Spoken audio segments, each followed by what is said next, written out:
I heard I was supposed to be doing some content with Obli. Where is she? Who's ready for some culture? Oh my god. Are you excited? What is this? Do you think you Oh my god. can do it? No, stop. I'm cringing to death. I'm dead. I'm dead. You ready to cringe even harder? All right, show me. Look there. Introducing double kick. Kill me immediately. I don't think that I am well equipped to teach you how to properly dance the can-can. So luckily we've brought in Billy, our fabulous can-can instructor. Bonjour. Oh, bonjour. Cue the music. Do you want me to just provide a cappella backing track? Da da da da da da da da da da da da da da da da da da. Oh my god. Da da da da da da da da da da. Can you do any of that? The last move where she put her foot all the way above her head, but I think I could hit that pretty easily. Okay, be careful though, because it can be very dangerous. We're League of Legends players. We're used to danger. I'm in a physical prime. Let's do this. The first move is called the mayonnaise. Oh my god. And it's like the move that you do when you mix the mayonnaise.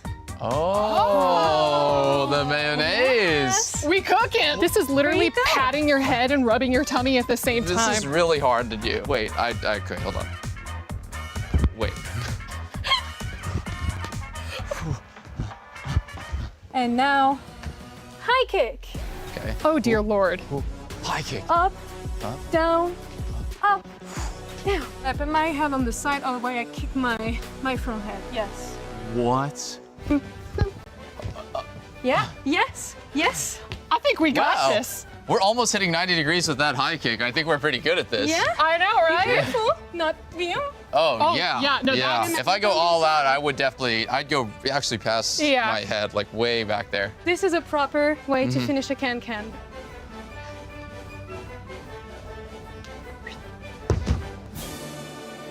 Oh my.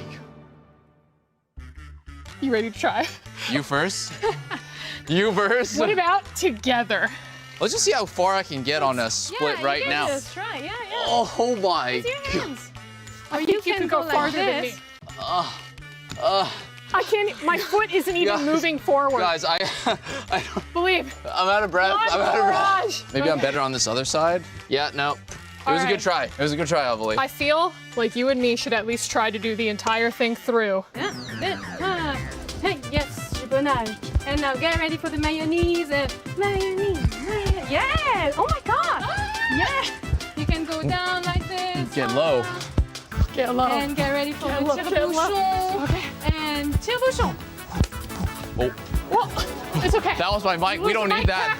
We don't need We don't need it that. anymore. That's what production insurance is for. And then a bit of stuff. High kicks, high kicks. Okay. All right. Kicks. We gotta sync up, I believe. Okay. Okay. One, two, one, two. And now, towards the end, get ready for All right. the spin. Okay, grab your All right. leg.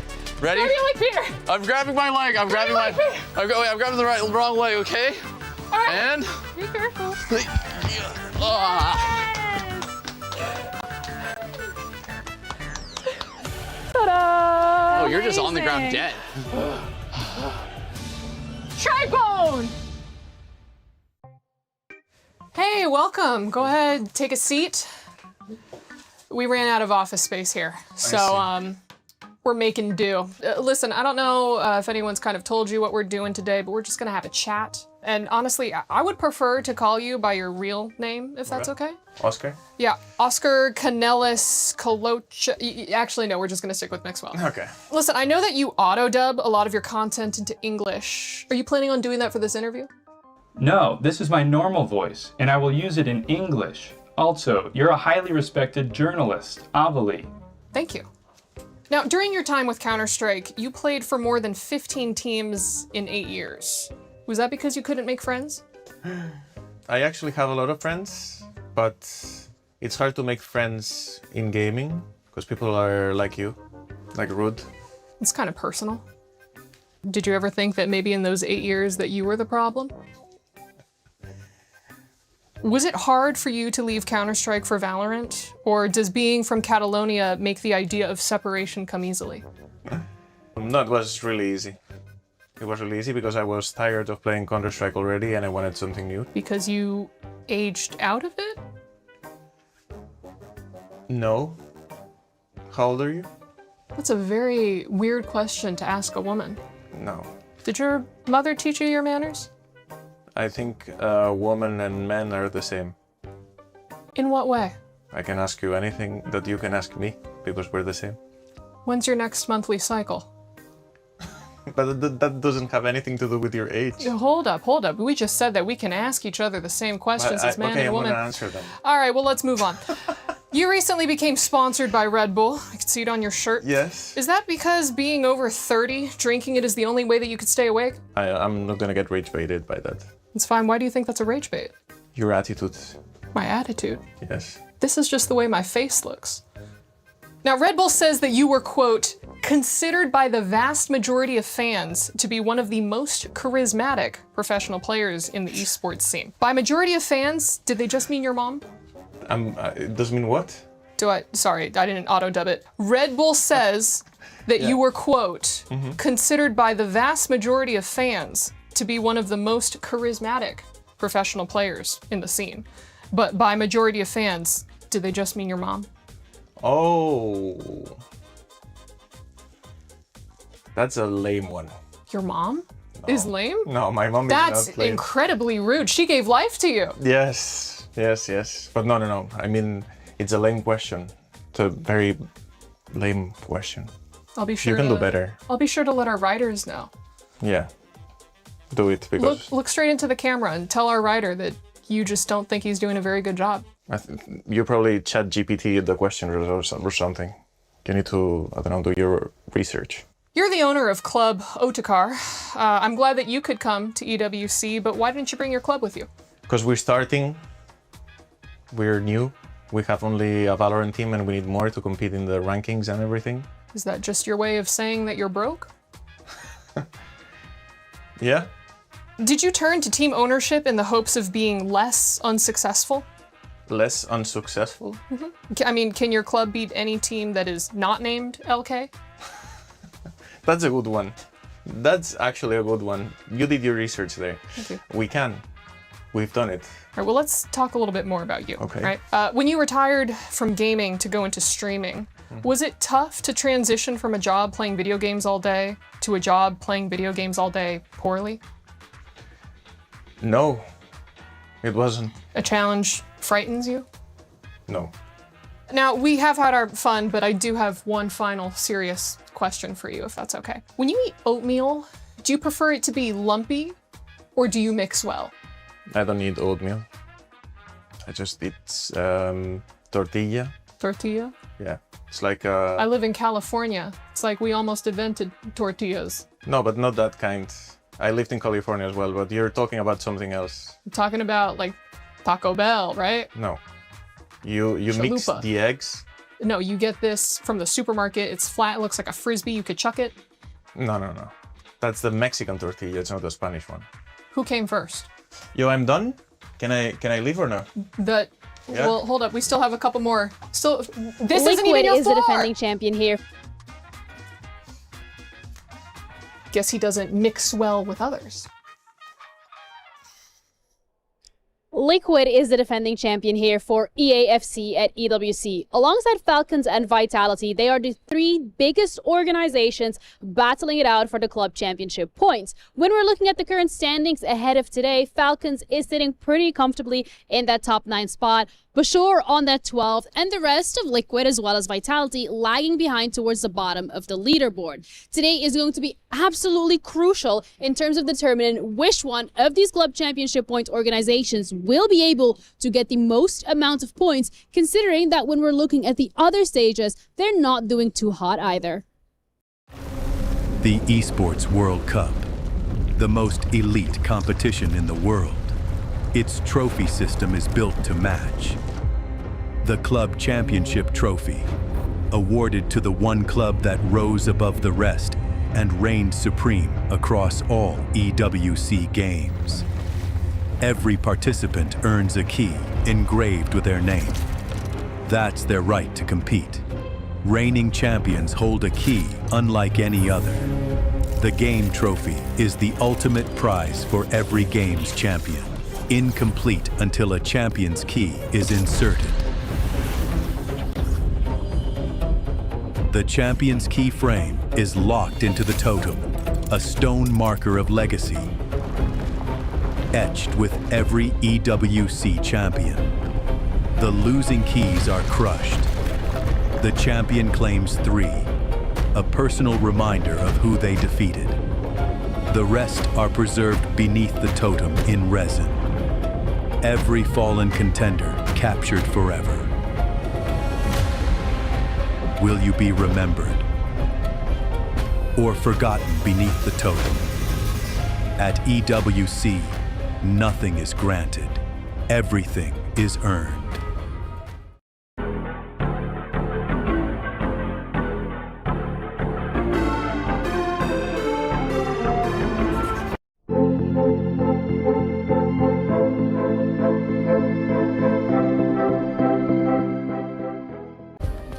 Play is in our DNA. Whenever we let it out, it becomes our superpower. Now imagine an entire city being built to supercharge it. Kadir City, powered by Play.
Welcome back to the FC26 World Championship. We are live in Paris at EWC, where 32 of the best players in the world have made it out to fight for their lives in our competition. We're still in league play.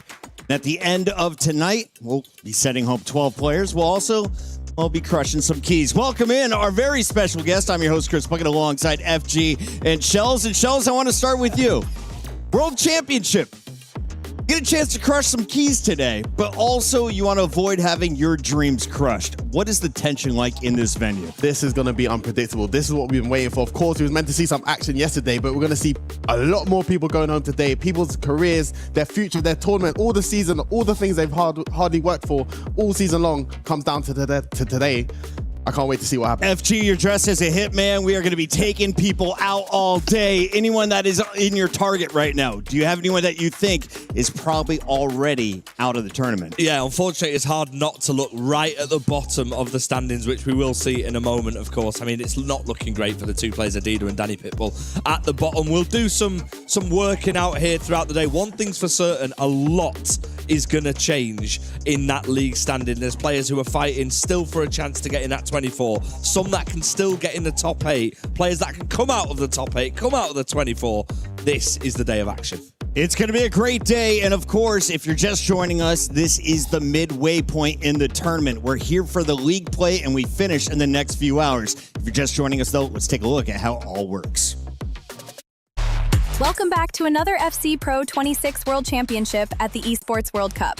The players have fought their way here throughout the season and are all ready to take to the pitch in the culmination of all their efforts. The first stage of the tournament will be played in a league format, meaning your classic groups are switched out with an all-out brawl where anyone can triumph. Prior to the tournament, every player has been assigned one of 6 different pools based on their seeding. Each player will then face one player at random from each pool, meaning each player will face 6 opponents during the league stage. Every win is equal to 3 points, a draw awards a single point, and a loss results in no change in points at all. Missing out on just a single point could mean the end of the road, as it's only the 8 highest scoring players who will find themselves straight through to the round of 16, while places 9 to 24 are left to fight for their lives in the knockout round playoffs. In case of a draw between any amount of players, the tiebreakers will kick in order as listed on screen. The playoffs are a high-intensity, all-cards-on-the-table, single elimination bracket. One screw-up and it's lights out and your key is getting crushed. Once the survivors of the initial round of knockout matches are found, they will face the top 8 from the league stage, continuing to be only one loss away from going out of the tournament. From here on out, it's all eyes on the prize as every player fights for their survival one matchup at a time, for that one chance to take home the $250,000 first place prize, the trophy, and the title of EAFC 26 Pro World Championship winner. See you on the pitch.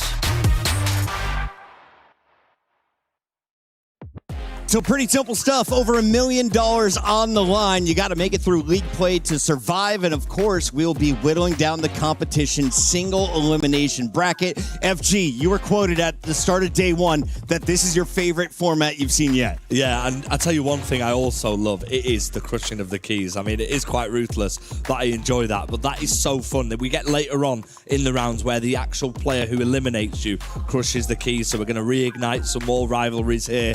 It's going to be a fun day, but an unpredictable one. Absolutely. And Shells, of course, there's some serious money along the way. These are the best FC players from around the globe. So let's talk about what they are fighting for. $250,000 is up for grabs if you win it all. But if you even make it out of league play, you're getting $12,500. Yeah, of course. We look at the prize pool. I mean, the players are getting 10 grand just for making it to the event. I mean, if that was happening in my day, I would have been going home with a little smile on my face. But of course, $250,000 for the first place. That's what the players want. But of course, the trophy as well. That's what really matters. You're playing for the trophy. You're playing for the title of best player on the planet. And of course, you're playing for your club here at EWC. Let's take a look at the huge money on the line in our club championship.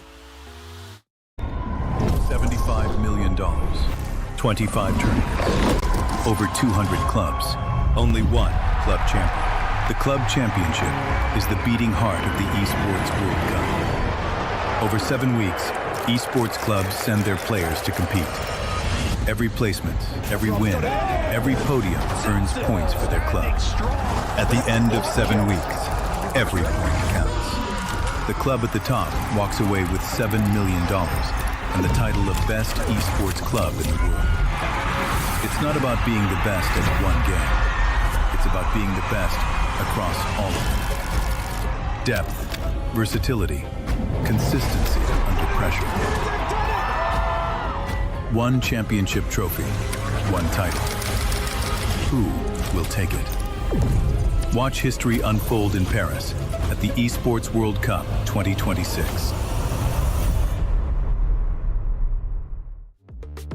There's so much money on the line, and you know that is adding pressure to one man in the competition. He goes by the name of MS Desari. He is the chairman of the Falcons, and the Falcons coming into this week are without a win. That is totally different from what we saw last year, gentlemen, because the Falcons in week 1 walked away with a Warzone victory. That set them up for their second club championship in a row, Shells. Yeah, of course, but Falcons have got Anders and MS Desari, which is arguably kind of One of the best combinations you can get. You got the best player in the game and then a boss who's been around the scene for many years now. Of course, they need to try and get a title win. And FC, they got a very good chance, but they got Team Liquid to go up against and the Vitality boys. But anything can happen. But they got a good chance. Of course, the Falcons aren't the only ones looking for club championship points. Liquid is still looking for their first, FG. Yeah, Liquid are, but they've got 5 players here in FC. So from their perspective, they have to get points in this club championship. We just saw it in the explainer then.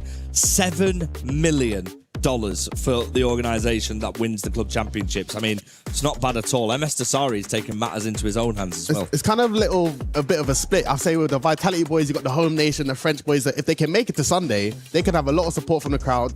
You got MS Dasari and Anders, who's arguably maybe the best player with Anders Vergang, but Team Liquid, they got 4 hitters where, listen, I wouldn't be complaining if I had them guys in my team. Guys, we caught up with their biggest hitter, Manu, who, of course, won last year's championship at EWC. Here's what he had to say coming into the competition.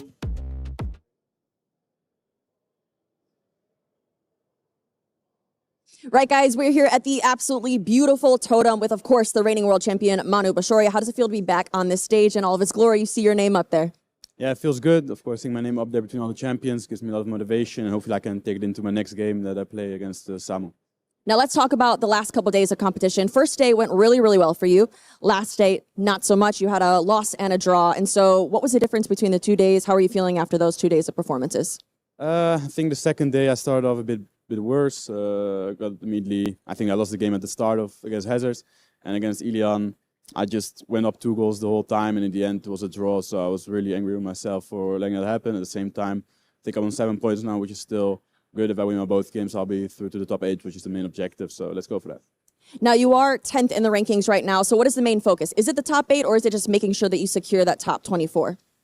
Well, in this game, there's only winning and losing. You can't even play for a draw. So I can only go into the next game with the aim of winning. If we win that game, we're looking to top 8. If we lose that game, then we'll all be about making sure that the top 24 is secured. But I'm looking forward to the Samu game, trying to win and get into the top 8. All right, Manu. Well, thank you so much. I will let you get back to those preparations. Games right around the corner. Thanks so much. Manu versus Samu Gamer could be one to look out for. And as you can see, Team Liquid not even on our first screen. If you're looking for the leaders, well, Navi is in the front spot. You got Vitality at number 2. And AGAL out of China is holding the 3rd spot on our podium. But there's a number of huge dogs in this fight, including the Falcons at number 10. You're going to see T1 in action, of course, in a number of titles this weekend. And as we continue, boys, in the club championship rankings, you can see quite a few clubs are sitting on less than 500-point shells. You got some work to do if you're Liquid, Wolves, Fluxo, and Elite. Yeah, but anything can change after one game, of course, of Team Liquid. They had Manu Bachor picking up an EAFC title last year, 2 years in a row for Manu Bachor. So anything can happen. Team Liquid's results can change quickly after this event. Yeah. FG, anyone on this list you expect to climb the rankings outside of Liquid? Because we have 4 more weeks here at EWC. I mean, you'd be silly to back against last year's winners, wouldn't you, Falcons? I mean, there's so much still to play for. If Anders Vergang does do something that many people expect him to do, and it's to win here, they'll get 1,000 points in the club championship. Speaking of Anders, he had some tough matchups. How did he perform in the last time we saw him in league play, Shells? Yeah, of course, Anders, we see him. With Anders, I feel like the drama never stops. He's either, even when he's winning, there's drama, even when he's losing, there's drama. But he is the best player in the world, and he didn't really capitalize on day 2 of the event, but he's still in a good position for day 3 to make it into knockouts, and I'll be sure we'll be seeing Anders Vergang in the knockout round. Ali was able to jump out to 9 points with the win over the Falcon. A huge start for that young man, and of course, he wasn't the only one scoring in day 2 of league play. FG, as we take a look at some of the best moments, there's been some chirping on the stage. There's been some handshakes refused. Is the drama brewing, or is this just a normal day at the office here for FC? I mean, you could argue we've not seen any of the drama yet. Today's going to be the day where the pressure for these players goes up an absolute load. Not only to get into the next 24, but we've got the knockouts a little later on. And that is where it's do or die in that situation. If you don't win, you're going home. We're going to see some keys crushed here in Paris. Shells coming into this match. Nasada was leading everyone in goals. Levy Finn with 9 points of his own. This was the showdown of the day. First one to win is going to get 12 points. How did this one play out? Yeah, Levi Finn, he managed to sit on 12 points. He's coming into the tournament as one of the best Germans. I guess maybe a lot of people looking at Anders and you look at his teammates, Levi Finn, Alien Lion and Umut. I guess most of the spotlight is always on them, but Levi Finn has been fantastic this tournament. Sitting on 12 points in the prime position, in pole position, I think this will be a good chance for him to make a name for himself. Was this the surprise of the day, Hezers versus Manu? I mean, Hezers as a whole unbeaten throughout the whole tournament, so I'm not sure whether it's a surprise based on how he's been playing. He's been absolutely amazing. He's put himself in a fantastic position, currently third in the league standings. He is facing Nasada in his first match as well. We've got some incredible matchups today. Nasada, by the way, he's in 5th position, so it is 2 players in the top 8 looking to secure their spots. Here in the SEC Rewind, you can see the big pressure was on Brees. Now, Brees had 2 draws in the opening day. That left him with just 2 points. Looking for 3 going up against Umut, who is also in our bottom 12. Both these players starting to feel the pressure of elimination shells. Yeah, Brees last year's runner-up in the World Cup Championship, so I think he has a lot to prove for himself. He's in his home country, so he does want to do Vitality proud. You can see in the club championships how well they're doing. So Brees, he did make it to the final last year. Can he go one step further, win it all? But he has to try and redeem himself in the group stage and get himself into knockout. FG, one of the surprises of the day, Emery, after taking down the Falcon Anders in day 1, struggling against PH Zin and crew. He's going to leave in the bottom 12. Yeah, he's on 4 points right now, Emre Yilmaz, and he's got a game against Virgil. I mean, essentially, you could say being on 4 points, if he wins his 2 games, he ends up on 10. Does that mean top 8 has gone? Most probably. But for a man like Emre Yilmaz, I expect him to find a way today. He's got an interesting fixture. We said Virgil first, and then he's got MS Desaru. We spoke about him quite a bit at the top of the show. That is some fixture to have to get something from if he needs it. We got to welcome a very special guest onto the show now as we take a look at our standings. It's the man sitting next to Levithan along the way. Doctor, how has this tournament been treating you so far? I mean, we can't complain, right? With Levy, we're sitting top of the table. We have 3 players in the top 8, so good day so far, but hopefully an even better weekend. So did you expect 12 points coming out of the opening 2 days of action, or what was kind of the goal that you've been setting for your 4 players? I mean, I wouldn't say expecting, obviously hoping, always. Expecting, I think with Levi Finn, we go especially into the Nasada game, having history between both players, having in mind, okay, we can maybe lose this game, but compensate in the rest. But I think Levy has been exceptional, whether it's goal difference, whether it's attacking, whether it's defending. He's been really, really good, and I'm really proud of him. FG, walk us through the standings right now because we are closing out league play with 2 more rounds. Everyone will play 2 more games. You get 3 for a win, 1 for a draw, 0 for a loss. Yeah, absolutely. I mean, I guess the talking point in this is Emre Yilmaz currently on 25th position, but the man beside me will be absolutely delighted. Levi Finn, we touched on him, arguably the best player here alongside Matty Bonanno, 100% record, absolutely flying. Umut as well for RB Leipzig. That is a man who's inevitable. He's been in the scene for so long. He must be a joy to work with. I want to put it towards you about RB Leipzig and the work you do away. I mean, because a lot of esports organizations, not many esports organizations take it as serious as you guys. Do you think in competitions like this, you're reaping the benefit of the hard work you do throughout the season? Definitely. I think we have very good players that also step up when they need to. We were 1 penalty shootout and 1 game away from having 2 more players at the World Cup, so I think it just shows the level of this team. I think they all pull each other forward. If one player does good, someone else wants to do just as good. So having more than half of the roster at the World Cup is already a huge achievement. Right. But we're aiming for the top, obviously. Obviously, and you already have 1 player in that top spot, so things are going well. Let's take a look at how you got to that top spot because Alihan was also sitting on 9 points. This was a showdown to find out who was going to climb to the top of the totem pole. Levy taking care of business against PH Zin, and then, of course, the battle against Ali. Walk me through these games. Do you prep for individual opponents? Are you talking to him to just play his own game? What's the strategy coming in? I think at this level, you have to do a bit of both. It's on us as coaches to prepare the players for their opponents, and it's on us and the player themselves to bring out their best game when the time comes, and having the opponent adapt to us rather than vice versa. And I think every player so far has been able to do that. The Night Watch, I mean, let's speak about Anders, your old teammate that used to play for your team. And of course, I guess he has a bit of a rival with Alian Lion, the new wonder kid in RBL Leipzig. He's doing a great tournament so far. Coming from a coach's boy that used to work for Anders, what is your kind of I guess, opinion on the beef between the two? Is it a little bragging rights? Is there actually a beef between Alian? Because he seems like he's a nice kid. He just wants to get his wins and go home. But is there actually a little beef between them? I mean, I am also at this point hugely biased for obvious reasons, but I do think there's maybe some beef, rather one-sided, I would say. But I think that's also the nature of Anders. I also don't think you get to the top without having that kind of attitude. So it's to be expected, and I think it's fun also for the viewers. How much input do you have as a coach when things like that happen, when words are exchanged, when social media posts are posted, etc.? Do you have an impact in that? Do you sort of speak to Alian about that? I mean, I'm sure that they all thrive on it. You get the impression that they have their own feelings. I mean, when there's a lot spoken about, it motivates them a little bit extra. I think it kind of depends on the player. Some get motivated by it, some get thrown out their game. I think Alihan is one of those that just focuses on himself. He just plays his game, scores his goals, and he does his thing, right? There's no beef, there's no ill feelings on his side, or even if there is, he doesn't show them. He's a really good kid, and there's nothing more to say to him rather than just do your thing. He doesn't really show any emotion like he just said, Shells. So from your perspective, if you were going up against a man who not only is known as the Wonder Kid, and he's not giving you anything back when you're trying to get in his head a little bit, what do you do? I mean, everyone should know me. When I used to play, I used to be terrified. So if I had Anders screaming at me, I'll be pretty much in tears mid-game. I'm 27 years old, so Alian Lion, I mean, might need to take some tips from him because he does look dialed in. For such a young kid, it's like he's come here to do a job. And I think with him, with that kind of killer instinct, he can go and win it all. I love it. When someone's barking at you, you just reply with, okay. They can't do anything about it. More frustration. You guys walked away with the win.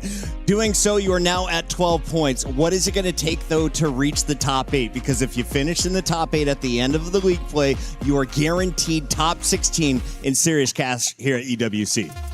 I think, I don't want to say too big of a word, I think thanks to also the goal difference, we should pretty much have top 8, if not guaranteed, then at least have a lot of things need to go against us to not make it. Right. We're obviously aiming for the 18 points, like the number 1 spot. I think it gives you huge advantage. At the same time, I've always been of the opinion, it's also good to taste losses in group stages. So when you go in knockouts, you kind of know how to deal with adversity. At the same time, at this point, Levi is experienced enough to know, okay, even if I win, even if I lose, that doesn't really change my attitude, my confidence. So I think we just play our game and just hope to continue that momentum later today. Speaking of your game, I know you got to get ready for that. Yeah. Before you go, though, this is your camera. Go ahead and address anyone that's been supporting you and your team along the way. I mean, at this point, it's probably the friends, the family, the Leipzig fans. So thank you for the support, and we hope to bring the title home. Dr. Nightwatch, sorry, which doctor getting it all done? And last thing before you go, how many of your players are getting in? 2? Top 8, top 16, all the way? 4. 4, all the way. Trust in the boys. There we go. All right, thank you very much. I know you got to go. Dr. Nightwatch will be watching you, and Levy Finn, who is on top of the leaderboard in just a moment. Shells, though, we got to talk about some of the players who are at the bottom of the leaderboard. Biggest surprise coming into day 4 in your eyes? I mean, I'm looking at both Oberon and Neat. I think Neat came through the play-ins, and I know him very well. He's a top player. I think he's got to play against Redlac and PA Zin. I mean, Redlac sitting on 1 point. I think for Neat, that's a good, I guess, game to start off with, just to try and, on paper, you should be winning it in terms of form.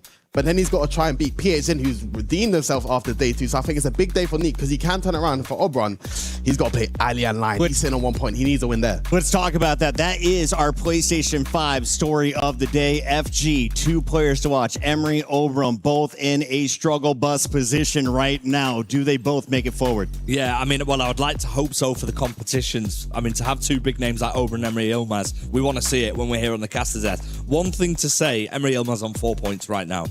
He's got 2 games where I think he will get points from. So I think Oberon's got the harder task today. Okay. Based on where he's at. I would love to see it, and I wouldn't back against it. I mean, interestingly enough, we spoke yesterday about not having that day of play for reasons. Do you think, Shells, that has helped Oberon maybe a little bit more of a rest, you know, just to prepare a little bit more mentally, take a bit of time away from the screens for a day? Do you think that could potentially help him? I think as a player, yeah, I think it would definitely help, especially Oberon. He had a poor day 1 and day 2, so I think everyone's allowed to have an extra day to reset. Right. And I think if things go well, you want to keep on playing. So I think for every player can use it as an advantage. But for Oberon, I think he knows he has got a job to do, and we see him associate with him winning all the time. So maybe the extra day rest has helped him. Let's take a look at some of the big matches in this one. Samu versus Manu. That's the one, of course, we're looking at in the top left. In the bottom left, you got Jafonzo, 2024 champ, taking on the guy that has won 4 tournaments already this year, looking to make it 5 for 5. Yeah, I mean, I'm going to take that away from that for a second quickly and talk about Catcher against Milkalov. Yes. Because we spoke about Milkalov. He was the lowest ranked player, or he is the lowest ranked player here. He had a fantastic day one, 6 points. Lost 2 games yesterday. He's playing Alian Lion later on, and Catcher is playing Nicholas later on. They're both on 6 points right now, Shells. To get into the qualification zone, you'd say they need at least 7 points. Will they be happy with a draw? Because that last fixture for both of them could be do or die. This could be a real story point because Milkalov could be the one who gets 6 points on his first day and doesn't even make it into the top. That'd be insane. Yeah, I mean, it's quite hard because you don't want to really plan and think about ahead. You want to think about the games in front of you. But for Milkalov and Kasia, they're definitely looking at each other. This is a game where I'm most likely the easiest on paper to get the 3 points because they know the next matchup for them both, it could be very hard. But they want to get the job done, so why not do it in the first round? I was looking through the numbers. Emre Yilmaz is at number 25. Remember, only the top 24 make it through out of league play. So he is on the losing side of that cutoff right now. If you win, though, he's at 4 points. He'll be at 7. That jumps him up into like 13th place, FG. Yeah, absolutely. I mean, the margins are quite high. If you get 3 points, you're off to a fantastic start. A player like Emre Yilmaz, he gets a win. He'll be relaxed. He's super confident anyway, as it is. I expect him to probably get the job done here. And the Emre Yilmaz story will probably be that he makes it to the knockouts. Ladies and gentlemen, I just looked behind me and the stage is full. It is time to get in the games here at EWC. Continues today, too, as we get into league play with all of your favorite players.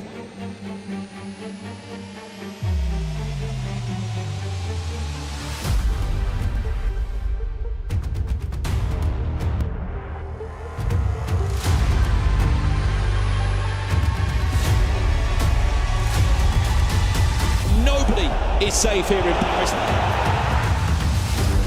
Louis David, ice in those veins. Whoa, hold on. That pass is unbelievable from Oakwood.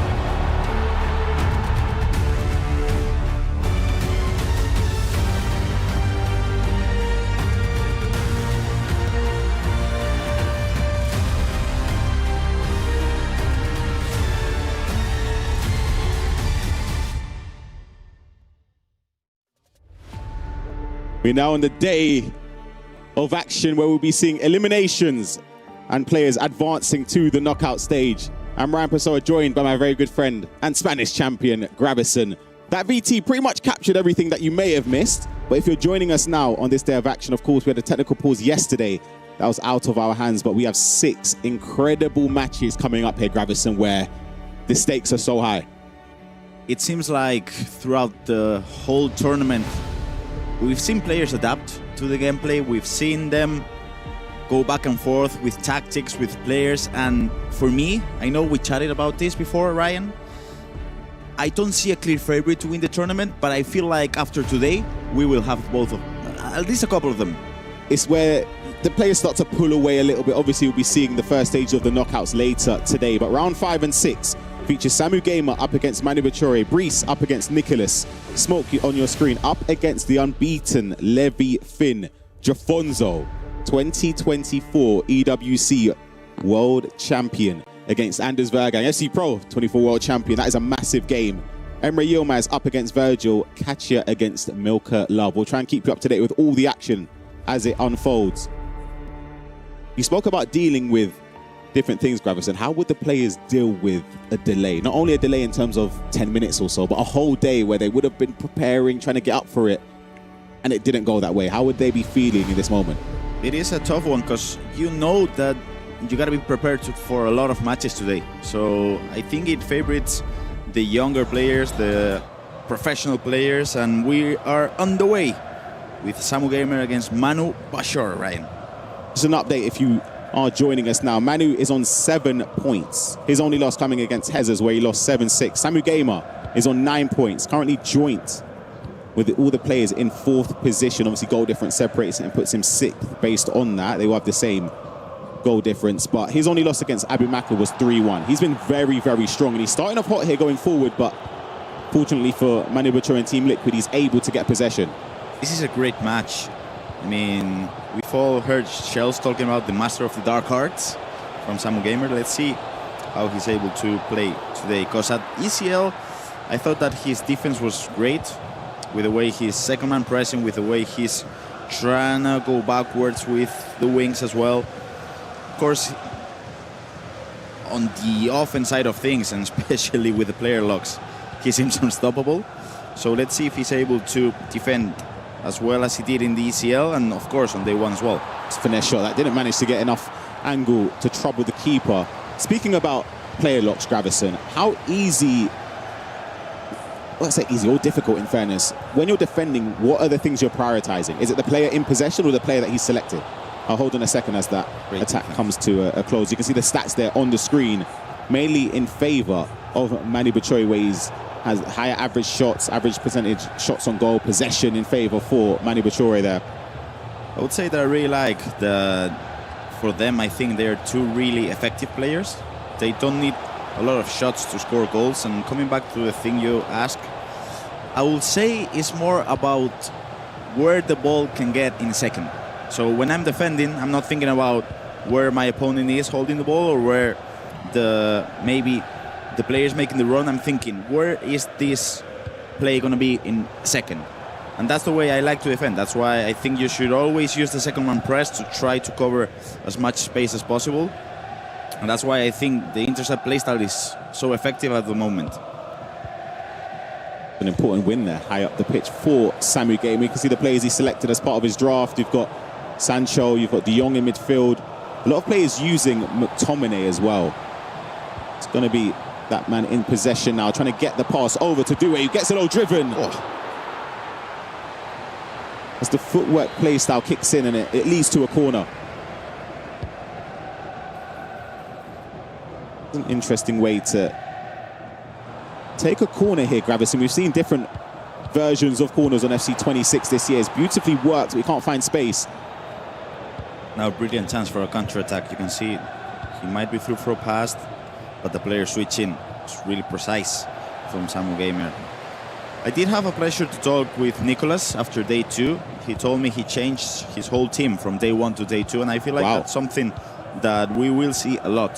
That used to remind me of tournaments that we used to play in, where you'd have a bad day 1, or even one game, you were able to just change the team straight away. But obviously with the draws, you have to stick in. We'll see if there's an opportunity here for Manu to break the deadlock. Oh my goodness, that is a shocking attempt. That's the bit of the rust where he hasn't played for a day or so. That's what it is right there. That's what I wanted to mention. I mean, he hasn't played for 30 hours, I would say. So, of course, now a chance for a counter-attack. Jude Bellingham, which has the low-driven playstyle. No, goes for a normal shot to make it 1-0. Samu Gamer scores the first goal. Jude Bellingham. Hey, Jude. That is... It sort of epitomizes there. One end of the spectrum, you should be scoring. Manu should be 1-0 up. And it shows how ruthless it can be. Straight down the other end, Samu Gamer takes the lead, and it's something where mentality is going to come here to prevail, because you need to forget that moment. Obviously, there are other games going on as well, and a key one for Team Vitality fans is this man right here, Brees, taking the lead early on against Nicholas 99. Brees needs points, and he goes 2-0 up. If it stays like that, he'll be on 8 points, and Nicholas will still be on 7, so you could probably kiss goodbye to top 8. It is a similar start to the one in which they played last year at the quarterfinals of the AFC Pro World Championship. Brees did get the win, and it started like this as well. So, curious one, Ryan. If we're being fair, at that moment in time when it was Brees up against Nicholas last year, most people would have expected Nicholas to win, and it didn't go that way. I did. I did as well. I'm being honest, I did. Do you think that plays in the mind of Nicholas? Hold on a minute. Beautiful ball over the top. Keeper comes out, but he can't close the angle enough. And Samu Gamer is 2-0 up against the world champion right now. Wow, I mean, what a goal. And we all expect sometimes the incisive passes, the driven passes to go through, but sometimes a just small L1 triangle pass can make it score goals as well. Another great match for us. You can see right now the goal being scored by Kacha to make it 1-2 against Milkalov. Kacha needs a win because he's on 6 points at the moment. And Jafonso against Bergen started with Jafonso making it 1-0. And it was a response there straight down the other end from Manders Bergen, getting the ball across and a great bit of composure. Over to this game, Emre Yilmaz needs points on the board. You can see bottom left, we'll touch on that in a second. It was Emre Yilmaz again who did end up making it 3-1. That is a huge goal here, Gravison. Just as we left this match, we see Manu Bashar scoring the first goal of the day for him. It is 2-1, and it seems like the current world champion is on the way. He needed that. He needed. But like if it went 3-0, and with Samu Gamer, we know how good he is defensively and controlling the game, he could have slowly started to pull away. We see the goal from Manu. Beautiful touch with Ousmane Dembele. And again, similar to Anders' goal, a bit of composure for the extra pass. That's the thing, when they get to this stage, the World Championship, it seems like their composure is off the charts, to be fair. Both of them. That's the reason why they are both world champs. Seems like when they have the clear chance to score the goal and you're thinking the shot comes in, shot cancellation every single time. I'm not even looking for the pass. Like I'm shooting and I'm missing. See Sammy Gamer again, another corner where he's slowing it down a little bit, trying to play for maybe a clearer opportunity. See Due, is it going to work this time though? McTominay, so many bodies behind the ball as well, Gravison. It's going to be hard for him to find space. You can see the player locks coming in, trying to open up the pitch. Kika Nazareth. You can see he's waiting for the team press, and he wants to punish the team press with the player locks, which is smart from him. He's inviting pressure now, getting the ball backwards, and that's one thing that, if I'm honest, I'm not really good at the game at the moment, Ryan. Why do you think player locking is that important? I think with the attacking runs on this game, it's a lot better to get the runs that you want in an ideal world. Finesse shot again, Jude Bellingham seems to be the player making the difference for Samu Gamer. Patience prevailed in this scenario. I was just about to mention how hard would it be for Manu Bachori just to keep focused and keep level-headed, because for me, when I played, I wanted all action when I was coming into the games. I didn't want to slow it down unless the coach was telling me slow the pace down of the game and keep possession. Ultimately, I didn't really enjoy it. I found it hard to play against people that did that as well. I'd get frustrated, I'd pull a player out. Do you think Manu made a mistake anywhere, or was it just good attacking from Samu? I think it was really good attacking, as we see Levi Finn, the unbeaten man on 12 points, scoring another goal. You can see the reaction from Schmolk. He's not happy at all. And Levi Finn, I mean, I'm sure Dr. Nightwatch is a happy man at the moment. And the Esports World Cup winner in 2024 scores the second goal. You can see the reaction coming in from Anders Beger. Not happy, 2-1. Not happy at all. We're back over to this game. Manu Bachori trying to get a goal. Back in this game against Samu Gamer. Was just going over Smok there, of course. He'll be very, very disappointed if he loses the game. I know Levi Finn is unbeaten. That is a great finish. Finesse shot into the top corner. I was just saying, Smok needs points. So does this man right here. Manu Bachori wants to finish in that top 8. You heard from his interview. That is his aim. And in order to do that, he needs to win this game.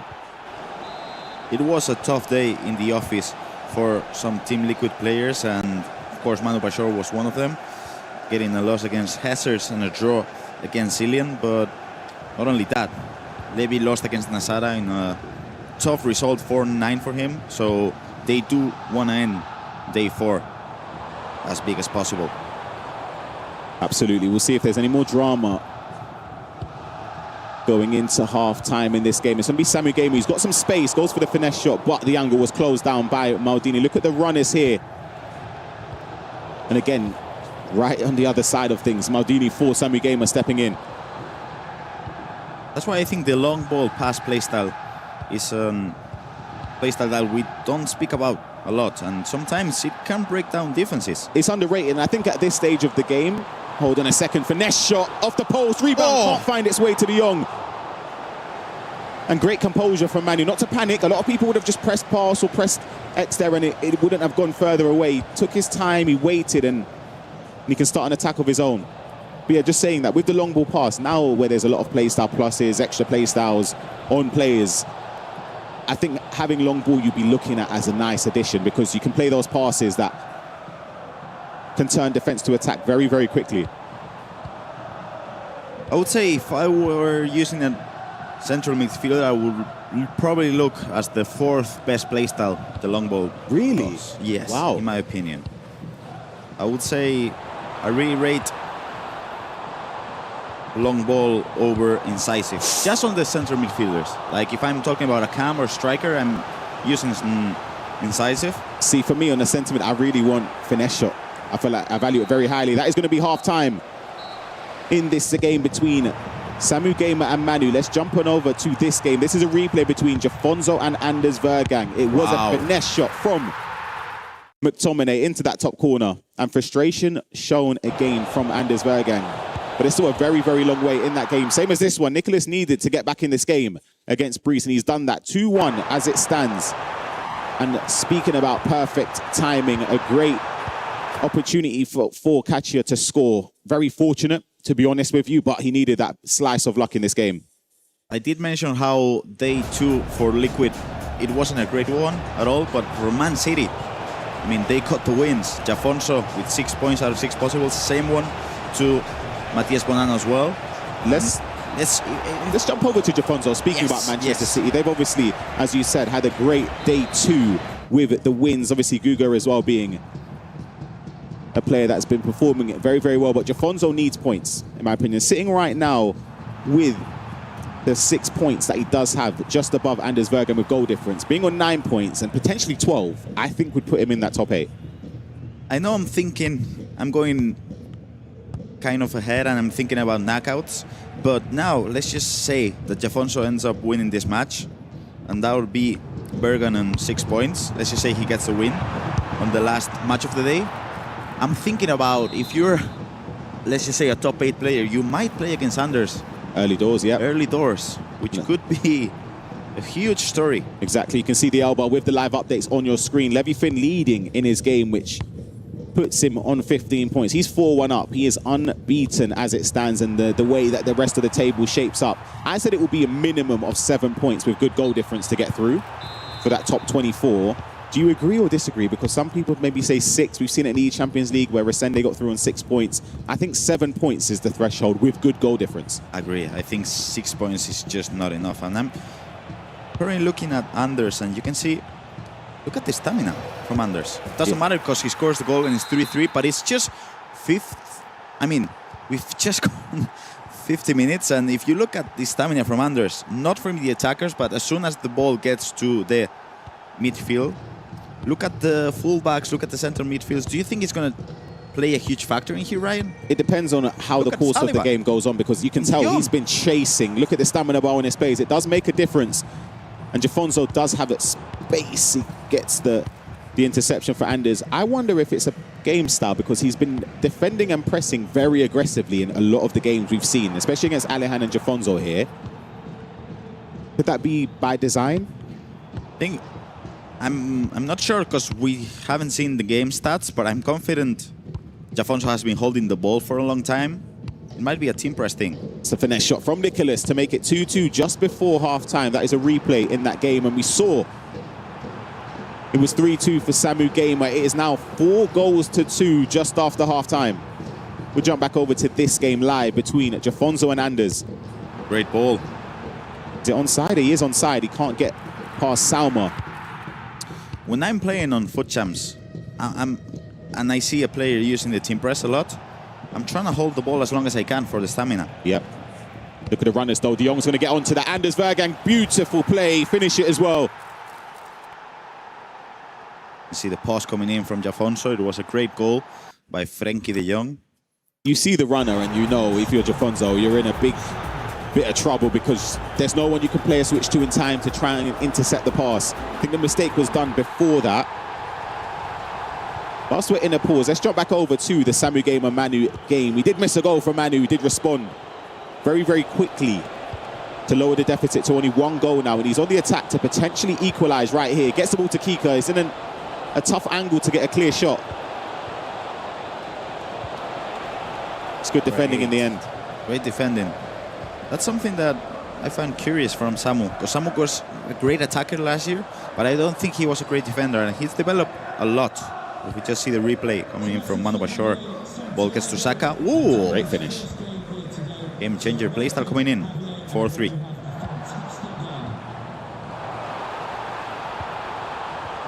Beautiful build up here. He takes the touch, goes near post. I wonder if he went for a low driven across goal. Could he have found the back of the net? He's going for a corner. Played short from Samu, which he's done throughout this game. It worked last time. He slowed it down. He was methodical with his build-up. He waited for the space. And it's beautiful player look. It's offside, though. Just offside. as we see the live updates on the right side of your screens, a small playing against Levi Finn, 5-2. That will put Levi Finn on 15 points, unbeaten, only wins.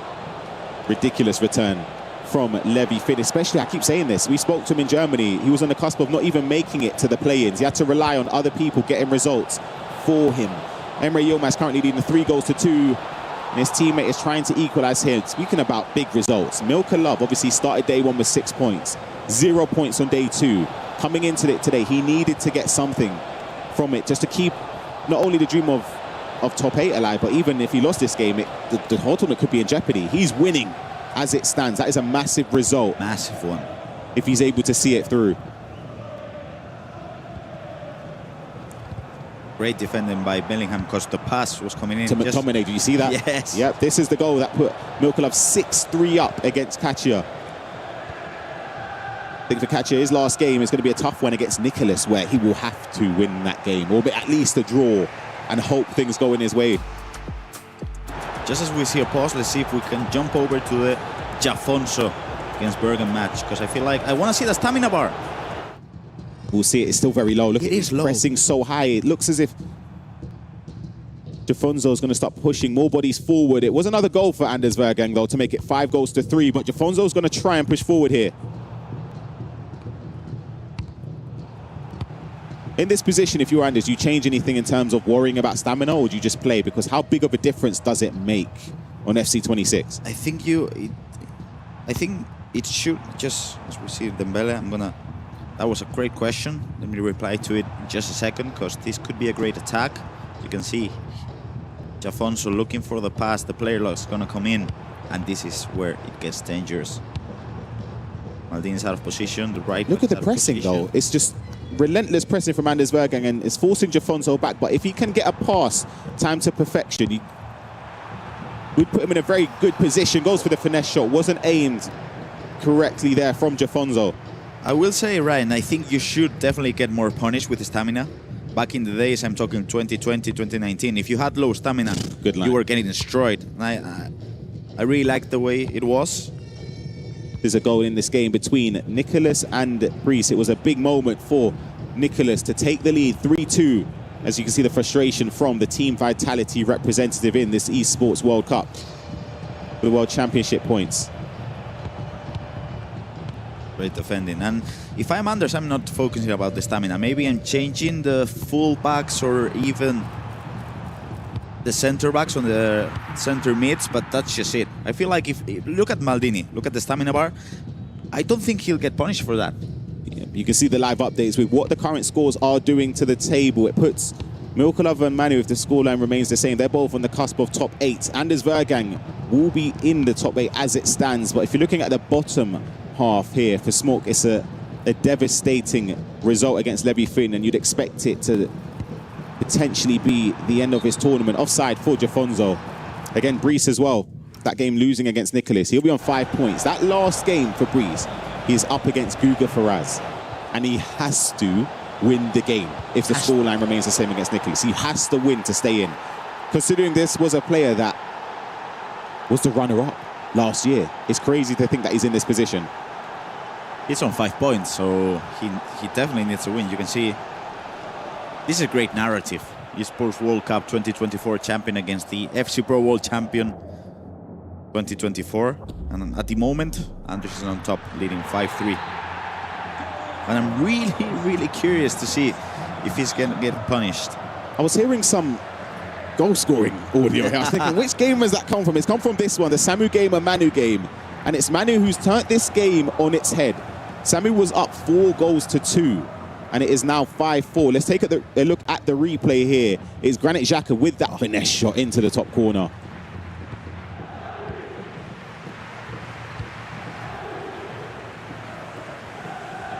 Oof. You can see that Samu's not comfortable with the way he's playing at the moment. On the other side, Manu Bashir, who had a really tough day too. Starting up the day really well. Not only because of the result, but because of the way he's playing. I think Samu will know that the aim for top 8 is there, especially after the start he had. 3-0. you're kind of expecting, you've got 3 games where you just need to win 1. Yeah. And you're thinking, you're there. Top 8, it should be secure. Unless something crazy happens where it's more than 12 points, which I don't think it will be, unless it comes down to goal difference. But now he's in a position where if Manu gets a goal now to make it 6-4, beautiful play, does the drag back, gets the angle for finesse, cancels it, and a keeper with a big save, Gravison. Oh, the drag back. It felt like it was you and I playing. Yeah, wow. Old school FC. Great turn from Dembele, trying to get the ball to Araujo. It doesn't work out. Look at the opportunity to counter now. Jude Bellingham's going to keep going forward. Brilliant choice of pass there. It's going to be Kika who has everything. Jude Bellingham, finesse shot. Samu Gamer right back in this game. And that's the thing with the set pieces. You can get punished on the counter-attack. And he was patient because he had a couple of through balls. Exactly. But he didn't commit to them. Just as we see the final result coming in from Milka Love. Win his game. Massive win for the German. That is a crucial 3 points, which 100% secures his position for the knockouts. But it keeps a dream alive, Grav, where it does. He could get top 8 if he's able to get a result against Alehan in the last round. That would be big. Another big result here. Emre Yilmaz and Team Liquid needed points. 5-3 victory. It looked a bit shaky early doors. He went 1-0 down. And Emre Yilmaz will be on 7 points. He can't get enough points to get into that top 8, but it'll be a horrible opponent to match in that early round of knockouts. For Virgil, of course, it's a difficult loss to take. He still has his tournament alive. Last round against Karim is back. If he wins that, or potentially a point could be enough depending on other results. And again, Levy Finn, huge congratulations. 15 points from a possible 15. Absolutely flawless. Wow. Player of the tournament so far. He's definitely one to watch. You could go the distance. I know it's only the group stage, but still, he's been ridiculous with some of the way he's been performing throughout the games. Just as we jump onto this game, you can see, oh, what a save. I thought I was going in. But Casillas, the huge important save. Manu Bashar needs a win. I'm sure he wouldn't be happy with a draw. He's been successful from the set pieces. Exactly, you can see the way he was upset with that opportunity. It was a big chance to score. This is the live standings again. You can see it visually. But Nicholas, he's currently up 4-2. That game isn't finished, but it puts him in 3rd, which is a very healthy position going into the last round, especially because Nicholas started off with that draw, if you remember, RVP legend. As you can see on the break of elimination, both Brice and Ilian, the team vitality players, I'm sure they need to push through their last matches, qualify for the knockout stage. You think Samu Gamer's playing for last attack? He started to push a bit forward now, bringing Giuliano there into an offensive area. If I'm Samu Gamer, I'm happy with the draw. It's not only about getting a possible point, you're taking 2 away from Manu. Look at the runners here. He could be punished though. Salma in on goal. Manu's got to finish it. Composure at its highest level there from Manu Bachore. Brilliant to turn back and play the pass. A lot of people would have opted for maybe a finish there. The keeper came out to close the angle. But that is why he is a world champion. Gravison, that is unbelievable. We talk about the composure coming in from the world champions, both from Anders and Manu Bashar, and it feels like when it gets to these stages, they just trust their ability to win. As we just jump over to the Jafonso against Berg, and Jafonso needs to score into this one. Goes for a low driven, saved by Iker Casillas. You can see the possession from Jafonso, 62. It makes sense when you're playing. Hence why the stamina for Anders. And he's gesturing. We can't hear him, but he's clearly not happy with something. Clearly. When is he? We have a question from the Twitch chat from Phantom's Place. How many points does Bonanno have at the moment? That would be 12 points, Ryan? Yeah, Bonanno's unbeaten in this tournament. There was only a few players coming into today. That's Levifin, Bonanno, Hezes, and Umut that are unbeaten. So Bonanno, his next game is up against Paulo Neto. And last game for him today will be against Cristobal in the group stage. Let's see, can Samu Gamer respond? This would be a crucial blow for Samu Gamer here, especially when we said you mentioned he'd be happy with a point. He could have kept possession for last attack. He didn't. He went to go forward, and Manu sussed him out. Great defending by Maldini, but now the fullback's out of position. Will he get punished? Played to him, and he's gone to clear it, and it's enough to see the 3 points secured in favour of Team Liquid and Manu Bachori. A fantastic victory, which puts him on 10 points. Samu is still on 9 points. He's, of course, qualified through to the knockout stages. Top 8 is getting tight, Ryan. Top 8. That final round today for Samu Gamer is going to be up against Luke, who also needs points to keep his tournament alive. And we're still on a pause on the Jafonso against Anders Bergen match. We have that game and, of course, Breeze against Nicholas. Both of them are on pause right now. If someone told me 2 games that weren't finished out of every single one, who's involved? I'm picking Nicholas. Nicholas won, and then I'm thinking of the second. I'm thinking Anders. Both of them. Anders. I mean, yes. He does spot this is the game, but not to talk about tactics, probably. Let's jump into it. Where Nicholas is cruising to an extra 3 points, which puts him on 10, as you saw from the live standings before. This was the replay, Gravison. Jude Bellingham has come up clutch so many times with the finesse shot. That is why I'm telling you, the finesse shot on a centre mid or attacking midfielder is vital on this game. I do think you need to have at least one shooting playstyle. It can be low driven if you want, but I do agree that the finesse one is just simply better. And I had the pleasure to speak with Nicolas after day 2, and he was happy with Vinicius Jr. because he told me on day 1 he was playing really poorly. You can see him assisting in here today. I'm sure Nicolas will be happy. Vinicius Jr. is assisting, scoring goals. He's turning up. What have we said a million times? I feel like I'm a broken record with the finesse shot conversation. And it's perfect timing. Granit Xhaka has the finesse shot as the silver playstyle. That's all you need in that area, especially with precision shooting. It's going to be Jafonso, though, with this corner. He needs to get something from it. Anders is going to defend it. He could just take seconds out here by just keeping possession, which will secure the 3 points. 3 needed points, in my opinion, for Anders Bergens. And as you can see, Mathraoui is on, Pacho is on. The subs that he made was defense because of the stamina. That's to play it forward there. Isn't going to get there as Araujo can step in.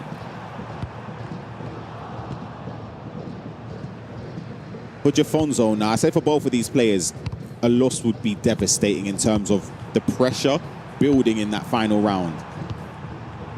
Jafonso's last round is against RVP legend, who before action started today was in that top 8. He is somebody that is ruthless. You don't want to play against him at any stage of the tournament, especially when you need a win. It feels like today he's really confident throughout the whole tournament because of the way he played. We have final result from this match. As you can see, the FC Pro World Champion back in 2024 came on top against the Esports World Champion on that same year, Ryan. Big victory for Anders Bergen and Team Falcons. Let's jump on over to the last game as we see the final moments. It's headers and volleys around the back for Nicholas here. He's just... It's game done. Oh, sorry, for Breeze, I should say. Sorry. It's game done. He knows it. I will say for Breeze, he's on 5 points. He was on -1 goal difference. That's tough. -6 now. 8 points should... If 8 points doesn't get you through, I'd be stunned. That would be really unlucky, I think. It could happen, though. That's the thing. But he needs to win that last game, obviously. Otherwise, his tournament and Team Vitality's hopes for pushing further in the tournament with Breeze will be ended. But he's definitely got the ability to do it. He's shown it last year, especially. But for this man right here, the Iceman, we speak about having a World Championship title to his name being the only missing piece. Could this be his year, Gravison? It could be his year. Could be his final year, because he said it time and time again. If he wins the World Championship, he's retiring. He's going back to Buenos Aires. He's living his life. And let's see if he's able to do it.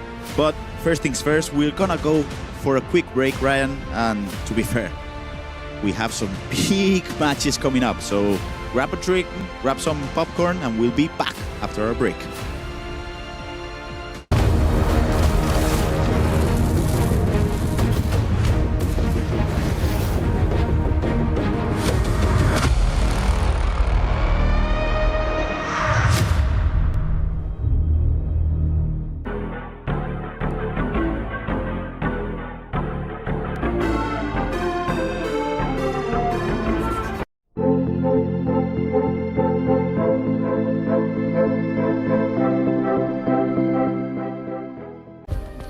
Play is in our DNA. Whenever we let it out, it becomes our superpower. Now imagine an entire city being built to supercharge it. Qiddiya City, powered by Play.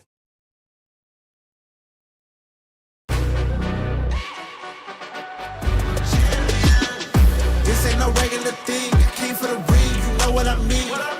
You see my name in the lights, better get right, I'm champion.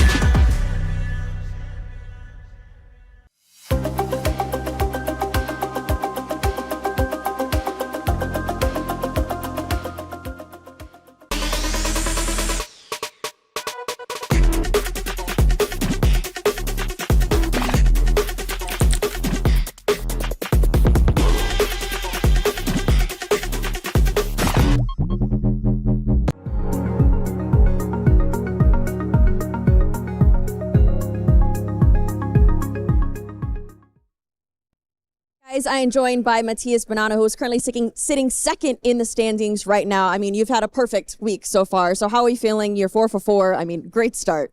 No, of course, it's a really good start, but I need to win the rest of the matches. Like, I'm not sure in the top 8 still, so I need to win one more. So you think that's what you need to do to secure top 8? One more win will for sure get you in that top 8? I think with one draw, we are safe, but just in case win, no? The only player above you right now is Levi Finn. He's on plus 10 goal differential. You're on plus 4. Is that in your mind at all in terms of the rankings, in terms of the standings going into knockouts? No, in my mind now is my gameplay, play better, and improve every day. All right, Mati, we'll see if you can keep on rolling into the knockouts as well. If you can secure that win, I wish you the best of luck. My name is Emre. I go by as Emre Yilmaz. I'm 20 years of age, and I represent Team Liquid.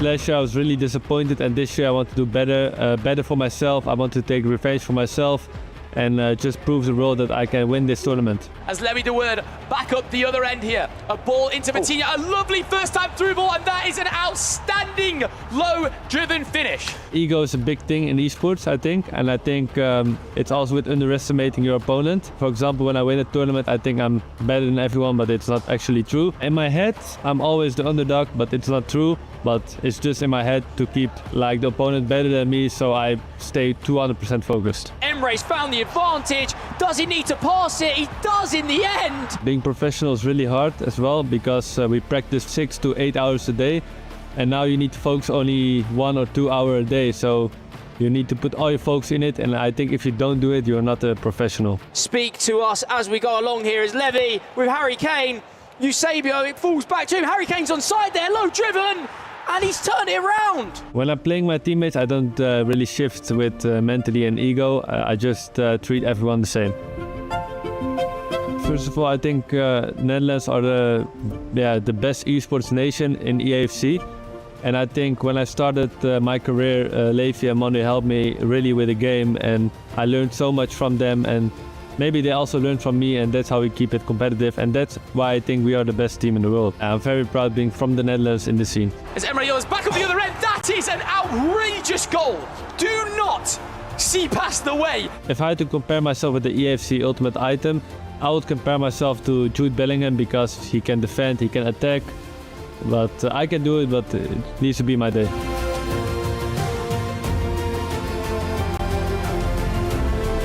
I think I have a lot of experience on LAN events, and I think I can use that against some opponents who don't have.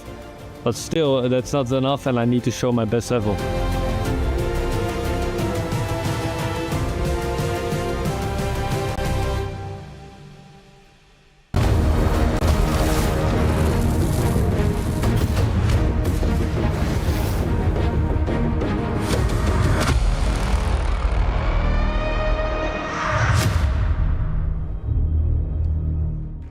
Welcome back, everyone, to the FC Pro World Championships. You can see who I have next to me here. It is Emre Yilmaz. I mean, we got a much-needed 3 points in that last round up against Virgil. 5-3 victory. So how are we feeling after that win? Yeah, it was a much-needed win. Yeah, he's a crazy player. He was on 6 points, so if he won, he was through to the knockout stage. But I played very good. I think my best game of the 2 days, so 3 days. Now let's talk about those last 2 days as well, because a lot of people were surprised by what the outcome was, because you weren't playing to your top potential. So what went wrong? What really didn't click day 1 and day 2? Yeah, I think I just don't play at my best level. I don't know why, but I need to fix it if I want to come far in this tournament. Coming into today, you are sitting in the elimination area. You're now out of that, but you do need to put in some work in this last game up against MS Dasre. So what needs to happen in this last match for you? Yeah, I just need to win my game, just to play good, and then everything will fall apart. All right. Well, thank you so much, Arme. I'll let you get back to it. Send it back over to the desk. Great to hear from our top 3 players. Emery having a big win on day 1 and then a very rough day 2. He's starting off the 3rd day of league play, though, pretty strong. Let's talk about it, Shells. What did you just witness in the last hour? I mean, what we're witnessing from Emery, he's one of the best players in the world, as simply as we put it. I had no really fear in him. I guess we were just surprised to see him that low in the tables, but we know we still had day 3 to capitalize and redeem himself. And Emery was, I expect nothing less. Cool, calm, collected, and he got the job done in this round. FG is a big round, not just for Emery, for a number of players, including Manu Bashur. Where did he finish? Yeah, Manu Bashur, a huge win for him, actually. From 7 points, he goes to 10. So you can say he will be in the knockouts pretty safely. You can say that now. It was a good performance from him. Samu Gamer as well, actually. He's only on 9 points right now, so he's actually leapfrogged him. Great round for him. It's still one more round of fixtures for them both. I expect to see them both. Just a handful of players into double-digit Shells as we take a look at the big wins, though. Nicholas and Brees in the first 10 minutes, very close. Nicholas, though, a blowout win gives him +6 on the goal differential just from that game alone. He is now starting to pull away. I believe now +13 overall. Yeah, I think that was a big game. I was desperately, when Brees went 2-0 up, I'm thinking Brees is a very cool, calm, collected. When he's in possession, it's very hard to get the ball of him. Going 2-0 up against Nicholas, I thought he might be able to catch him off guard there. But that's a big win from Nicholas, especially from day 1. He had a disappointing start, and I think for Nicholas, he's the Iceman for a reason. He's slowly coming in and growing into the tournament. We expect to see him do well in the knockouts as well. You mentioned Milkolov at the start of the day, and of course, Levy Finn, our player who was 12 points coming in. He was on top of the leaderboard, now our first to 15. Yeah, absolutely. I mean, he's been unbelievable, Levy Finn.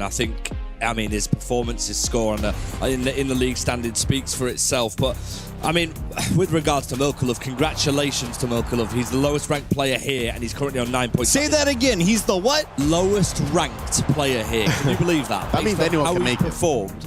He has been absolutely amazing. Arguably one of the best performers here in terms of rankings. He's been amazing. He's got a massive win. His opponent, on the other hand, Catcher, he needs something, and he needs something against the Iceman Nicholas, who we just saw, like you just said, against Bryce, do so well. That is going to be a tough game. Yeah, as you can see the highlights here from Jafonzo and Anders. I thought Jafonzo, listen, this is a great start from Jafonzo against one of the best players in the world. But Anders showing his class there, clutching up. I thought we might be getting an Anders special, potentially going into the last round. And slow going to the highlights between Brees and Nicholas. Like I said, Brees went 2-0 up, and Brees is a very possession-based player. So Nicholas to come back here shows that he's low-key playing. I know he was hating on the game on day 1, but he's still got the level. 8 straight goal Shells. Do you blow out opponents like that? I'm back in my old days, but I think that happens to me now. But listen, momentum is a big thing in terms of confidence on the game. Sometimes, you know, you go into a game. For Nicholas, he's so experienced, so sometimes you can't just start off strong. The two boys from Argentina, Bonanno and Nicholas, doing work so far. They are in your top 4 in overall points. You're looking for other players to climb the rankings. Well, Virgil had an opportunity. Yeoman shut it down. And as you mentioned in the interview, this was a huge one. 3 points denied from your opponent. He gathers them instead. FG, he is now skyrocketed into our top 16. Yeah, I mean, it was a great performance. Like we said, a massive result for him. I mean, let's touch on that game again, shall we, involving Nicholas? Because Bryce is in a bit of trouble now. He's on 5 points. Remember, he is in his home nation. We would love for him to be there on the main stage on Sunday for the fact that he'd bring a big following with him, I'm sure. But he's in a bit of trouble. He's got 5 points, and he's got a game against Guga Faraz, who's in fantastic form next. It's not looking great, Shells. Yeah, but it's not looking great, but anything can happen. Round change very quickly. But going back to Milkolov, I mean, being the lowest ranked player in the tournament, I think that is he's using that to his advantage. I've been in tournaments before where I've been the underdog, or people might not know my name, or I might be looking at a newcomer and thinking I have to win that game. You can use that to your advantage because everyone will be thinking I need to get the 3 points here. And for Milkolov, he's been playing at a good level, so maybe he can carry that way into the knockouts. Here you can see the Italian getting taken down by the youngster Mikolov with another 3 points. Should be secured into our top 24. The question is, where is he going to finish in the bracket? If you look for a live update, we'll screenshot this bad boy because the numbers are officially in. Manu and Team Liquid into your top 5. You got the Falcon into your top 6, and Alihan Lion still holding on to his 9 points alongside Nasada, Samu, and Mikolov now, who are all top 10. If you're looking at the right side of your screen, you mentioned Neat might have an opportunity. Obrun really needs some wins. Shells, any other players to watch?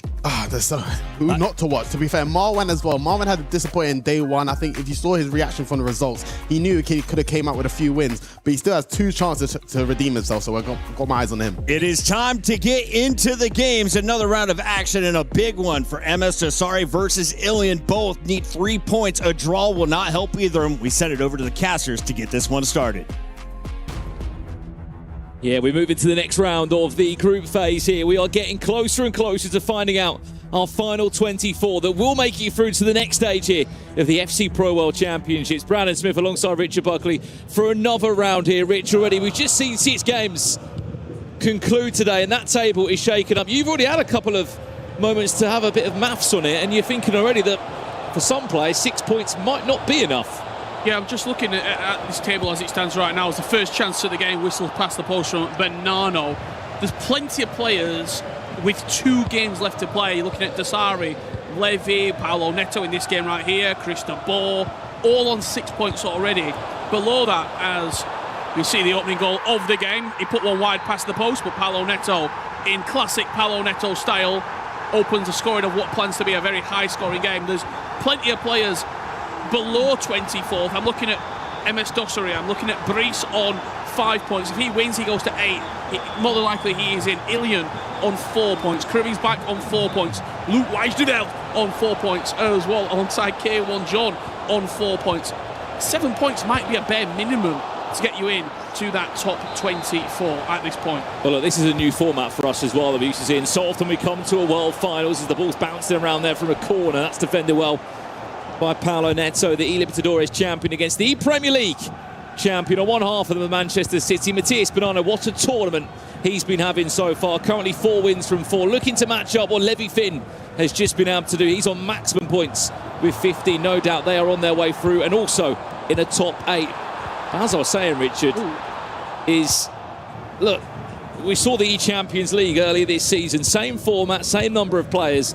There was 5 players all on 7 points during that league phase, Rich. And it was the goal difference of Tuga and RVP Legend that put them through on that day. So that was 7.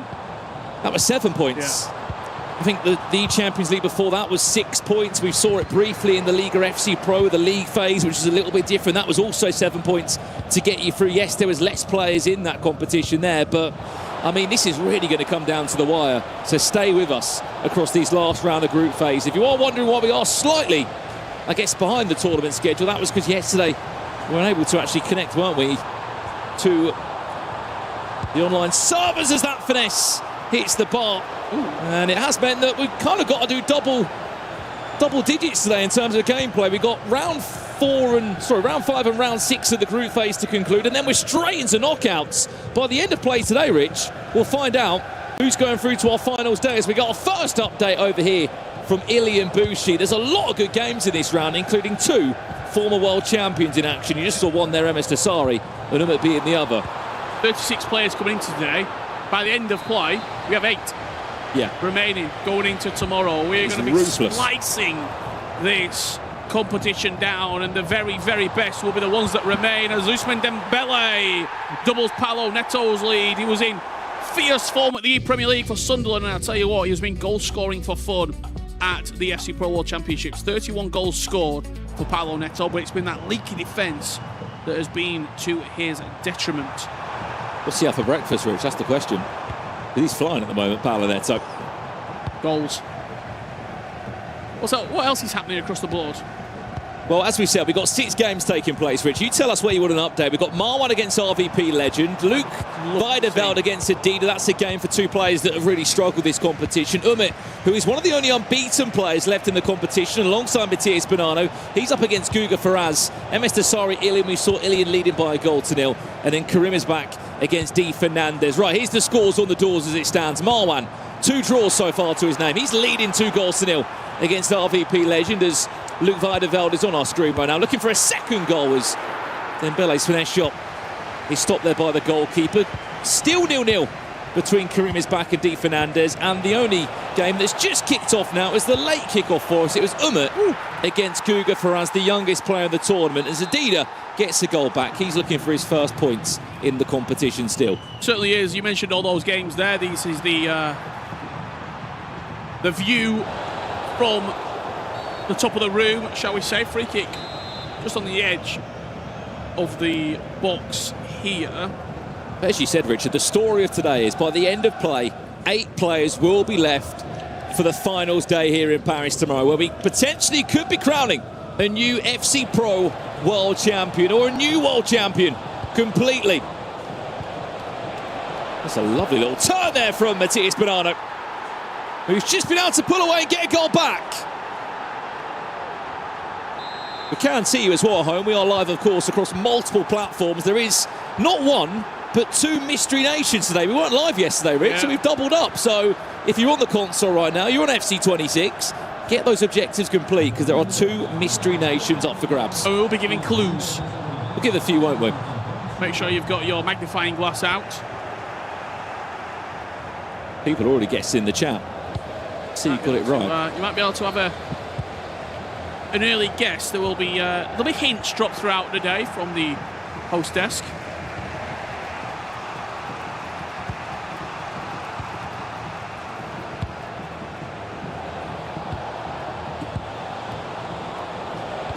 Mr. Sari has got a goal back. There's Matías Bonanno. Ball roll, finesse! Thank you very much, Ousmane Dembele, 2-2. I've got to comment on Matías Bonanno throughout this tournament. In the FC Pro World Championships in previous years, he has struggled. I think 2022 was his best performance at a World. He looks very, very composed this time around. I don't know, maybe with obviously his family being present as well with him, it could be a settling impact for him. I know he's been working very hard, obviously, with Manchester City and the video in behind him as the coach there, but he does look a lot more, almost maybe a flashback to a previous Matías Bonanno, one that we've not seen outside of the Premier League for maybe a year or so. The last time we saw Matías Bonanno this good, Richards, was probably during the online era in South America, where we won everything. Or at the Premier League. Or, of course, at the Premier League. Well, look, as you said, the season never starts that well for him as it has recently. Misses the FC Pro Open, wins the Premier League, did get through to the knockout stages in the Champions League, where he fell in the first knockout round to Guga Faraz, who's also in this competition. There's the live updates on the bottom of the screen. There's the scores on the doors. There's Matías Bonanno near enough. About to go 3-2 if it wasn't for the hand of Casillas. But keep an eye on those live standings. That is where you need to keep looking. Top 24. MS Tassari just there at the moment on the 24th spot. It's moving, it's changing. Catch has now moved in there. Look how much it's fluid. You saw MS Tassari just scored an equalising goal. Moves up to 18th as Paulo Neto is onside, and we'll go 3-2 up here against Matías Bonanno. There is a lot of FC to get through today. A lot of games. And no doubt there'll be a lot of shocks along that. Will we have a bit of extra time and penalties? Of course. No extra time needed in the league phase of the competition. We were saying that in the back room, Rich. You said there's probably too many draws going on. Yeah. It's not helping anyone, is it, on their pursuit to try and get in the top 24? Well, if you said 7 with good goal difference, but potentially 8 might be the magic number to guarantee it. It feels like we're going up, doesn't it? I mean, we are at the FC Pro World Championships. The quality of players is going up, but those draws certainly aren't helping anyone. Someone in the chat asking how's Anders getting on today. He has just kicked off his day 4, could you say, of the competition with an important result against Chafonzo. Everyone made it to the weekend. They have. It was an interesting day for the players yesterday. Of course, we were delayed in play. Unfortunately, couldn't get started in the end. That's an interesting offside trap, which does pay off in the end for Scott McTominay. He's just off. But from what I heard from a lot of the coaches, Rich, it was just a good opportunity for the players to have a breather, have a bit of a reset in the players' lounge there. That was the equaliser for MS Tassari. He's all square at 2-2.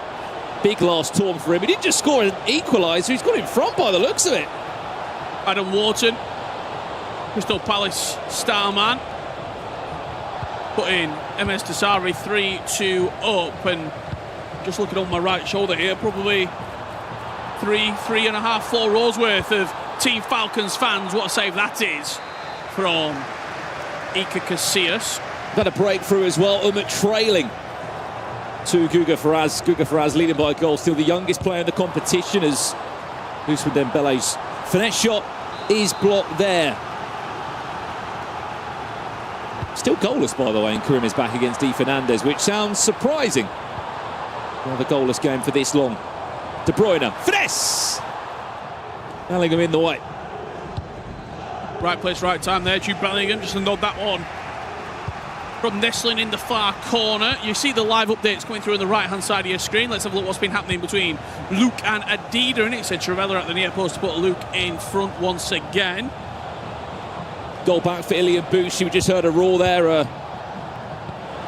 French roar. How big that could be for Team Vitality. Of course, there is more than a World Championship on the line. That is brilliant control, by the way. How's he still got possession? How's he done that? What a goal.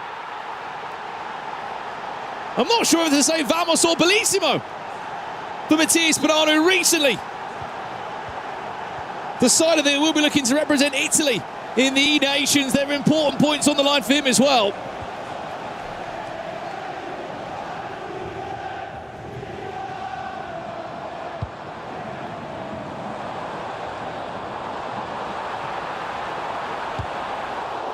In Adam Walton, Rich. Not everyone's cup of tea, but for the players that know how to use him and utilise him, what a player and what an addition he's been. Yeah, I saw him actually in action Boxing Day a couple of years ago for Blackburn Rovers. Saw what a player he was against Watford on that day. Soon after, went to Crystal Palace just as Jude Bellingham started in the Championship. And now he, the main man in the midfield. Bonanno leading as we go into half-time, 4-3. But that midfield duo, Jude Bellingham maybe a little bit better in the final third. Adam Wharton got every single passing defensive attribute that you require. What is the ultimate partnership in that midfield, in that 4-4-1-1 that we're going to see across? What do you think the winner's side will have, Rich, when we get there tomorrow night? What will be the two midfielders? It'll be Bellingham +1, but it's who's the +1? Jude has to be in there. I mean, Granit Xhaka, the highest rated item that he possesses in the game at the moment, certainly an option in there. Scott McTominay's floated in a couple of times. Frankie de Jong maybe more of a substitute than a starter. It's certainly Jude +1. I also really like Rodri in the midfield as well. You can see him actually in this team right here from the 5 playstyle plus Rodri, that the Path to Glory item that went on to obviously have great success with Spain winning the World Cup. Vicky Lopez on the pitch now for Guga Faraz by the looks of it.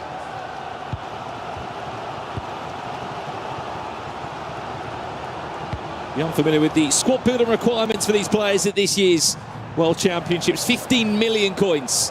And that was all the rules you needed to follow. Just stay within budget. Bonanno 4, Paolo Neto 3. We just kicked off the second half in this one.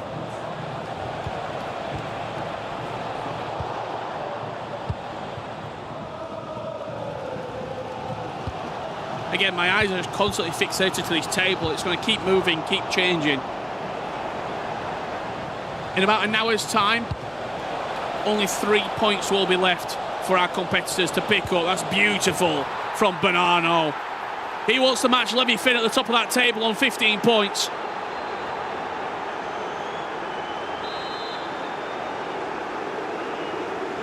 And he might just be on his way to go and do that if he can continue in this form. Well, Levy Finn's got a +10 goal difference, Richard, which will probably keep him there unless we see, another 4 goals? Yeah, look, might happen. The question that I've got on the other side of this, Brandon, is Paolo Neto in a bit of bother. He's on 6 points. He'll have played 5. Goal difference is right now +1, but after this game, he's probably going to be in the minuses if this result sticks as it is. with his final game of the day for Paulo Neto up against Oberon, who is, I mean, fighting for his life. There's one back for Paulo Neto. Well, if we can, let's get the live standings up for a second, just so we can give you the lowdown. Of course, this is going to change, no doubt. So as it stands, that's your top 8. Again, I wouldn't worry about anyone maybe 5th, 6th or 7th or 8th for the moment, because that's going to change. I mean, probably even 3rd and 4th. But Levy, Finn and Banana, both on 15 points. No doubt they'll be going through. Why is it important? I hear you ask. Well, you skip around. You don't play in the round of 24. You play in the round of 16, Rich. So you win one game tonight. You're in the quarterfinals tomorrow. And you're teetering towards the FC Pro Open for next year. And just to put this in perspective, look how quickly one win can turn you around. MS Dossary started this round 21st. Right now on the live standings, he's 12th. That's one win. 3 points can shoot you up that leaderboard so fast. Bonanno. Claudio Pina finds Bellingham, who can't find a way past the popular choice in at fullback, Mark Pubel. Arajo was the idea at the back post. He'll head it back down to Bellingham. He'll take all the time in the world. Banana restores the 2-goal lead again. And again, it's just those fine margins, mastering the corners, mastering the details that you have all the control of. Finding the mismatch in the box at the back post, that header back across into the tight area, and then he's got all the trust in the world in Jude Bellingham. He can go on either foot. He didn't have to do the conventional cut inside on the right, have to take it on the left and hit the near post. Well, this is our feature game as it stands. MS Dasari, by the way, has found himself in a real good game against Ilian Bushi. We'll jump over there if we can in just a split second. Remember, we've got 6 games taking place at the same time. For those at home that are trying to follow along with all the action that's going on, do let us know in the chat if you want updates on certain players. We'll do our best to give you all the lowdown with the live standings and tables. Right, well, this is where the Raw was from. MS Dasari went in front. That was 5-4. Ilian Bushi pulled one back to make it 5-5. They are still all square between the two of them. I want to turn my attention to, if we can get some replays. That's an extra fantastic pass. Ousmane Dembele gives it a 7-goal, 3-goal gap. I mean, I'm looking now at the goal difference. You mentioned the goal difference with Levy. What was he needed to get? 6-goal swing? I think that was being a bit nice. It was 8. He's nearly there. He's getting halfway there, at least. I mean, it would say a lot. As it stands, it's looking like a really solid top 8. But please do keep in mind, we haven't even finished. Great goal, Luke. We haven't even finished round 5 yet, Rich. We've still got 6 more games after this. Absolutely. You're looking at who's going to be in action as well. In round 5 later on, we've got Nasada Hezers, Danny Pitbull looking to get points on the board against Chris de Boer. Neat against Red Black, Levi David, Abu Maka, Oberon, Alihan Lyon, and K1 John, PH Zin. Feels as though all those players, Brandon, need wins. Even at this point, draws don't really help you. Someone who needed a win today, Rich. He drew 2 games from his first 3 rounds. I should say first 4 rounds so far is Marwan. If we can go to Marwan's game for a second. Marwan, of course, he was the French League 1 champion. I mean, RVP Legend's been really impressive so far this tournament, but I'm not sure what's going on here today, Rich. He's 7-1 down. Wow. As that finesse comes in, they're just trading blow for blow, these two at the moment. I mean, Adida, of course, is hoping that he can win this game and the next game. That would give him 6 points, but then as you're looking at the standings, you need so much to go your way. Yeah, his goal difference isn't great as well. He's -14 coming into this game. It's one of them, isn't it? You could do the hard work and win the last 2 games. If your goal difference is still -5 or 6, we saw that in the Champions League. Those players still weren't able to secure themselves a spot in the top 24. Ilian 5, MS Dasari 5 there at the right-hand side of your screen. Karimi's back 3-1 up against D. Fernandez. If we can, let's go then. Marwan against RVP Legend or MS Dasari Ilian if we can. Look, there's all 6 games taking place here. I think Marwan. Let's check in with him quickly. Why it would be an important win for him.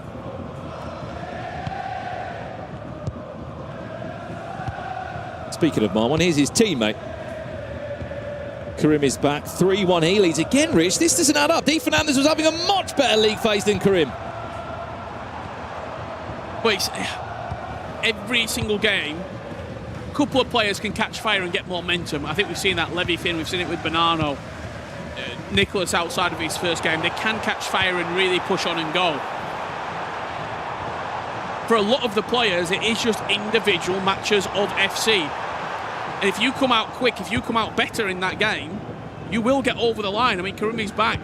You look at his results, 5-3 loss, 7-5 lost to Manu and Levy respectively. He then beat K1 John 7-5 and drew to Hezers 5-5. All the games have been really, really tight for Karim. This game, Rich, talk to me. 5-all.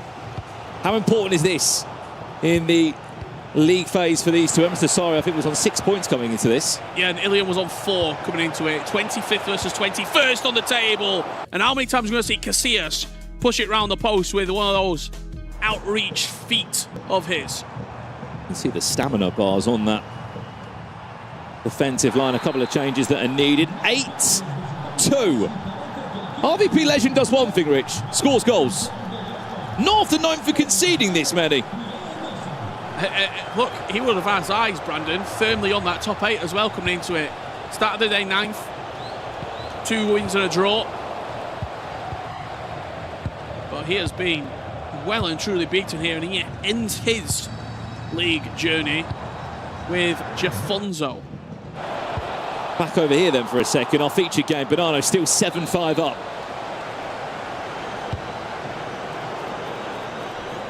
There's no one in the box there for that corner for Bonanno. A really important round, though, as you said, though, for AS Monaco. Both players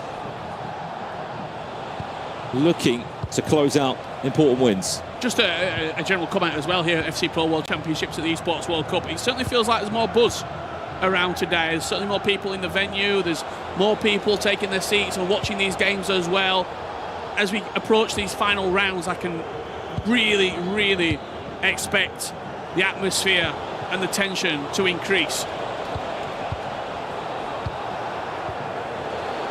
Chance. Bonanno. Getting closer and closer to seeing out a 5th win in the FC Pro World Championships.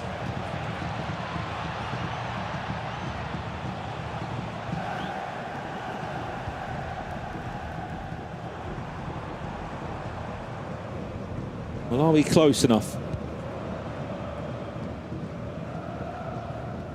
to our first full-time result? I mean, look, we're probably the furthest forward in this game here, Rich, in particular.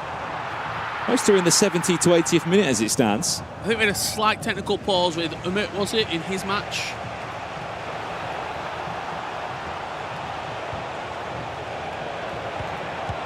Chance for Ilian. You hear the roar coming from the back of the stage because MS Dasari trails 6-5. And let's check in then. Umut against Guga Faraz. 3-1 down. Umut was. Remember, he's unbeaten, or was unbeaten at least, before coming into this round. Guga Faraz, I mean, what a tournament he's having. He's not shown any fear, is he? Bear in mind, he's the youngest player in the competition, which some would say it probably work in his favour, Rich. Saka, what a save. But I think with Guga, you just look at this entire season as a whole. Started with the FC Pro Open with the qualifiers out in Atlanta, successfully, then moved, and flawless as well in that. He then moves on to the Pro Open, didn't quite go his way. What did he do? He went and rebuilded, goes into the domestic league campaign with Santa Clara. Second in the Portuguese league, comes to the Como Libertadores and the E-Champions League, both successful campaigns there, not getting over the line with the title, but making a real dint into the tournament. He's a top 4 in Sao Paulo. And I think he does come in riding a real wave of momentum into this World Championships. The one thing in that season, Rich, if you start to dissect, he has been at every major tournament that he needs to be at, hasn't he? He's not just turned up, he's not been grouped, he's not been eliminated, he's played very well. And that's the kind of season you need. I would have him making tomorrow. Early prediction for you there. can see it. See if he can follow through.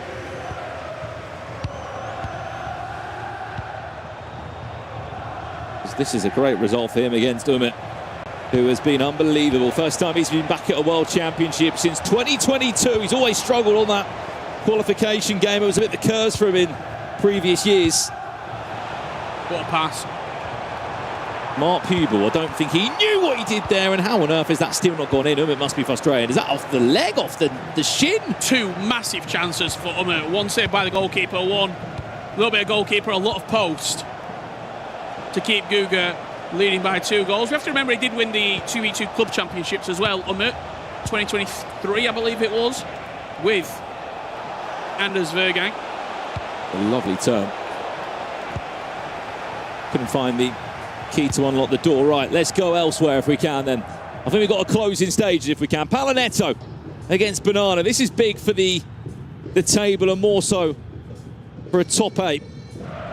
Guaranteed, you'd like to say, for Matthias Banana, who was minutes away, Richard, from another impressive day here at the FC Pro World Championships. Whatever Levy Finn can do, Bernardo can do better, maybe you could say.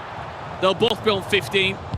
They'll both be joint top of the table and flying in to the bracket play later on today, with only one win needed to make Championship Sunday. There it is, 8-5. Matthias Banana of Manchester City Esports might just be having the best start to an FC Pro World Championships we have seen in quite some time. Over here then, important for the 2 Moroccans. There is a 3rd Moroccan in the competition, the Sadi. He's in action next, but these 2 have been maybe not at their best yet. But this could be the turning point. I mean, if you want to peak at the right time, round 5 and round 6 might do. And your teammates helping you do the business as well if you want that extra bit of confidence. 9-3 Marwan victorious. Teammates in the sense of the E-League and Championship together. And look, no one really expected to go and win that. Not with FC Troy being in there. Levy and Manu. And you think that Johnny teamed up with Fuma this year, and them 2 obviously still couldn't even get to the final day. You had the Pashottos.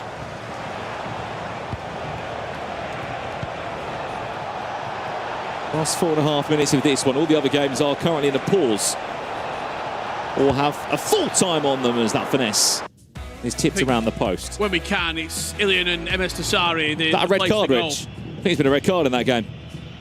Let's jump to it now. MS Tassari, Ilian Bushi.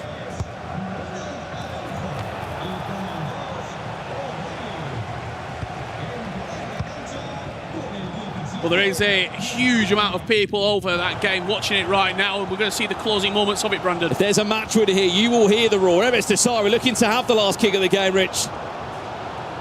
In the grand scheme of things in the table, feels like a must-win. Could be a 9 point to this, not just a 3 points for Tassari. Punches it into Alfonso Davies, and that will do us against the 10 men of Ilian Bushi. A full-time result there, 12 goals between the 2. And nothing to separate them at 6-6. Let's jump back to Umit Guga Faraz now. Puts Ilian on 5 points. Puts Tassari on 7 with a -1 goal difference. We'll have a better picture of this once everyone has played their 5 games. And we're getting ready for that last round.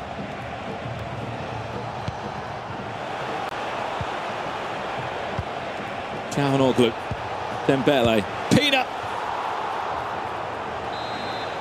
Just over 50 minutes away is Guga from giving Umit his first loss of this year's World Championships.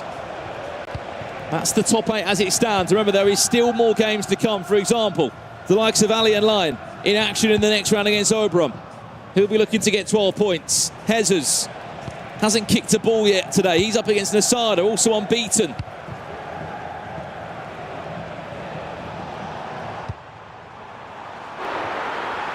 As you can see, 3 games left to conclude it. A minute left to this one. Statement win.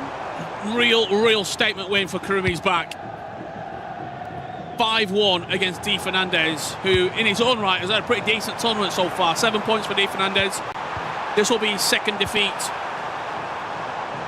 and it will also push Karimi's back into a real picture of qualification alongside Di Fernandez on what could be, Brandon, the magic key 7 points. In that one result, they've both gone equal on points. Di Fernandez on 7 points, Karim on 7. I think the goal difference will be enough to actually put Karim above Di Fernandez there as well. So, and that's what's so important, beating the people in your sort of area.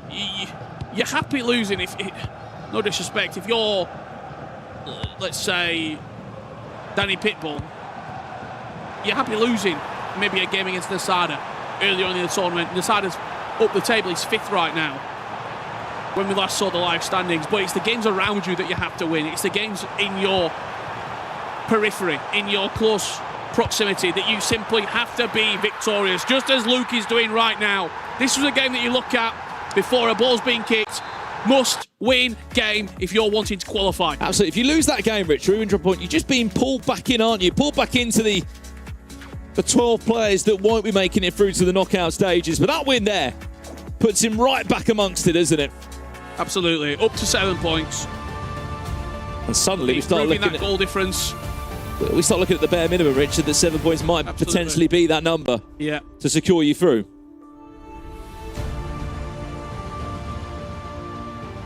Been a tough one for Adida, but I'm sure a learning experience. He's got a lot of quality.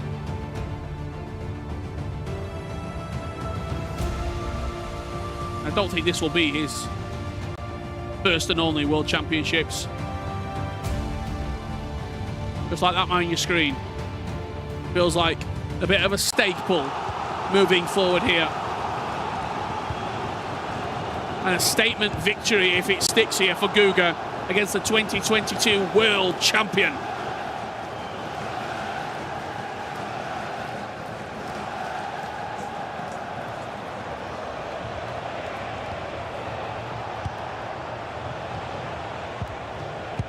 A result that puts him into the top 8 as it stands.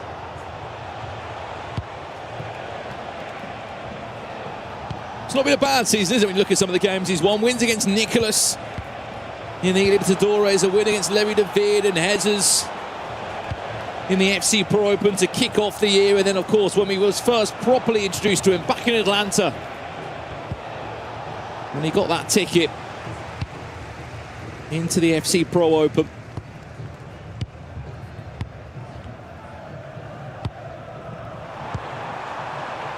Umut's not out of this game yet, though. If he can maybe get a goal, 87, 88 minutes on the clock, there could be an opportunity for him.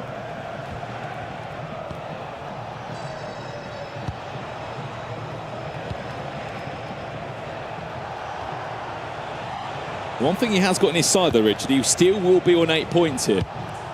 Yeah, I think he's safe, Umut, no matter what. Maybe the top 8 out of reach. But in terms of just qualifying through, which is the real bare minimum every player would look at and think, just top 24 is what I want to be aiming for. You can't even have the conversation, Richard, of like, oh, I wouldn't mind playing this person. Then it's just too impossible. I mean, look, some of the games that you're looking at right now, if it's 9 plays 24, 10 plays 23, are mouth-watering to say the least. There Nicely is one done. back, but I just think it's too little too late. Guga Ferraz might be young, but he will not be unfamiliar to what he needs to do just to see this out with all the animations and the seconds that he can pick up from a slower start from kickoff. That's a full-time result there, and that is Umut's unbeaten record gone. As it stands, there's only 3 players left unbeaten in the competition. Hezes, Levi, Finn and Bonanno. And up next, Hezes is up against Nasada. Absolutely. Neat against Red Light. Oberon, Alihan, Lion. Some huge games coming your way. Added time of just 1 minute. Important win this for Luke. As we just said, not just to get amongst those bottom 12 players, but to ensure he cements himself in the top 24.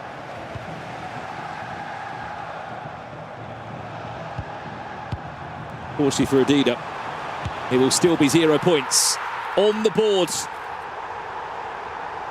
Well, that's the kind of momentum when you want, especially after he didn't get to play yesterday. Players have had practice games, no doubt, Richard, but it can't quite compare to playing on the main stage here. And look, I think for Luke, no disrespect to Adida whatsoever, but that was a must-win game. If you're not picking up maximum three-point haul from that game, you're probably looking at the qualification getting away from you. Big win for Luke. He does what he needs to do.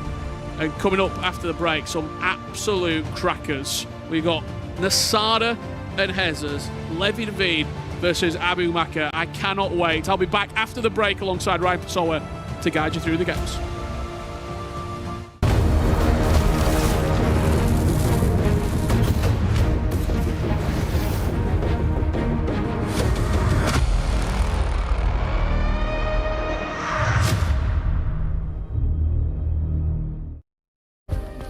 Play is in our DNA. Whenever we let it out, it becomes our superpower. Now imagine an entire city being built to supercharge it. Qiddiya City, powered by play. We were there. For every click, every clutch, every respawn. We were there for the years of grind, and we're here. Now, the proud founding partner of EWC, powering the biggest event in gaming, shoulder to shoulder with the world's best, making history. Greatness deserves a stage. Lenovo Legion, reach your impossible.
Welcome back, everyone. I'm joined by Ilian Bushi, who just had a nail-biter of a game up against MS Doxery. It ended up 6-6, but you had a red card in the 80th minute as well. So that was quite a stressful game because you need every point that you can get this point. But how are you feeling after that match? I feel disappointed because I think I dominated this game. I was winning until the 89 minutes, and I took the red card 82. So bad end of the game, but overall a good game, and I need to win the last game to go knockout. Now I have a very specific question to ask you. A lot of people say that you are the best player locker in the world at this point. So can you give everyone back home a little bit of an insight as to how you're so good at that mechanic of the game? I think I try to improve this mechanic since she exists. So, but it's difficult. You can cancel, you can do a lot of things with that. So, but now the people know how to do. So I think it's the best mechanic with the creative run. All right, and your last game is a must-win, of course, and it's against Abu Maka. So how do you envision that one going? What is your mindset going into it? Because we need those points. Yeah, I need to win. If I win, I will go knockout. So I will give everything. Maybe it's my last game, maybe not. So I will give everything on this game. But I feel really good against Doxery. So I think I hope I will do it. All right, Ilian, thank you so much. Guys, over at the desk, does Ilian have what it takes in that last round to make it out of elimination? Well, we mentioned that a draw isn't going to be good enough. A little bit worried about him as we're looking at the math. 6 points seems to be the cutoff right now, but that is without 6 more winners coming in. So, Shells, let's talk a little bit about what just happened. You said there were 2 stars we needed to call out that were on that elimination threat. Yeah. Who got big wins? Yes, both the Monaco boys, the E-League 1 champions, and both Marwan and Karim winning their games. And listen, if they didn't do that, I pretty much think their tournament was done. Now, Marwan has to play Nasada in his last game. But if you want to win the World Championship, you have to beat players like Nasada. So I think these boys bouncing back in day 3 anything can happen. FG, we're going to take a look at the updated standings. Any other standout games from that last round? I mean, we did just see our first elimination, our first official elimination. Adida is out. He's rock bottom. He's not got a single point. He can finish with 3. He can finish with 3, and it'll be interesting to see how he approaches it. He's a fantastic FC player. He's here on merit. It's just not been his few days, unfortunately. He is bowing out of the competition, but as we start to see, as Casey mentioned, we have got a massive game coming up. Ilian, he just conceded late on in that game. Them extra 2 points could have been huge for him, but now it sets up a tie against Abu Maka as we roll into the highlights. Like we just said, Matthias Bonanno, by the way. 2 perfect players now, right? He is on fire. And by the way, I did say on the first day nobody would do the perfect round, and maybe 2 of them. Maybe 2 of them. But listen, the guys that are coming up, of course, Matthias Bonanno and Levyfin, they're playing out of their mind, and they're most likely going to clinch the top 8 spot. But you see like Emre Yilmaz and Anders creeping in through the knockout rounds. Imagine playing Emre Yilmaz as your first game of knockout. If I was Levyfin or Matthias Bonanno, I would be fuming if that was first game. But as you can see, the highlight between Guga and Umar. Guga, I guess, kind of redeemed himself. We've seen at previous tournaments, it kind of feels like he's drawing a lot of games, but he's come here to this first World Championship, and he's absolutely flying.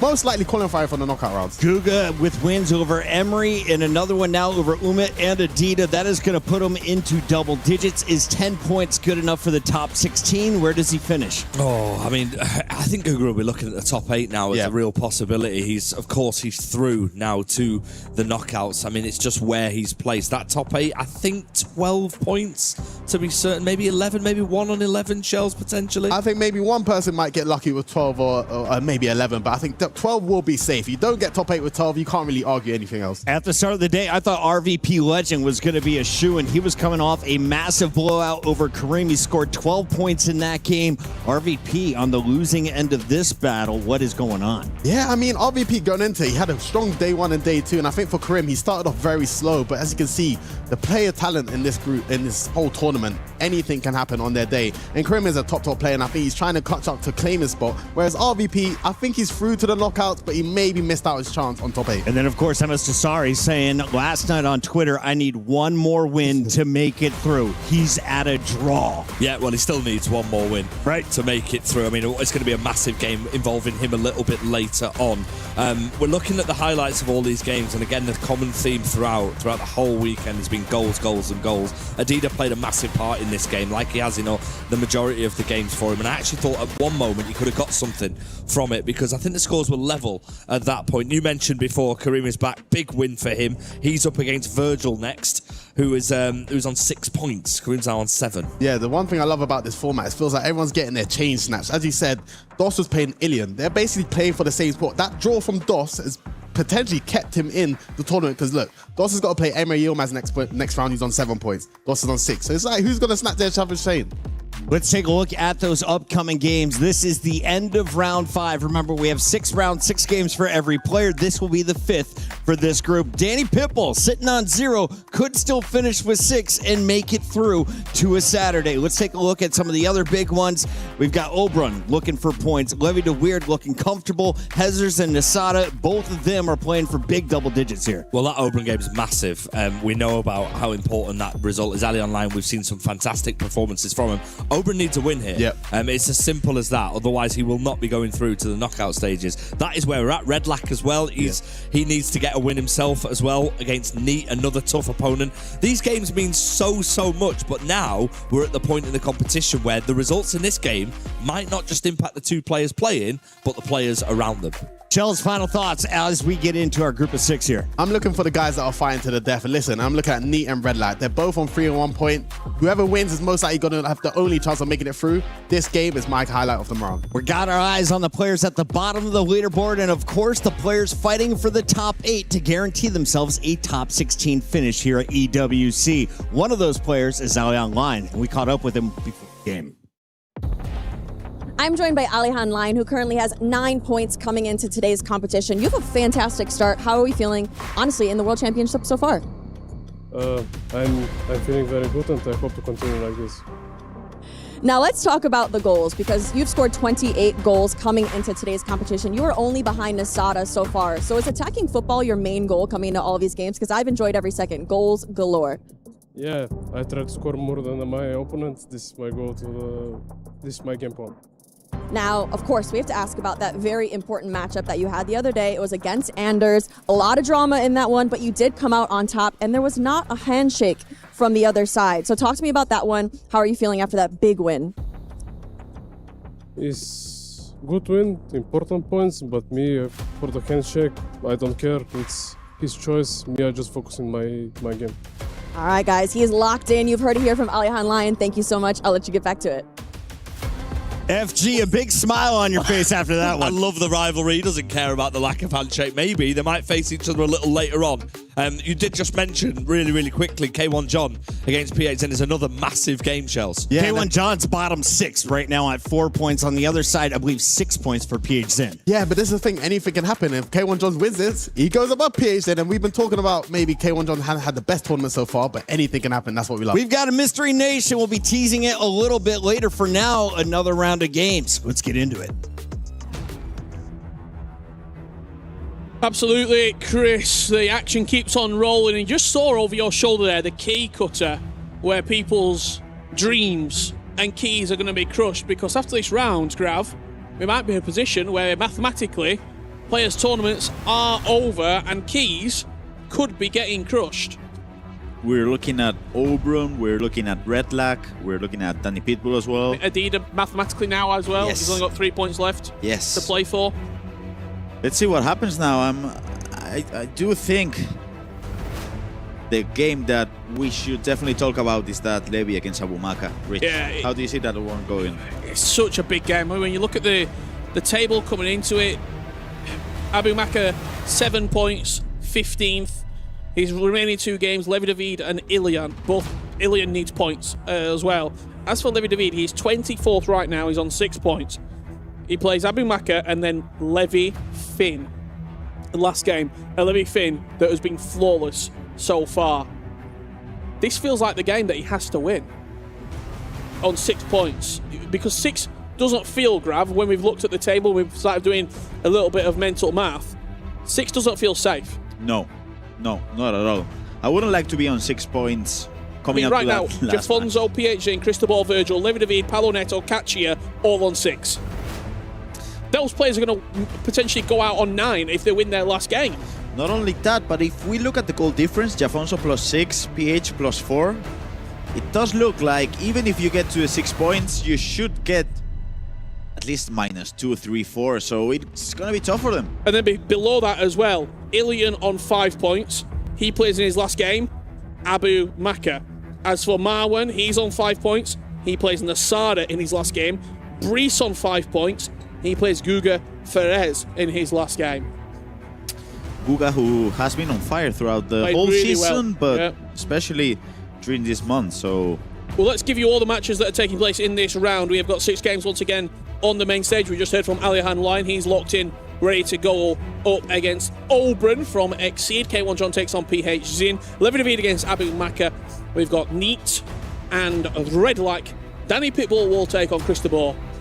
And Nasada and Hezers in a top 8 clash. What's gone wrong for Oberon this week, Grav?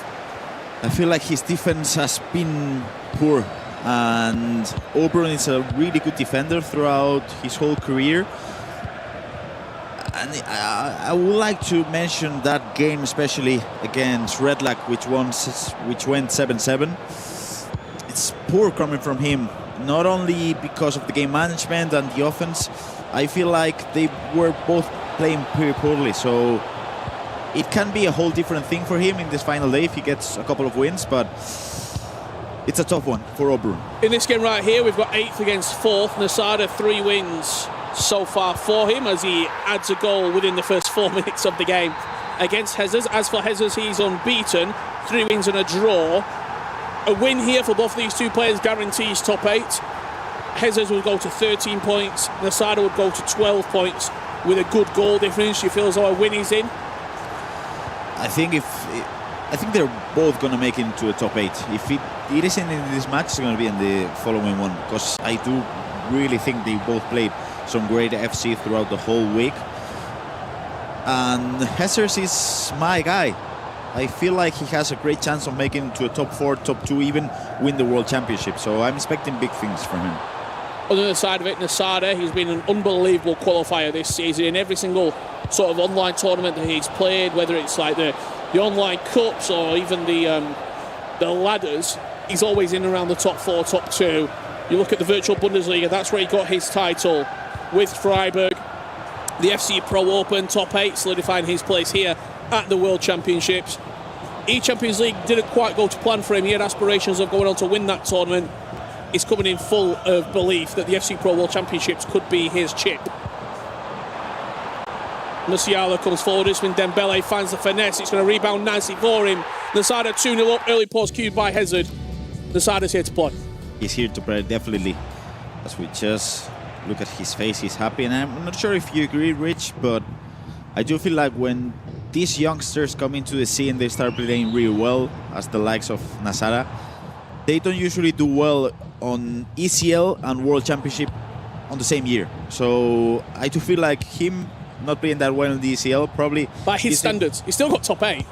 Yeah. But we were expecting maybe a final. Yeah. I do feel like even though he expected to win it all, it gives him a greater chance of making it farther here at the World Championship. Well, let me talk you through some of the other results we've got coming through here as it stands. Cristobal 1-0 up against Danny Pitbull. Red Black leading against Neat. As you can see, this was the opening goal for Cristobal. Levi David and Abu Maka still 0-0. Oberon 1, Alihan Lyon 1.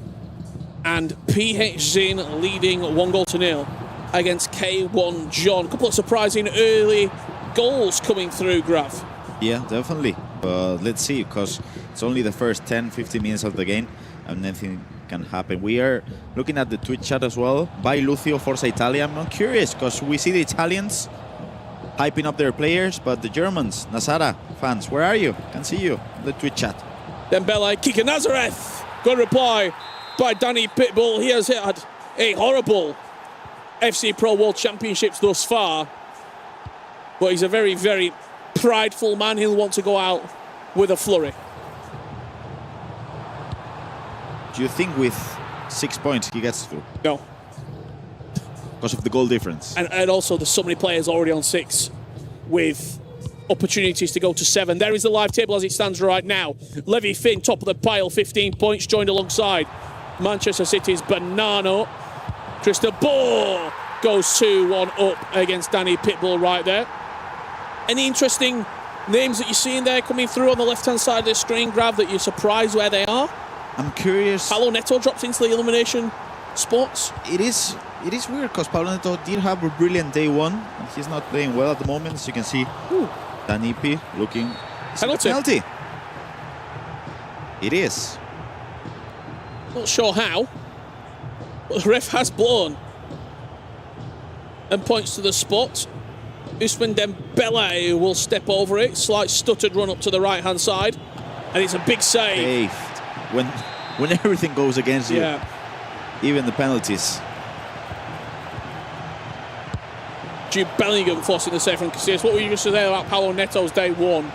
I was impressed with the way he played on day one, but it is always a thing in which sometimes you don't perform as well, but it's a matter of getting through to the top 24 in my opinion. Because Paulo Neto could beat anyone in the knockouts. He just needs to pull get through. there. When you were playing, I mean, it was a lot more as Cristobal goes 3-1 up here.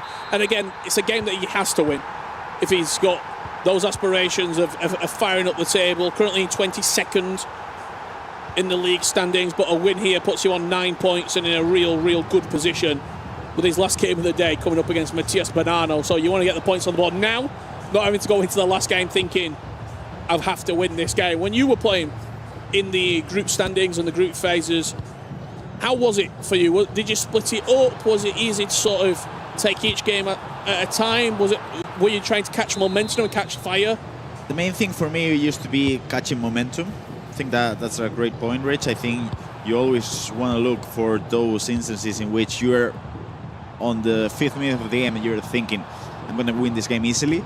But it's really hard to not look into the future as we see this great goal by Vicky Lopez. It's really hard not to think about the rest of the match. It's really hard when you're saying you're winning 2-0 and you're playing really good. you're thinking, I'm going to play against Semes Dosari then, I'm going to play against Nicolas, and you're going into the future. That's something that it's impossible. Like, you cannot afford to do that because... So you're playing this game here, Chris de Boer, he's 4-1 up against Danny Pitbull. You're thinking. He's already thinking, I tell you what, if I can get Banano, maybe already thinking that he's through, guaranteed top 8, I might be able to beat him and get 12 points. That's not the way to go. That's not the way to go because you got to think at the present. I mean, it's similar to Tenet, the film. As you know, Okay. Rich. You got to be at the present because if not, anything can happen and it can go poorly. We're going to go back in time and then forward in time. And it goes wrong. And I'm going to get confused with what's happening. There's Alian Lyon 4-1 up against Oberon, and it has been a miserable, miserable World Championships for Oberon, who came in through the last chance qualifier. The only player to go through the last chance qualifier all the way to the FC Pro World Championships. 512 players. He came through with the odds stacked against him. Redlac 3-1 up against Neat. He would need 2 flawless victories, turn around a little bit of that goal difference, put him on 7 points. Is there a chance Redlac might sneak through here if he keeps on winning? I do think so. I do think 7 points with a decent goal difference. I mean, if you look at his games, 8-4 against Anders, scored 4 goals. 6-4 against Katia, scored 4 goals. 7-7 against Oberon, that was the draw, scored 7 goals. Obviously, that's a 0, but if it comes down to goals scored, he could be on his way here. Levy Finney lost 2-5. The other problem is for Redlac, as he just concedes there, 4-2. He plays Hezers in the last match. I wouldn't want to play against Hezers on the last match, especially when I'm fighting for my life. Let's have a look at this PH Zing game. He's taking on K1 John, as we see Chris de Boer, coming forward once again, trying to add his 6th goal. We're not even at half-time yet. It's been relentless from the Ajax man. PH Zing is leading at the moment, Grav, and he's leading 3-1 against K1 John. Even for PH Zing, he's down there in an uncomfortable position. He has to win. He needs a win. Just see this pass coming in. I'm thinking about K1 John because the tournament for him started with a win against Ilian, then a draw against Umut, and then everything went wrong. He lost against Karim Isbak 5-7, lost against Nicolas, and he's losing against PH now. How do you approach that last match, Rich, when you started the tournament so well and everything went wrong after that? Yeah, it's really tough, isn't it, as Chris de Boer peppering the goal of Danny Pitbull.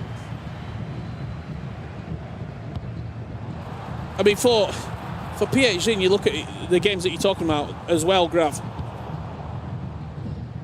He wouldn't have wanted Thursday to end, coming off the back of 2 victories. He would have wanted just to keep rolling, just beat Emre Yilmaz 5-4. He would have wanted that momentum that you talked about to just roll through. And we had a complete day yesterday with no games. That can happen, and you gotta be so on point when you're playing today. The amount of matches that he's playing, as you just see, Neat going forward to score the 3rd goal, 3-4, massive goal for him. I will say PH has been unlucky with his draw. I mean, Levi Finn, Hezers, Adira, and Yilmaz. There's some huge matches. As Oberon gets one back there, 4-2. The scoreline now with Alihan Lyon. As we approach half-time, let's go to another game, and let's go to Levi David versus Abu Maka if we can. That is a massive one, Rich. Absolutely. Let's try and get into that game, and we can have a look at it here. It's leading 1-0 is Levi.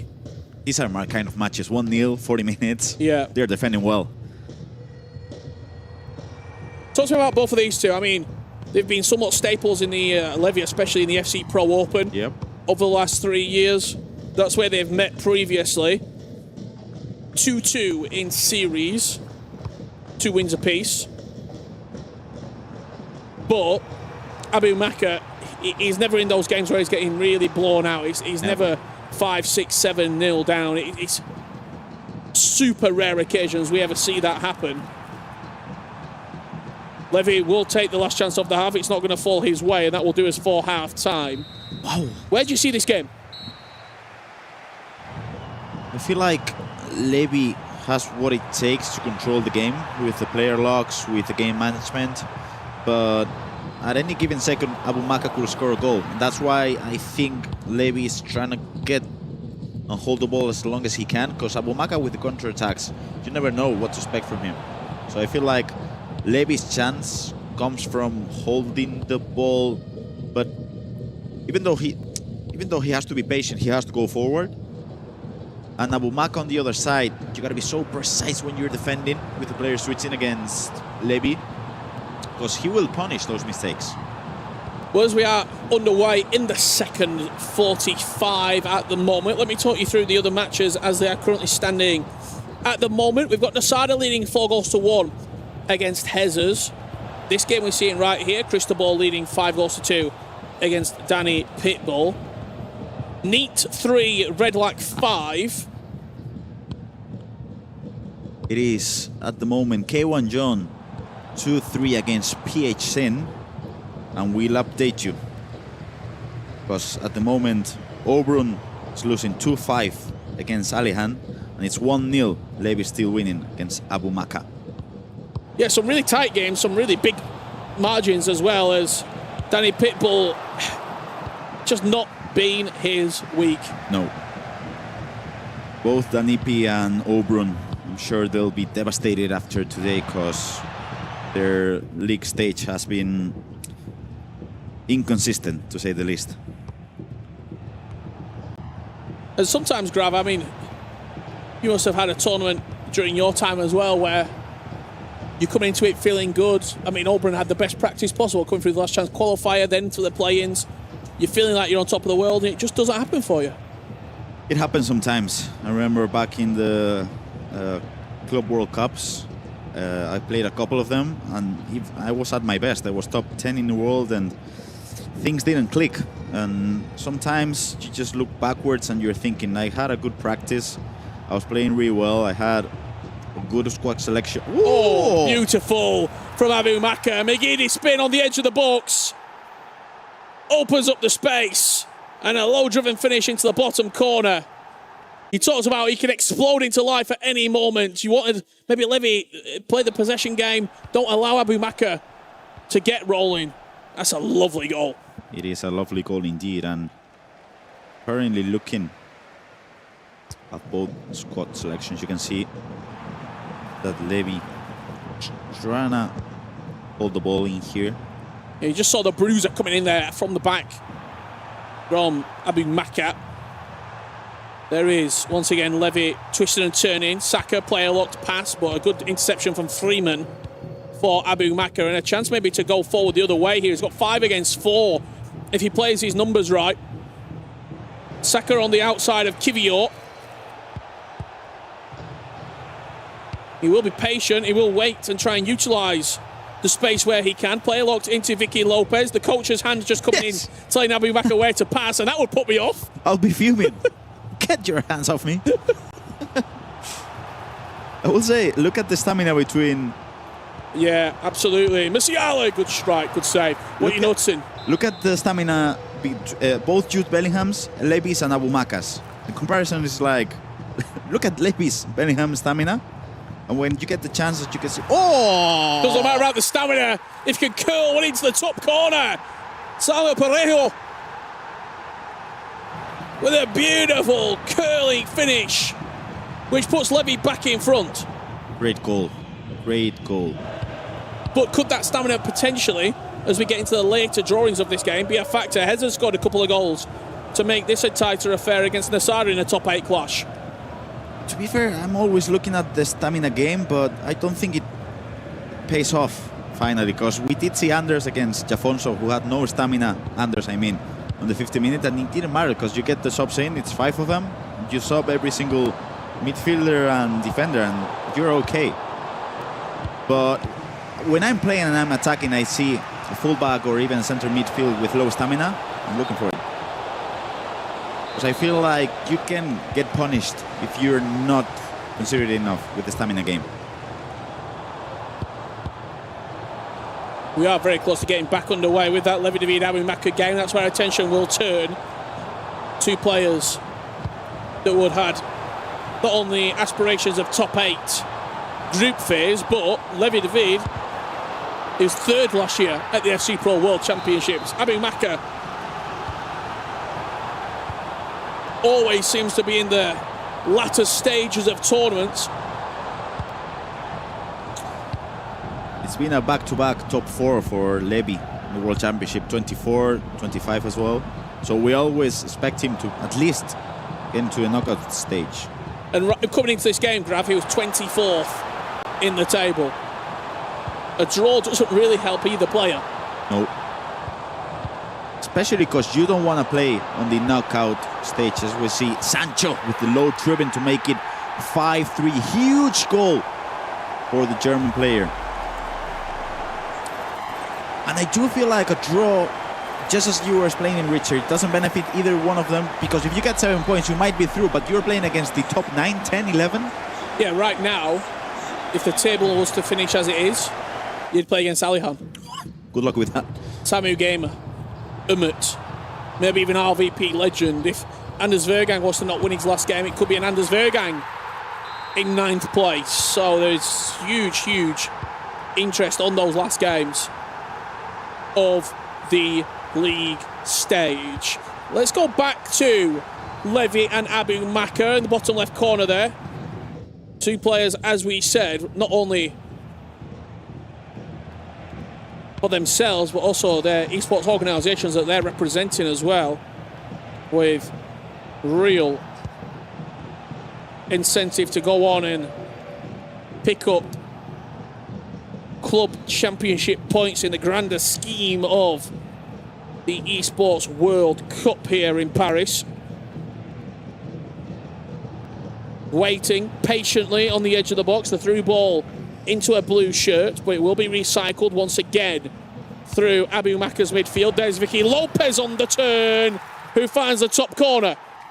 Levi's not confident at all defensively. You can see he's second-guessing himself with trying to go aggressive towards the ball holder. You can see that, of course, Levi has always been, in my opinion, the best player second-man pressing with R1 in this game.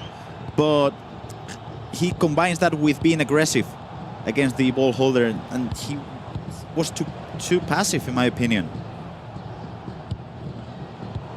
As we head into this match with Chris de Boer leading, still 7-5 against Danny Pitbull, but Danny Pitbull has made a bit of a resurgence. It is going to be too little too late for the FC Pro Open semi-finalist. That sounded like a raw. That sounded like PH. PH in.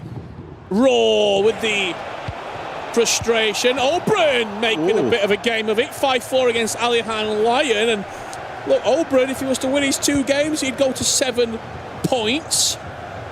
His last match of the day would be up against Paulo Neto, who is on 6 points. So it feels Oberon has to turn this game around from Alihan Lyon and then go on and win his last game. There's the finesse. Is it going to fall nicely for the Italian? The corner will do. As we just see the live updates on the right side of your screen, you can see Chris de Boer winning 7-5. And it seems like Danny Pitbull's dreams might be over after this match. Yeah, unfortunately so. I think there will be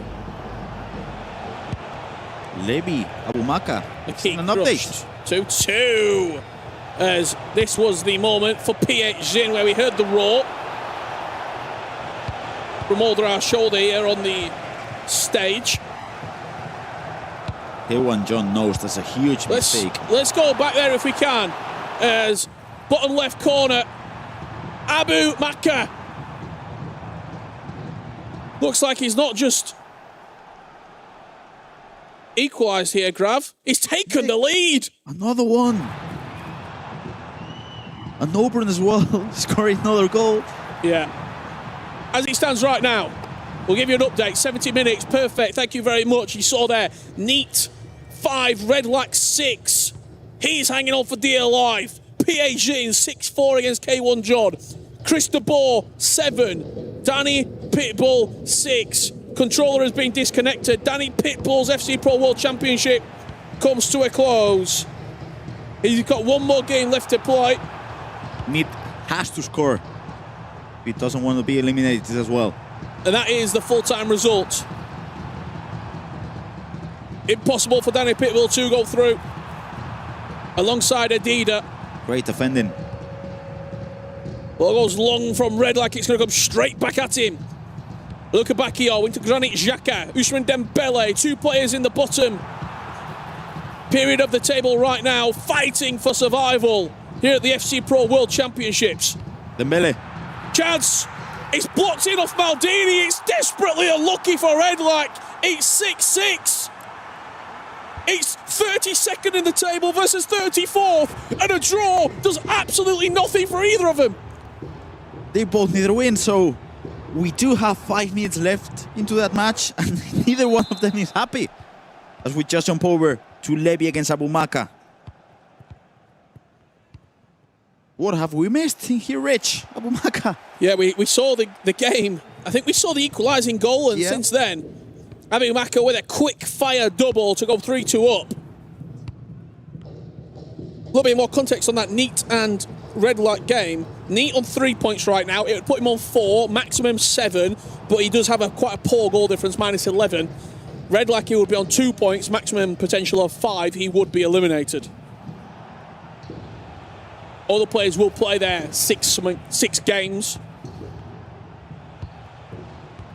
Even if qualification is mathematically impossible. We are in a pause in that Red Light Neat game. When we can go back there, we will. Do not worry, you're not going to miss any of the action here at the FC Pro World Championships. Abu Maka leading. Wow. 3-2 against Levy. And this will put Levy in a real dangerous waters going into that last game.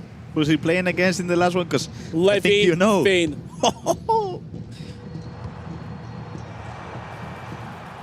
It's still having it in his own hands. Saka drives at the near post. But it's a must-win game. You have to win. You have to win.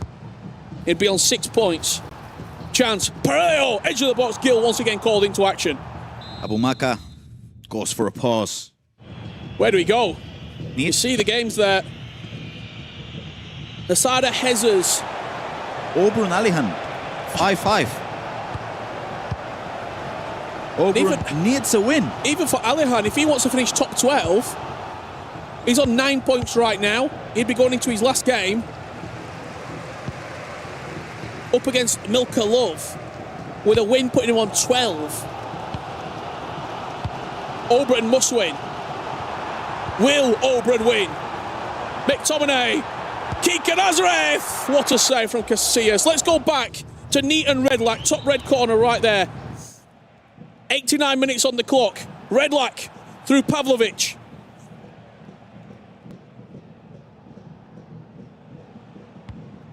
We saw a number of players go through the E-Champions League on 7 points with good goal difference.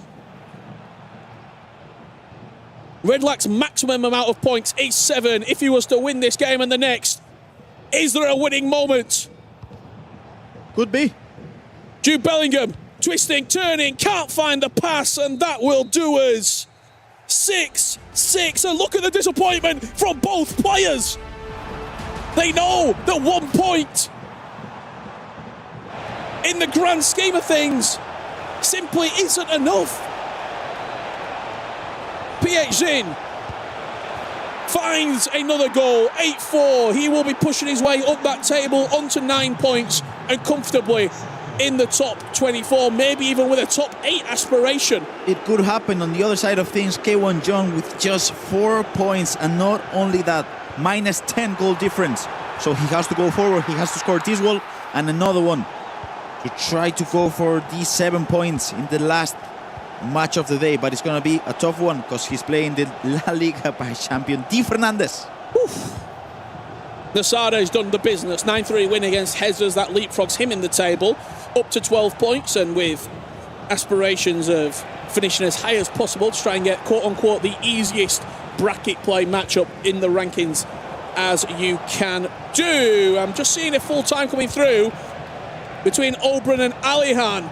I can see the reaction on our screen here, Grav, from Obrun. He looks pretty devastated.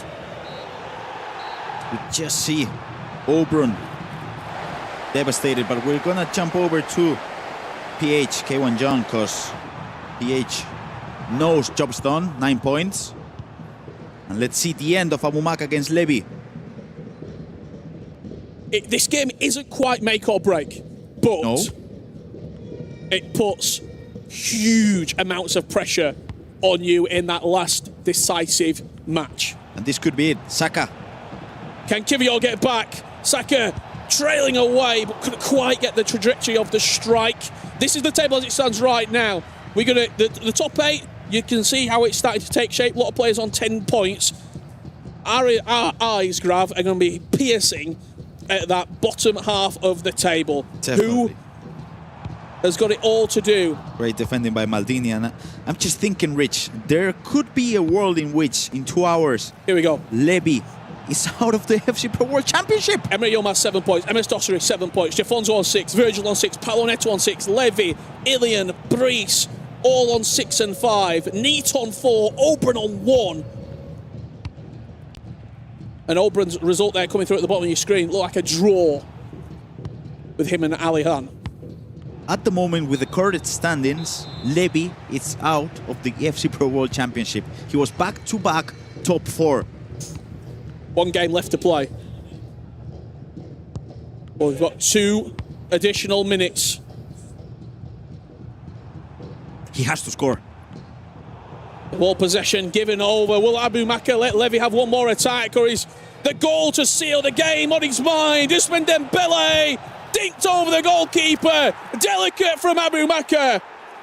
3 points going his way. 10 points will be his total with 5 games played. And Levy with everything to do as we go into the final match. He is playing against Levy Finn, who is top of the table. Rich, I'm speechless at the moment. Incredible here at the FC Pro World Championships.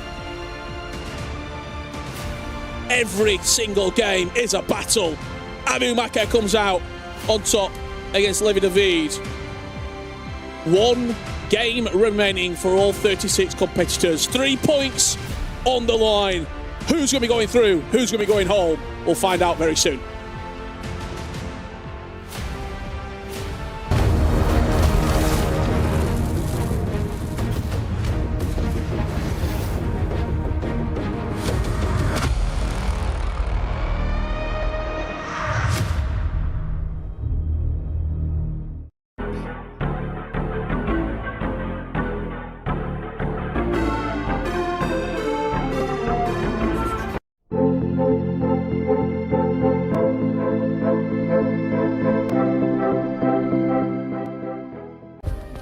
Play is in our DNA.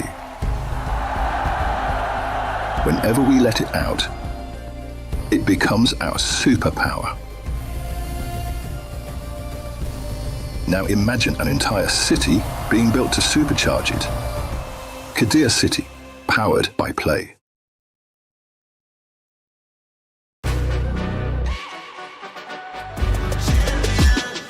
This ain't no regular thing. I came for the ring, you know what I mean. You see my name in the lights, better get right, I'm champion.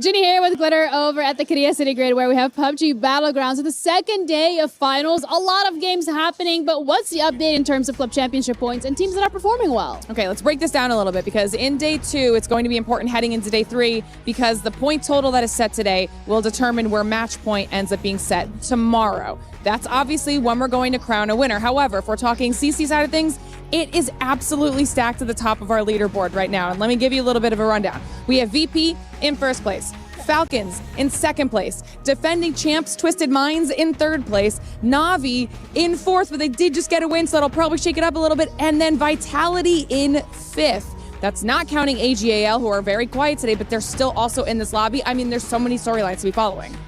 That sounds like a lot of updates coming through from your stage tomorrow specifically, because today these teams just have to get as many points as possible. Absolutely. That's the name of the game. Just get points on the board today, because tomorrow, technically, depending how teams play, they could end in 2 matches. I don't think that's going to happen, but it's going to be crazy for sure. All right, well, thank you so much for the update. I really appreciate it, Glitter. That's it from us. We're going to keep you guys updated. See you around.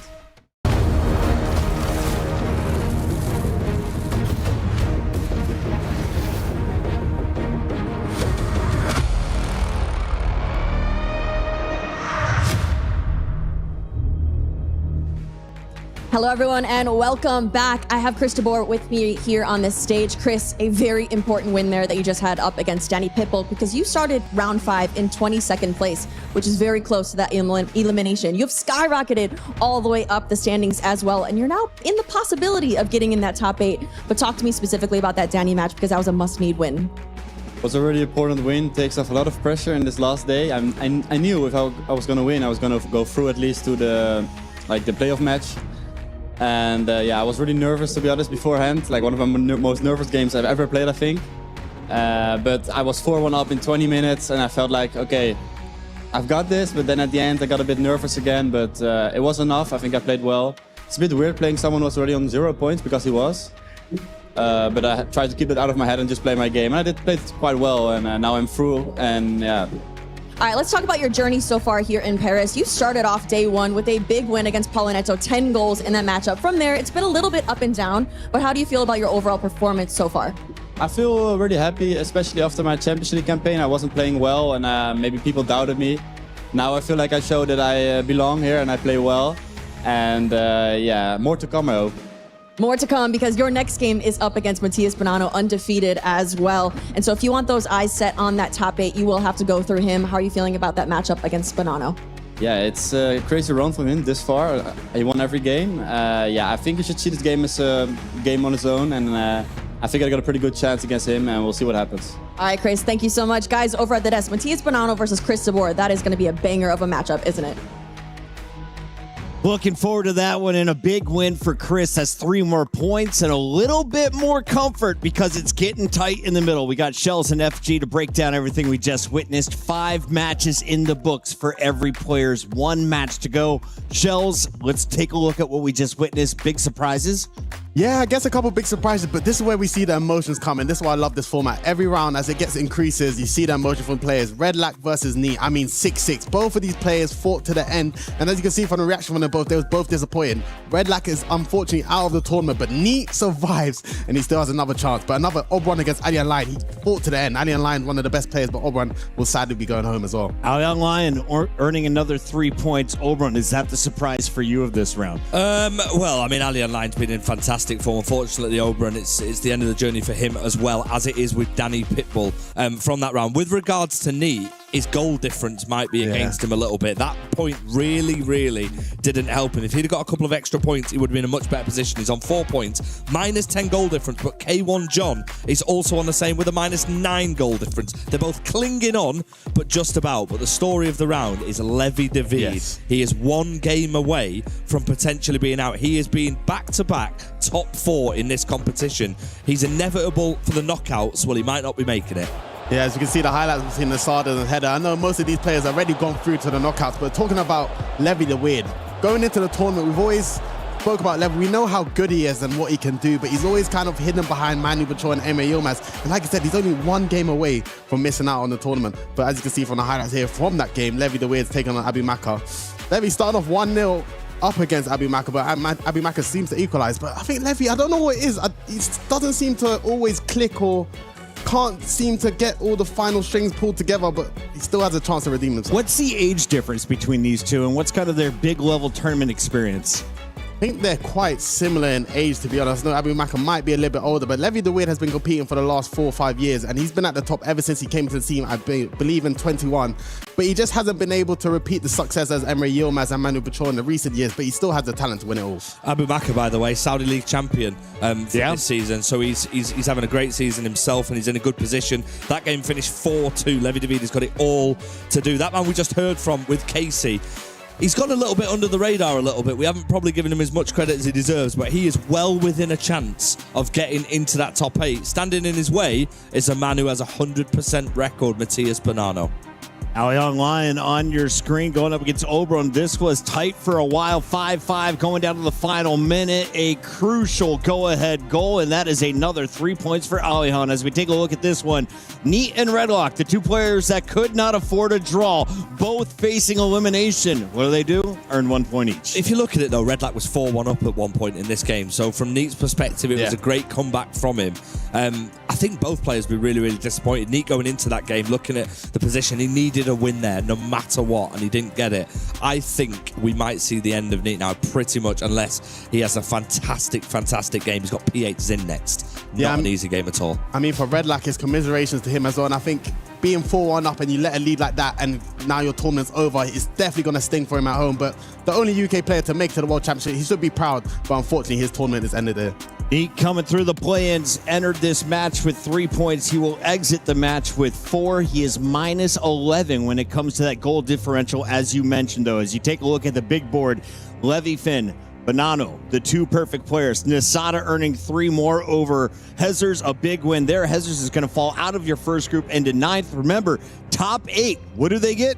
A guaranteed top 16 finish as they get a bye through the opening round. Yeah, absolutely. We're looking at this, and we're looking at that elimination bracket as it stands. Catcher has got a massive game. He's got the Iceman Nicholas next. He's on 6 points, like you see. He really does need a win in that one because it's so tight at the bottom there. There's so many players. Ilian, of course, still in with a chance. Again, another player who will need a win. He's got Abu Maka up next as well. There's so many big games here.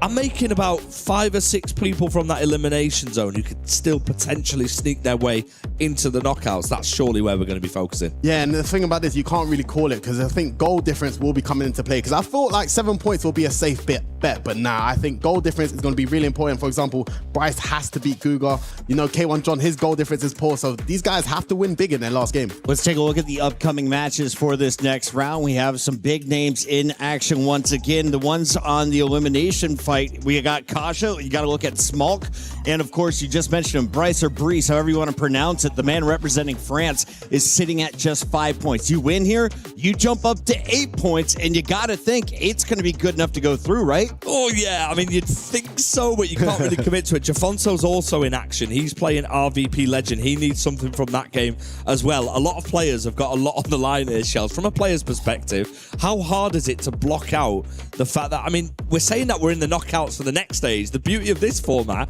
this is essentially a knockout round we're about to watch. It's a knockout round, and the beauty of the thing is someone else that you're not even thinking of could save you at all times, and your opponent could already be qualified, which kind of gives them a little calming against an advantage against you, whereas you know you feel the pressure, you have to get a result. As you can see, you could give up last minute goals if you're chasing the lead. Gentlemen, it's time to tease our Mystery Nation. For those who don't know, you can earn big in-game. All you got to do is watch the broadcast and listen in for the clues. Today's Mystery Nation apparently has hosted one of the loudest clubs in Europe, especially in their home capital. Yeah, they definitely have. The letter of the country begins with a T, shall we say. Yeah, a couple of former players from Manchester City have gone there recently to that league. Nathan Ake is now playing in that country. Hopefully that helps you a little bit. That's a lot of good hints there. We got a great matchup. Final question for you: is RVP or is it going to be my man Jafonso moving through? Because only one of them will. 7 points and 6 points. Yeah, I mean, we just don't want to draw in it. So I'm going to sit on the fence completely and not answer that because I don't know the answer to the question. I will support my Man City teammate in Jafonso, even though RVP is very good and I think he's got a tough task against him. I think Jafonso played well against Anders. I think he's going to do it. It's time to find out who is getting knocked out before the knockout rounds. We send it over to the casters one more time for round 6. Thank you so much, Bucket FG and Shells. Yes, we are into the last round now of the league phase. for this year's FC Pro World Championships. There's 36 players technically still in the competition. In, I'd say, about 2 hours' time, Ryan, there will be only 24 left in the competition. 12 will be eliminated here in Paris, and 24 will look ahead to what will be a really difficult, a really exciting, at least for us, knockout bracket. It's nervy, Brandon, especially for some of these players where they know that their tournament hangs in the balance. They need to win in order to advance. You see some of the matchups there. Kachi is playing against Nicholas. He needs to win the game. Jafonzo, again, has to win. He's up against RBP Legend, who can't finish in that top 8, but will want to finish at a high seed in that first knockout round. I was just looking at the history. The best examples we've got is the Champions League the last 2 years. What is the point tally, Ryan, basically, that's going to get you a top 8? As far as we've seen, 12 points previously has been enough with goal difference in your favour. Yeah. This year, I believe there was 7 players all on 12 points, and it was goal difference that sent 2 players into the top 8. So, for example, players like Nicholas in this round, Mani Bashore, Guga Faraz, if they start well, as Schmork has here, by the way, what a start. 2-0 in 7 minutes against Umit. You could be in the top 8 this round, done. Yeah, for me, before the tournament started, I said it would be 8 points, or 7 points, sorry, a good goal difference to get into the top 24. To get in the top 8, I said 12 points, again, with good goal difference. It remains to be seen if that will come true, but what's happening right now in this game is that you've got Schmork, who's pretty much eliminated unless everything goes in his favour, which I just don't see it happening. And you've got Umut, who, again, if he wins, it will put him on 11 points. Don't know if it's enough. He needs other results to go in his favour, but to be starting 2-0 down, he'll be devastated with. We're looking across the board here, Ryan, of who desperately needs a win for a chance to change their fortunes in regards to a top 24. You've got to say Brees. Brees against Guga Faraz. Brees is on 5 points. Guga's on 10. Catcher's on 6. Nicholas is on 10 as well. These are the players that you don't want to match up against in the last round of action. It's a brilliant through ball into Bukayo Saka now as Umit looks to try and pull a goal back in this game, and it's done by Schmork. I mean, this is unpredictable from him. I mean, we came in today, Umit was unbeaten. He might be on for 2 defeats in a row right now. Yeah, he would have been expecting to get into that top 8, especially after the first 2 days of action. I think one thing that's very difficult, that is understated, is sometimes when you're playing against somebody who knows that they're basically out in the case of, let's say, Oberon, Adida, Danny Pitt, but they're rock bottom of the group stage. When you play against them in that final round, the pressure's off of them and it's all mounted on you. You have to win. You need to have the initiative. They don't want to end the tournament on a low point. They want to get points on the board. This is Guga Faraz, currently 1-1 against Brees, who also needs to win. You mentioned Brees having the representation there for team vitality as Umut gets a goal back.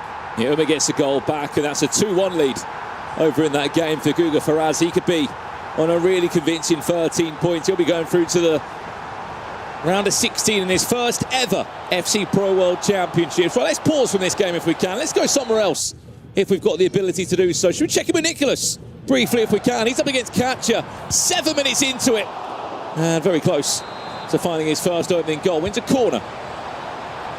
What can we see from the Iceman here, competing in his 9th World Championship? It sounds crazy to say that he's never won a World Championship. The closest he came was all that time ago, back in Denmark, that 0-0 grand final on a penalty shootout where Umit became champion.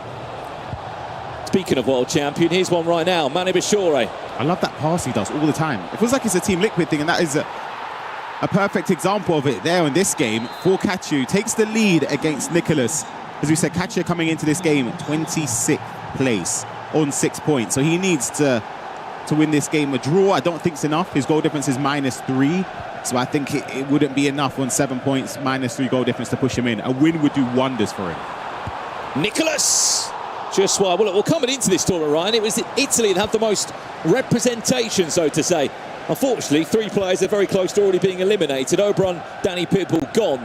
And if Schmork doesn't win this game against Umit, you can rightly so that he'll also be eliminated. I even think from if the he competition. Wins, I just still don't see it being enough. I mean, yeah, you're right. The goal difference swing. And being especially when you've got Levy and Paolo Neto right on 6 points. Yeah. They're not technically through yet. Nah, it's a difficult one. I think it is.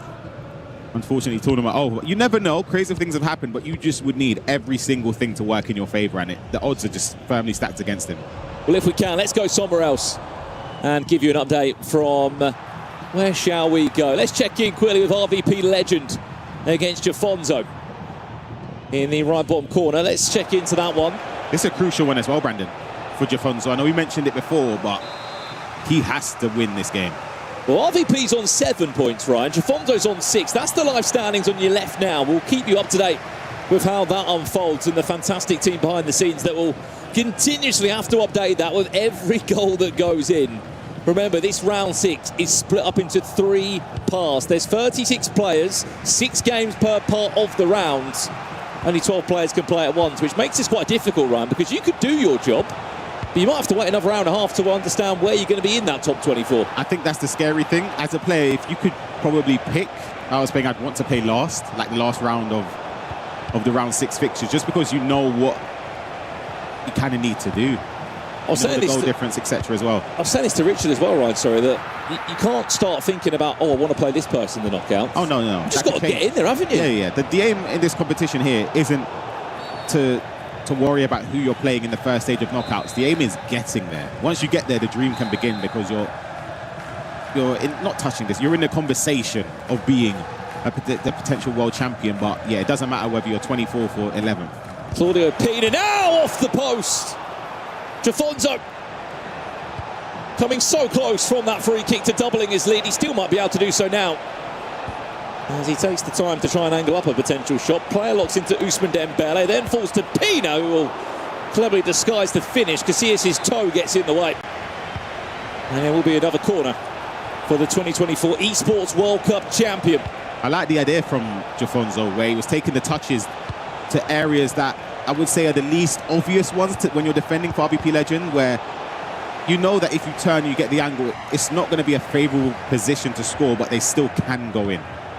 Right, let's jump somewhere else then, give you another update of what's going on. Should we check back in with Guga Faraz, if possible? He has just scored again in his game against Brice. 3-1 he leads.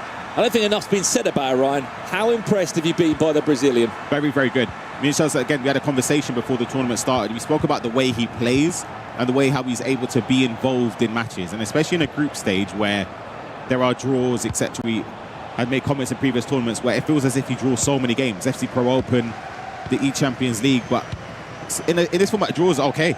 But he hasn't even been doing that. He's been getting the wins on board, and if he wins this, top 8 is the least he deserves. I mean, my question to you would be, I mean, everyone, and rightly so, is going around the basis of this man is the youngest player in the competition out of the 36, and I'm sure we won't hear the end of that. But when you're that young and you haven't experienced any bad moments in World Championships, Ryan, there is an element there of an advantage that mentally you are so positive and you're kind of fearless. And also the fact that he's experienced adversity in other tournaments early on in his career, in terms of the Portuguese League this season. He would have had expectation to win it, losing out in the final to Lex. E-Champions League, just missing out narrowly in that top 8. FC Pro Open didn't have the greatest tournament. So those little things, they add up as the season progresses. What's a key thing is being in those positions to contend against the other top players. Chance here for Brice, needs to score. Can't, that's a save on the post. But me and Richie were saying about it, how much FC he's played this year at the right moments is also crucial. Yeah. Atlanta, FC Pro Open, E-Champions League, Liga Portugal, the play-ins, and now here at the World Championships and the Libertadores. He's played everywhere that he possibly could this season. And he's peaking at the right time. That's the key moments for him. You see a lot of players, even Manu last year, no one really said on paper this is the player that they expect to win the World Championship. But as the season went on, he picked up the wins. He had a slow start to the FC Pro Open as well. Peaking at the right time is an understated value to have as a player. Well, Brice coming close to finding a goal back in the game. If it wasn't for Gio off the post, he might try and rework this one. It's defended well. Right, let's check in with another game if we can. Let's quickly go back to Umit Schmalk. That's about to go into half-time, but we've got to speak about the scoreline of this game. 6-2.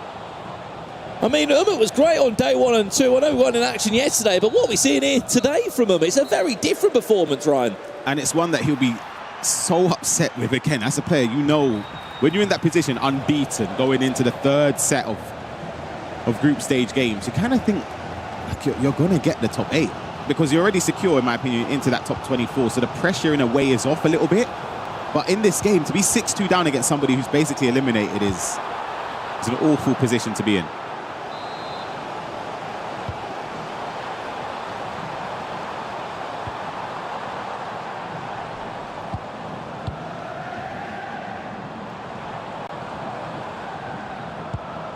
Nicholas still hunting for a goal back in the game, that one.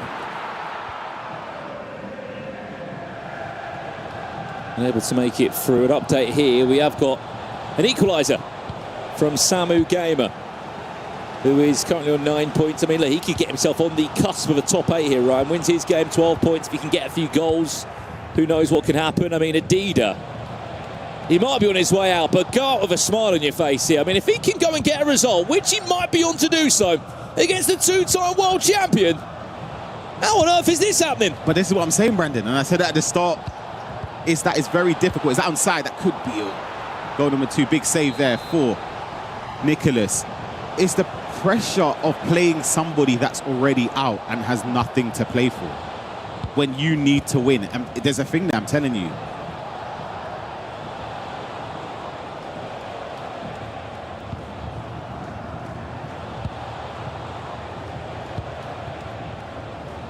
Kachi is another player as well. If he advances through on 9 points, going into that knockout stage, he's somebody you really want to avoid. He's a tough opponent to play. I played against him many times, whether it's 1v1, 2v2 tournaments across the years. Nightmare player, because when he gets going, it's like a flashbang. He could be 3-0 up in no time.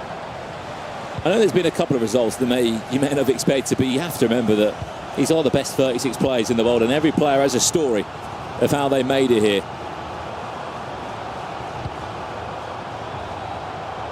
Absolutely incredible.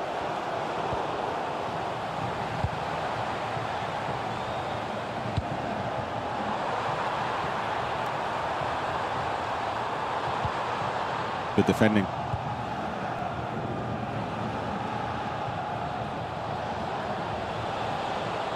Let's see this attack coming from Catcher. And then I'm thinking, let's go back, if we can, to Umut against Schmolk if we get the chance. That was a goal back for Manu, but then he did go and concede a 4th against Adida.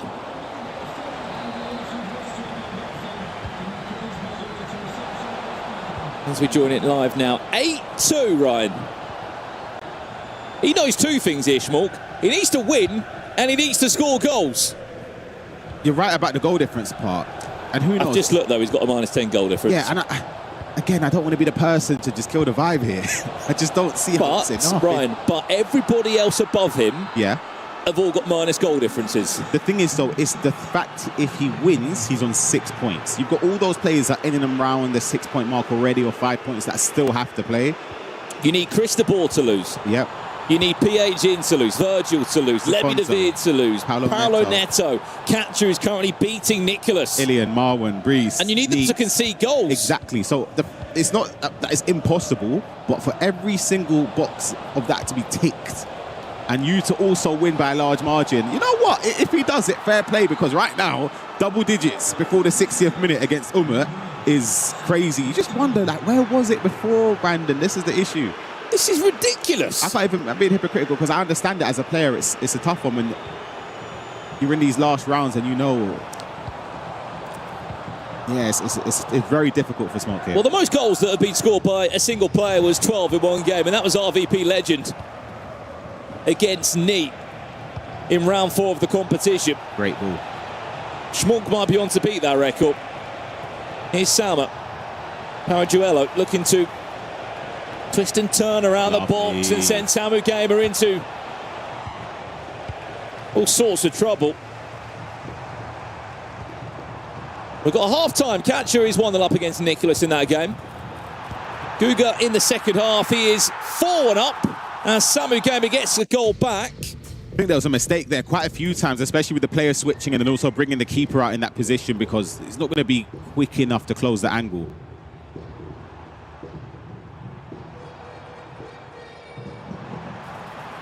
It's possible. I think we jump back over to the Umut game here, who needs goals. If he's going to spark any sort of comeback or goal difference, could be a big difference on who he's going to play. He gets, I was going to say gets a goal back. Maybe that just sums up the day for Umut right there, Brandon. What is the mentality like in this moment, Ryan? Because if you were playing this tournament right now and I said, you're going to lose your first 3 rounds, but you're going to win and draw your last 2 rounds, and you're going to pick up a bit of momentum. You'd rather that, wouldn't you, than be on the side of Umit? As in, would I be on 7 points then, you mean, if I win that? You would still be going through in the top 24. Okay. Oh, yeah, if that case, absolutely. Versus Umit here, who's on 8 points, I believe, but he's lost his last... Well, looking to lose his last 2 games, going into the knockouts. And we haven't got... You're not going home. You're not coming back tomorrow. Yeah. You're playing again in an hour. That's a very difficult position to be in mentally. However, we're talking about a previous world champion, so he knows what it takes to deal with adversity. He's had those moments where his back's against the wall. He has to perform in a group stage format. And when he's somebody that we know has come so close so many years. Wow. A world champion response. And he needed that, didn't he, Ryan? He was trailing by 2 goals on 2 different occasions. Why it's important here, you ask? He played this very format in the E-Champions League, and he just missed out on the top 8 on goal difference. He had to go the long way round. This time, it's in his hands, and so might be the top 8. Could be a pivotal moment. So could this for Nicholas. Is he defending well, or is he just getting fortunate with some of these blocks, Ryan, that we're seeing? Hearing the drums going on. Who's that for? Is that... How nice is it as well, Ryan, to see Vinicius Jr. in the side for Nicholas? Oh, great. We never really get to see him, do we? Incredible player, Vinny, on this game and in real life. He's just so good going forward. So is Samu Gamer, 3-3 against Luke. Important to put him as it stands on 10 points. What a finish. Catcher as well into that top corner. And the celebration from the Italian, because he knows he has to win to keep his tournament alive. Well, I was speaking earlier to Venny yesterday, in fact. He said the Milk of Love game was the game that we had on paper that we were going to win, ideally. That did not go to plan, did it? Nope, not at all. But he's able to win this, though. That game is in the past. You forget all about it. And it's also in Nicholas's hands at the moment to also lock in the top 8. As you can see, Nicholas out the top 8. Manu Bashir, he's in the top 8. Sorry, Nicholas could be out the top 8. 10 points, I don't think will be enough. I don't think it'll be enough. Again, you're relying on all those other players that... Nah, no way. With 9 and 10 points to draw or lose every game, I just don't see it. 12 points is the lucky number. 12 points and a good goal swing. Extra pass is beautiful. Xhaka. Manu, is this where he starts to pull away? You'd expect so. It'll give him a lot of confidence and sort of calmness as well, because when you're in that position, a lot of people will know when you're expected to win a game. And you have to win. Especially when you start off slow. Now he's up by 2 goals. You'd expect him to put a foot down and gradually pull away. Let's jump back then. Umit Schmolk, remember the storyline there. Umit is already in the top 24. But if Schmolk wins, he could be on 6 points and he could have a healthy goal difference. It was looking better, but it's still a +6 goal difference at the moment, Ryan. It's something. And who knows, I said, this could be something that he'll look back on and think, you know, I'm really happy that I went for it, because that's the difference to help me get into that top 24. Player lock. Didn't really work out. We've got an update also. If we can get a replay, we'll hold for it. But oh my, Schmolk, what are you doing? Oh dear, oh dear. What a big goal that could be to concede from just that. But the update I wanted to give you, if we can get a replay, catcher against Nicholas. First, we've got this one for you. Wow. That puts Jafonzo out as it stands. That is crazy. And you can see the frustration as well. Jafonzo's on 6 points. That would put RVP Legend on 10. Most definitely in the top 24. There's so many big hitters in and amongst that 9th to 13th spot, which is scary. Jafonzo.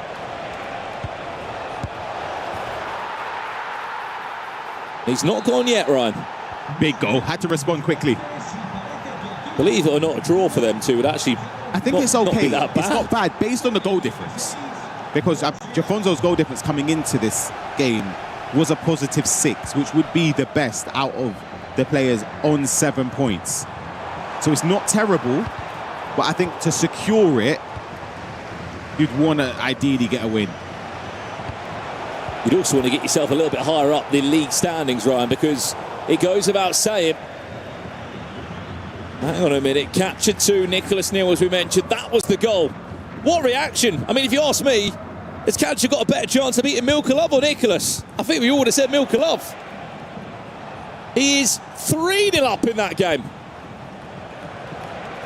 And this is the form that you want to pick up, because next up today is the knockout stages. Oh, I thought he had him with that pass. He's gone the other way. Luca Bacchio off the What a post. save that is. What? Some of these saves, Ryan. How was the keeper getting a toe on it? Goodness. Wow.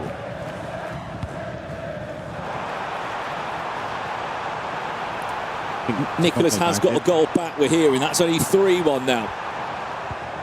Lucky for Jafonso there. He's ended up winning the ball because he jumped in and he could have been punished.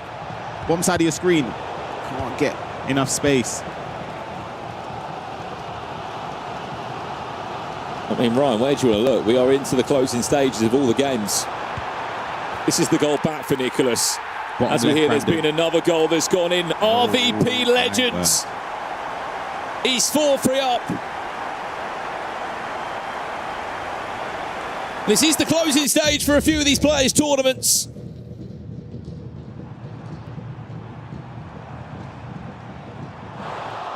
Where do we go next? We're going to pause on this game. Shall we check in with Manu Bashore if we can, against Adida, the world champion?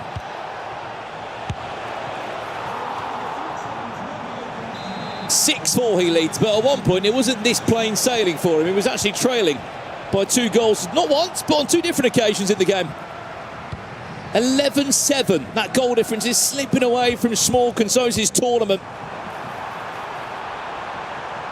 Do stay with us. There's a lot to understand here in Paris, but it's the top 24 players in this league phase that go through to the next stage of the competition. If you finish 25th to 36th, you are out.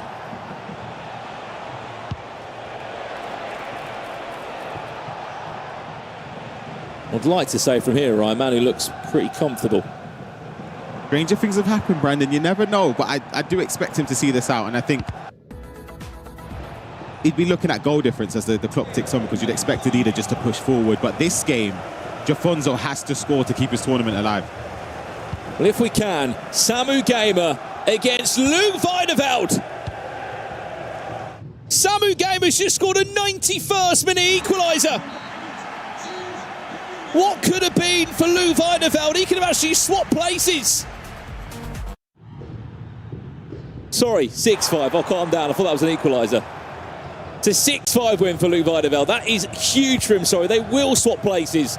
Luke will be on 10 points and Samu Gamer will be on 9. He's not won a game today, Ryan. Yeah, not won a game since his 3rd match, which is the context around that is he was 9 points from a possible 9. He's lost 3 on the bounce. All he had to do was win 1 out of those last 3 games and he would have got a top 8 spot. So you can see what it does to the table. It puts Samu Gamer currently 14th, and you'd expect him to drop a few more places afterwards as well, because there's a few more matches to go. Absolutely. Just to confirm, both of those players are most definitely going through to the knockout stages. Jafonso, big chance. Adam Walton, there's the overlap. Salmo's the angle there. There's another save from the keeper, and it will be a corner. I can't believe he didn't play that pass down the middle. Can't believe it. Kika Nazareth plays short. Salmo, will she look to try and finesse it in or rework it round the box for a potential angle to finesse it in? Needs something here, Brandon. Arajuelo, Kika, Luca Bacchio, Shahanoglu looking to manoeuvre around in such a small area. That's the chance for Musiala. Wow. It's a block from Pacho. Full-time result. That might be the end of Jafonso's tournament. But it won't be for RVP legend. There's the celebration. He's most definitely into the knockouts. But we're not done yet, Ryan. Let's jump somewhere else. Wow, Nicholas. No way. He was 3-0 down. He might be on for a comeback. These are the moments as a player, if you're catcher, you're nervous because you know your goal difference isn't great. You need to win. It's offside. In this moment, Ryan, can you feel that momentum against you? You can feel the Iceman, and you can also feel that you've gone from 3-0 up in such a confident position. Your knees knocking against each other as well, because you know that you don't want to give it away, especially being in such a strong position against somebody as good as Nicholas. Because you know that there's going to be a time, you're not going to dominate the whole game against Nicholas. There's going to be moments where you need to make it count, and it felt like he did. So for Nicholas to turn this around so well, yeah, it's scary for Katia right now. Well, where's this one going to end up? Another goal would help drastically to ease those nerves. I'm nervous for him, I'll be honest. A lot of you in the chat want updates on Brees. I don't think you want an update on Brees, I'll be honest, because he's not in a great position. He is still trailing, and by quite a few goals against Guga Faraz. Chance, Nicholas! It might be his 9th World Championship, but there's still ice in those veins. 3-3.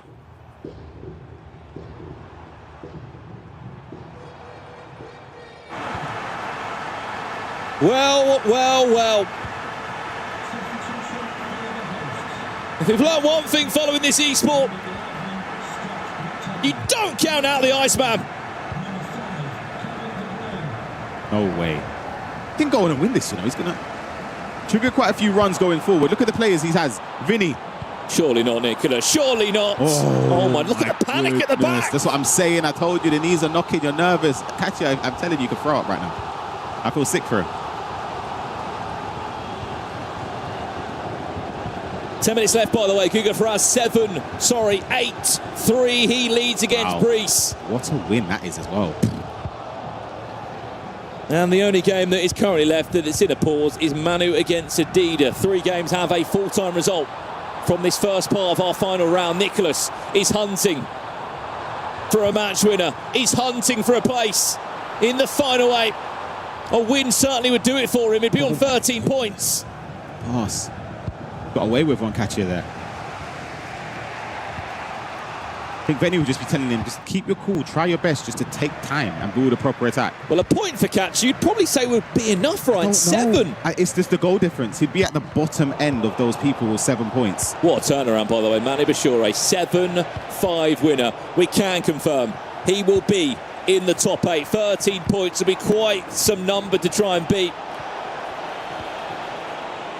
He really could do it again, Brandon, you know. I'm talking about winning the whole thing. We've got to jump games if we can. There's a full-time result there. Let's go and finish Nicholas against Catcher. Congratulations to Manu. Full-time there.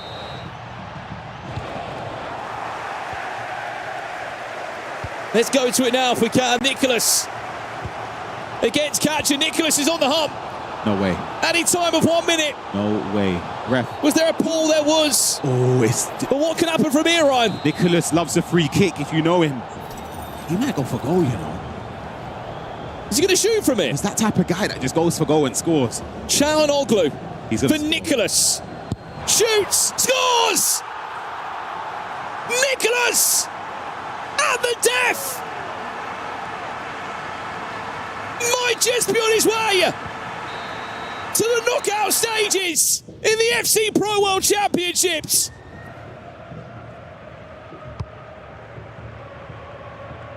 Unbelievable.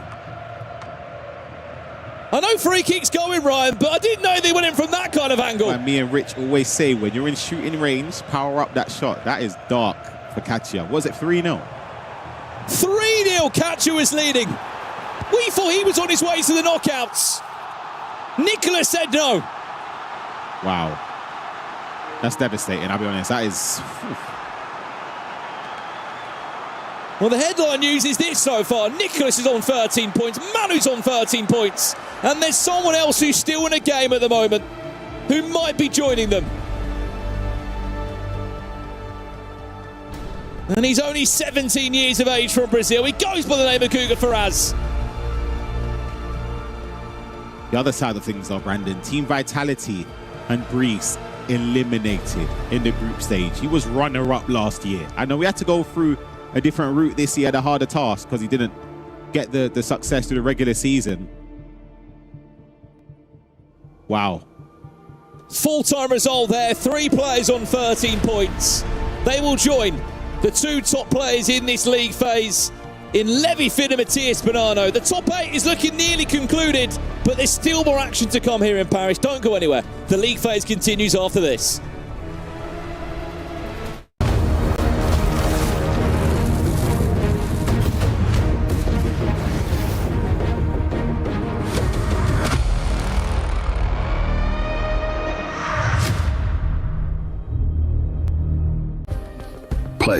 is in our DNA. Whenever we let it out, it becomes our superpower. Now imagine an entire city being built to supercharge it. Kadir City, powered by play. We were there. For every click, every clutch, every respawn. We were there for the years of grind. And we're here. Now. The proud founding partner of EWC. Powering the biggest event in gaming. Shoulder to shoulder with the world's best. Making history. Greatness deserves a stage. Lenovo Legion. Reach your impossible.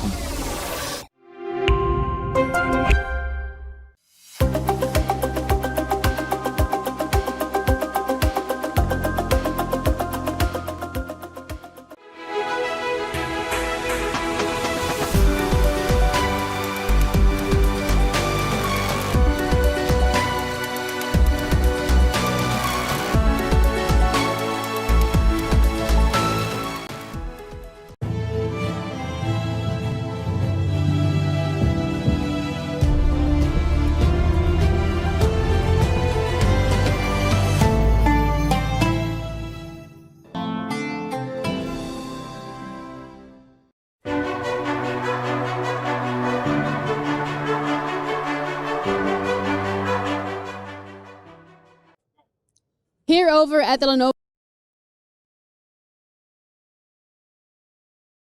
Legion Gauntlet, we have some MLBB action, and Chris is joining us to really hammer home how important this one is for Liquid to be able to get some points, because they're currently sitting on 0 points in total. They are, but we were just having a conversation in the sense that you win one game and you are back into it. I mean, look, that's easier said than done when it comes down to EWC. The competition is very, very stiff. But MLBB still could be that game for Liquid. At this moment in time, they are in a stage where playing GSL, so they've got to win 2 before you lose 2. They've already lost 1 in their very first game. They have to win back-to-back games. Their first one coming up, I was doing my pick'ems this morning on the EWC website. It was a look at that plug. The 95% win coming, 95% chance win coming through for them. So you would expect them to be able to take it absolutely. But still 2 games you got to win. The pressure starts to come on when you lose that first game. They could still go on and win the tournament from here, but they would have liked a more comfortable start than they had. Yeah, this is definitely a very crucial week for Liquid, so we're going to keep you guys updated. I'll be coming back later today to see how they've performed. That's it from us from now, though. We'll see you around.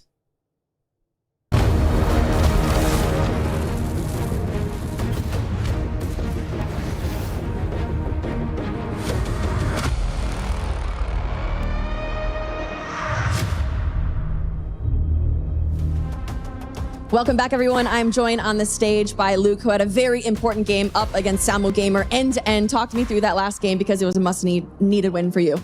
Yeah, it was much needed for me to go through to the knockouts. Yeah, Samuel Gamer, obviously a really good player, so it was a tough match. But at the end, I scored 1 goal more than him, so yeah, I win, and very happy. Now, you're currently sitting 10th in the standings. Things could move around because we do have another round to go. But I have to ask, after day 1, you were sitting on 0 points. So what happened? How did you turn it around? Because you definitely did. Yeah, all year long I play 4-1-4-1, so with the CDM and the 2 center mids, and it didn't work for me, just like in ECL where I didn't score that many goals, but I also didn't concede many. But here the level is, in my opinion, higher than the ECL.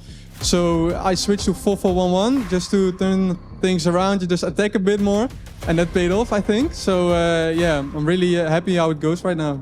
All right, well, whatever you did, it absolutely worked because it's looking like you are going through to those knockouts. But what is your mindset? Does it change at all going from league phase into knockouts? Because it is a bit of a different competition starting in a couple hours. Yeah, obviously every loss is now killing.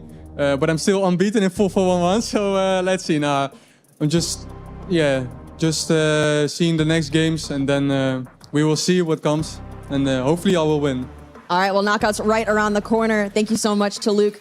Everyone over at the desk, 4-4-1-1, are we adding that into our repertoire? Because it obviously has done a very good job for him.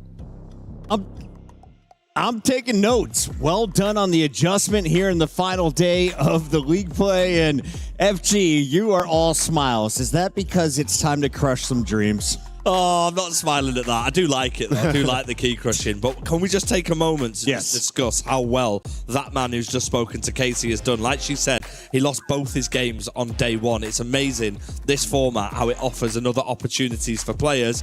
He's through to the knockouts. We're going to see him in action a little bit later on. Now, I really embarrassed myself. I called Luke Levy, and ever since I did, he's been playing like our top spotted player. Just saying.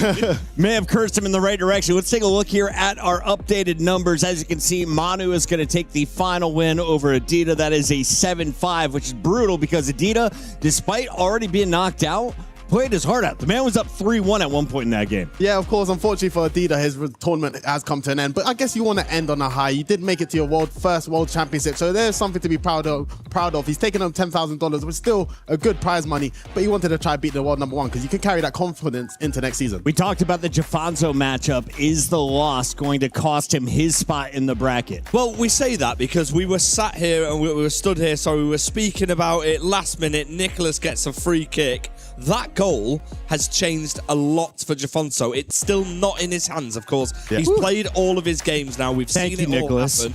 But what a goal by Nicholas. On the other side, from Catcher, that could be pretty detrimental to him. I think that means that he is out of the competition. We're waiting to confirm that when we see the league standards in a minute. But Jafonso now, he needs to watch this next round of fixtures and he needs to hope results go his way.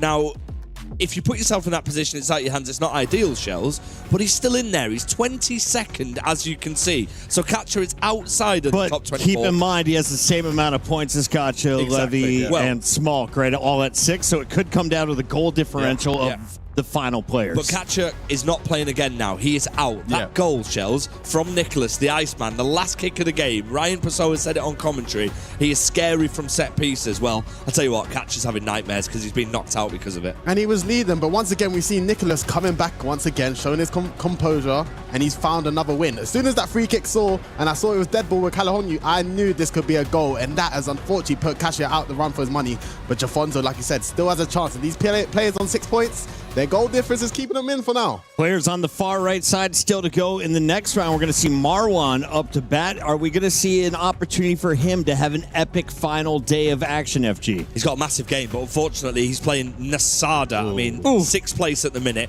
12 points. He's been an absolutely fantastic form, one of the best attacking players in the scene as we roll through the highlights. This game had it all, Shells. It always goes down to the last kick of the game in this format. This is another great advert for this format. Yeah, I mean, this format is just great. But once again, I'm going to give praise to Nicholas. He started the tournament off slow, but he seems to always fight. And when you play FC this year as well, when your opponent has a 2 or 3 goal lead, it feels like it might just be too far reach. But for Nicholas, he's found his way to claw a 3-point victory once again. And it just shows his Iceman, he's coming to win it all this year. Yeah, absolutely. And who else but Manu Bashore? Unbelievable. But like you said, Puckett, Adida played his part. Unfortunately, he's out of the competition. We hope to see him again on the big stage. He definitely fought his heart out. He's 3-1 up, like Puckett said.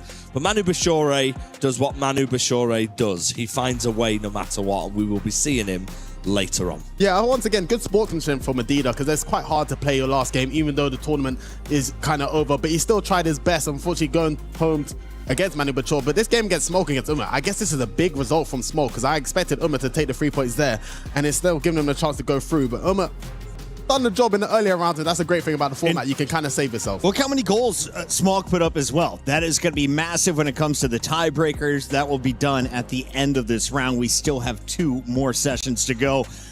Luke, does he make it through? Was it enough points? He seems confident. Yeah, he's there. I mean, Luke found a way. Like we said, he lost his first 2 games in this format, and it can be a little bit of a slog when you've not got any points on the board. He's come out the other end of it. He played really well against Samu Gamer, who's also played really well throughout this. 9-point start for Samu. Yeah. 0 for 3 on the way back. And that's the funny thing. Things can change very quickly. And of course, we got to play the knockout games today. So if Samu Gamer doesn't seem to change things quickly, he could be going home early. After the first day 1 and day 2, we thought Samu Gamer might be one of the favorites. But this man right here, Guga Ferez, his first season at the World Championship, knocking out the last year's runner-up. This is a statement from Guga, and I think the way how he's playing in this tournament so far, maybe he's showing that he can compete for the trophy. Guga already had double digits coming into this game. On the other side, you controlled your destiny if you were Brees, the local hero. Unfortunately, not able to get it done. And same can be said for Jafonzo, Man City star player, going to fall at the hands of RVP legend,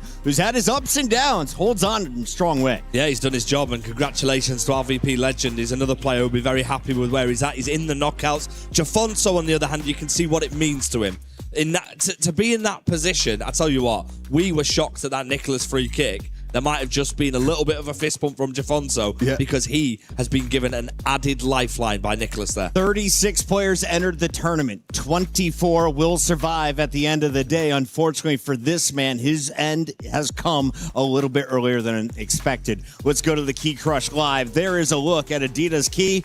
Manu given the honors as the returning EWC champion, is the first to crush one. Yeah, this is a bit heartbreaking. So great. I'm very fortunate enough. I haven't really experienced this before, getting my key crush, but just to solidify that you being out of the tournament. Did you just smirk at him? I would be doing the same thing. If I beat someone out, I would be smirking as well. But to see my key getting crushed, I'll be devastated. A bit of added motivation for Manu. He's not only crushing the key, he has an opportunity, if he does win the tournament, or whoever does, to take, I think, 3 parts of other people's keys. I mean, Manu's done it before, and Shells, do you remember whose key he took? I mean, I think everyone will be putting Anders in their trophy if they could, because he just causes a lot of drama, and he is the number 1 player in the world, but I wouldn't be surprised. I was worried he just bent it, but that is a full-on smash, break, and shatter. Our first key destroyed here at the hands of the returning champ. I absolutely love to see it, you know. I mean, I think the key concept here that they have at EWC is incredible. It adds to so much drama. And it also sort of makes it real that you've been eliminated. Once that sound goes and it crushes the key, it is all over. And unfortunately for a few players, it already is all over. Any surprise to see that an American was the first one knocked out of a competition? You know what my biggest surprise is today? Puckett so far has actually predicted every single player he thinks is going out. So before we started everything off camera, we were like, Puckett, name us your 12. You'll get a present from us if you do it, but you're actually like four down. I'm crushing it right now. I'm crushing it right now. I'm told we got to get to an interview. Guga has scored 13 points, and he's on the floor with Case. Right, guys, I'm with Guga Faraz, who is currently sitting 13th in the standings right now on 7 points. Guga, you have an up and down, pretty much competition so far, but how are we feeling going into the last day of the league phase? Really confident today. We have more 2 games, so I think I'm going to win both games, so let's do each. Now, top 8 is very, very important. What needs to be done today for you to secure that top 8? Because you're close. It's definitely possible, but what do you need to do today? Yeah, I mean, if I win both games, I have a lot of opportunity to be in the top 8, so that's my objective today. Well, fun fact for everyone back home, but you're actually the youngest player in the competition by 6 days. Is that on your mind at all, being the youngest player here at all? It's nice. Really excited in the first days, but I played a lot of competition this year, so I have a lot of experience, and I win now more experience to the more years, so really happy with this. All right, Guga. Well, I wish you the best of luck. I'll let you get back to it. A confident finish to his run here in the league portion of the competition, but we have a huge bracket in front of us. Guga's moving through. The question is with which seed, and you have to think he's going to have a pretty easy first round. You take a look at this next one, though. It is not an easy fight between the 2 men in the top left, Shells, both sitting at 7 points entering this competition, just on that bubble of making it into the top 24. And this is where it's unpredictable because goal difference can come into play. Yes, they're sitting on 7 points, which is quite comfortable, but everyone else has still got a couple games to play, and things can fall very quickly. But Emma Yilmaz and Dosari will want to clinch it up right here. I don't know really what to say about these fixtures, so I'm going to speak about the Mission Nation instead. A little bit of a clue. This team in the 2002 World Cup, the nation finished 3rd, I believe it was, if that helps anybody. That's a high finish. I'll look out in the chat and see if anyone's got it, but I mean, I think we've given quite a few clues now. A lot of Call of Duty pros fly there for hair plugs. Some of them earlier than they wanted to. Teeth as well. well, maybe. Teeth, Yeah. some veneers. Yeah, you can get some work done over there. Shout out to our Mystery Nation. Best of luck to everyone trying to score with players from that nation. For now, we got to get into the 5th round here as we get into 5 of 6. Let's go to you guys, casters. This camera.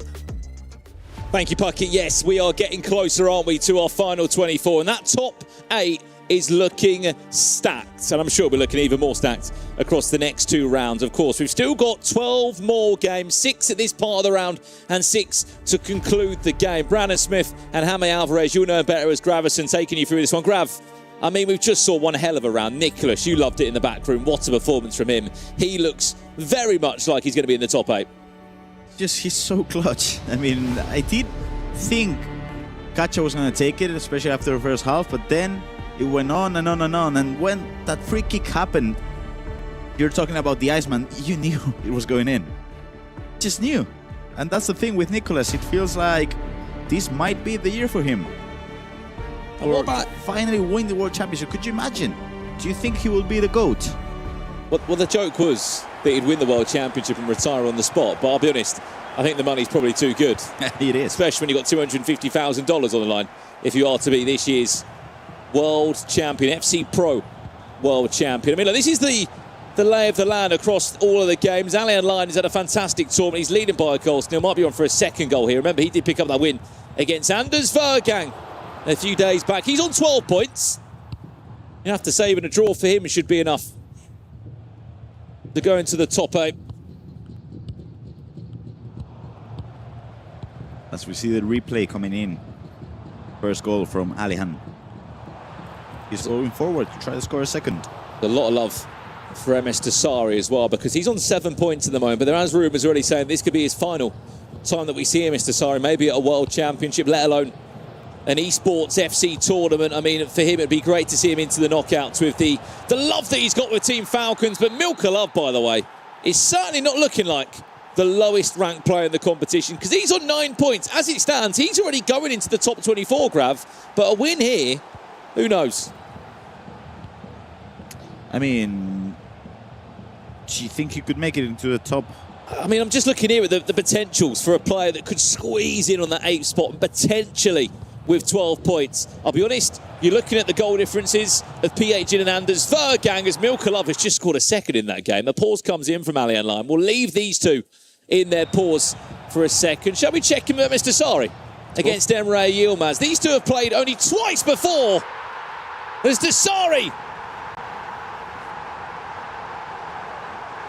Will lead by a goal to nil. There is just a group of Team Falcon fans and members trying to spear Dasari on into a top 24, but back to the point. The last 2 times these two players matched, it was actually once this year in Atlanta. They played in the group stage on the qualifier to the FC Pro Open, where Emre Yilmaz won that game. And it was back in 2023 before they matched in the playoffs. It was the defeat against Emre Yilmaz that actually stopped MS Dasari from qualifying to that World Championship. You wouldn't believe it, but this is the first time Dasari's been at a World Championship since 2019. Since 2019? Of course, he was the winner in 2018, wasn't he? He was. Runner-up in 2019 as well. I mean, it's one of those though, Grav. You could win a World Championship, and you could do nothing else in your career, but you still have aura. You still have that World Championship feel. You're a World Champion. No one can take it away from you. I hope, I'm praying to the FC gods that MS Dasari doesn't retire after, or at least plays another World Championship, because I'm his biggest fan, to be fair. I love him so much. He's done so much for the sport as well. By the way, Anders Vergang is in front 3-2 in 17 minutes in that game. But Danny Pitbull might be on 0 points. He might be out of the tournament, but he's giving him a right good game, isn't he? He is. And that's a match that we've seen quite a few times already throughout the years. And to be fair, Danny has beaten Anders a couple of times, so he can go over for the third. Here's Ousmane Dembele. There's the finesse, and it's over the bar. I mean, where do you want to go, Grav? Because I'll be honest, we've got a couple of games here where our eyes are going to be peeled. To check in with Anders against Danny Pitbull for a bit, because there's been another 2 goals in that game since we left it. There's been 7 goals in 27 minutes. Let's check into it if we can. The #1 ranked player in the world, Anders, against Danny Pitbull. As it stands, Anders is on 9 points. He's got a +9 goal difference. But is it the case that defending's just out the window for Anders? Or because he concedes a lot of goals, he goes through again, scores. No, Anders. I mean, he was dangerous enough, but now he player locks. What's going on, Brandon? I mean, he didn't need to player lock to win the ECL, to win the World Championship, to win FC Pro, to win pretty much everything. But now he's player locking. Who's going to stop him? One of the craziest parts about Anders, right, is that, oh my days, what a game this is, by the way. Graf, why can neither player defend? Or are they just that good at attacking? I think they're that good at attacking at the moment. I mean, that goal from Danny Pitbull was crazy good. He's on for the 10th. Oh my days, surely not 5-5. Luca Pacchio goes for the chip. Another day that goes in from Danny Pitbull. What are we seeing Danny Pitbull here? Play with no pressure on his shoulders because he knows he's already out. I do think he doesn't want to leave the tournament with 0 points. Just as we see the Falcon teams celebrating something. Shall we jump back? MS Dasari against Emre Yilmaz. By the looks of it, MS Dasari has scored again in that game. 2-1 he leads against Emre Yilmaz. And Emre Yilmaz, who's now on 7 points. I do think even if he loses, he'll go through, but this has been a disappointment from Emre Yilmaz. Especially with the way he plays on the league stage, usually. Well, he had to go back to Atlanta to get his spot in the FC Pro Open, didn't he? Yes, and he could be it. Chance. Third. Finesse, Bellingham! Dasari! He's 3-1 up against the two-time Champions League winner.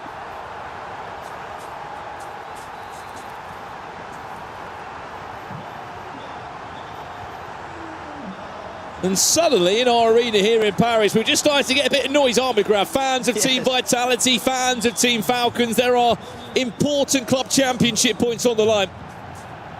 A quick update from the other games, though. Naturally, unfortunately, we haven't given these too much love, but you've got PH in knee. That's a 1-1 scoreline. Remember, PH in's on 9 points. He's also got a very good goal difference. He could win that. He could be on 12. That was the replay of the Bellingham goal to make it 3-1 to MS Dasari. But aside of that, Nasada's winning 4-2 against Marwan. Milkalov is now losing to Alian Lyon 4-3. And a bigger update for you. Let's go there now. Ilian Bushi. Can we check in if possible? Against Abu Maka. Coming into this, Ilian Bushi, 5 points to his name. Abu Maka on 10. Grav, what are we seeing over there? That's the thing with playing in Paris. You can get the love from the Team Vitality fans, and you can get, when you're fighting for your life, you turn up and you perform. 4-0 for Ilian Bushi. Ilian Bushi playing in his first World Championships. Oh my, it's Danny Pitbull. 6-5 up. I'm sorry to the producers because I keep jumping around, but I can't help it. There's so many good games taking place. Ilian Bushi is falling up, and let's see this attack go in. And let's jump back to Anders Vergang. What are we witnessing here? 6-5, 11 goals, and it's not even half-time yet. And this is Danny Pitbull, who is 35th in the league standings. 5 games played, 5 defeats, conceded 37, a -17 goal difference against Anders Vergang. And look, we know Danny Pitbull's quality. We know the level that he can produce on a good day. This hasn't been a good tournament for him, but he is pushing Anders. He is indeed. He's trusting the second man press a bit too much, especially if you're playing against Anders. You gotta be aggressive with the player switching, with the aggression with the centre backs. He's trusting the second man press a bit too much at the moment. But I do think Anders could be through to make a comeback if Danipi does. I reckon this is going to be all square at half-time. Yes, Yeah, it is. Does look like it. Danny Pitbull is being too passive at the moment. Just as we see the Team Vitality players going crazy on stage, and the Team Vitality fans going crazy as well, Brandon.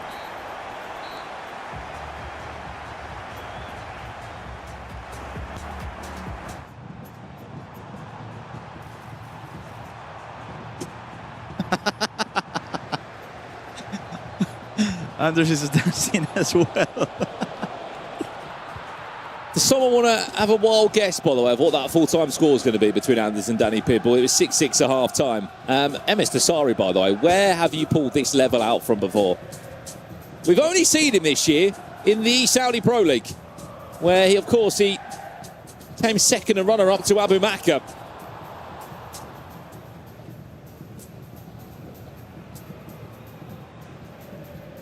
I'm sure you can hear the drums home as well. It's just about 10 yards behind us, Grav. They are doing all they can to push Ilian Bushi on, but since we left him, he's conceded 2 goals. He's only 4-2 up now. Half-time, Nasada 5, Marwan 2. Nasada's looking to be on 15 points with his goal-scoring form. He might actually be top of the table. He might, which would be a surprise. Not because of the quality of the player he is, but because he lost early on against Levi Finn, so that'll be a surprise on my books, but let's see what happens. Keep in mind, Bonanno and Levi Finn still do have to play in that final round, as Ilian Bushi will try and finesse away in. They are back underway. Anders and Danny Pidball. That's where a lot of you at home want to follow that game. He, of course, is the talk of the competition. And believe it or not, he has lost 2 games since being here in Paris. Ilian Bushi now looking to unlock the door, another finesse. And we'll leave these 2 at a half-time. Let's go somewhere else. Let's check back in. Where do you want to go, Grab? We've got Anders or we've got MS Dasari? I would like to go to the Anders game, if possible, because I see things happening in there. 6-6, and Anders on the offense. For those wondering as well, we are playing knockouts today. We missed a day of action yesterday. We couldn't actually play any of our games here in Paris, so it's a double header, you could argue, today. What a through ball that is. Can he get around the goalkeeper, Salma? She very nearly was able to get it around the goalkeeper. 6-6 this one. Anders on the hunt for a 7th. Dion into Luca Bacchio. Knew that was going to be a goal as soon as it touched his foot.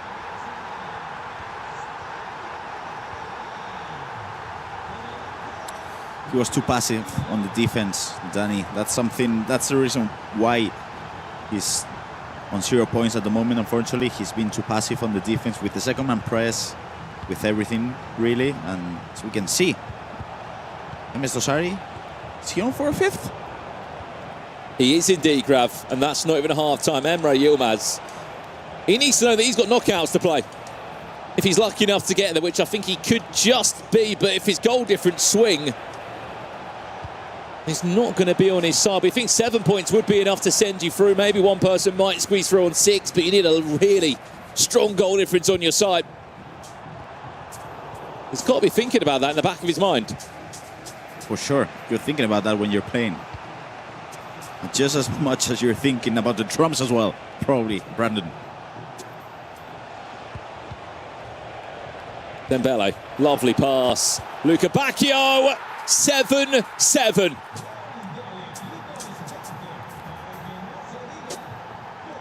Well, let's quickly check in if we can, Grav. Sorry, to a couple of games that we haven't seen at all.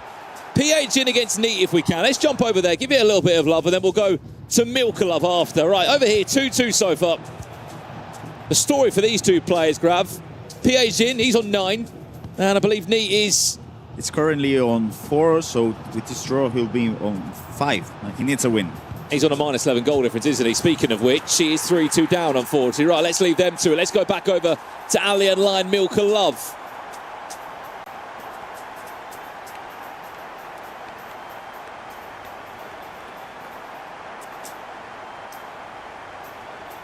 Let's jump over there if we can. Ali and line Milka Love. We kicked off with that game. Milka Love, the lowest ranked player in the tournament.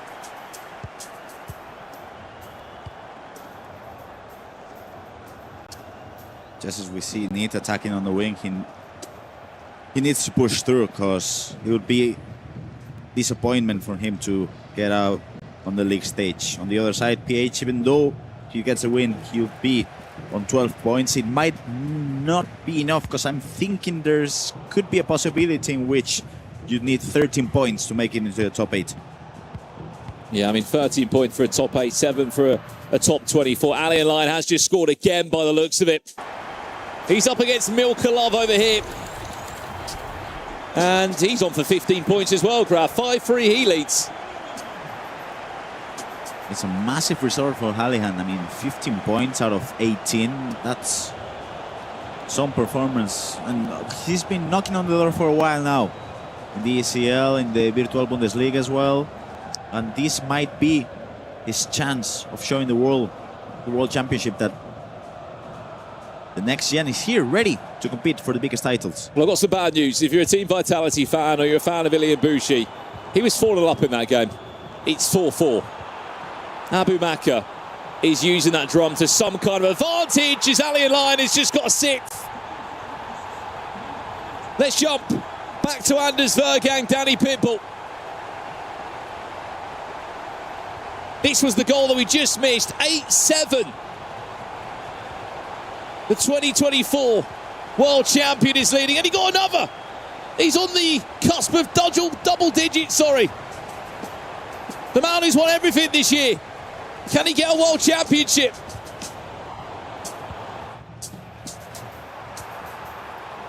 As we just jump over to the Anders Danny Pitbull match.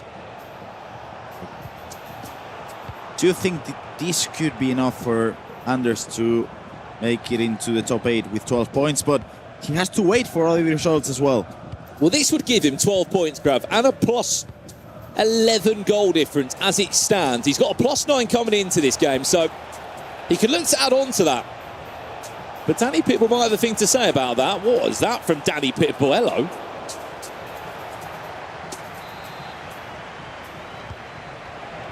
Right, 9-7 here for Anders. One game that we haven't really looked at all is Nasada against Marwan. Why that's important? Because Nasada could go top of the league phase. And we could join it at a perfect time, because there might be a penalty in this game if we can get to it now. Nasada Marwan.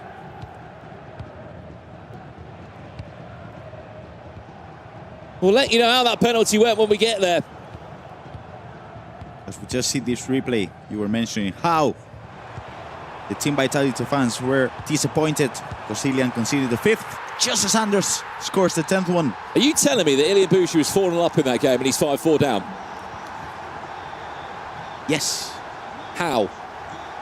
It's Ilian Bushi for you. He can play at his best, but back in FC 24, trying to qualify for the World Championship, he did lose a huge match against Anders Bergen at Atlanta, and then in FC 25 playing in the League One finals. He was leading the game and still lost to qualify as well. So that's Ilian Bushi for you. He can, of course, play at his best, but sometimes the pressure gets to him. Can we go to Nasada if we can get over there if possible? This was the penalty we missed. He has scored 7.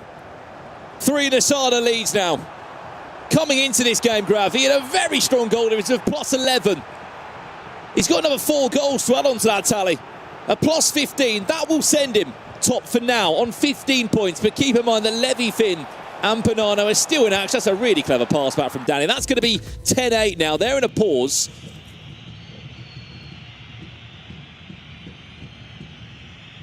MS Tasari, Emre Yilmaz, they're in a pause as it stands. And it seems like the groups are shaping up for 13 points to be enough to make it into a top 8. Where do you want to go? Where do we want to go here? Because we have got some crazy last 20 in-game minutes. So Alien Lion, he's also going to be on 15 points. Alien Lion, before a ball was kicked, had a plus 9 goal difference. 4 more on top of that, plus 13. Suddenly, the top 8 is starting to look not just stats, but full of goals and points. You've got a handful of players, all on 15 points each. Playing headers and volleys here for Ousmane Dembele. There's one back. I'm sure Alihan and the Red Bull Leipzig fans are going to be happy with his performance. Where should we go, Grav? I think we should go to Abu Maka against Ilian. Abu Bakr, Ilian Bouchi, if we can. 4-0. Ilian was leading. He needed this win. He was only on 5 points. 8 could have been a number to send him through to the top 24. And then he ran into Abu Maka, who has scored 6 goals since being 4-0 down. What a reaction. This is a huge one because at the moment, of course, Ilian is out of the competition, but Abu Maka just squeezes into the top 8 with the result. And of course, that would make Anders drop out of the top 8. He would be stealing his spot by a point, but also a goal difference of +5. Remember, there are still 6 more games to come after this one, and that is the end of the round concluded. The top 24 go through. The top 8 of that 24 skip around. They go into the round of 16. And it will be a battle. By the way, we've got a full-time result. Our first one of the round. Anders 10, Danny Pitbull 8. That's the first game of the round to conclude. Shall we go and see the final stages and moments, if we can, with MS Dasari against Emre Yilmaz. We know these ads. An interesting season. We saw him at Atlanta, the start of the FC26 Pro season. We saw him, of course, in Saudi, in the FC Pro Partnered League. But I tell you what, this might be one of his results of the season so far, Grav. Definitely. I mean, playing against Emre Yilmaz, scoring 6 goals and conceding just 1. The king of the jungle is back officially. There's just something about a world championship and MS Dasari turning up. Big smiles from the 2018 world champion. But for Emre Yilmaz, that's a defeat to come at the worst time possible, because up next he's got Knockout FC to play. He's only on 7 points as well, by the way, Emre Yilmaz. 7 points and a pretty bad goal difference now with this result as well. He's going to have, I mean, he had a +1 goal difference before this game. He's got a -4 goal difference for Emre. He needs some goals. A +4 for Dasari now, and a -4 for Emre. It is devastating for Team Liquid. Just as we see the replay coming in, Alihan making it 9-4.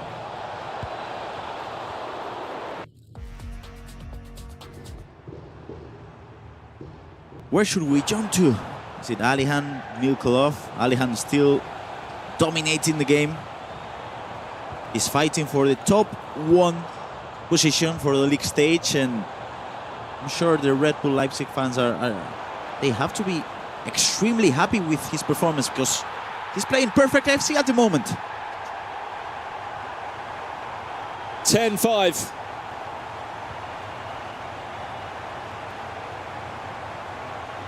For Alihan Lyon, what a performance this has been from him.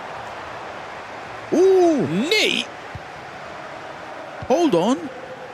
He's on 7 points now. The one thing he doesn't have on his side, though, is goal difference, Grav. So -10 goal difference still for Nick. He might be on 7 points, but it would not be enough.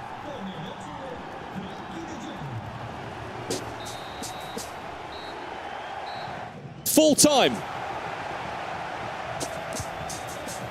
That game is over now. I thought it was already done, but it's not. Okay, right, it is now. 10-9. Anders did win that game in the end. I thought they just put the controllers down.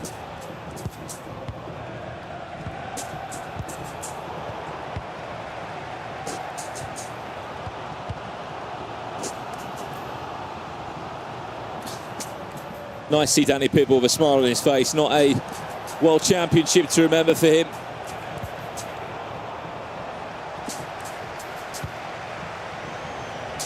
We see Need holding the ball. This could be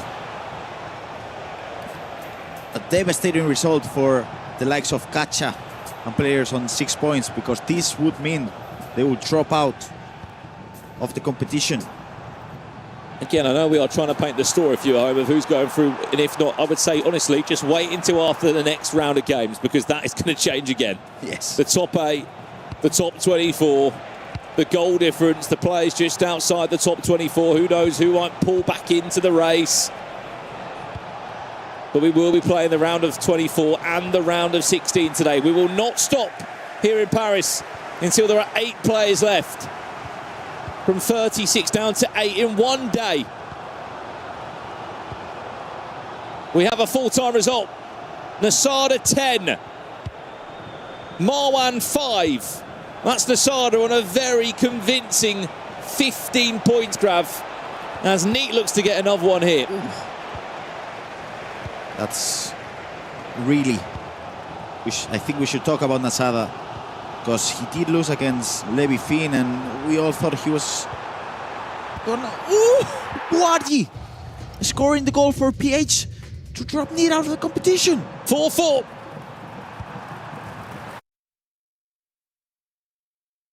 Abu Maka running away for it as well. Hold on. Abu Maka, this has been unbelievable from you. Just look at the live updates. That's 4 players on 15 points at the moment. Look at those scores. Full time, Anders 10. Danny Pitbull 9. Nasada 10, Marwan 5, full time there, rallying line 12. I think that's the most goals we've seen alongside RVP Legend in a single game here in Paris. Neat against PHN, of course, is now 4-4. Abu Maka's 7, Ilian 5. We're watching that now. And MS Dasari has just scored goal number 7, by the way. He is 7-3 up against Emre Yilmaz. Just as we see Ilian making it 6-7. And we can see the Team Vitality fans going crazy because they know 2 goals are needed for Ilian to qualify. A few people in the chat watching as well, Grav, saying about wanting to watch individual games. You can if there are. If you've been watching, of course, across on the multiple broadcasts that are on offer, that is the goal to maybe win it there for Abu Maka. For a second, I thought Ilian Bushi was going to get it back, but to my point, I was saying there's a B stream, a CD, a C and a D stream. Here are the FC Pro World Championships. Of course, you can join Onset, Gaskin, Mike LaBelle. They'll be taking you through each of those streams. If you want to follow a game in a little bit more closely, I know we've been jumping around, but there is so much action to try and squeeze into one single broadcast. Ilian Bushi. 8-7. But even if he does get a point, Grav, it'll only be 6. It's not enough, unfortunately. He needs a win.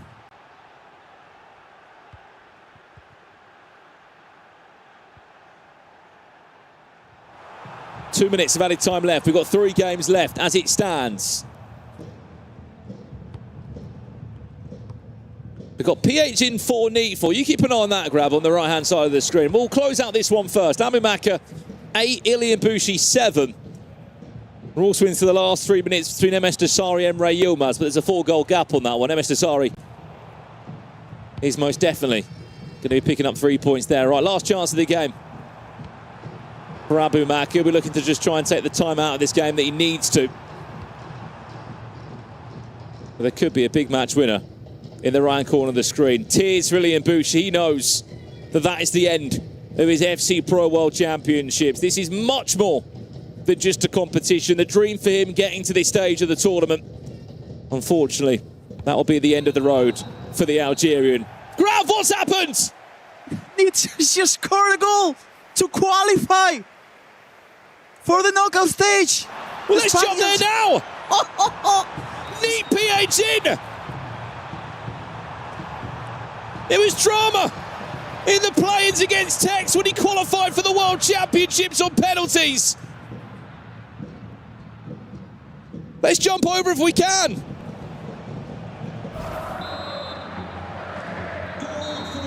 Full-time result. Neat snatches 3 points off PH in. He prays. Is that enough? He doesn't know yet. The one thing he's not got on his side is goal difference. He's on 7 points. Yes, 7 points might be enough, but a -10 goal swing might not be. PAG, on the other hand, is lucky. He is going to be going through. He's definitely in the knockouts, yes. But he won't be in the top 8, I'll tell you that. Unbelievable next round of action there. But it's all on this one. 6 more games, 6 final games to close out the league phase here in Paris. It's up next. You do not want to miss this.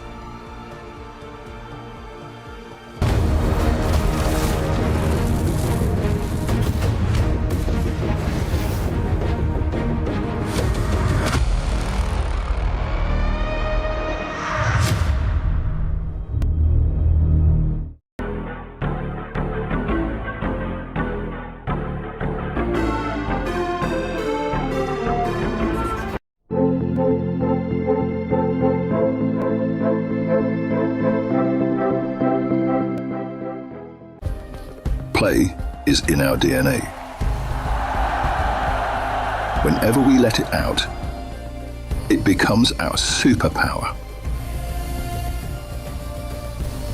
Now imagine an entire city being built to supercharge it. Qiddiya City, powered by play. The human body was built to move. Not trapped at a desk in one singular posture for 12 hours a day. It's time your chair evolved. This is Secret Lab Titan Evo.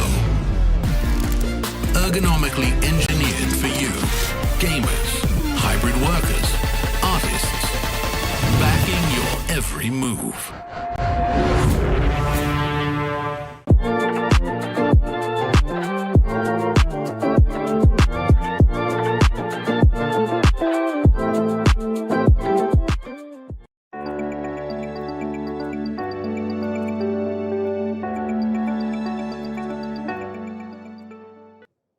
Right, guys, I'm so happy to be joined by Rami Lueso. He's honestly an online expert. He's covering every single one of our leagues across the world. If you guys have a question about FC esports, this is the guy to ask it. So, Rami, you've been covering this event here in Paris, which is absolutely fantastic. Talk to me about your time here in Paris so far. Okay, I'm so happy for being here. You know how I work on socials. You can follow me, Rami Lueso FC there. I'm covering every tournament, and as I say, I'm so happy for being here. I'm enjoying a lot the tournament, the really good matches that we are having.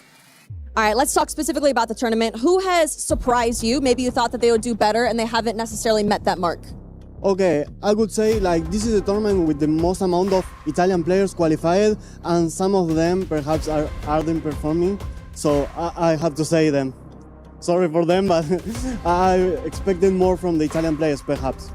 All right, on the opposite note, who has impressed you the most in the competition? Well, you know, we're in round 5, and we have Levi Fim from Germany and Matias Bonanno from Argentina. Like, they are unbeaten, so it's crazy to perform in that way here in the big stage, so I have to mention them, of course. Absolutely. Now, last question. I'm going to put you on the spot here. Who is winning the FC Pro World Championships? Okay, that's a really tough question. I don't know if I can say a name. You know, I'm from Argentina. So I could say Matias Bonanno or Nicolas Naina FC, but I think every player could lift that trophy, so let's see what happens. Absolutely. All right, Rami, thank you so much. Your coverage has been absolutely fantastic. I'll let you get back to it. Thanks.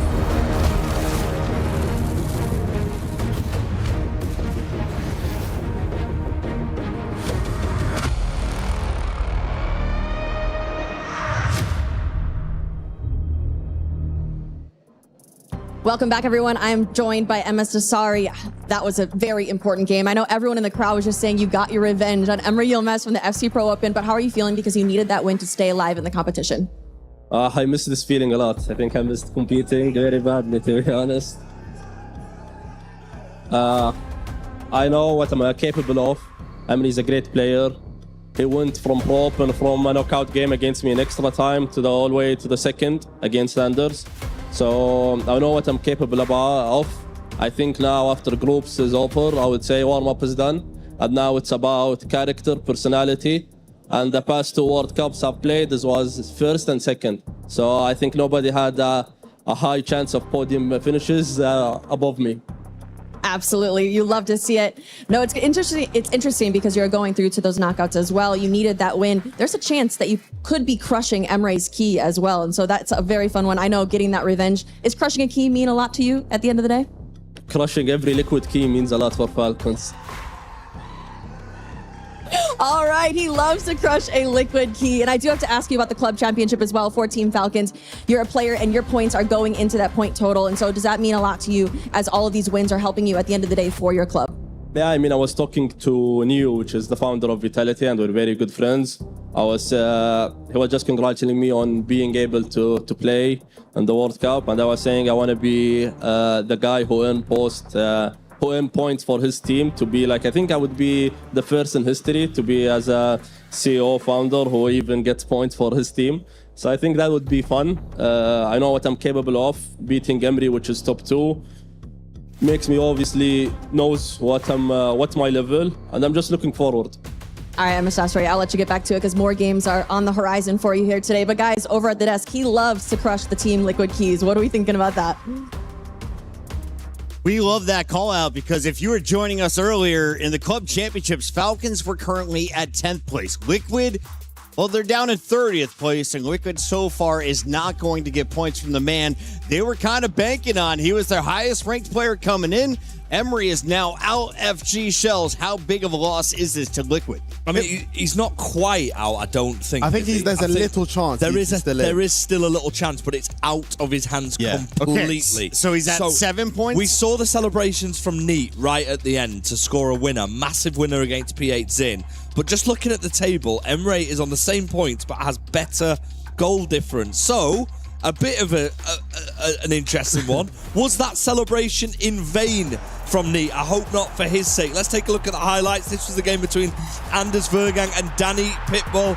Anders Vergang, and I mean, they both played really, really well in this game. There was a lot of goals in this. In the grand scheme of things, it doesn't really change much for Danny Pitbull. I did want to say great commentary from Brandon on this one, calling out the fact that Danny came in bottom of the leaderboard. Yeah. Very bottom, 0 points, has nothing to play for. It's going nearly double digits. Yeah, it shows the sportsmanship from him and Adida. You know, both these players didn't have the greatest tournament that they expected to have, but they wanted to give it the end, and you want to end the season high, and you don't want to just be a bad sportsmanship and throw the game away. But unlucky to Danny Pitbull, who gave Anders a run for his money. Milka Love losing to Alian Lion, who's just completely showing his dominance, and Ilian against Abu Maka. This was a tough one because I thought Ilian had it. Listen, right, 3-0 start again. This is a crazy bottle from Ilian, and I know he's such an emotional player. This one will be so frustrating for him because he was so close to having a chance to make it to the knockouts, and to give up a 4-0 lead, that is going to be heartbreaking. Ilian controlled his own destiny. He entered that match with 5 points. He goes away with 0. How big of a loss is this for him, FG? Yeah, I mean, he's out. Like you said, we're going to see his key get crushed, and that is confirmed. Ilian is no longer in the tournament. It's a massive blow for him, and a massive blow for his fans here in Paris. Remember, he's representing Paris Saint-Germain. They would have brought a lot of fans here to that main stage.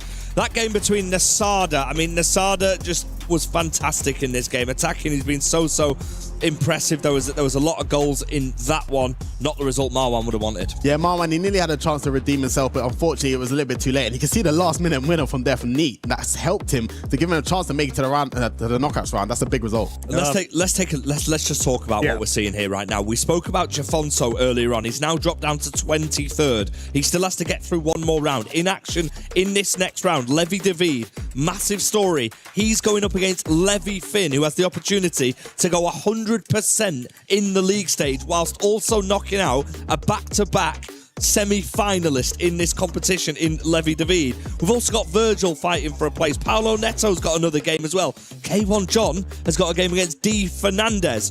Taking a look at that, there are a lot of players who could be moving around, and there could be some players finding themselves eliminated without even playing. So if you're Jafonza right now, you're trying to avoid a win from Levi David. You're trying to avoid a win from Paolo Neto. K1 John, and Virgil, of course, is right behind you right now. Yeah. As a player, I would be terrified. I don't know if I could watch the game because my butterflies would be running in my stomach. But Jafonzo has given himself a chance. That's all he needs. And of course, for most of those players, just a single draw would put them above Jafonzo as well. It's going to get spicy here in the final round. FG, any final thoughts on what we're about to see here as we close out league play? I mean, the massive story is Levi David. We would never have expected him to be in this position. We're used to him getting in the knockouts. He's been back-to-back semi-finalists in this competition. He could be going out. We need a huge performance from him against the man who has not lost. He's got a 100% record. He's been perfect.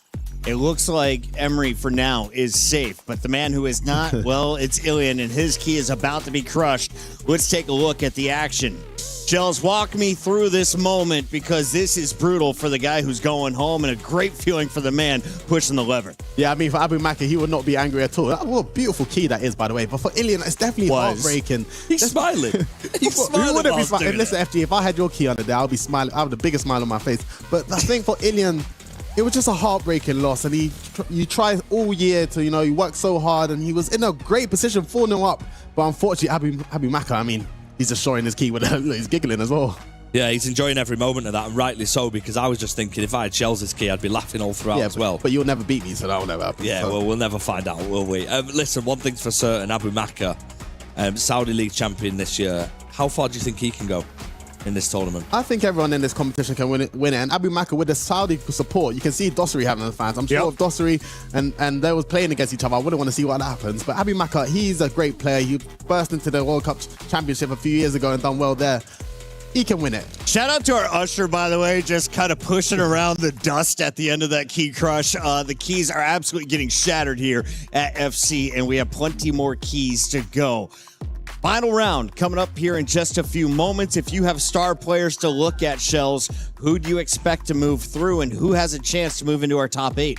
I mean, it's definitely between eyes on the Levy the Weird versus Levy Finn game and the K1 John D. Fernandez game. I mean, Levy Finn has been superb. I'm not surprised that he's not going to show his level, but Levy the Weird, I'm a big fan of him, but he has to win this game if he wants to go through. Of course, Karim is back, has a chance to go through as well. If he beats Virgil, after just seeing his teammate get eliminated in the round before, I'm sure he wants to try to redeem it for the And Monaco. Paulo Neto at 6 points playing against Oberon, who's had a terrible tournament. Is that the best chance? He has, but Oberon also is the type of person to not want to just sit down and lose this game. He will not want to end this tournament with another defeat. It's been well below his standards, well below the standards we're used to seeing of Oberon.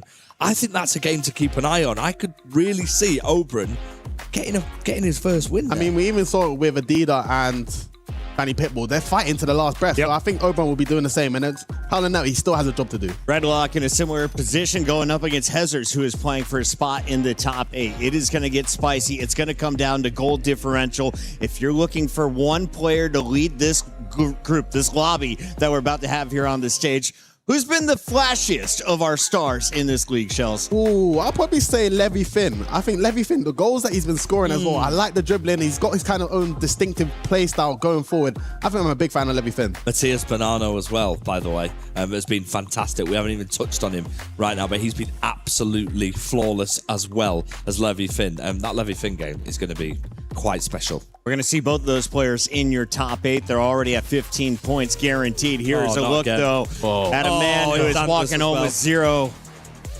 The number 1 ranked player in the world going up against Danny Pitbull for his final match. And Danny put up a great fight. It was nearly a 20-goal game. At the end, it's the Falcon walking away with a smile on his face. Yeah, Anders, this won't be the last time we'll be seeing him smile, that's for sure. He just loves this type of stuff. And of course, the more players he can eliminate, the more keys he can crush. And listen, if he gets his hand on the trophy at the end, we're not going to see him stop smiling for Did he have to get a little help there? Did the usher do the official crushing for him, FG? I mean, listen, one thing's for certain, they are not easy to crush. So that machine's doing a great job. It is just a shame to see such a beautiful item get smashed to pieces. I wish I could Can I get a little keep it piece how of it is. that? Just a little piece of it would be perfect. We absolutely love the EWC and what they do here. This is such an amazing feature. It adds a little bit of an edge. Maybe some future way to sort of motivate Danny Pitbull, knowing that Anders Vergang crushed his key in Paris. Now, production, is that it for the key crushes? Do we have more going down? Because I feel like we still got to do a little bit more math before we officially send players packing. Shells, this is the final fight for a lot of people, for others like Jafonzo sitting in the seats watching this match. Have you ever been in this position? Where you are waiting for others' results to find out if you move on or not? Yes, our good teammate and behind the scenes caster Ryan Pessoa. We had a Club World Cup tournament where it's 2v2. We're hoping on another team to get results, and we lost on penalty shootouts. We watched the team win on penalty shootouts. It was heartbreaking. But at the end of the day, all you need is a chance. And as a fan, listen, the butterflies in the stomach, you can't recreate. Do you speak to the person who has your destiny in their hands, or do you just leave them to it? Like, what would your approach be in this situation? For example, if you're Jafonso and you can't do anything, is there any... I mean, Jafonso in the position, he has to do the rounds today. He has to speak to a couple of players. I think it's maybe depending who it is. If it's a close friend of mine, I think I wouldn't want to put too much pressure on them. Maybe if it's someone like a hitter that maybe from an Obron, for example, I'm going to Obron and play, please, brother, I'll do anything for you. I do think we are getting another key crushed very soon. I can see potentially, I think that's Nasada over there. If Nasada will be destroying Marwan's key, I think that will be... Marwan, with a very tough loss, entered that match with 5 points. Could have moved into your top 24 instead. Nasada, with a great finish to his final day of league play action, is moving in to our top 10. For now, the question is, will he stay in the top 8? Celebrating with this key crush. Yeah, I think with Nasada, I thought we was talking about him a lot on day 1 and day 2, and now he's slowly going under the radar, but you see other players start to shine. But the thing was Nasada, he is one of the favorites in this competition. Yeah. He's been one of the favorites all year. As soon as I knew he was in the Pro Open, I said he could win it. That's how good Nasada is. And if he's playing at his game, he can give anyone a run for his money. We're in such an amazing position here because we've got, like we keep mentioning, we've got so many players, but genuinely anybody, once we get to the knockout stages, could win this tournament. We are in incredible surroundings right now where we might be looking at someone like Emre Yilmaz, Levi David not even making it. And that is just showing the quality of what we've got here in Paris, Puckett. I mean, your predictions, they're going quite well so far. Good. But I know you definitely didn't predict Levi David to be in the bottom 12. Sorry, my guy. For now, we got to jump into the game to find out, is Levi moving on, or will it just be his teammates fighting for their lives in the knockout bracket? Let's go into the casters. Cheers, guys. Yeah, we're actually underway while keys were getting crushed. Games were kicking off. Hezzers and Redlac in action. It's 1-1 at the moment. We've got Kremlin's back and Virgil. They're underway 7 minutes in, 0-0. Oberon and Palo Neto 0-0 at the moment. Bonanno 1-1 against Chris de Boer, and Levi Finn and Levi David just about to kick off as we wait for our final game, which will see Palo Neto in action. We've also got K1 John in action against D Fernandez. Right, so we've been crunching the numbers. Yep. We are pretty sure that Emre Yilmaz will be safe. Yeah, we had to clear things up. I know there's a bit of deliberation and a bit of maths going on, but Emre Yilmaz can't be eliminated. The reason is because the players below him, the 3 that could overtake him, or the 4 I should say, with D Fernandez, Virgil, Paolo Neto, Levi David. You remember, K1 John's up against D Fernandez. Correct. So it can't... One person going to go in, one person going to drop out. So it will swap. The worst Emre Yilmaz can finish is 24th. And if he does, imagine that game potentially against Anders. As it stands right now, Anders is 9th, so that would be a first game. The big players on the bubble, as the guys at the desk were talking about, Virgil, Paolo Neto, Lev David. It's in their hands. If they win, they go in. If they lose, they could be in trouble. Who would have thought we were talking about Levi David in this situation before we kicked off? Top 3rd last year, top 4 the year before. He would have been in my prediction for top 8. Absolutely. I'm just saying that now. I'm honest. I'll be honest. He would have been in there. It's a shock, but the fact that it's coming down to this game where Levi Finn will know he's able to potentially knock out one of the big hitters, somebody that's a rival as well, a rival in terms of someone who you would expect to be there on Championship Sunday. That's why you'd be extra motivated in this game. Even though Levi Finn's mathematically secured, he wants to make sure Levi David will play no further part in this year's finals, and he started off really, really well. Yeah, unfortunately for Levi, he's in that position where it must be points.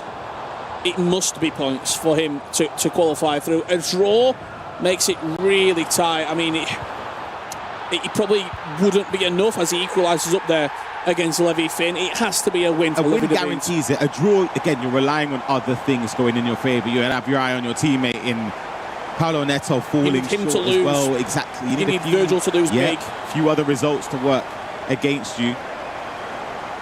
I think the worst position to be in right now is if you're Neat Jafonso.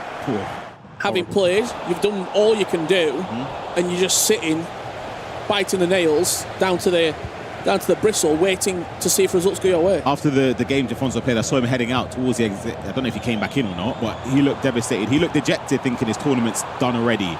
The saving grace is there is still a chance, and when there's a chance, you always have to have that element of faith in hoping that it's your day. We've seen it though in this format. That's happened so many times in the final round. I believe it was Tuga, the E-Champions League. Finesse shot, big save from Casillas there. Literally praying to the heavens, waiting for a game to go his way. Unfortunately, it's not been a tournament to remember for Redlac. The final match that he played in neat 6-6 draw. If that would have gone another way, you look at the game that he had against Auburn as well, a 7-7 draw. All he needs is a couple of goals. He's going his way, Ryan, and he's in with a shout. Exactly. It's a tough position to be in because of that. The other matches we're keeping our eyes on and make sure that you're up to date with them as well at home. The 3 big games. Let's go to this match between Auburn and Paulo Neto. Paulo Neto needed to win, and boy, is he winning. Wow, that is a statement. Lead already. However, I will say we did see a 4-0 loss given away in the previous round from Ilian. That is the goal that made it 4-0. Business. It's a man on a mission. As for Levi David, a win is needed, and a win is what he's getting at the moment. There's a long way to go as Aubrey gets one back there, but Team Liquid are looking for a full house going into Championship Sunday. Especially they would have been seeing the players from Team Vitality both eliminated. So for the club championship points, it allows them to get an edge on them in this area of the game. And just to add to the drama as well, sorry Ryan, K1 John D. Fernandez not kicked off yet.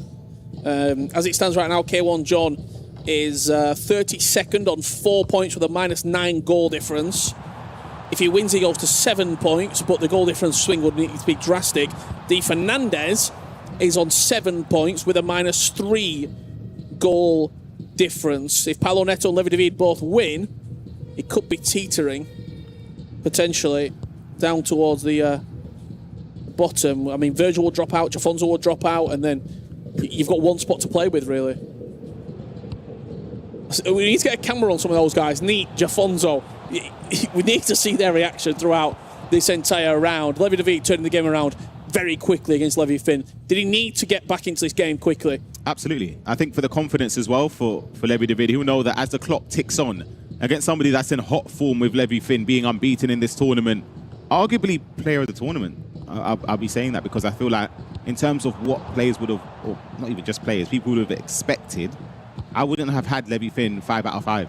Nasada, 5 wins, you'd probably said. He was Alihan Lyon, 5 wins. Nicholas, 4 wins and a draw, 13 points. Guga, 4 wins and a draw. Manu Pachore, 4 wins and a draw. Banano, I think, maybe not one that you would have put up there. No, I wouldn't have had. But he, again, I was watching his gameplay earlier today. It was against Paulo Neto. Some of the goals. A +7 goal difference for Banano. 25 goals scored, 18 goals conceded. It is criminal. But it's done enough, though. 1 goal every game, pretty much. Paulo Neto was the big swing, 3 goals that he scored against the 7-4 victory. Every other game, 4-3, 5-4, 5-4, 4-3.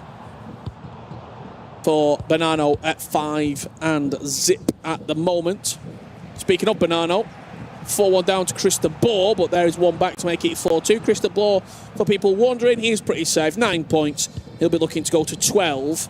He's been quietly going about his business. Mid-table. Yeah, but if he wins this, going on 12 here, obviously it's not enough to get into that top 8, but it's still a... He'll finish probably 10th or 11th. Yeah, he'll be high up, so... He's someone you don't want to play, though, in a way, because he's an awkward opponent to play against. Obviously, the players wouldn't be doing this. We can hypothesise, though, from the commentary position with the data that we have. There's a world in which you're thinking, well, if Emery finishes 23rd, maybe I do want to finish 13th or 14th. I know we saw MS Desario as well, just before crushing the keys. It was great. With the interview as well, it looked really impressive. I didn't really know what to expect this season. I didn't get to watch his domestic performances, obviously finishing runner-up, but the game against Ilian is where I thought, you know what, because I thought that's a tricky one on paper. Yeah. Somebody of the newer guard in the scene, player locks, creative runs, it's hard to defend against somebody like Ilian. You locked him up. He was really, really strong in that game. Well, let's go once we see that goal going to the back of the net from Banano. Back to the split games where we can see all the matches taking place at the moment. Because I once again turn your attention to the Paulo Neto Oberyn match. Talk about having destiny in your own hands and taking it by the scruff of the neck. Paulo Neto scored 7 goals in the first half. He has been absolutely rampant. Not sure what's happened there. Error at the back. Christa Bohr goes 2 in front once again.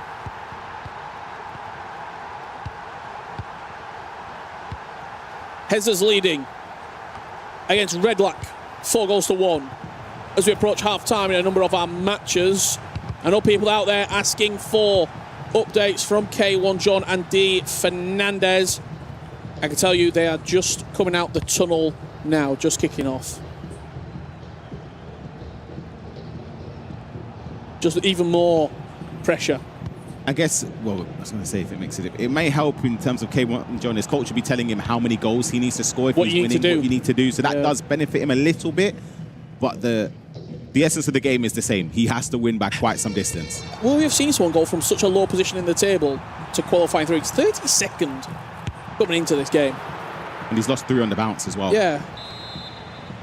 His first win was his game the first game he played. Exactly, yep. After that, he drew against Ummer, and then he's been beaten 8-5, 7-2, and 7-5 against Kurumi's back, Nicholas, and PH Zin.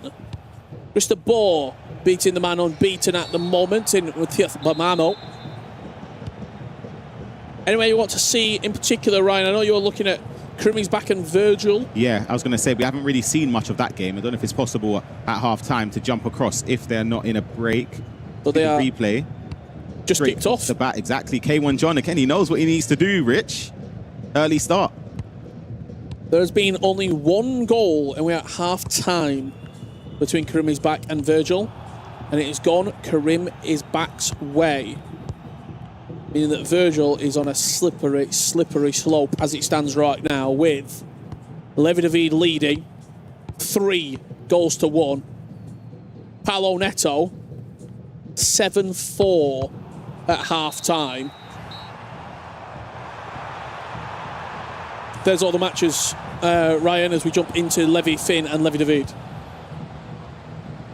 Touching on what you mentioned about Virgil's game, it's a scary position to be in, especially when knowing that the other players who you're relying on them to falter are winning. Not only one, but both of them.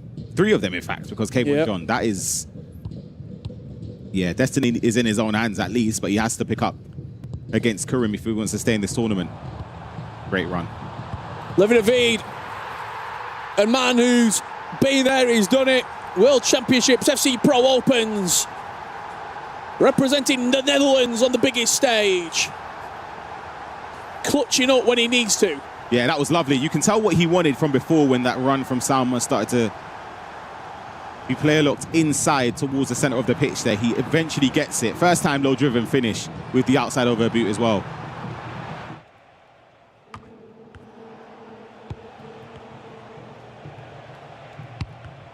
I think it's just a case of Bonanno, 5 wins already. You know you're going through. Maybe the attention span, not the attention span, but the attention just slipped ever so slightly. Oh, what a finish that is as well. I think he's a perfectionist though. He would have wanted to win. You want to win every game you play in, but also the fact that it sends a statement to everybody else. To play in this level of tournament and not lose a game is ridiculous. It's unheard of, basically. What you do, maybe not in actual functionality, but you should, if you finish first in the group stages, have a nicer bracket run. If only it worked that way. Never seems to. Never seems to work, especially when I'm going to look at currently the bottom 5 players before this round started. In the top 24, you've got Virgil, Jafonso, Neat, D. Fernandez, Emre Yilmaz. The live updates are perfect, so we'll be able to see 20th to 24th, all of those 5 players within there. Abu Maka dropping out of 13 points. That's sickening. Anders Vergang 12, Christopher 12, that puts him up to 11th. You're looking at PSG, Nemes Dossere, Luke de Vile. We're going to get an Emre Anders matchup, aren't we, Rich? We very much, yeah, we might be. As we look at the live table as it stands right now, Emre Yilmaz, D. Fernandez, K1 John right now is in with Neat, Jafonso and Virgil dropping out. Wow.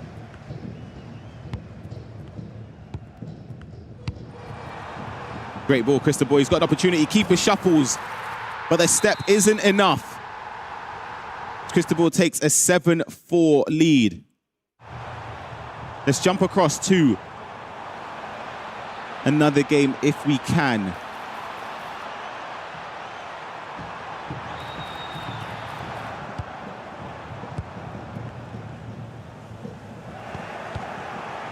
This is a game where Virgil needed to get points here.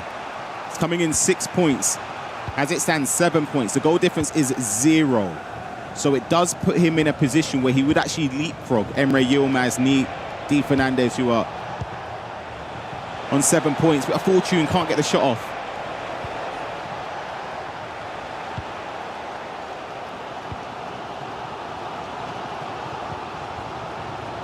It feels just so tense here at the FC Pro World Championships. You see the live updates going through the right-hand side of your screen. Levi David 4-1 up against Levi Finn. This is the last group game we will be playing here before the knockouts commence. We'll have a very short break in between while the players get rested and regain composure before those knockouts. See that mistake there from Virgil going forward? It's just when you're nervy, you make little tiny errors and the player switching or the passing, it's just a bit off it. Paulo Neto 8-5, K1 John 3-1 up. That's a statement. Against D. Fernandez. I didn't actually pay attention to the live updates. When it comes up again, I want to see where D. Fernandez currently is. Where that mathematically puts him if the scoreline remains the same, because goal difference isn't in his favour. Karim is back. As it stands, the 2-1 lead there, Rich. Virgil's tumbling out, Ryan. Everyone below who needs to win is winning at this moment. Paulo Neto was doing the business. Medano gets one back. That's 7-5 against Cristobal. And there is the live table, Ryan, with the live scores at the bottom as well. 8-5. K1 John 3-1 up. Karim's back 2-1. Hezza's 6-3 to puts him in a Hezza's. It's insane to think that he probably needs to score. Hezza's had 9 points from his first possible 9, and then he's on the cusp of not even getting in the top 8. This is the position I was seeing there. D. Fernandez, 23rd with 7 points. Umut, 8 points. He was unbeaten coming into today. You know what? That goal difference swing from Umut, isn't it? The heavy defeat can be a real hurter for you if the goal difference doesn't go your way.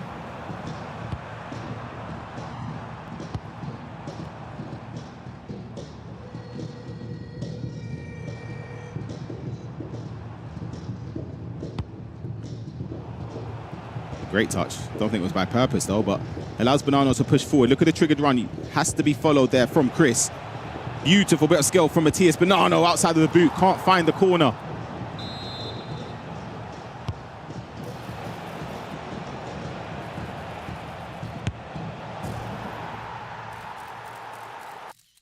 Hold on a minute. Do you see the combination of the roulette there, Rich? Just to put that into the corner from Matthias Bonanno. Game on against Cristobal. Let's jump on over to another game that's going on. Let's take a look at the Paulo Neto Obrun game. Yeah, that's where my eyes went straight away. 8-5, Paulo Neto leading with 15 minutes left to play. A win puts him in. Obrun looking to be the bearer of bad news. It would have to be a 3-goal swing in Obrun's favour. Levi David was leading when I just glanced there as well. I think that was 5-1 against Levi Finn. As it stands, Ryan, no one's going to be 6 from 6. I believe that would keep Nasada first. Yeah. Kika Nazareth. McGiddy cancel on the edge of the block, just looking to shimmy down with the drop of the right shoulder. Pause cued by Paulo Neto. Does to be going into that with another goal to his name. Matthias Bonanno, that was the roulette. Lovely. Into the finesse, into the top corner. 7-6 now, with a nod of approval from Bonanno. Obrun's can't clear this ball, it seems.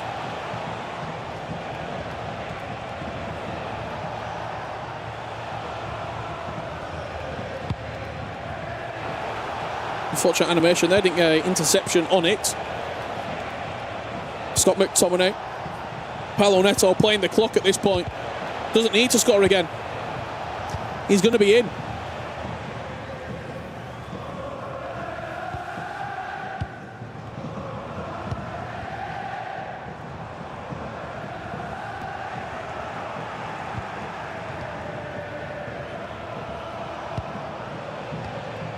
We are trying our best to keep up to date with the other games. Let's go to another match.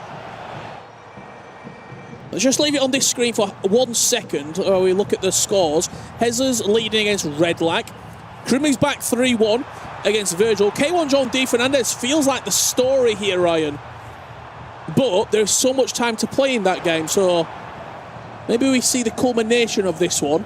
Anything can happen with these last few moments in the other games. This one, we still have plenty, as you said, a whole second half to go. Bottom left, there is a goal. Matthias Bonanno equalising. That's jumped into a pause as well. Yeah, this is the place to be. Krumi's back 3-1 up against Virgil. And how does that impact the standings? Abu Maka, 13 points. Hezers, with that extra goal that he just scored, puts him in to 8th. Penalty given. Virgil with a chance. Has to score. You see how big this is. Scores! Virgil, 27th, 6 points. Krumi's back in that danger area as well. All Virgil needs to do is draw. A draw puts him in. It puts him in because of the other results and the goal difference he has. Currently -1. Obviously, if he draws, it will be on 0. The players that are on 7 points, you've got Emre Yilmaz on -2. You have Neat as well, -10. So right now, Neat is out, but maybe a draw could be something different. There's going to be a lot of players on 7 points. We'll do our very best to bring that up-to-date table all the way throughout the latter stages of these games. When results are coming in, you'll see how it impacts the matches. Levy defeat 6-1. He's going to be in no matter what with that performance. We're waiting for something like that from him over the last 3 days. And look, he's going to be going into that bracket play as a 22nd, 21st ranked player on paper, Ryan Pessoa, but nobody will want to play against Levy DeVitt first game. Not a chance. Don't want to play him at any stage of a tournament, let alone early in the knockouts. Virgil, edge of the box. He's shown a lot of patience, utilising the shielding as well. Vicky Lopez, technical dribbling into Salman now. He's waiting for a chance. There's Kika Nazareth. Good tackle. I was wondering if he's going to size up Pacho, just take a touch and just decide which way you're going to go and then try and get a shot. It was good defending in the end from Karim. Virgil has to go for it. Has to. Does he know maybe the permutations around him? Does he know what's needed from him? Has to know. Has to know.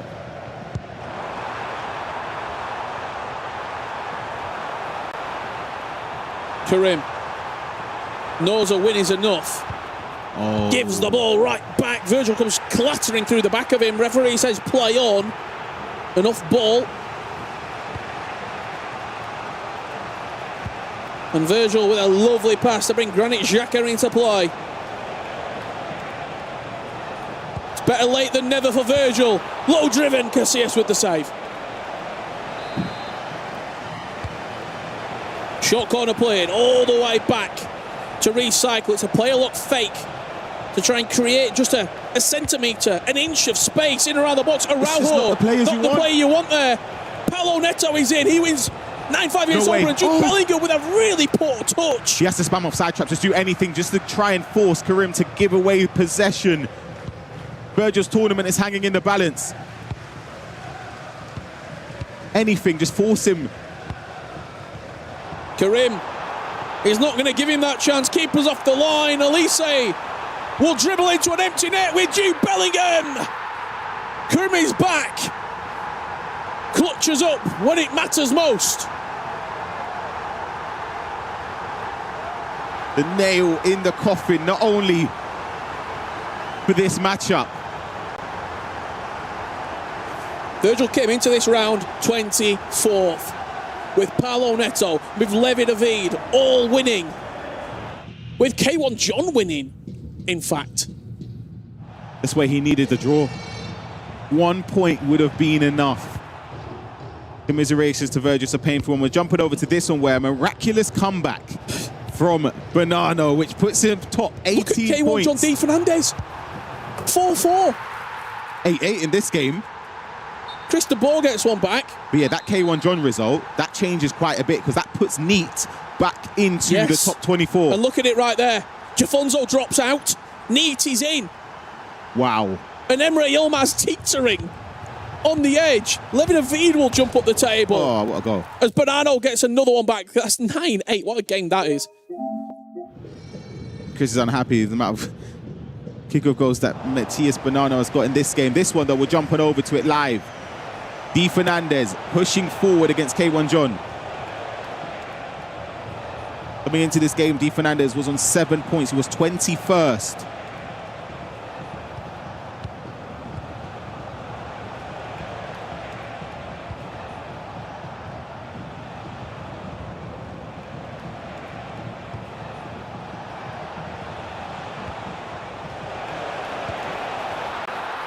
As D. Fernandez goes 5-4 up. He's down there in the danger zone. A win puts him in. Win puts him comfortably in and amongst the top half of that 9 to 24 selection of players there. For K1 John, it means this tournament will be ending, but fortunately for his sake, this game is slightly behind the others, so he does have a bit more time to push on. We are trying our very best. There is another game that's back underway. It's Bonanno and Cristobal. Let's go there for the last minutes to see our perfect player. Bonanno could be 6 wins from 6. Which is certainly a statement. More than a statement. Puts him into the round of 16. Yep, the players he's defeated along the way as well. Katja, Jafonzo, Milkalov, Oberon, Paolo Neto, Cristobal. So he's taken some big names along the way. I'm a big fan of his utilization of that roulette, though. Used it very, very well. Mo Salah into Vicky Lopez again. Constantly just tapping on that technical dribbling. So a little bit of the analog sprint there coming out. Beautiful from Bonanno. 10-8.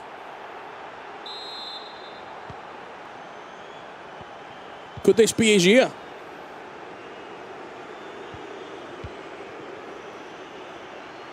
Flawless so far from Mr. E Premier League.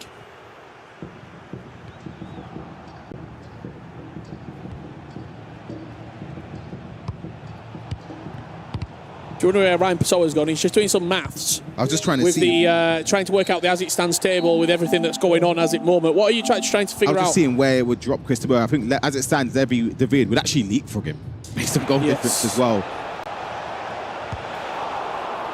I believe that would be the same for Paolo Neto too. This is one of the last question marks we've got from the groups. K1 John or D. Fernandez.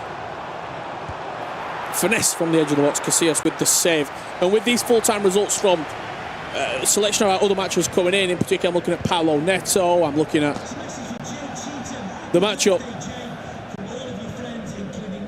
from the back of the stage. Obviously, Bonanno now and Cristobal. We should start to get a better picture on absolutes, who he will be placing where. Ryan Pessoa. And that's where... Will Neat be in? Will Jafonzo be safe? These sort of questions that I know you're asking at home. That's a full-time result now. I believe, if I'm not mistaken, you see, for Jafonzo, he was relying on a maximum of one player below him overtaking him, and the fact that Levy David and Paolo Neto had both won, or Levy David en route to win, it would mean Jafonzo and Virgil eliminated. As it stands, Neat remains in. He's the only player that has a bit of jeopardy relying on this game, because if K1 John wins, Neat is out. Yeah, and I think these two would go through 24th, 23rd. Wow. A draw is enough for D. Fernandez. Yep. It kills K1 John's chances of going through. K1 John has to win, and he knows that. He's got 15 minutes left. His pause has been queued for a little while now. He has to go, and he has to go now. D. Fernandez playing really nicely on the edge of the box, just ticking this clock away. He's just sucking the life out of K1 John, the energy, because you know when you're chasing, you queued a pause. It's been about 10 minutes. Yeah. Ball ain't gone out. You're starting to rush, drag players out of frustration, but he's done really well to stay composed. K1 John has, and he has an opportunity. It's onside, beautiful. Goes for the pass, but Davies cuts the passing lane. Right place, right time for Alphonso Davies. I think it's the right idea from K1 John, I'll be honest. I think a lot of people would have gone for that pass. It's just Davies was really quick. Just to give you an update from Levi David and Levi Finn, I know a lot of people are asking for it. Levi David 7-1 up against Levi Finn. Good defending. Aggressive. We're not going to go there because the story is here. Levi David's story was very simple. Win and you're in.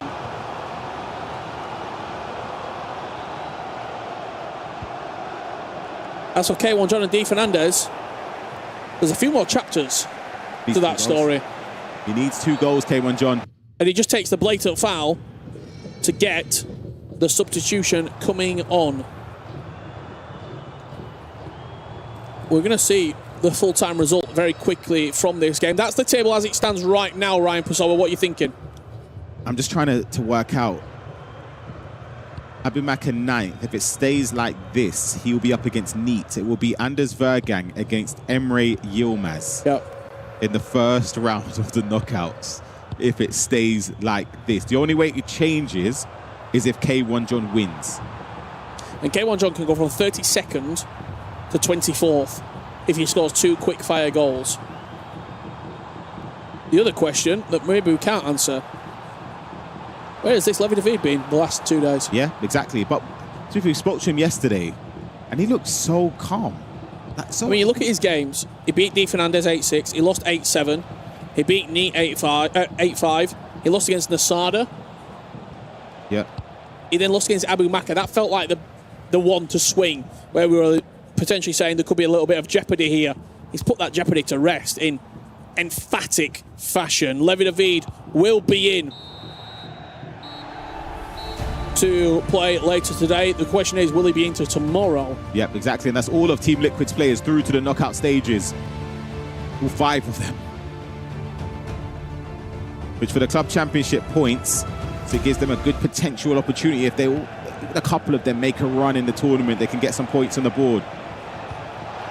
And it's D Fernandez running in on goal here. There's opportunities to go across goal. He cuts inside. And he buries K1 John's World Championship campaign this season. Any hopes and dreams or ambitions of winning the World Championship go to rest with that finish from D Fernandez. And it's a result that D Fernandez simply needed as well to qualify himself through. Someone find Neat.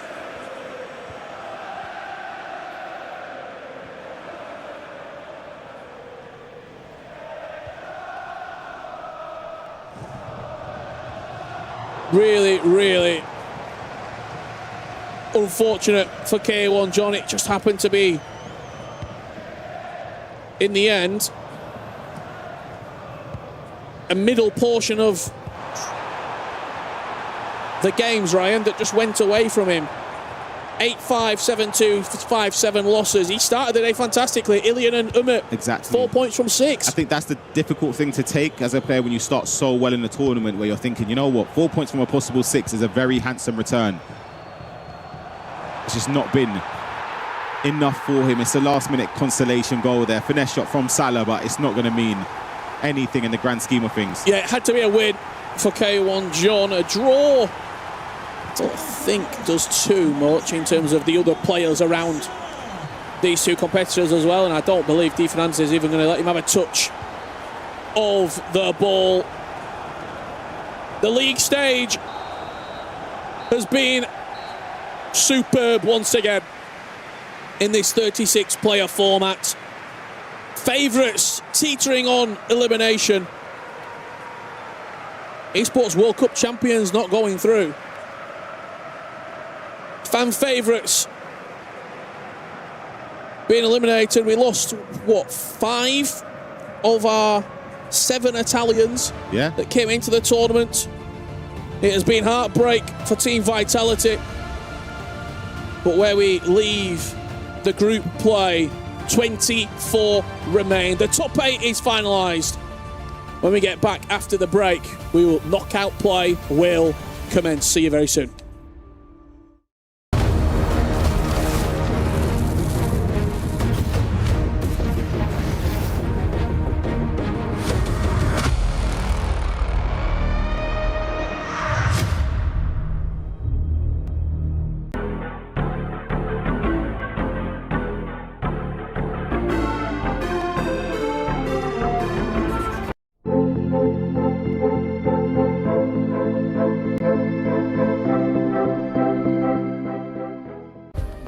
Play is in our DNA.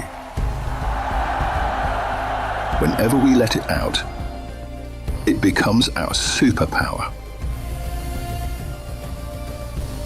Now imagine an entire city being built to supercharge it. Qiddiya City, powered by play. The human body was built to move. Not trapped at a desk in one singular posture for 12 hours a day. It's time your chair evolved. This is Secret Lab Titan Evo. Ergonomically engineered for you, gamers, hybrid workers, artists, backing your every move.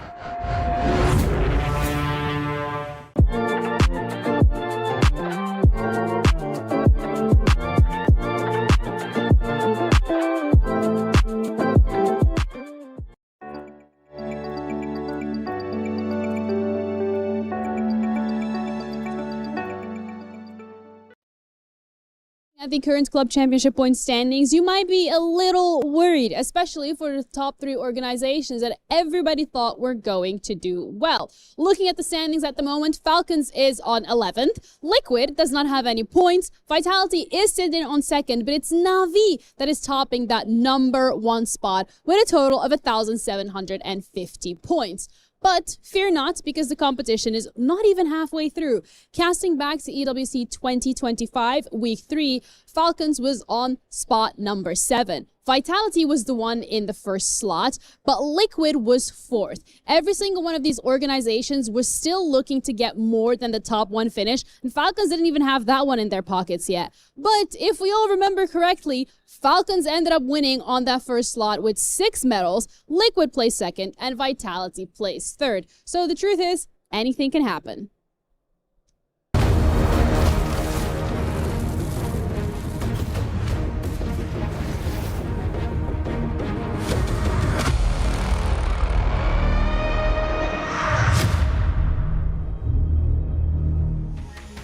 Welcome back, everyone. I'm joined by Matías Bonanno, who is top of the standings. He is unbeaten, 6 for 6. Mati, how are you feeling? Because you had a great last couple days, didn't you? Of course, I'm really happy because I won all the matches, but now in important things in knockouts. I have to ask you, when you first arrived to Paris, if someone would ask you, Mati, are you going to be top of the standings at day 4? What would you have said? Yeah, maybe no, but the practice was really good, so a little bit I expected, but of course not. I say, yeah, I will win every match. So, nah, really good.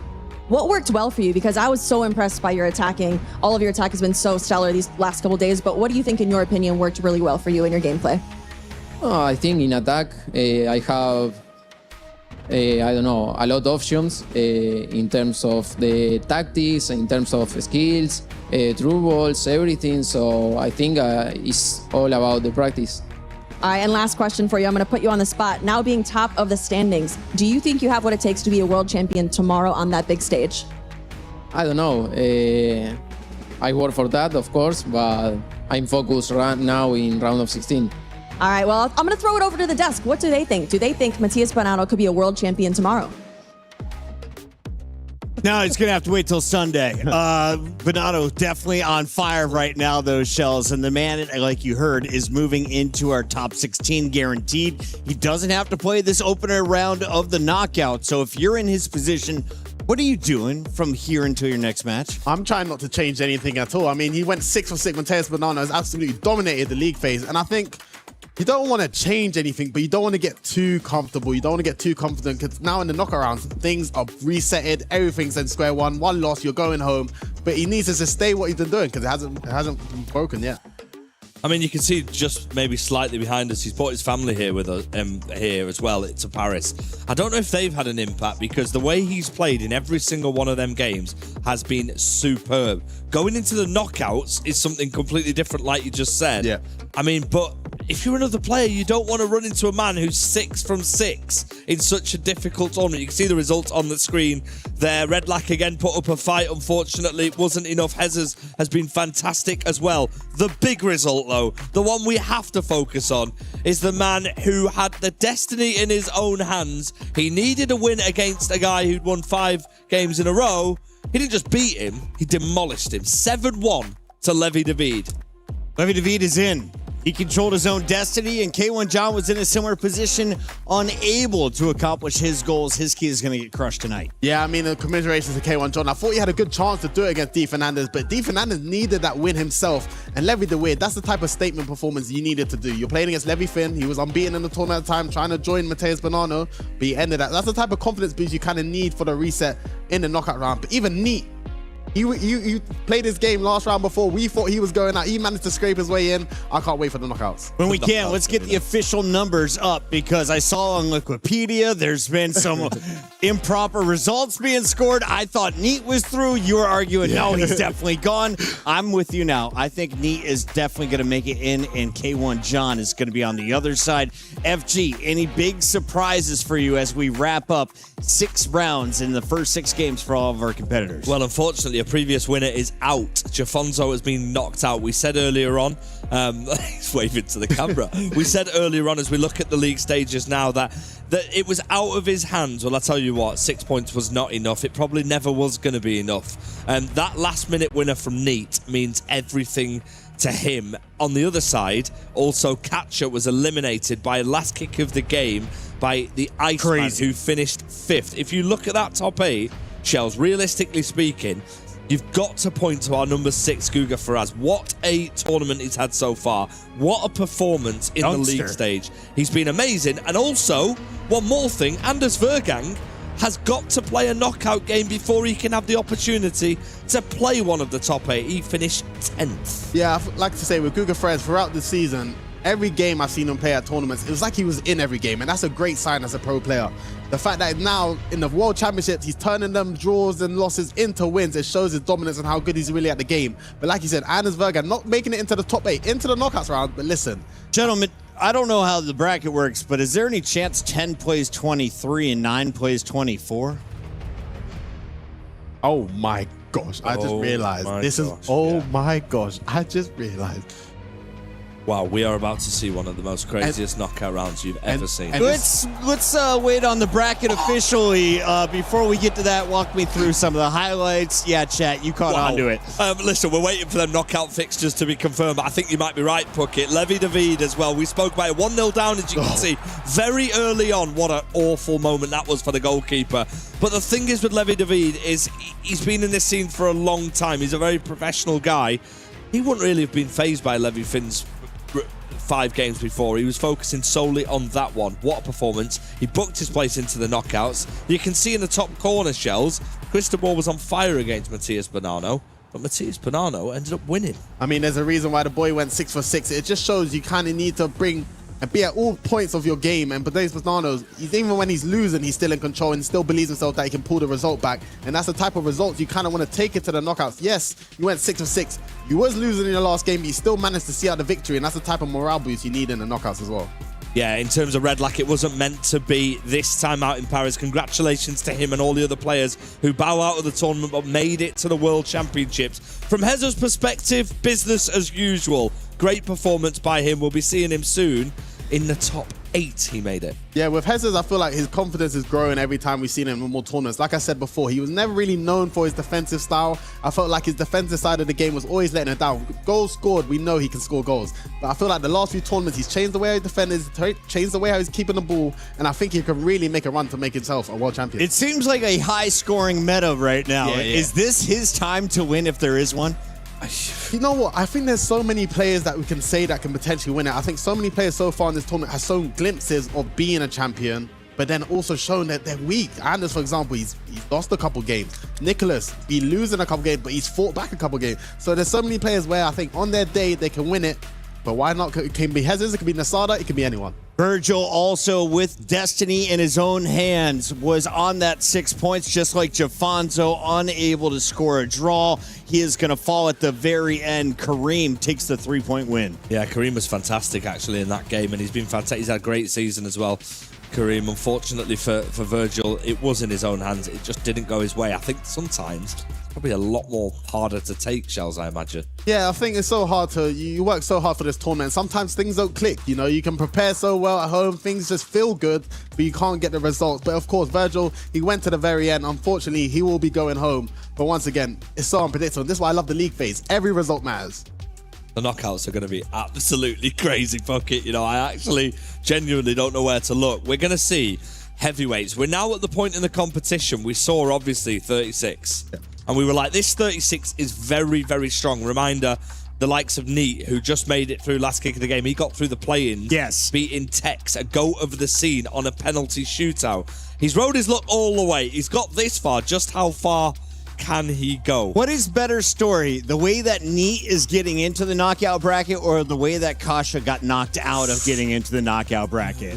I think deep down Neat. I think the play-in story is superb. Same with Manu Bachor last year. He came through the play-in and ended up being a champion. I think if you do that, you went through the grit, you went through the grind. So if you can pull that off, I think it's a crazy achievement. But yeah, for Katia, it was just a heartbreaking loss. From a free kick from the side as well, it was tough. Production's gone silent, which means they're probably preparing that bracket and double checking it with all the admins, as they should.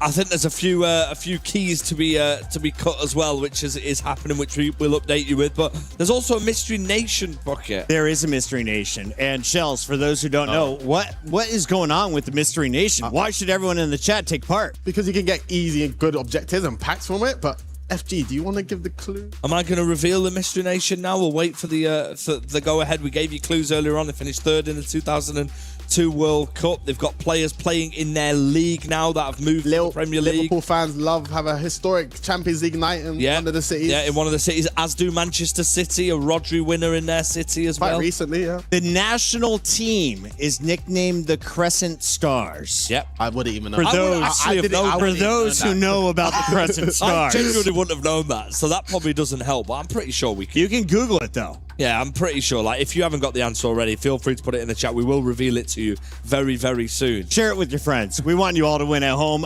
Shout out to everyone who has been tuning in since the start of league play. We just concluded 6 games for each player. We're about to crush 12 keys. And, of course, the final 24 are playing for the $250,000 and title of EWC champion. Shells, I asked you at the start of the show, who is in the herd? Who is in the GOAT conversation? And did they all make it through the early portion of this competition? I think they all made it through, actually. Yeah, you would say that. They all made it through. Anders Vergang, I think, is obviously the main guy we're going to have to talk about. I know he hates us talking about, but he loves it, really.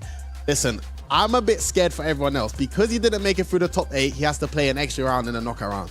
Now, I know there's early prediction that might be Emre Yilmaz, and now I wouldn't be able to call that one. But if Anders gets hot there, in a knockout where everything's reset, this could be his tournament once again. But of course, Nicholas is still in the conversation. MS Desari, the king of the jungle, he's back, and I think he can win it. Imagine a CEO versus their own player in the final. I wouldn't mind that. We've got one of our EWC champions out. Jafonzo, 2024 winner here, is now gone. Manu's still in the mix. Anders still in the mix. Do you have a favorite, FG? You know what, right? I would love Levi David to win it. Yeah? He's been back-to-back top 4. He's an amazing person off the stage and stuff, as are a lot of these players. It'd be a really nice story for him.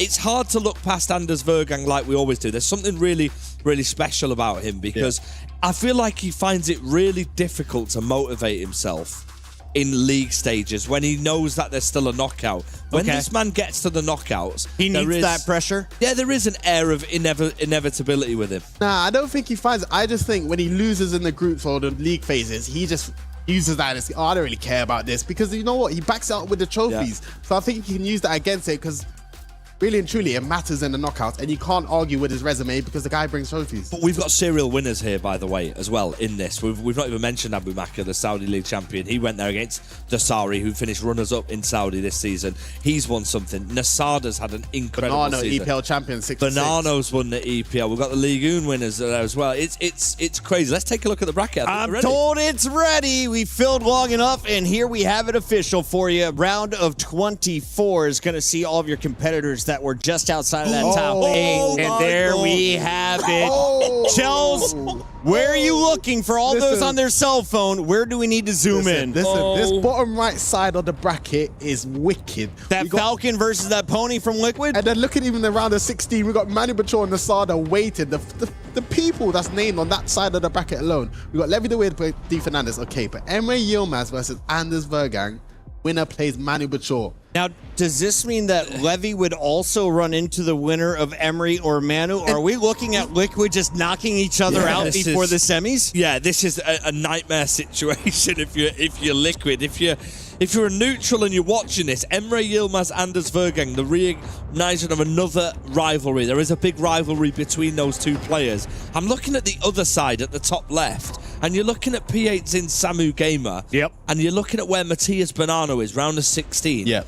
He'll be really confident to make it through to Sunday. That Samu Gamer P8 Zin game, the person who plays Matthias Bonanno, I mean, either way, it's going to be fireworks. Samu's been in great form. P8 Zin, of course. It's another South American clash between the two. It'll be full of emotion. There'll be loads going on. That is going to be Chels, as we take a look at the bracket, who has the strongest region right now in FC? I mean, I might be biased. I think the European boys, there's something about us. I think there's too many. But the South Americans, I do think I have a little bit of sauce about them. You see Guga Ferrez and Bonanno, Nicholas, they can always make a run for the tournament trophies. But I think the European boys do have that little bit of an advantage. If we're looking at this, we have to, by the way, off camera, get your predictions, Puckett, 100%. We definitely do. 100% get it for sure. If we're looking at this, who do you think is your favourite to make it through to the round of 16? I think Nicholas is smiling, right? He's like, I play Kareem or I play the very bottom-ranked player in this tournament. At the top side of it, I'm like, Hezers, I'm not really too worried about Neat. Abu, of course, was looking ferocious on day 2. I think I want to be Nicholas right now in the bracket. Yeah, if I'm on the left-hand side of the play as a pro player, I'm not saying any of these guys are beatable or easy opponents, but I would rather be on that left-hand side of the bracket. And if you are there, I think you got a chance to win the trophy. Here's a look at our keys being crushed as the first one is getting dialed in. Who is doing the honors? Walk me through these plays, guys. Yeah, Levy Finn there crushing a key. I mean, I'm not being funny. These keys are beautiful. Yeah, Can we not really, just have them? Can I just, is rather there a spare than one around? They are absolutely amazing. Unfortunately, you get your key crushed if you've got no place to play in this tournament, and we're going to get rid of 12 keys here, Puckett. Now, of course, you will choose 3 opponents' keys to put into your trophy if you win it here at EWC. It's an excellent way to celebrate not only your victory, but the downfall of your opponents. And the big names, is Levy Finn going to be one to gun after? Yeah, I think Levy Finn will... I don't think people really want to crush his key, but we have the chance of maybe crushing 3 of the GOAT's key that's in the debate. So if I'm Levy Finn and the rest of the guys, if I'm going to be putting Dasari, Anders, and Manu Bachor, even Nicholas if you want. Imagine having those 3 in your trophy. That's a little bit of a bragging right that you can take forever. We talked about Paulo sitting on 6 points. He had the opportunity to lock into the top 24. He does so. And what's his reward? Yeah, he's crushing the key of Oberon now, actually, as well. So that's another huge name who we're losing here in Paris. Thinking about that bracket again as we see these keys getting crushed, we are about to see some of the best matchups we've seen arguably all year. That Anders Vergang Emre Yilmaz game has everything. Shells, if you had to pick a winner in that one. Is that 2 top 3 seeds playing each other in the opening round? Yeah, because Emre Yilmaz has got so much more to offer. We haven't seen the real Emre Yilmaz. I feel like he needed to just find a way through. He's done that. This could be a game for the ages. And I don't know if you guys remember, Emre Yilmaz and Anders played a game earlier this season. And I think it was like Euros or something else. It was one of the highest levels of FC I've ever seen in my life. And the fact that we're getting this at a World Championship, this is what we're talking about. And this should be a final type of game. Gentlemen, I just scrolled back. They played each other day 1, their second match. It was 8-7. Every time they play against each other, I'm telling you, it's great FC. They're literally going at each other, highest level of skill, and even throughout the season, they've been competing. But Anders, he has got the trophies to back up, but I think Emre could maybe ruin his dreams right here. Massive win here for Kareem as he's able to secure his spot in the top 24, able to crush the key of Virgil, and it is all smiles for the young man who knows he is moving on at least to the second half of this day. Yeah, I think for Kareem, he had a disappointing day 1 and day 2, of course, with his teammate Marwan at Monaco, but he managed to redeem himself, got the wins he needed, and puts himself in the knockout bracket. And that's all you need to give yourself a chance to put your hands on a trophy. He is still smiling because he's not going home yet. Yeah, if we're looking at Kareem as well, of course, E-League and champion. Yeah, we haven't mentioned that enough. This man has won his domestic league this season. Who did he take down in that E-League as well? But this is what I'm saying. So this is where we're looking now. Of course, there's rivalries being reignited all throughout. I'm wondering if we can just take one more look at the bracket when we get a chance, just so we can dissect it whilst we've got a bit of time. Because, mate, I'm looking at this and there's so many possibilities. There is a real possibility of a new champion based on this bracket as we take a look at it now. Because, Shells, if we're looking at it and let's just focus solely on, for example, the round of 16 players. If you've got yourself to a round of 16 this time, you're going to be really confident to make it to the quarterfinals. Yeah, of course, because you skip around. But I just feel sorry for Manu Bachor and Nesada, to be honest, because Manu Bachor potentially playing against his teammate no matter when he's going to go through, because he could be playing against Emre Yilmaz or Anders. If he wins then he could be playing against Levi de Wit. But Team Liquid fans, I am so sorry, because you do have Paolo Neto at the top, but you would love to spread out your teammates. But I'm just looking at that left-hand side. Yeah. I think if I was a player in that situation, you could talk about MS Desari, Bonanno, Levi Finn, even Nicholas.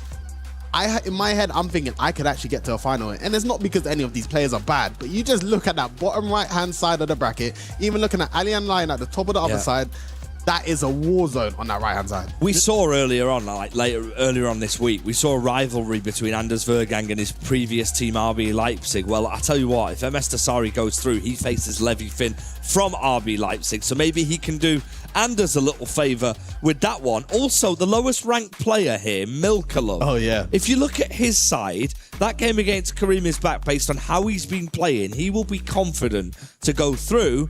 I'm waiting for him. It's the Iceman. Yeah, but even his loss against Anders Vergang in the group stages, Milkalov, he's probably shut everyone up in this competition. No one probably would expect him to get this far, but he's managed to put himself into the knockout round. And against Kareem's back, anything can happen. But once again, I got to reiterate, if Anders makes it through those two games against Emre Yilmaz and Manu Bachor, he will be on a heater. His confidence will be through the roof, and if he makes through there, be careful. I'll be so scared for you. We heard the Falcons fans earlier for MS Desari as well. He plays Cristobal in that first round. Thoughts on this one? Is Desari the favorite?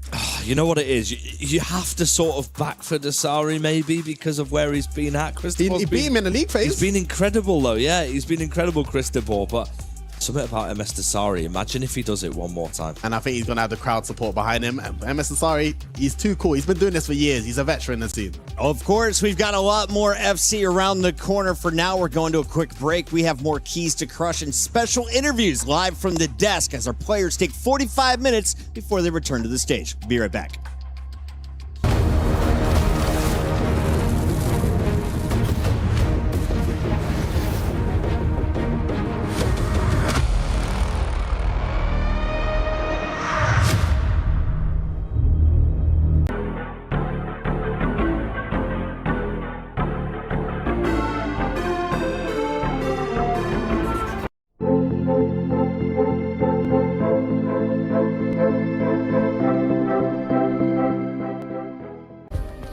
Play is in our DNA.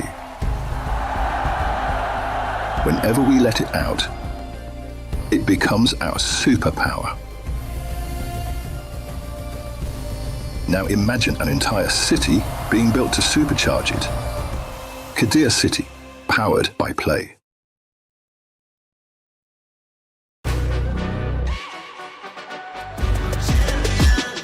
This ain't no regular thing. I came for the ring, you know what I mean. You see my name in the lights, better get right, I'm champion.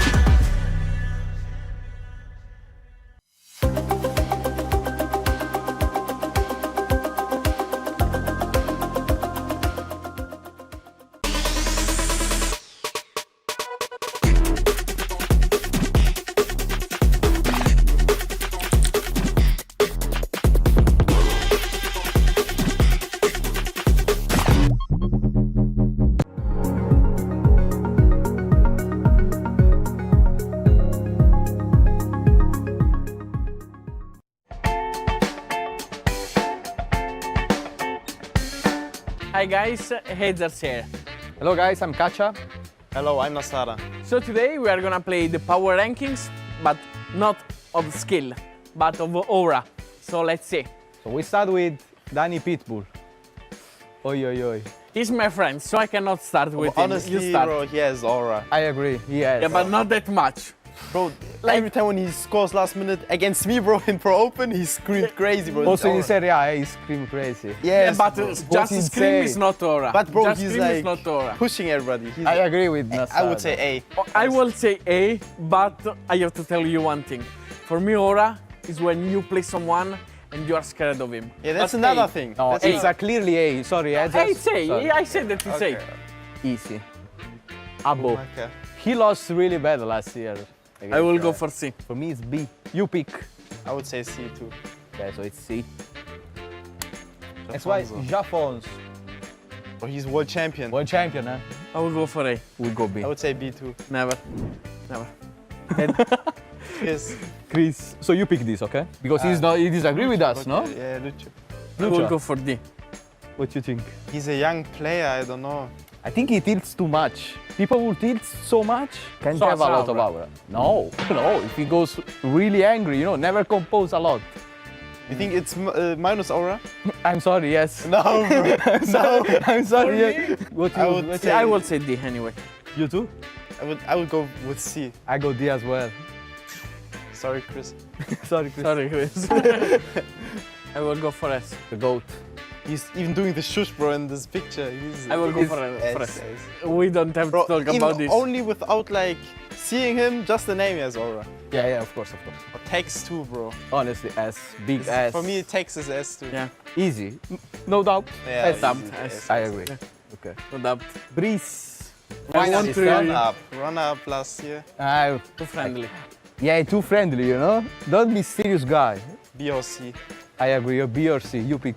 For me, it's same of you, but I will What go are you for looking? C. You were looking E, eh? No, You I were will go looking for E. You were looking E. Oh, Manu, bro. Uh-oh. Two-time world champion, bro. I will go for A. I would say A too. He has aura, but S, Anders, and Tex are like... Shame on you. Manu, I'm sorry. Manu, I'm sorry. For me, you are here. I will Manu. explain. He was too respectful. Nice way to say Yeah, sorry. he's too respectful to have aura. I It's a nice agree. way to say sorry. Yeah, yeah, it's a nice A way is to say good. sorry. Bro, honestly, for me, Levi is S too. S. Easy. For me, it's A. But S because Even he though plays, he's not a world champion, Bro, he scored 90 minutes. Anyway, I agree. But S, yeah, I agree. S. Okay. I agree. I agree that it's cold. Nico. Now Nico. S. S. Go S. Yes. No doubt. It's cold. Yeah, yeah. Same. Honestly, Same I as think Lev, we no? have a good ranking. Only Chris could be C, to be honest. Yeah. No, I will You have keep to it. put someone like. No, I will Bro, keep in it. this picture, he looks too young too. That's true. But I stay with this. This is a key. And just like every single one of the players here at the competition, I get to get one. Not because I actually won anything, but because it's really important to demonstrate the actual value of having one and being able to hold on to it for the entirety of the competition. Because you get to put it up in the totem. And to me, that is super exciting. So let's see what that's like. This is absolutely incredible. Wait, the view is great up here. So now this is the totem. We have our keys. Imagine being the winner, getting on this platform, having the fans cheering for you, and all you got to do is grab it and slot it right into where you won.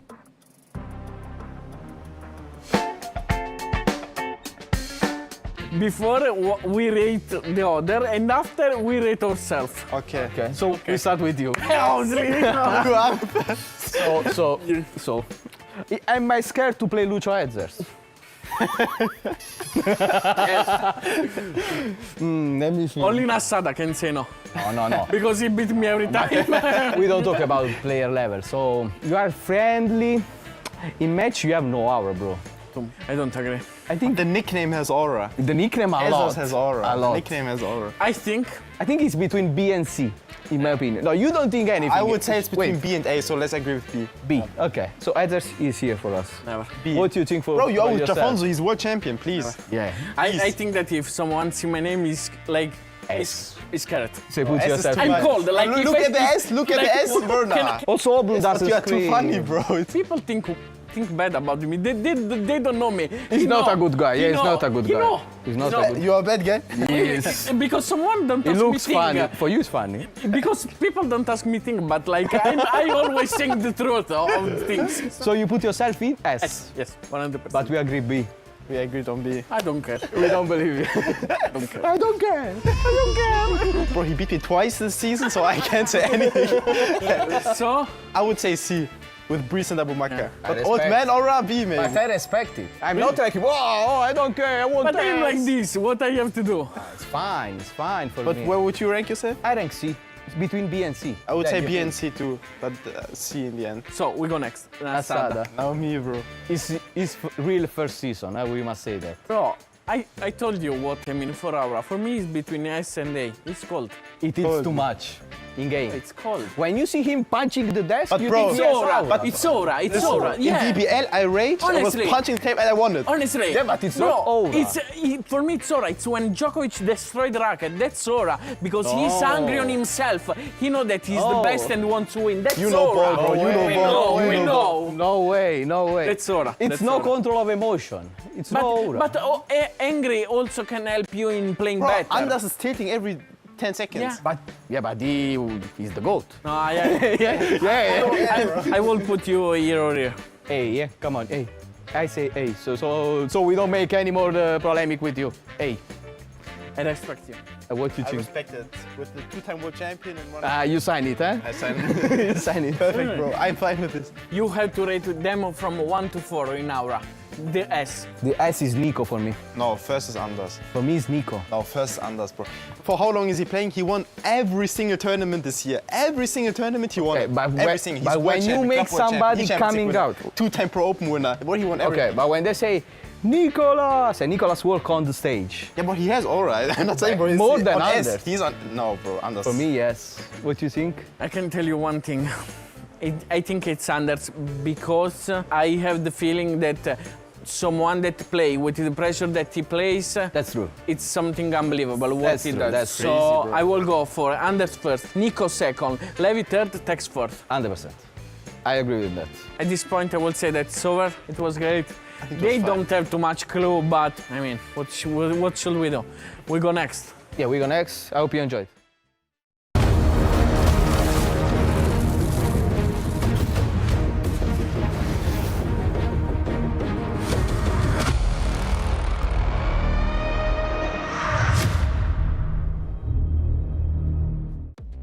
Welcome back, everybody. We are here for the FC 26 World Championship, and we just whittled down the field from 36 competitors to 24. There's only one thing to do before we say goodbye to those players, and that, of course, is to crush their keys. To do so, we have a very smiley Shells. Shells, do you think you'll get the honors to ever, crush someone's key here at EWC? I wouldn't want to do that. But listen, I was here. If I was here competing, and I'm crushing someone's key, that means I'm doing a good job in the corner. What would your approach be, though, Shells? Because he is a very nice man, right? Yeah, But yeah.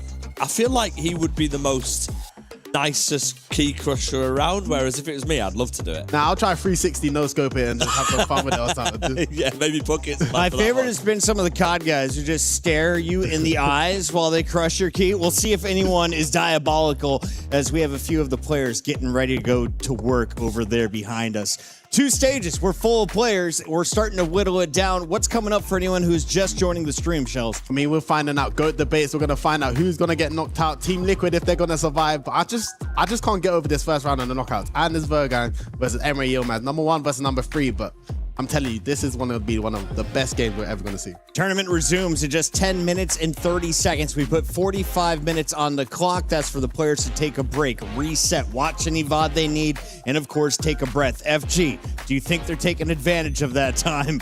Or is everyone just still locked in? Because that was a crazy way to finish to find out who's moving in. I mean, if you won your last games, I don't think you really need a break.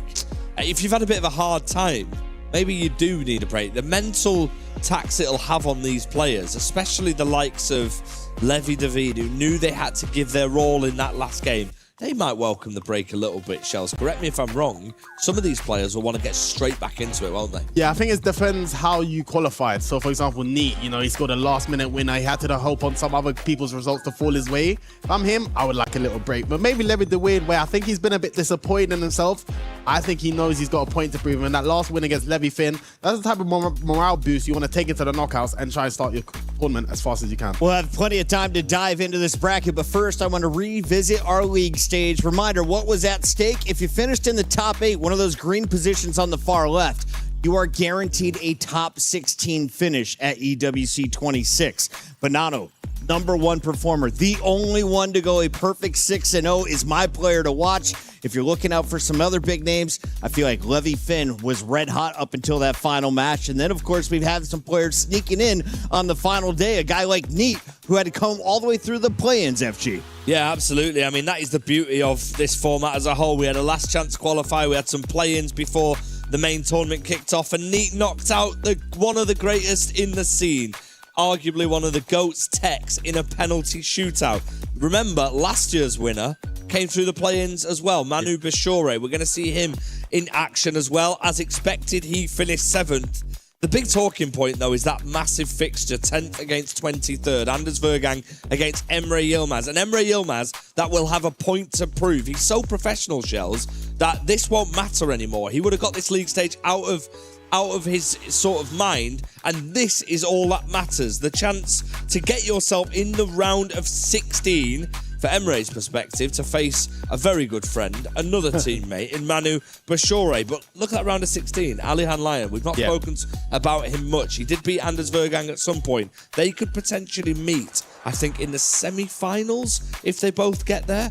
He's got a really, really good opportunity. Yeah, even for like Nasada and Ali Alain, where we was talking about more of them in the start of the tournament, it's just, I've seen glimpses of all these players where I think, ooh, they could win it.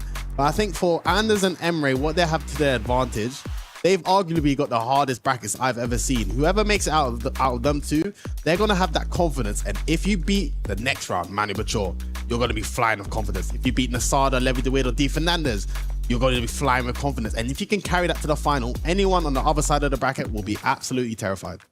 We got a very special guest joining us here in just a moment. FG, though, as I'm taking a look through this one more time, who do you think has the toughest quadrant? Bottom right seems to be the easy call out. If it's not bottom right, what is the second hardest? Well, it is bottom right. I mean, there is no easy games in this bracket, but I am looking at the likes of Matthias Bonanno and thinking, well, okay, I could potentially play P8 in and Samu Gamer, of course. 2 very difficult games. Then you look at the other section and you think, I've got a good chance. He's on a roll, remember. He's completely undefeated, as you can see on my right-hand side. The tallest content creator in all of FC. You know what? When I found out you were coming, Denman, I tried to swap places with Shells, but they didn't let me.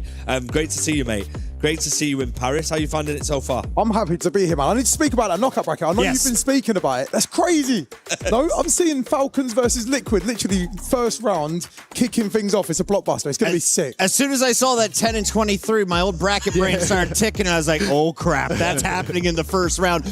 Impact of this first round. If you're Emre and you pull off the upset, are you now fired up, or are you exhausted after that battle? Oh, to be completely honest with you, there's no better game to kickstart a knockout bracket than up against the current world champion, someone who you've had many battles with throughout the season as well. So it's going to be sick. I think whoever goes through that game, it wouldn't surprise me if they go all the way, because it is literally the confidence booster you need. Don't get me wrong, it's a tough one to start off with. It was a 15-goal game last time, and it went in favor of Emery, but that was the last time he won a game. He finishes just on 7 points. He is going to be a player to watch out in knockout Shell. So big storylines for you. What have you guys been enjoying? Because every time I come back, the 3 of you are just chatting it up out here. Yeah, I mean, we've known Demon for a long time, and for Emre, I think he got it to the knockouts round, and they're all so experienced. Once you get to this situation, everything resets. So you don't want to take in, you're not thinking about your form in the group stages, and he did beat Anders in the group stages, so I mean, he should have that confidence, but anything can happen. But Demon, I want to speak to you about the English players. Of course, you'll be representing them and working with them alongside. We only had one of the guys here, Red Lack. Of course, he had a disappointing tournament from his standard. But what do you think maybe the English side and the UK sides are maybe lacking compared to other nations, such as maybe Argentina? They got Banana and Nicholas, the Germans, Nasada. It's like, what do you think maybe the UK sides are lacking? I mean, when we look at the English and the UK sides, we say we've got Tex, we've got Stingray, But they're not here. But they're not here. That is true. That I is love very them guys, true. but they're not here. That is true. I think there's multiple factors. There's a lot of things which the English players and UK players would say as well. I think mentality could be one of them, which I think some people do admit themselves as well. But I think alongside that as well, opportunity. I think a lot of grassroots stuff. It'd be nice to see more grassroots things coming through for young players as well to be discovered. Some more esports teams in the UK as well to get discovered. But alongside that as well, as we see, Hez is just holding up Red Lack's key as we speak about Red Lack and he's about to crush that. Is it true that Hezers is the nicest guy in this competition? Oh, he's incredible. You just want to give him a massive cuddle and a squeeze whenever you see him. Like, he's such a great guy. I don't know if you want to see this crushed before I carry on. I was going to say, can we get a tight on Hezer's face? Is there a smirk? Is there a smile? No, he feels bad, Hezers. Yeah, he He's a feels great so guy. bad, 100%. Denman, a question for you then, based on the English players, because you mentioned, of course, Stingray's not here either. Will you potentially see, or I know you're involved in England gaming, are you potentially looking at other potential leagues for English players to play in to maximise the amount of players that are making it to these competitions? Because, of course, you've got the E-Premier League. Manchester City have won that numerous times in a row. They invest heavily in esports. From an English player's perspective, would they not be looking at going down a different route, like Red Lack did, being successful in their leagues and making ways here through other routes? To be honest with you, that's just a brilliant question because I was going to touch on that before we started to see the keys getting crushed. I've just floated his ego there. He's paid me to say that. But yeah, I think leagues is such a big thing as well because you do look at some of the other leagues like E-Liga and that runs for such a long time. Bundesliga as well runs for a long time. And I think for players, they just want to be playing the game at the highest level for as long as possible. And I think a lot of the English players, Shells can obviously say this as well because he's played and he still does play as well. There's nothing better than just consistently being in competition, playing, staying hot. And you do notice it when you come to these tournaments, when you do match up against a French player or a player who's come from another country that's played in like the French league, the Bundesliga, you notice they're just hot, they're on fire. So yeah, if I was an English player, don't get me wrong, I love the Premier League, I love what it's all about, but hey, it's good to dip your toes in another league sometimes and try that experience. It looks like they just threw another 10 minutes on the clock. So while we're waiting for that to tick down, can you tell me about your opinion? Who has had the strongest region since the start of FC and who is at the top right now in 2026? The strongest region in FC. Hey, I'm always going to back my EU West boys because obviously the UK are in there. I think historically we've had some brilliant players come out of EU West from the French side of things, especially from the UK side of things, and Spain as well back in the day. They were absolutely brilliant. But I will say that South Americans over the last few years have always been brilliant. You always know when you play against a South American player, they're going to give you a game regardless, whether it's a massive name or whether it's somebody who's coming through like Guga as well, who's been absolutely incredible. I think with the South Americans, though, they bring that little passion, the Vamos and stuff. That really, I think that really gets to the EU guys. I think the EU guys are more chilled. You see the Dutch and the UK, they maybe keep themselves to themselves. You come against a Brazilian and Argentinian, they're just screaming every time they score, and I think that really gets to the opponent. I didn't even mention the Dutch as well. I feel like I'm doing a massive disservice to them. Like, you mean Team Liquid? Team Liquid, literally. The Holland boys, I would say in country, the Holland boys, you can't really argue with Emery Yilmaz, Levi de Weird, and Manu Bachor. I think them three, it'll be a hard three to try and beat. But even then, we mentioned the Dutch, you're looking at Chris de Boer here as well. You're looking at Luke as well, like who've obviously both won. Sorry, I'm not sure if Luke's won a Cash Cup, but Chris won a Cash Cup last year as well, and Luke's always there and thereabouts. So there is a lot of talent coming from there as well. And also the amount of work they put in it, the Dutch guys. We spoke to Renzo, we have done numerous times on either broadcast that we do. The amount of work they put in it, is that something that you guys take inspiration from? Of course, you're involved in sort of the more international scene now, working with England Gaming, doing some great work there. But the long-term goal, when you're up against the likes of the Dutch, they are super, super strong. How do you prepare? And then do you sort of take their blueprint and try and take it towards what you're doing at England? Well, look, the way I see it, whenever you see these teams, the big teams like your Man Cities, your Leipzigs, your Liquids, your Falcons, they all follow a similar blueprint. They all care about their players a massive amount, but you see them all together. There's a massive cohesion between the teams, like all the coaches chiming in, helping individual players and stuff. It isn't separated. They're all together and they work so hard. But also, a lot of them have performance coaches. They try and find them extra 1%, which make the difference. A lot of people don't think it does, but it really does. If you can improve I remember seeing on Twitter a couple of years ago, Nico ended up having a performance coach who like improved like his reactions by like quite an impressive amount, and they're the kind of things which the best players do to find the margins, you know. And yeah, I think that's one which I definitely recommend players to do, to look after themselves outside of the game and you'll reap the benefits inside of the game. Of course, you've got to be good at the game. You won't see me going to the gym and end up beating Anders Vergang on a World Cup stage, but you know what I mean? Speaking of Nicholas was one of the cool stories of this tournament so far. He, of course, started off red hot, ended with a draw, frustrated after that. But then today, he seals the deal on Kasha with a game-ending kick. What did you see from the Iceman, and how long has he been bringing that kind of ice to his game? Well, I mean, what I saw from the Iceman is exactly what you expect to get from Nico. I think the art of it is it doesn't matter about how you start. It's such a cliche. It's literally about how you finish. Yeah. And he will take a lot of confidence from that. But the thing is with Nico, he's not a player who really needs confidence. He just knows it. He's going to perform at a high level. And I think when it comes to the knockouts, that's where we'll see the true Nico. When you can see that free kick from a coach's perspective in the last minute, of course, it's from a tight angle, but I was sat next to Shells, and straight away Shells says he scored. It's in. A goal. I knew it. Yeah, it's 100% a goal. When you concede that from a coach's perspective, is that something you're trying to stop your players from conceding? Because it's late on in the game, he's hanging on. You know, that is the free kick that essentially has knocked him out of the competition. Is there any way to stop it, maybe with the forming of your wall, your goalkeeper movement? Or is it just a case of he's got dead ball, it's inevitable, it's going in? Because, like I said, before he'd lined it up, Shells had already called it was going in. Yeah, no, 100%. I think a lot of the time people do try and put blockers in place, whether it's like a couple of extra men in the wall alongside somebody on the line, move the keeper across in previous FCs and stuff. But yeah, I think especially when you do have some people who are so good at taking free kicks like Nico as well. Like if it was anybody else, I'd probably sit there and say, yeah, put someone on the wall, stick someone else in the line, and you're probably stopping it from going in. What makes him so good at that, though? Oh, I don't know. He puts the hours in it. I've known Nico and players like Redlac, for example. Redlac won the EMLS from a set piece. These are some of the things where players don't really see much of, or maybe think, I'm not going to put that much time into it. I was one of those guys. Corners, come on, man. Let me focus on through balls and skill moves and stuff like that. But this is what can separate the difference from the best and winning a trophy. And I think for Nicholas, he is a complete player. And that set piece alone, I would have tried to make him score the other side personally, just because I think that was more harder to score for a player. But Nicholas is one of the best in the world. Is that the Falcons getting rowdy behind us? It absolutely is. I mean, no surprise. They've been making loads of noise. Abu Maka's getting ready to face Neat as well. The games are going to be starting very, very soon. It's Knockout FC now, Puck. This is serious. We have to obviously get a prediction. Yeah, Mr. Denman. Can we bring up the bracket one more time? Let's grill our Denman. Yeah, let's grill him. He's very, very good with his knowledge in the scene. You are the man to beat at the minute, Puckett, because you were fantastic in your predictions. JD, looking at this. Am I going one by one? Yeah, let's start top left. Go on. Yeah, PH Sin versus Samu. What do you got for me? You know what? I'm going to back Samu because I think just he's been incredible the last few years. Like he's come through and really shown what he's capable of. And I think it's one of those tournaments where like that bracket could potentially open up for him as well, especially if he gets through PH Zin and then Banana, and you never know what could happen. Obviously, Banana's going to be hard to get through and PH Zin, but you know what? Sometimes it's just your tournament, and Samu's shown enough to prove that he can go all the way. And I can see behind us, Abu Maka and Neat are setting up also on the stage.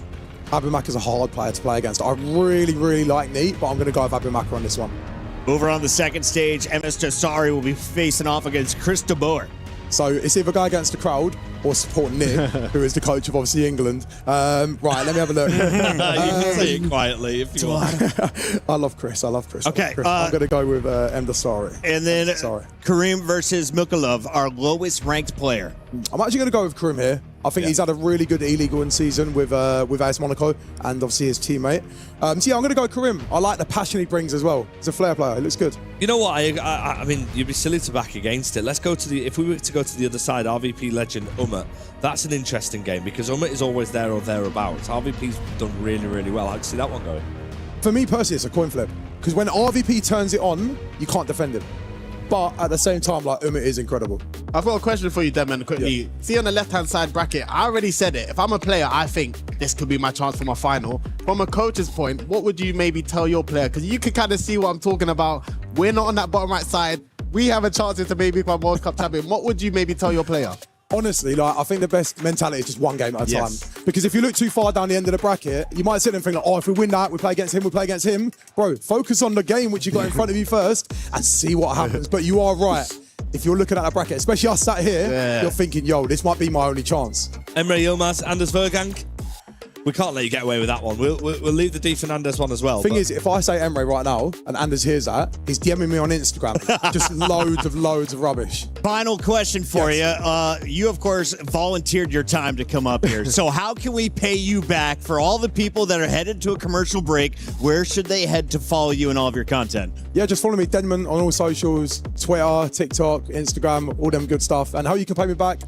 These boys can buy me something later. There we go. We'll find you after the show. In the meantime, we got to head to a short break. When we come back, I have a feeling the Falcons are going to start flying high. They're getting loud here in Paris.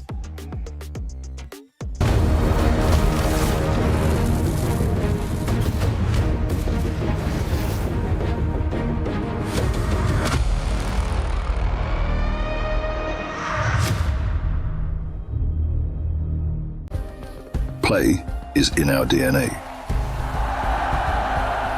Whenever we let it out, it becomes our superpower. Now imagine an entire city being built to supercharge it. Qiddiya City, powered by play. We were there. For every click, every clutch, every respawn. We were there for the years of grind, and we're here.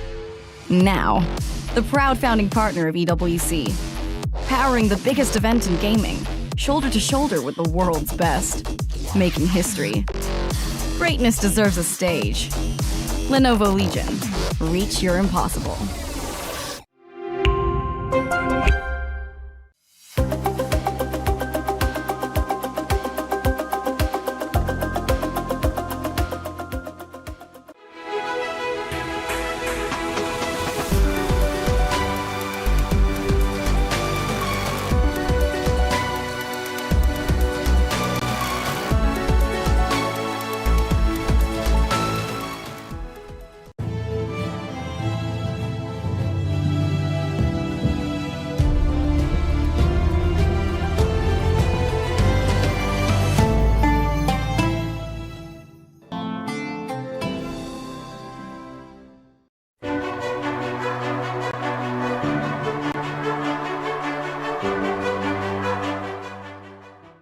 TFT finals are taking place today, but there's a little bit more nuance to that. So Trop's joining me to give us an update as to what we can expect and what's happening for the club championship points. Well, we're in the third, fourth playoffs at the moment, so it's AGL versus Flash Wolves. So big swinger here, it's 500 points or 300 points, depending on who gets the victory. So AGL, being in 16 games across the Esports World Cup, kind of desperate to get these points on the board because they're going to be a real contender in the future weeks. Coming up just after this, though, is Team Vision versus Aurora Gaming for first and second place. So getting those 1,000 points on the board will be absolutely huge for Team Vision mainly, just because this is the last game they're going to be competing in the Esports World Cup. So they've got to get that lasting score. They want to try and stay up towards the later portions of the Esports World Cup, and that 1,000 points will go a long way. Right, well, thank you so much for the update. Pretty insightful, especially for AGL and how that ties in with the rest of the club championship points. That's it from us over here. We'll see you around. What is up, guys? So I don't know if you've noticed, but we've been having interviews over here in this space. This is actually the EAFC Fan Festival, and I'm going to test out my skills. We got dribbling, passing. We're going to test my shot speed as well. Let's see if I can get a high score.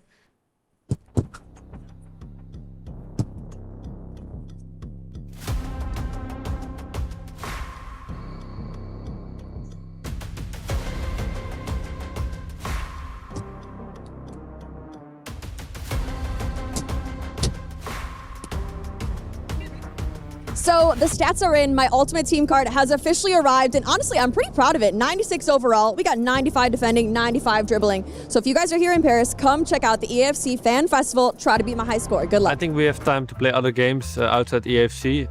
Yeah, for example, in summer, or maybe if you don't reach a tournament, you have a lot of time to play other game. I don't really play other games besides EAFC, to be honest. I used to, but I just kind of stopped when I really got competitive into EAFC. My all-time favorite PlayStation game, I think God of War. I played every single one from PlayStation 2 to now PS5, so I love it. Once I would say God of War Ragnarok, the last one. I like to play it. It was a good adventure. Well, my favorite PlayStation game, of course, it's EAFC. Like it's my passion. I love football. It's also my job. No, I love trophy hunting, but it depends if it's really hard or it's just a hard like a unit time. But sometimes I can go for the platinum, and sometimes I will stay with the silver one. Honestly, to hunt the trophies in all the games is not like my priority. I just like to enjoy the game, play, just follow the story, and that's it. Even in EFC, I don't have a platinum trophy, so. When I'm about to walk out on the stage, I think only to the game, to give all my life to this game, like it will be the last game of my career. My feeling right now is nervous, but also chill, because I know my quality and I'm here to win. I'm creating plays in my mind, but I don't want to think much about it. I just want to play. I don't care about my opponents. I know my quality, and I know if I play well, I win. My reach before the game is like joining the mood of the game, don't eat, and stay focused.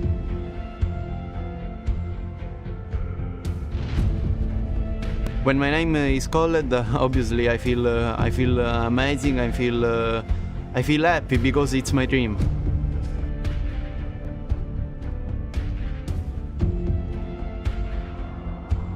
Let's go, no fear.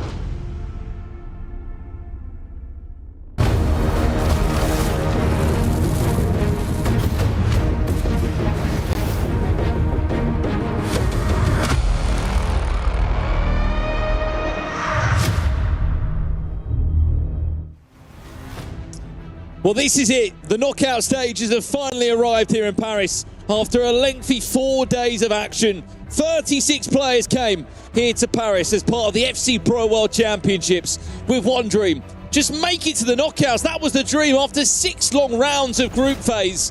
Now, 24 remain. 12 players eliminated, but after this round, 8 more players will leave the competition. Brandon Smith and Jaime Alvarez taking you through just 4 of these first round games. But Grav, what a bracket, what a knockout bracket. All eyes, no doubt, are on Anders Vergang against Emre Yilmaz. Not in a final, in a round of 24.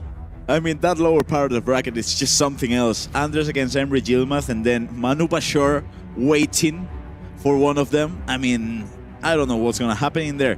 But not only that, in case whoever gets out on top of that bracket, which is going to be a hard task, should play against the winner between Nasada, Levy, or T. Fernandez. That part of the bracket is crazy. I'm going just nuts thinking about it. But first things first, we gotta go to the higher part of the bracket. And to be fair, Brandon, I might leave you in here, and I might go to join the Team Falcon fans, because MS Dosari is playing in the World Championship again, as we can see. Well, where do we start this round of 24 journey, Grav? MS Dosari against Chris de Boer sounds like the perfect starter. Abu Maka taking on Neat. These are just some of the first knockout games. PH in against Samu game, but they've never played a competitive game before. How about that in the FC Pro World Championships? And Karim is back against Milka Love. I mean, there's so much history between these games, but this is the game that's got the most history, because they played a few days ago. They did. And who came out on top, Brandon? MS Dosari, 4-3. And you can't quite see it, but in the corner of our stage, in front of this game here, there's the play, there's the first finesse of the game. It's teed around the post and out for a corner. MS Dosari has regrouped every Team Falcons member, fan, Saudi Arabian player that's competing. They're all backing him because they know this could be the last hurrah for Dosari. It could be the last dance, and first chance. Dosari scores first. 6.5 minutes in. And you could already hear the Team Falcon fans roaring behind his name.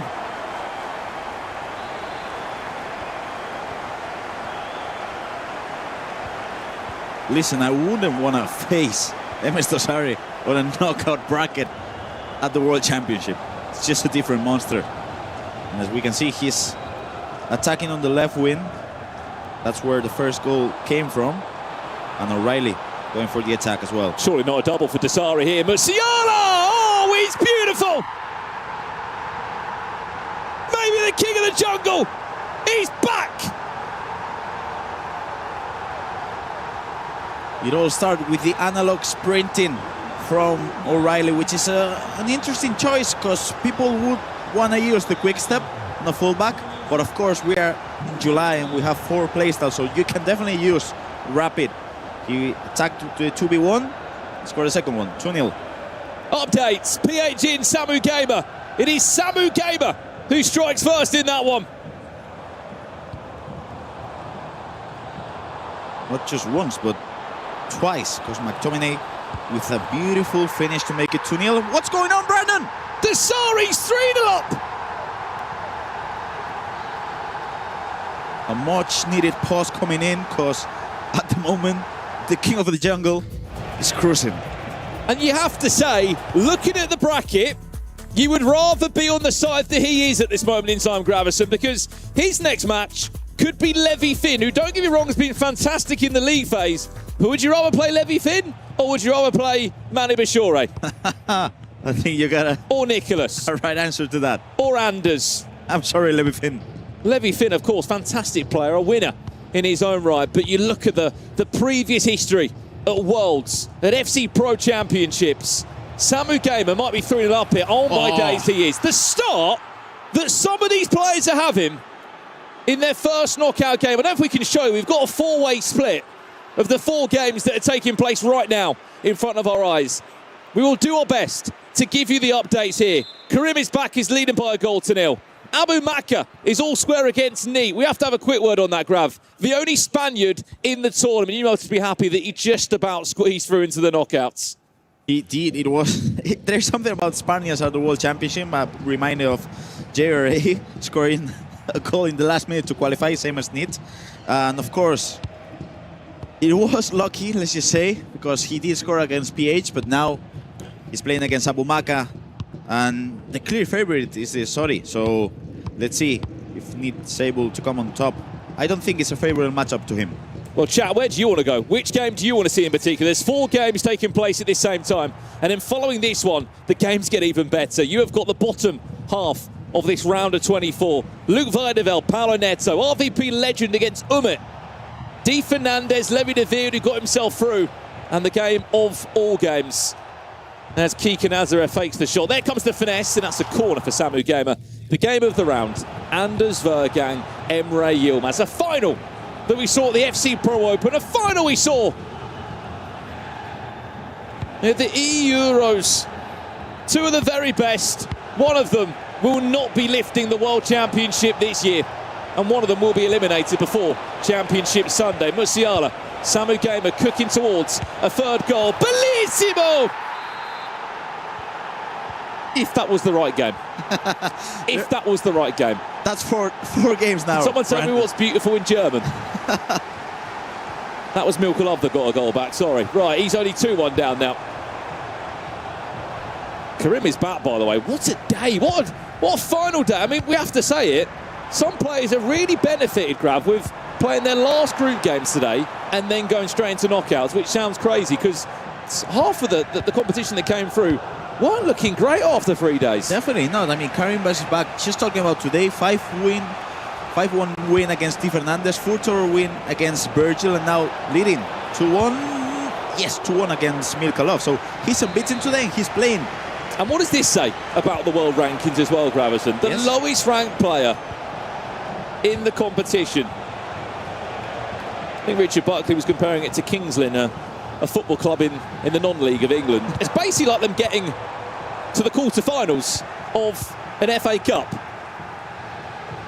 But sometimes these things happen, and that's the thing of beauty of competitive FC. Anyone can beat anyone, and that's why we're here, to see who comes out on top.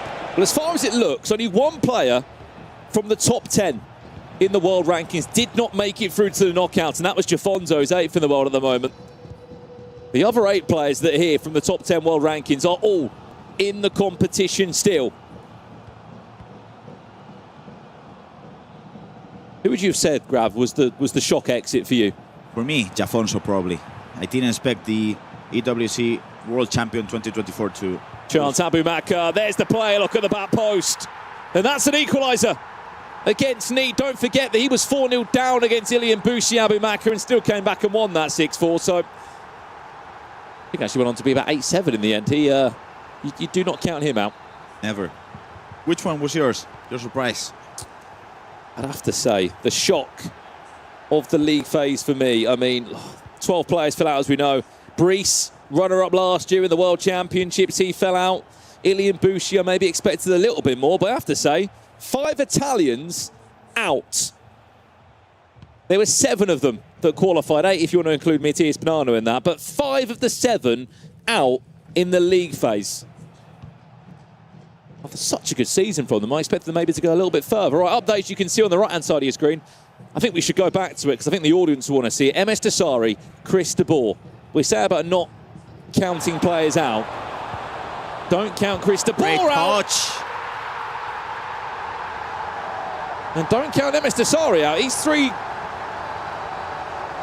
got a 3-goal gap, I should say, back in the game. He's got a 4-1 lead here. Why are we seeing such an in-form MS Dasari? Because as I said, Grav, we haven't seen him on the world stage other than a little bit in Atlanta, didn't get in the FC Pro Open, and then we see him go and do well in the Saudi Pro League. He's clearly been putting in a lot of time for this. Definitely, and I'm sure we all know that MS Dasari is a great player, but when it comes to the World Championship stage, it's a whole different beast. He's overloading the left side of the pitch, he's attacking, he's looking for the 2v1s with Nico O'Reilly with the rapid playstyle, and it's paying off, because then with Bellingham he has a lot of options. He can go for the low driven, he can go for the finesse, and that's the reason why he's winning this match at the moment. And that is no disrespect against MS Dasari. He's a world champion in his own right, but this is the first time he's been at a world championship since 2019. We haven't seen him for quite some time, and that's because he's been busy with Team Falcons as well. We have got a 4-box that I'm hoping we could potentially show you at home if we get a chance to show you all the games that we can see in front of our eyes. There's an update here, Grav, and it looks like Milka Love is 3-2 up. Wow. You can see the reaction from the players, because as we just see this 4-box. Brandon, you asked for it? Let's stay here for a second. I mean, look, this is all the scores as it currently stands. Stay with us, home. We're in the knockouts. Milka Love 3-2 up at half-time. MS Dasari 5-1 up. What a time to find your form. He's come to crush Team Liquid's kiss, and he's delivering. Unbelievable. Abu Maka, by the way, 3-2 up now.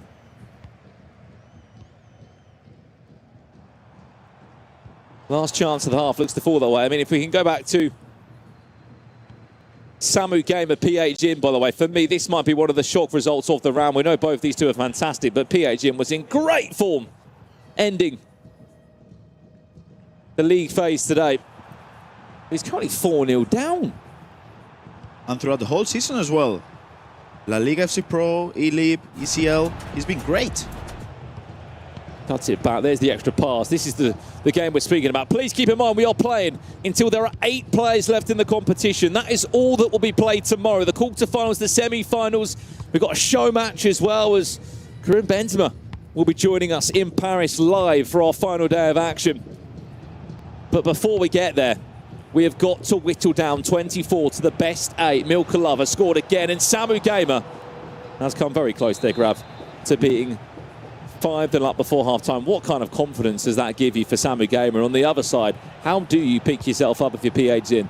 It is a difficult one, because PH is a great attacker, but Samu has developed a lot since last year, especially on the player switching side of things. Not only that, but he really keeps the momentum going backwards as defending, because it's really hard to track sometimes the passing lanes, and he does that really well. I'm surprised, because Samu did start to be a great attacker last year, and it paid off, because he was unbeaten on the group stage in the ECL last year. But this year, defending, I mean, just considering 0 goals against PH in the first half, it's incredible. We didn't have a bad outing last year, did he, in the World Championship? Samu Gamer was really impressive there.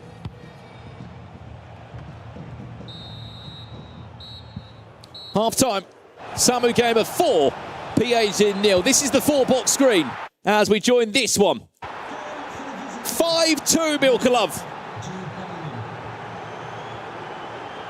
Wow.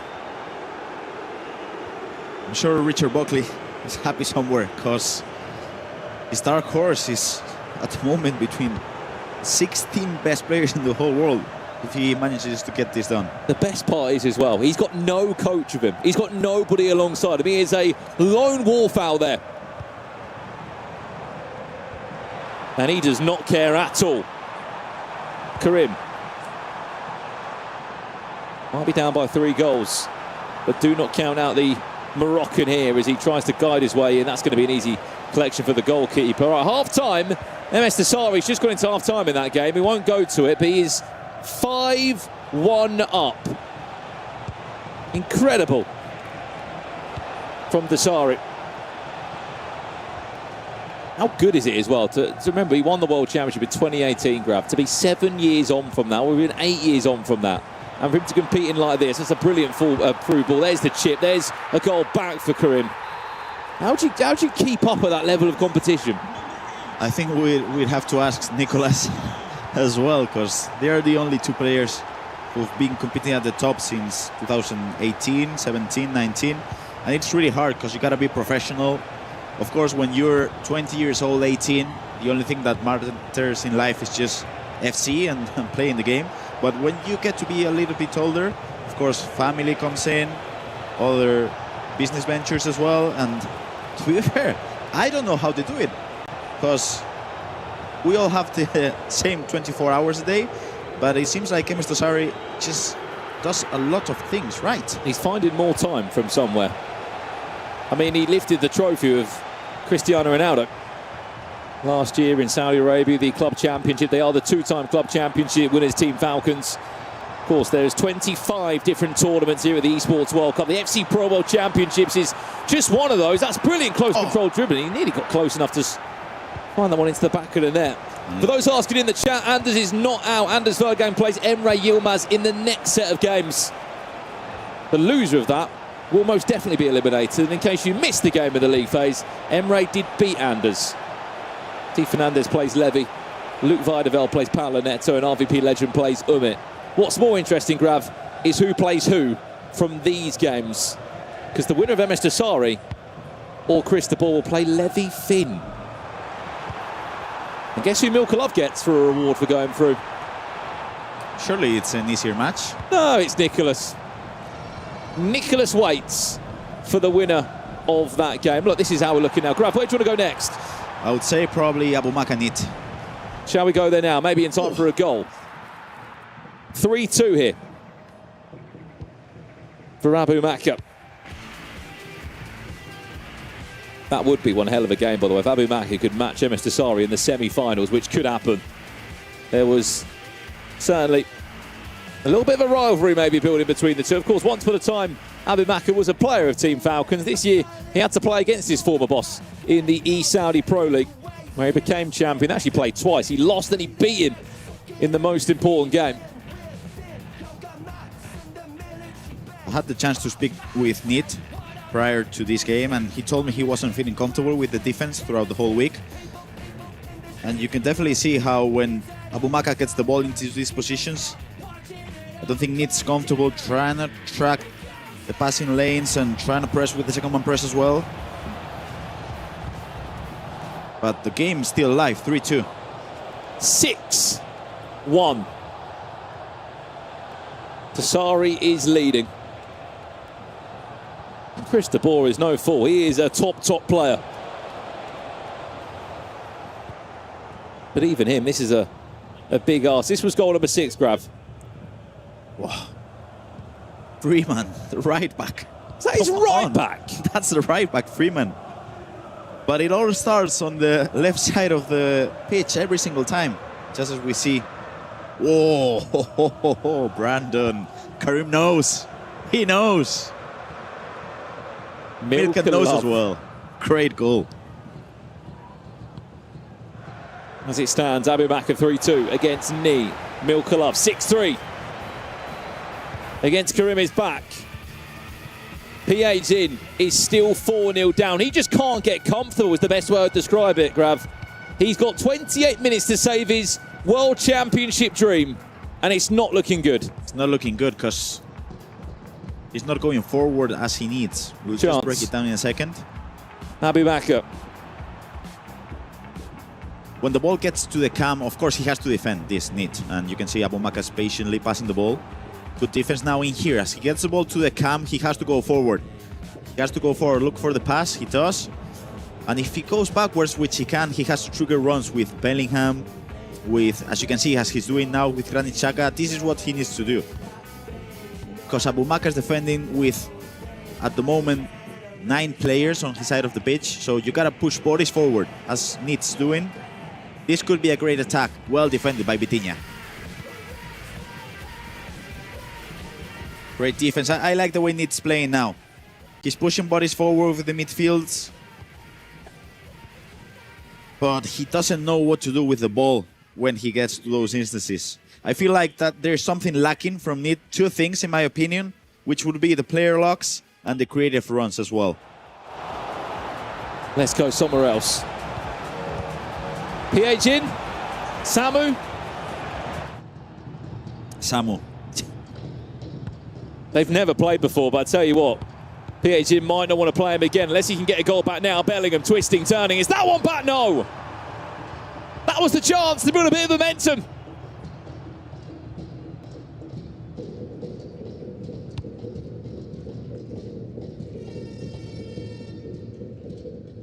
This was it. This was his chance.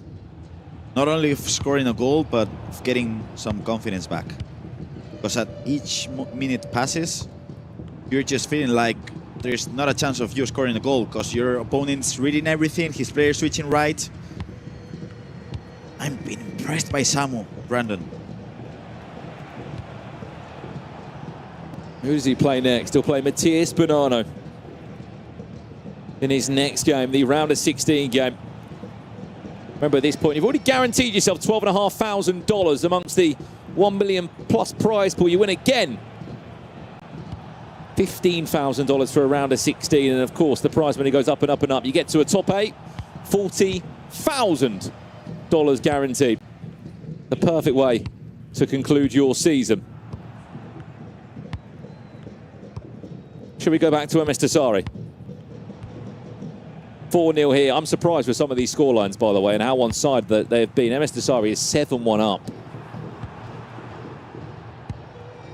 There's something that we didn't know was going to happen. That was MS Tassari being able to withstand the rhythm of FC26 because it gets really high. Musiala off the bar. Is it just one of those days for PH in? I think he knows it. He knows 16 minutes left. He's not scored a goal yet. He knows this is it. Well, by the looks of it, our first full time will be Milkalov against Karim. They're in a pause at the moment. Shall we go to MS Tassari? If we can. Let's jump there now. Or not yet. Not yet. Sorry, Brandon, go on. Abu Bakr 50 minutes away here, Grab, from sending himself into the next round.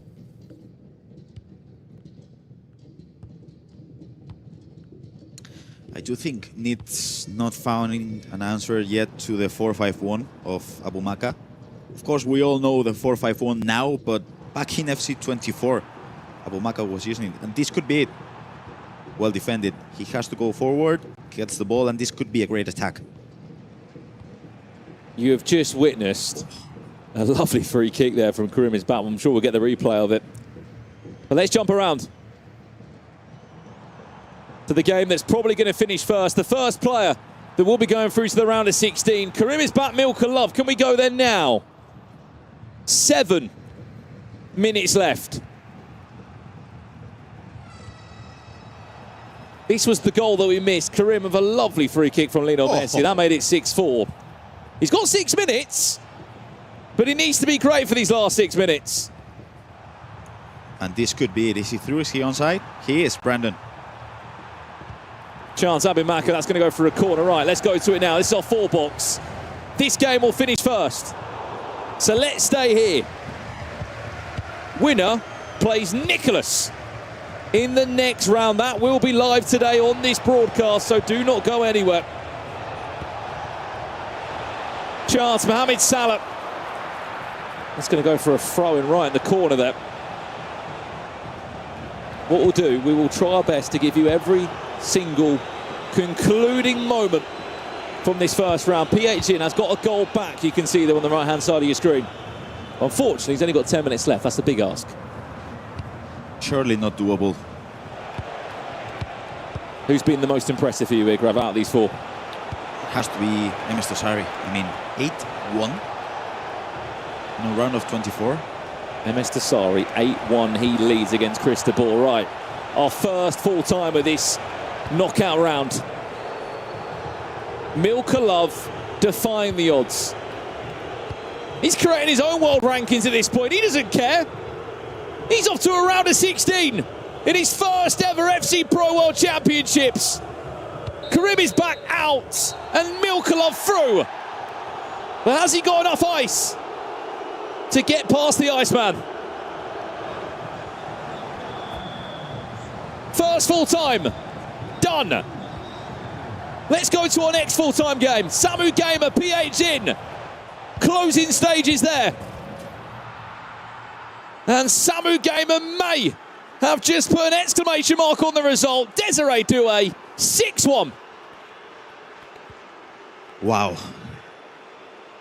Brilliant performance by the Italian. I'm just surprised at the way he's been defending throughout the whole season, particularly throughout this week as well. And of course, he's knocked out the first South American in PH. The following one would be Matias Bonanno. Well, that was the replay. Oh. I mean, what performance from Samu Gamer. Unbelievable. Right, closing stages here. PHN just can't find a way through. It will be the end of his FC Pro World Championship. I mean, a much better season from the Brazilian that we know and expect from him. He goes through. Matias Bonanno waits for Samu Gamer. I don't know how to call that one. I mean, Matias Bonanno is still undefeated. Sorry, can we go to Emes Tosari just for a split second? Oh my days. Emes Tosari is 10-1 up. 10-1 he leads. Wow. You're telling me we live in a world in which in 2026 we could see Emes Tosari becoming a 2-time world champ. Could that happen, Brandon? Apparently so. I'm all for it, though. It makes 2 of us. Congratulations, Samu Gamer. Handshakes between the two. PHN out, Samu Gamer through. He plays Nicholas.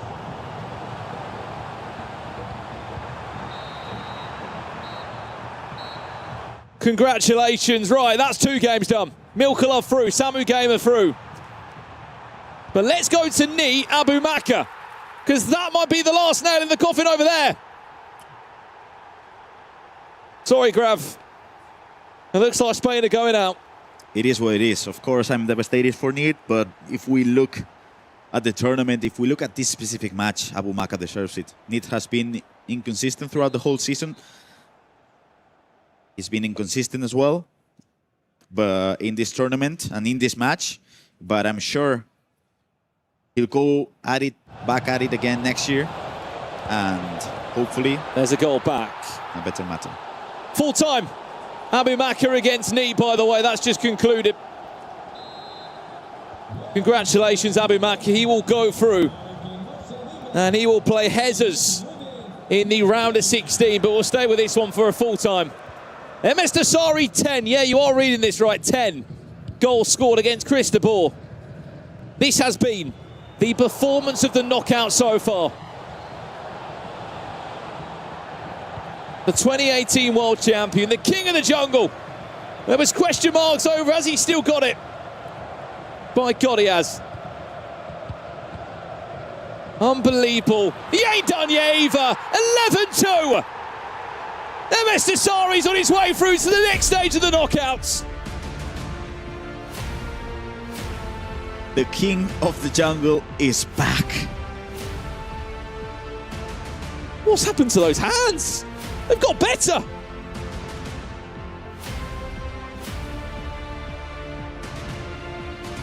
Unbelievable scenes. Samu Gamer through, Abu Maka through, MS Dasari through, and Milka Love through, but still to come after this break. Anders Vergang, Emre Yilmaz in a knockout game. It's up next after this.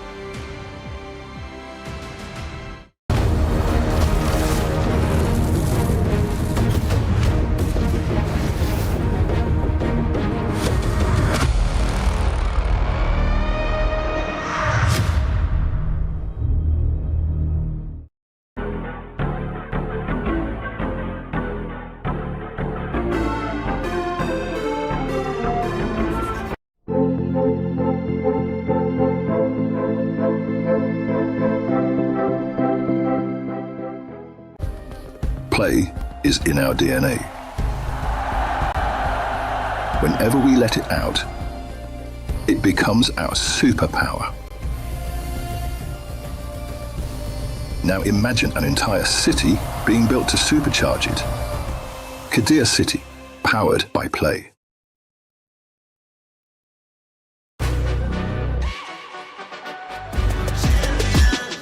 This ain't no regular thing. I came for the ring, you know what I mean. You see my name in the lights, better get right, I'm champion.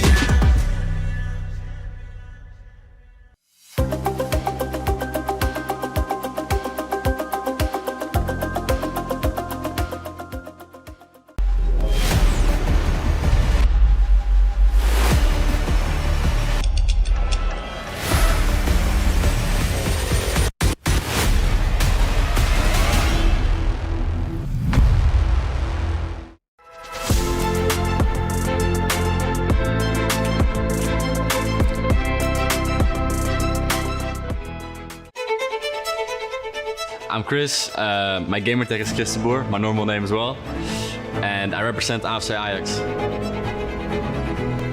Well, I'm a 19-year-old who just loves football, to be honest, and I used to play it a lot when I was young, and then when the pandemic hit, I just started to play a lot of EAFC, and now I'm here at the Esports World Cup. A lot of people maybe wouldn't say I'm the most stereotypical gamer, but yeah, it's kind of who I am. I like to play and compete, but at the other hand, I also am just a guy who likes to go out, do social things, and yeah, just a fun guy to be around, I think.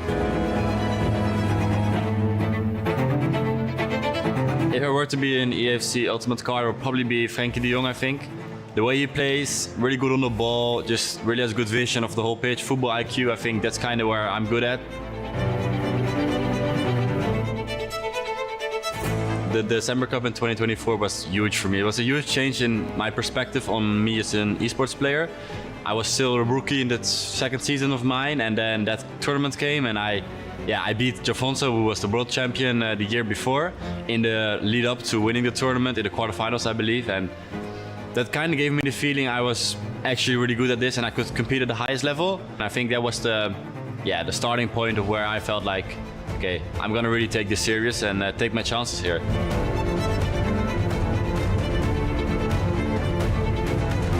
Well, how this early elimination last year impacted me was more so being happy I qualified, and afterwards I played the world champion Manu Bachor in the first game, and in the second game I played my Levi de Weert, also my teammate. Of course, I lost against Manu Bachor the first game. I was 4-2 up in minute 70. I played actually really well, but then the last 20 minutes I kind of choked. Manu Bachor, a penalty, that's a pen. Then an hour after I had to play Levi. It was hard to get mentally back up after that game, after that first loss. And Levi is also my teammate, and I rate him really highly, and he played amazing. I didn't play my level. So it's Levi de Weert. Plays it inside again. Corner comes in, time green. Levi, lovely. Extra pass that makes all the difference. When I was eliminated, I felt like disappointed, of course, but also felt like, especially looking further in the tournament, seeing them progress to the final and the semi-final was like, if I were to lose, I were to lose against my teammates and against number 1 and number 3 of this tournament. They're the worst people to lose to, but yeah, it still hurts, of course. For tournaments like this, like EWC, it's the biggest tournament for us. I think now I can really have that experience and take that within me during the games. Well, you're never going to a tournament not to win the tournament, but if I'm realistic, I just want to show myself at my best level and see where I come out. But of course, I'm not gonna sit there and say I'm gonna play for second place. Of course, you wanna win the tournament, it's your dream. So let's say that's my goal.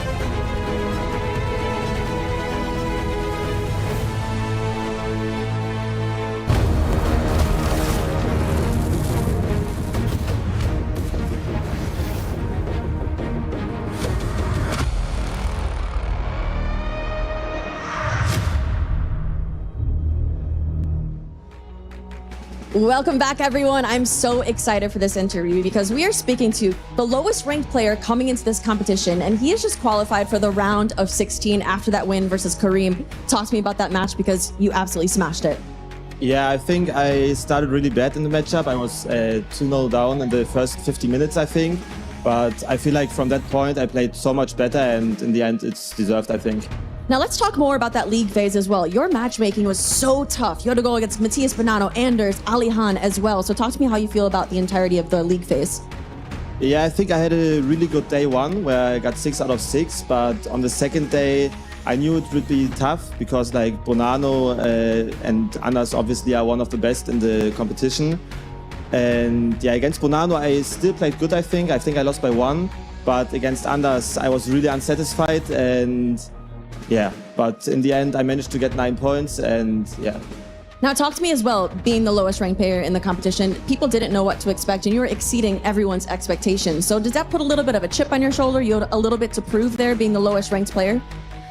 To be honest, I don't really care about that because I had that same role at VBA as well because it was my first time qualifying for the grand final there. And obviously everyone thinks that I am not the favorite for any game, but people that plays against me know that I have the level, and yeah, I proved that now. You absolutely proved that, and you're gonna have to prove that up against Nicholas next round. So how are you thinking about that matchup? Yeah, for me, Nicholas is maybe top 3 in this game right now from what I've seen in practice, but yeah, I don't know. I just play my game. If I win, I win. If I don't, I don't. Let's see. All right, well, thank you so much. Guys, over at the desk, Milka Love, are we just loving his gameplay? I'm a big fan of this man. He came in with the lowest rank, but he did not play that way. He made it through leagues, and now he's into the top 16. We got FG and Shells to break everything down. Guys, I'm here on Wikipedia. He's got total earnings $13,655. He's already guaranteed $12,500 after that win, Shells. Yeah, I mean, what I love about him is actually his attitude about it. That interview right there, even just like doesn't seem too phased if he wins or loses. He believes in himself, which is the main thing about it. But I think he's got the right attitude because all the pressure is on his opponents. He is the lowest ranked seeded player, so he should use that to his advantage. And who knows, if he wins this whole thing, I'm sure his prize money will be doubled. He's not the only one with big wins in this round. We hear all kinds of noise from some Falcons fans here in Paris. The FC fans are out and they are loud, FG. Yeah, the Falcons fans are here. They made loads of noise for MS Desari and he answered. What a performance by him. 11 goals. Only the 11 goals, double figures. And up next for the Falcons fans is Anders Vergang. They've been making so much noise, making this arena a bit of a cauldron for him. Someone like Anders absolutely relishes that. You can hear them in the background making noise as well. When the games kick off, you won't be able to hear a thing in here. Stage managers had to go over there and quiet them down just so we could do an interview. I think we just let them rip. Yeah, absolutely. If you made it out here to watch some FC, you deserve to be loud, and we want to hear you all night long. Let's take a look here at some of our standings, where we're at after league play, and what we have in front of us now that we are into the knockout knockout bracket. Remember, the top 8 performers got that bye straight into the round of 16. Everyone else having to play through after we whittled down our first 12 competitors. Yeah, so now, of course, the people in the round 24, I would like to say, if you made it to the round of 16, you do have a little bit of an advantage. You're a bit warm. You've just come off a game. So the guys that have been waiting in the round of 16, yes, you got to skip around, but you've been sitting cold for half an hour, 45 minutes, which can come into play. But there's a reason why they made it into the top 8, because these guys have been sensational in the tournament so far. FG, we see PH Zin now out. Neat is now out. Yeah. We're going to see MS Dossary and Abu Maka making their way through. Saudi Arabia well represented in this tournament. Yeah, no surprise really. They put so much into esports. They've done fantastically. Abu Maka again. I mean, we're talking so much about MS Dossary and the Falcons, but Abu Maka is the current Saudi League champion. It'll be interesting to see whether them two go up against each other at one point within the bracket. We've got our round of 16 from the left-hand side. Some incredible games to come. If you look over to the other side, the right-hand side, I assure you, it's not 0-0 in any of them games. They're just games we're about to see. That round of 24, there's only one fixture we're focusing on at the bottom. There's 3 horses, but the biggest one has the biggest fight against a Falcon. Yeah, I mean, Emre Yilmaz, I think all eyes on this game for both of them. I think for both players, there's a lot at stake here, but Emre Yilmaz knows he's got a job to do, even to defend his Team Liquid boys, because they don't want the Anders coming through against them. Big shout out to everyone who made it out to Paris, and of course everyone who's been tuning in online. We have a mystery nation. They are not represented in this round, but we have more clues coming for you. Hair plugs, some special players, and of course the Crescent Stars. It starts with a letter T and it's from Europe. In the meantime, we gotta go to the stage for another round of action. This is your top 24 playing in to the round of 16. Well, here you go. It's all kicking off, I'll be honest. So we're just filming a short bit for the official EWC channels, Chris. So here we go. We are underway, and what a game it's going to be. Richard Buckley joined alongside Ryan Pessoa. I was a little bit taken aback, but I'm not going to be taken aback by this upcoming set of fixtures, Ryan, because we are in for some absolute crackers. Yeah, I think we'll save. Well, I was going to say save the best till last, but he's on camera. Anders Vergang up against Emre Yilmaz. It feels like these two are always up against each other in important moments of tournaments in the more recent seasons. Paolo Neto, he's got a big game up against Luke. RBP legend we saw on the camera as well. He's playing against Umut. And D. Fernandez up against Levi De Veer. That is a huge matchup as well. I've seen a lot of people asking in the Twitch chat at home and wanting to find out a few more clues on the Mystery Nation. Well, I can reveal one to you now. Arda Güler and Hakan Çalhanoğlu represent this country. If that doesn't give it away, I don't know what will. Emre Yilmaz versus Anders Vergang. We only saw him in action 2 days ago. It was maybe the longest game we've seen. Yeah, a lot of drama. At the FC Pro World Championships. Well, that's not the only game that we're going to be covering, because another cracking match taking place on the stage. Umut against RVP legend. Just so many titles, so much prize money, so many accolades on the main stage. I mean, Umut, I'll be completely honest, those last couple of results, especially the smoke game. Yeah, that was a weird one. Just a strange end to the day for him, wasn't it? Bit of a mixed bag, because he started off so well. He was unbeaten coming into today. So he had a lot of expectation on his shoulders. And Anders Vergang, if you missed their recent matchup a few days ago, there was drama towards the end of it, and he didn't end up shaking Emre Yilmaz's hand again, which has been a common theme for Anders. You're probably wondering, how is this even a first round knockout game? Well, really, you have to put the blame on Emre Yilmaz for this. They're first and second in the world on the FC Pro World Rankings, but when you look at this particular tournament, Emre Yilmaz finished 22nd in the group stage. That was 3 losses, MS Dossary, PH Zin and Guga Faraz, but he beat this man 8-7. You've got a massive smile on your face, Ryan. Honestly, I can't wait for this game. 1 versus 2 in the world rankings. Only one will go through here at the FC Pro World Championships. Do you know what's upsetting for me? It's just that this came too early in the knockouts for me. But look at the first chance could have come Anders' way. You'll see the club championship points on the screen there. Team Falcons 600 points as it stands. I'll be hoping that Anders and all Sorry can go far in this tournament to help get some more points on the board. And for Team Liquid, they need to get going. And they've got a lot of opportunities to do so here. Absolutely. Anders Gevergan kicking from left to right. Emre Yilmaz from right to left in that blue strip. We will be keeping you up to date with the other matches as they do transpire here. RVP legend Umut, as we mentioned. Luke versus Paulo Neto, and Di Fernandez taking on another Team Liquid player, Levi David. Chance here for Emre Yilmaz. The finesse shot slightly wide as he opened up his body. Yeah, I thought he was going to play the pass in there towards Dembele. I don't know if he expected that much space. I was saying this in the green room as well to you, Rich, and a few others. It feels like Anders is defending extremely aggressive in every game. I thought it was just because maybe he was chasing a game. I can't remember which exact one it was. It may have actually been against Emre Yilmaz. Was it not Danny Pitbull as well? He done the same thing, very aggressive, yeah. But even when he's winning, he's defending in that similar manner where he's high up the pitch, spamming off side traps, team press. Ousmane Dembele, who's going to draw first blood in this blockbuster affair. Casillas forced into action early doors. The footwork plus play style there coming into effect, and a giveaway of the possession from the corner could allow Emre Yilmaz to counter-attack. Yeah, and Salma, she's rapid. Quite literally and figuratively, with the play style there being activated. Recycling possession, waiting for that opportunity to maybe punch the ball with the ping pass plus play style into an attacking player. Nick O'Reilly taking over from left back. And what looked like a potential quick counter-attack has been slowed down drastically.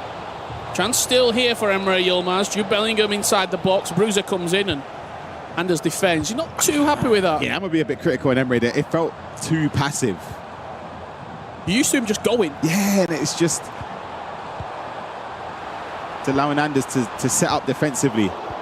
Snapshot from Kike Nazareth with the finesse. He's play locked off the header there, but Lacroix simply too physical in the air. Maybe a runner off the ball here. It looks like Salma, but Mark Pubil once again with Emre Yilmaz steps in and defends well. Oh, you see what I mean with the aggression though? It worked out. Stepping with Maldini so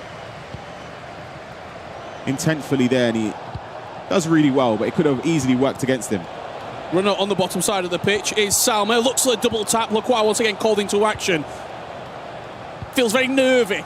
Now we're not in groups anymore. Yeah. Now that the bigger results maybe.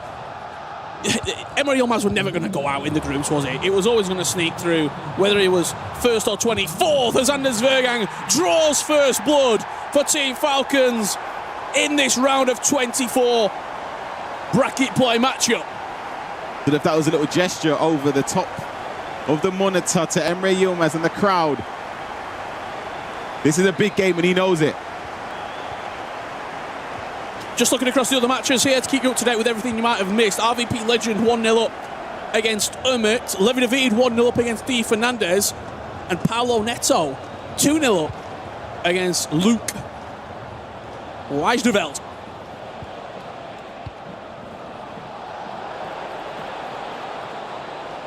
Emre, couple of ball roll scoop turns down the byline. Is there an option to cut back? Couple of step overs. That's a little bit more direct from Emre. And that's the angle that he loves, that some people, when defending, you sort of give it up a little bit.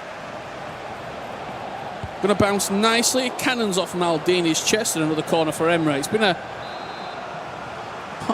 22 minutes of pretty end-to-end, but half chances at the moment. Not the 8-7 goal-scoring bonanza we saw in the groups between these two. Dembele. Ousmane Dembele away, cuts back, finds the near post, and a roar from Anders Vergang.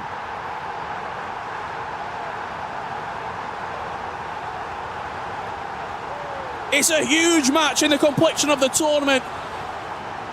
By the numbers, Ryan Pessoa potentially can eliminate his toughest adversary. Exactly, and I think that's why he knows how important every single goal will be in this game. I said Dembele for a reason. When he was running through there, it looked like it's going to be a lot for him to be stopped, and it's just down to making the correct decision. He went for a ball roll, then roofed it in at the near post. How can Emre respond? That's the question. I think we know what sort of Anders Vergang we're getting in this game. It's going to be a ruthless Vergang. An animated Vergang. An emotional Vergang. But one that looks dialed in. Oh. Salma, round the outside of Mark Pubil. Brings him down, takes the penalty. It's not going to be a red, of course, but it's still just an opportunity. Kika Nazareth from 12 yards, slots the penalty home. Anders wants some more noise from those Team Falcons fans that were just making all the noise for MS Dasari.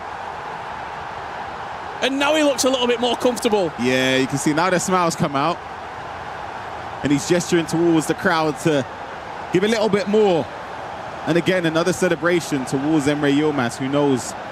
Is he playing the numbers there, Emre? It's a guaranteed goal. Yes. You take the penalty, and just you've got a higher chance of scoring, saving it. Yep.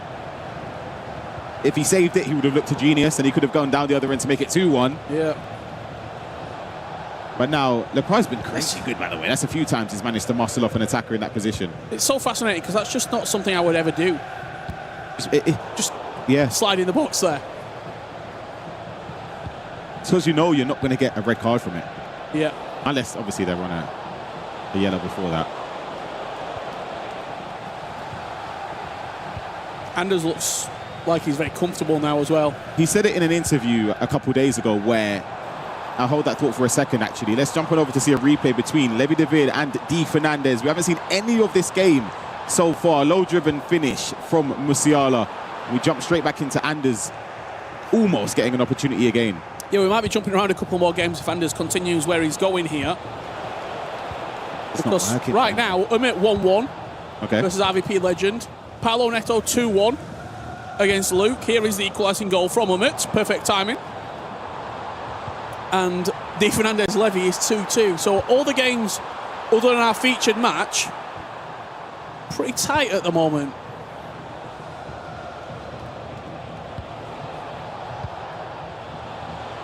Scott McTominay trying to drive Emre Yilmaz forward. Jude Bellingham, is there an option there? Back to the Scotsman. It just really feels like second guessing at every opportunity for Emre.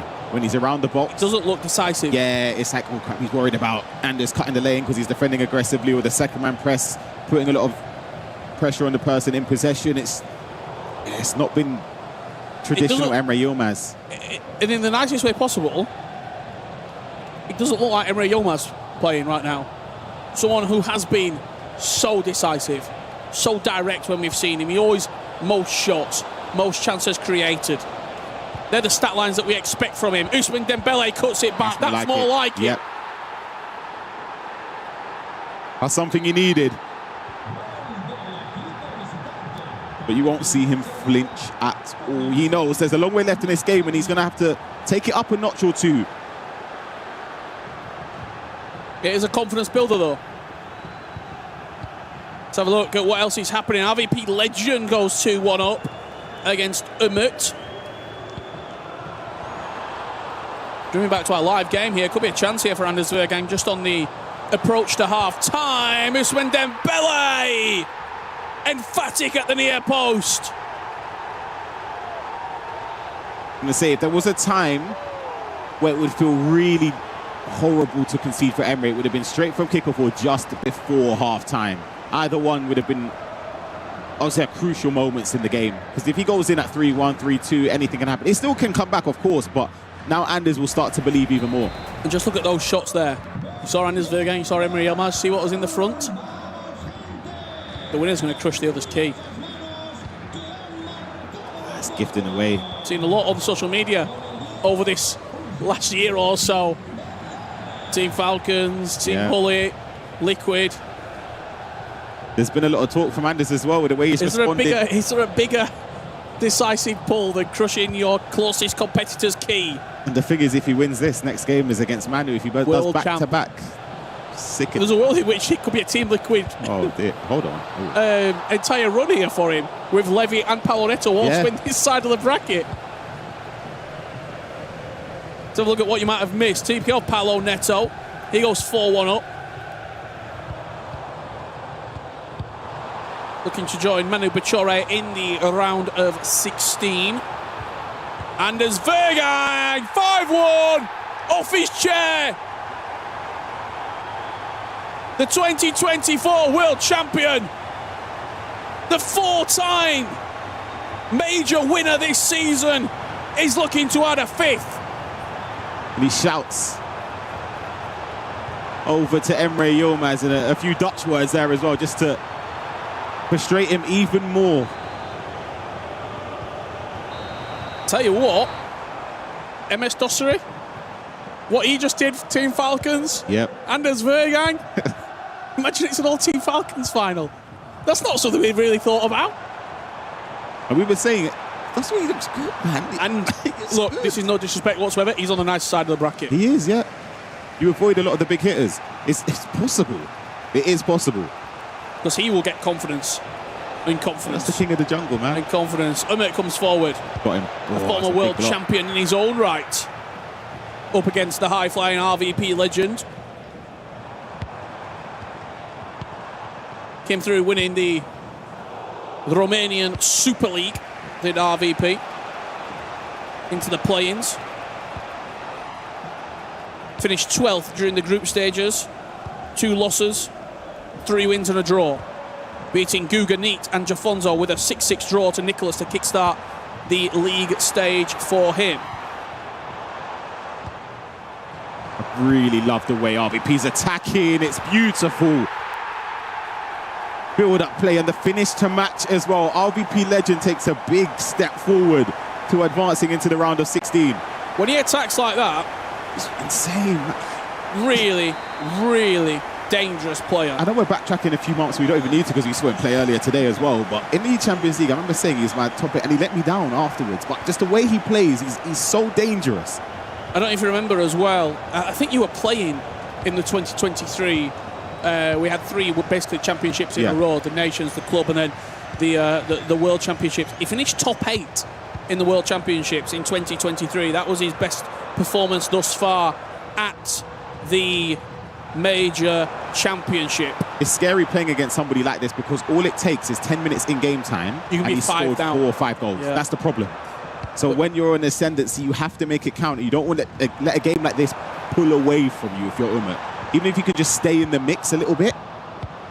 You might hear a bit of noise coming over in the background here from the headsets. De Fernandez gets one back. That's 4-3 as we approach the break. That's nice. Vicky Lopez, technical dribbling, finds the space, finds the low driven. And that is because a scoreline that I'm going to read through to you. Emre Yilmaz 1, Anders Vergang 6. It's decisive. Vicious from Vergang. And maybe not vicious the right word, Ryan. Vengeance. Vengeance. Right After there. losing 8-7 in a... the best word to say it, probably controversial match as he leads 7 goals to 1. He's leaving no doubt. None at all, Rich. What's painful to watch for Emre Yilmaz to see his teammate Cano Neto getting a 5th there is just... I'm not used to seeing him just getting... Like, in a lot of the games, he's conceding. Like, defensively, it just feels weird. Like, I don't really understand what's going on. As well as this, if you get to the top 16, it's a guaranteed 15k. You get to the top 8, you get to Championship Sunday, you're looking at $40,000. As Lionel Messi curls one past De Fernandez. You finished where Levi David finished last year, 75k. 3rd place that was. Is it dangerous with Levy and the other players? He's already had his bad games. A player of his quality isn't going to replicate that performance game after game after game. And this is what I was saying for a lot of the players that played, let's say, Levy in that final round, where you have an opportunity to take somebody like that out of the tournament. De Fernandez gets a goal back with that finesse shot from Jude Bellingham. For Levy Finn, when he was up against Levi David, there should have been extra motivation to lock in and just think, you know what, if I perform here like I've done in the other games and take Levi David out of the tournament, you're taking out a top 3 player from last year. Yeah, absolutely. The cheering continues They can't hear it on broadcast. It just sounds like a mockery. It's like when your team's winning 4 or 5-0 and everyone starts. Ole. Yeah. Oh gosh. You been on the back of any big defeats during your career? I remember game to qualify World Championship against Rafsu. He was actually here. We played each other twice for qualifying for a championship. One where I won and one where he won. He got revenge in that one. And I remember being down because it was 2 legs back then. I remember I lost the first leg 5-1. And obviously a 6-minute half, so you got to chase. You're not going to get the ball. And I remember he scored. I think I lost in the end. It was like 8-1 because I was so upset. But he battered me, deserved it. Well, I know you can't see it from your position. 8-1 is the scoreline now. Feel you, Emre, man, I've been there. And Emre Yilmaz. That's how we're staying away from that game right now. Because there is bigger stories starting to emerge. Paulo Neto leading comfortably. See on the right-hand side of your screen, the live updates coming through. 6-2 against Luke. Levi David 5-4, and RVP legend beating the 2022 world champion 3-1 as Di Fernandez ties up this game. We might be going late with this one. That was saucy there. You know, a little fake. He pretended he was going to cut inside, and then there were so many runners, and he played a little reverse pass. Could argue it could have been intercepted, but I don't believe Levy was actually selecting the defender right there, so I don't think it should have been.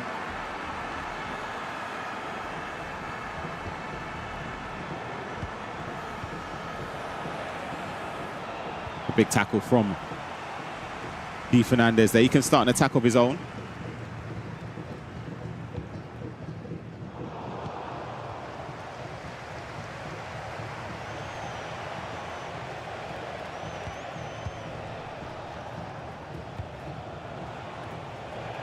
(5-5) the scoreline between these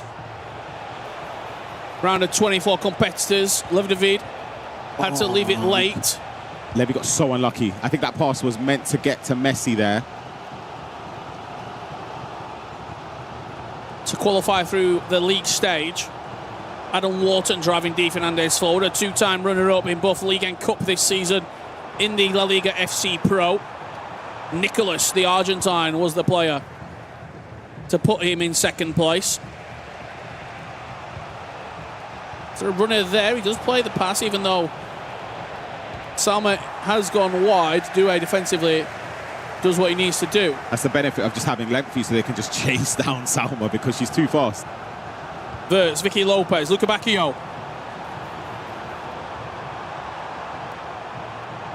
Not quite. Pause cued. We will go to another game when this pause does come in play. That's a lovely pass. Is it onside? Salma? No, quite. Where would you like to go, Ryan? Let's jump over to the RBP Legend Umut game. I think that's the furthest along out of all of the other games. RBP Legend leading 4-1. It could make it even worse for Umut. Oh, what a finish that is. First time low driven from the edge of the box. RVP, you can tell when a player is playing with so much confidence just to take that strike on. You like that one? It's a new one there. Like, that's lovely. And again, it helps for RBP Legend that the day doesn't stop here. He can carry on in that form, and he's up against in the next round Guga Faraz. That would be an incredible matchup. Well, Anders Vergan will be going through. The question is, can Emre's teammate and good friend Manu Bachore get some revenge? For not only him, but for also Team Liquid. That's the game that is going to be coming up later on tonight. Doesn't let up with the action. And it will be played tonight as well. Yep. Paulo Neto goes through with 13 minutes left to play, unless there's a capitulation. You know where he goes next. RB Leipzig's Ali Had Lion. He's one of my favourites, Alahan, to go. I mean, look at this performance from RVP. Just, we have to talk on this. Umut's had a really poor day today as well. He's not shown up. It's such a shame because he had a lot of hope, really, when you come into this. 8 points today, losing both games, and then this one he's gone out on a whimper as well. I know it's a consolation goal, but it's a shame. I'm a big fan of him as well as a person and a player. I think he's... We shared the stage with him a couple of years ago at the World Championships. Exactly. He's got more to show than this, so I think that's why he'll be so upset. It's been such a journey for him as well to get back to the World Championships. I think 3 qualifying matches he lost. So many. A couple of years ago. Yeah. Just looking at the bottom side of the bracket here for the round of 16, you've got Paulo Neto, Alejan Lyon, RVP legend Guga, Nasada, and then the winner of Di Fernandez Levy, Anders and Manu. That is crazy. It's a true. That is ridiculous. Like, you look at the rankings as well. Manu, Anders. Emre, who's fallen now as well. Yeah, he was second. Guga, who's been climbing the rankings this season, I think he's in the top 30 now. Levy David, who's in the top 5, if he was to win. Well, Paulo Neto's really high up there as well. Yeah, he's 5th. The ball trickles into the back of the net, which 2 consolation goals for Umut. You want to see someone smile more that after conceding an RVP legend right there. He knows it doesn't make a single difference in the world. Congratulations to RVP legend. He will be up against Guga Faraz in that round of 16 game. And a player, he's beaten this tournament already, beat him 7-4 in the second league stage game. Maybe why there is such a smile on his face, because he knows he can do the business. And there's also potential opportunity to see vengeance again in this tournament. We've seen what Anders has just done to Emre Yilmaz.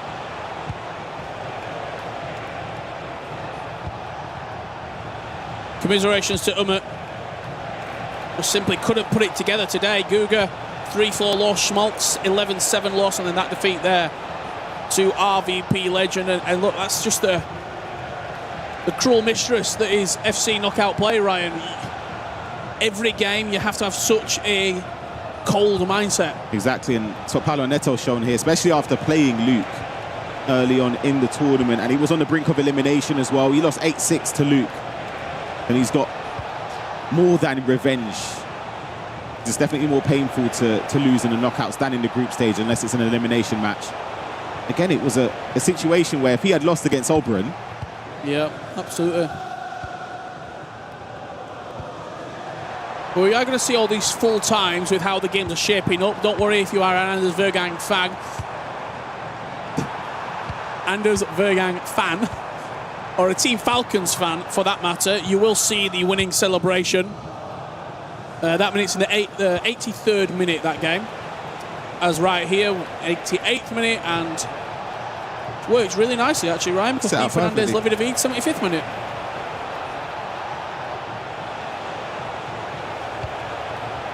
Paulo Neto showing incredible resilience in this tournament, Ryan. I was going to say that as well, because coming into this tournament, again, if you had asked me to pick my top 8 of players who I think will get there, he would have been one of them. And he was on the brink of elimination. That's just based on what we've seen this season. So good in Brazil. 1v1 performances even in the E-Premier League, I thought it was sensational. It was a joke going Maybe forward. the best individual player until the final. For me. Until Man City really showed out. Yeah. So the fact that he was a game away from elimination where he had to beat Oberon, who was already eliminated, normally that would have been like a juggernaut matchup. But he showed his class and he deserves to be in that top 16. Absolutely. One Team Liquid player falls in Emre Yilmaz. One goes through with Paulo Neto to join Manu Bichore. Well, let's see that full-time result from number 1 and number 2 in the world, Anders Vergang and Emre Yilmaz. 9-2 Anders. I'm upset for Emre, I'll be honest. Revenge is a dish best served in Paris at the FC Pro World Championships at 7:17 p.m. He was a bit annoyed about this bracket, was Anders. Understandably so. He started it with a 10 out of 10 performance. And he's also lived up to his words as well. He spoke about how he will step up in the knockouts. He gave the interview, it was very feisty, saying, yeah, you can be happy winning now. I've won all of these tournaments. I step up in the knockout stages. And he's shown it. What a victory. 9-2 against Team Liquid's Emre Yilmaz. And there is a handshake on this occasion. I respect Emre for that. Yeah. I wouldn't have shook his hand.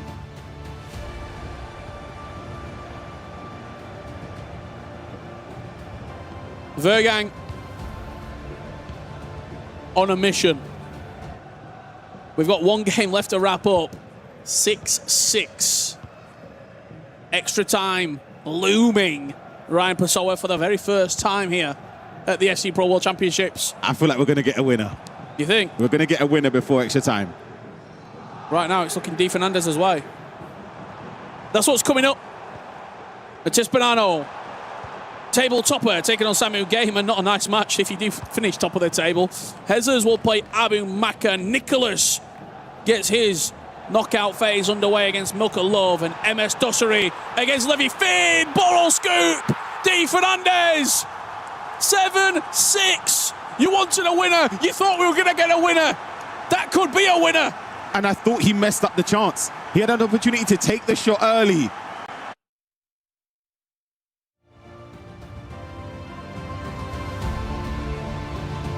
Di Fernandez now is just speaking to Armando. These are big moments. This is where composure and your coach's input could make that difference. We saw one Team Liquid member fall already. Could we be seeing another, Rich? This will be a big one, alongside Emre Yilmaz. 2 of the top 5.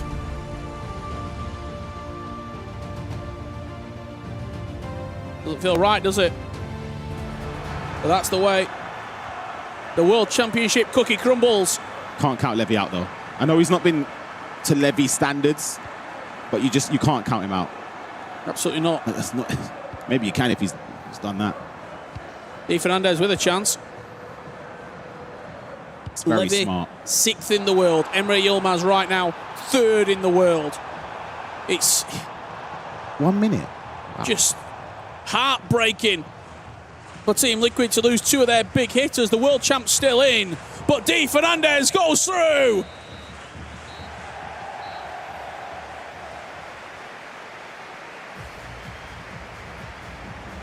And look at what it means to him. Cardiff into the top 16.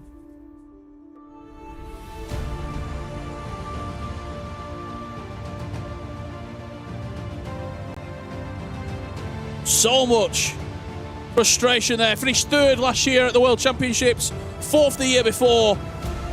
It's a top 24 exit for Levi David.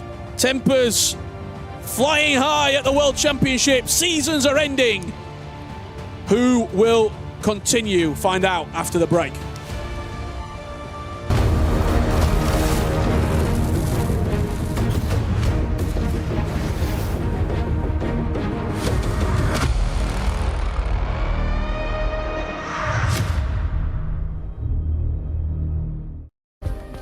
Play is in our DNA. Whenever we let it out, it becomes our superpower. Now imagine an entire city being built to supercharge it. Qiddiya City, powered by play. We were there. For every click, every clutch, every respawn. We were there for the years of grind. And we're here. Now. The proud founding partner of EWC. Powering the biggest event in gaming. Shoulder to shoulder with the world's best. Making history. Greatness deserves a stage. Lenovo Legion. Reach your impossible.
How did you do that?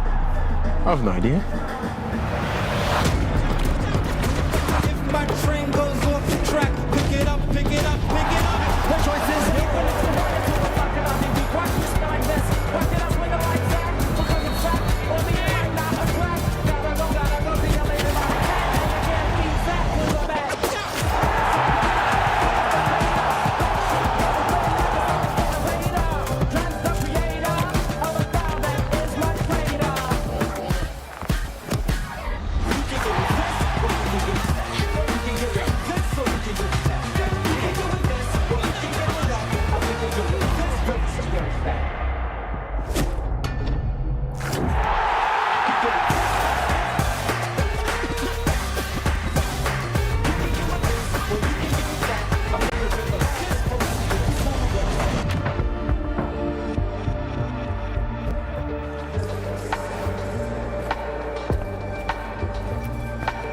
Welcome to the grounds.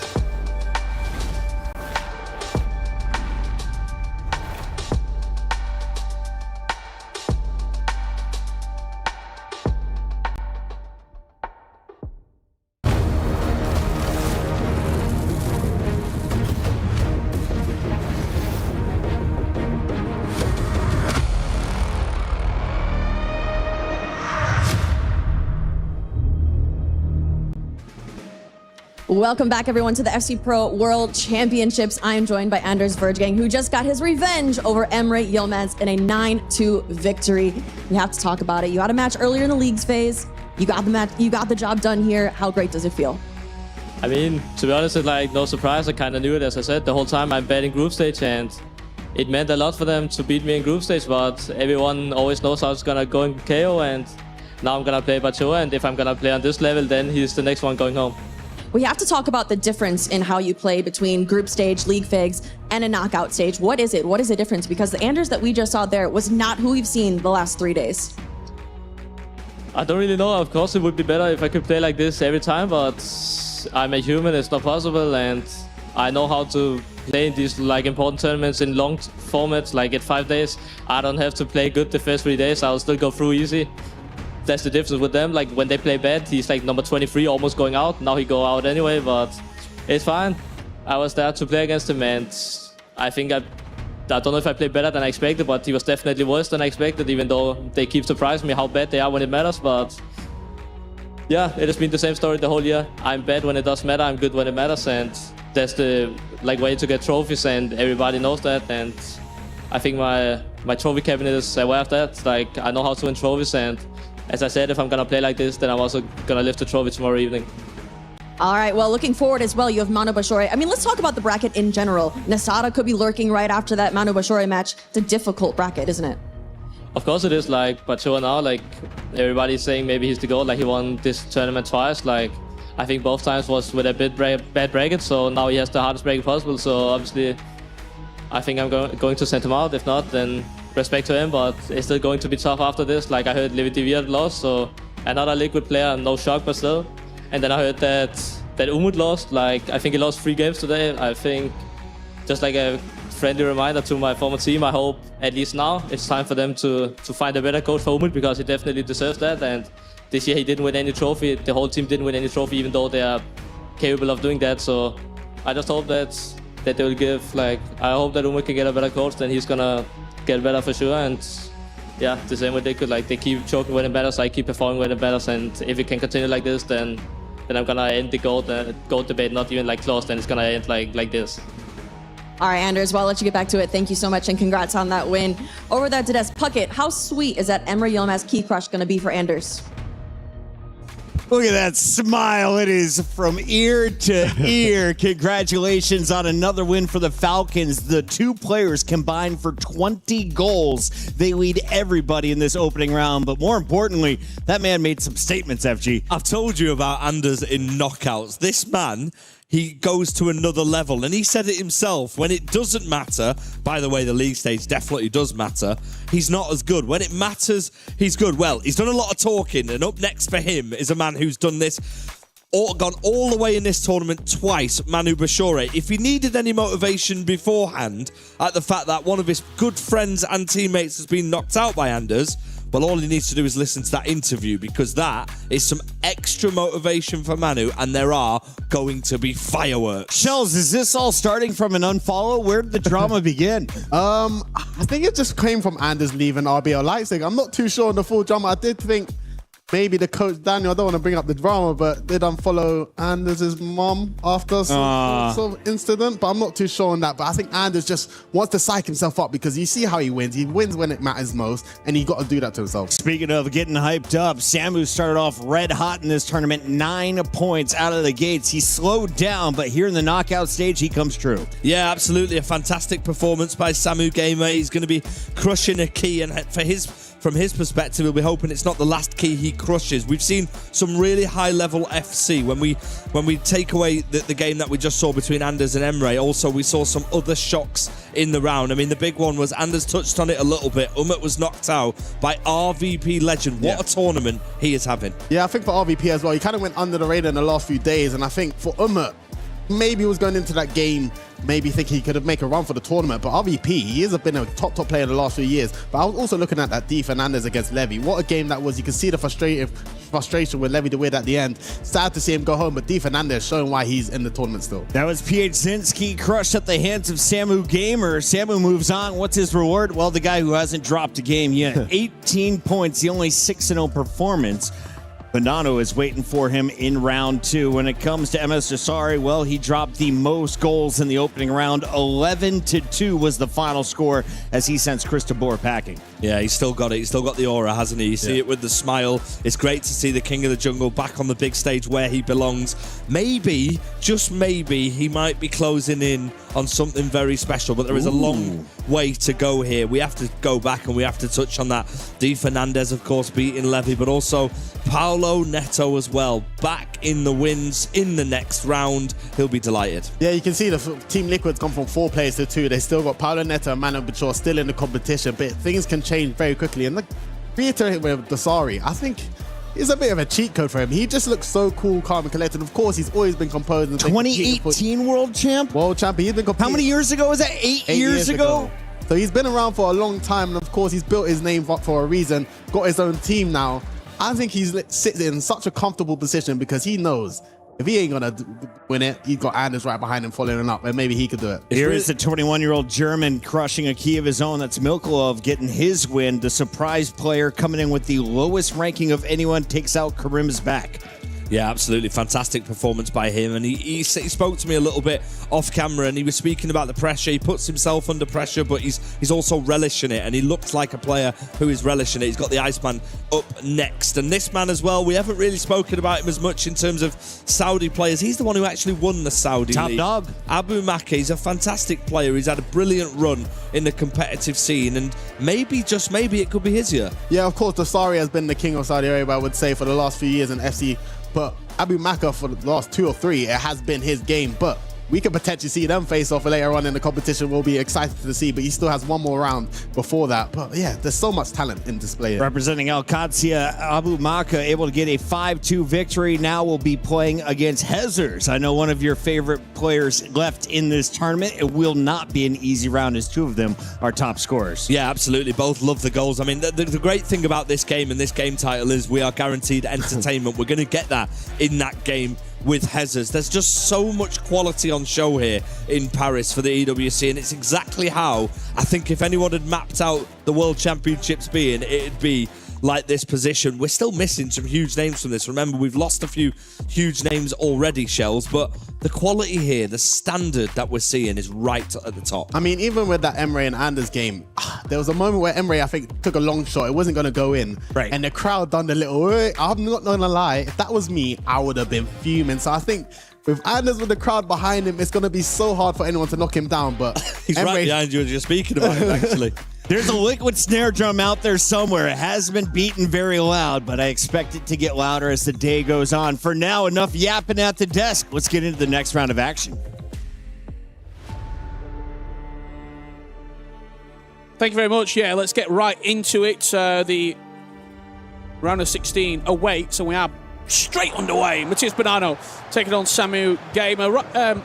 Joined alongside Gravison here. Grav, first question I got to ask you, how nice would it have been to see Emre Yilmaz, Levi David, if you're in that top 8, all get eliminated in the first set of matches? Makes your journey maybe a little bit easier to see some of the big seeded players go out.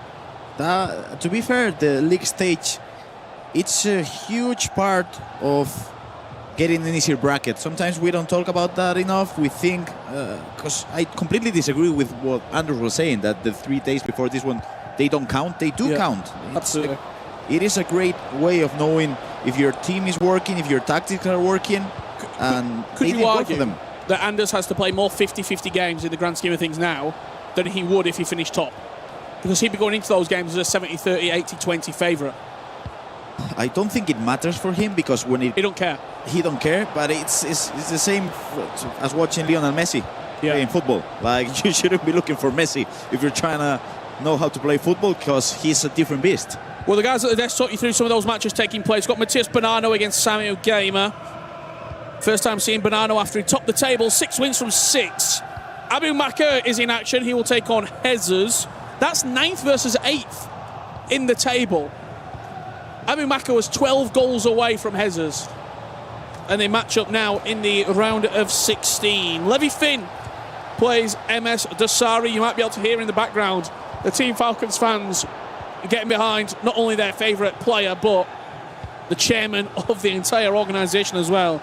And finally, the Iceman, the 2022 runner-up, Nicholas 99 FC, is underway against Milka Love. And Samuel Gamer will love that start.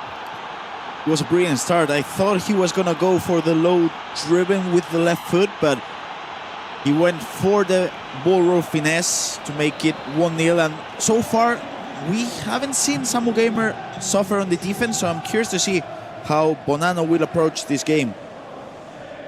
Because, of course, Bonanno didn't drop a single point in the regular format, but the league stage, for don't know. I just think Samu Gamer so far has been unstoppable. I do think he is, even though it doesn't make sense, I do favour him. I've got to say, Samu Gamer, 3 wins for his opening 3, then lost 3 in a row. Lost to Abu Makar, lost to Manu Bichore, lost to Luke Divide.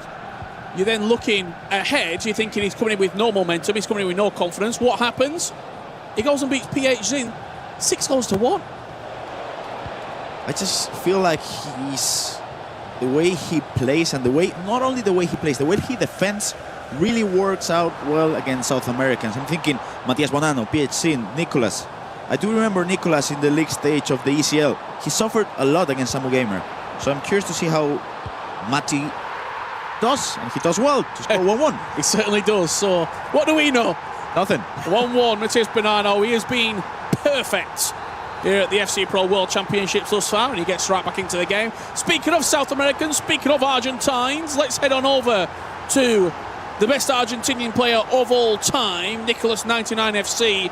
He's in action, taking on the underdog Milka Love.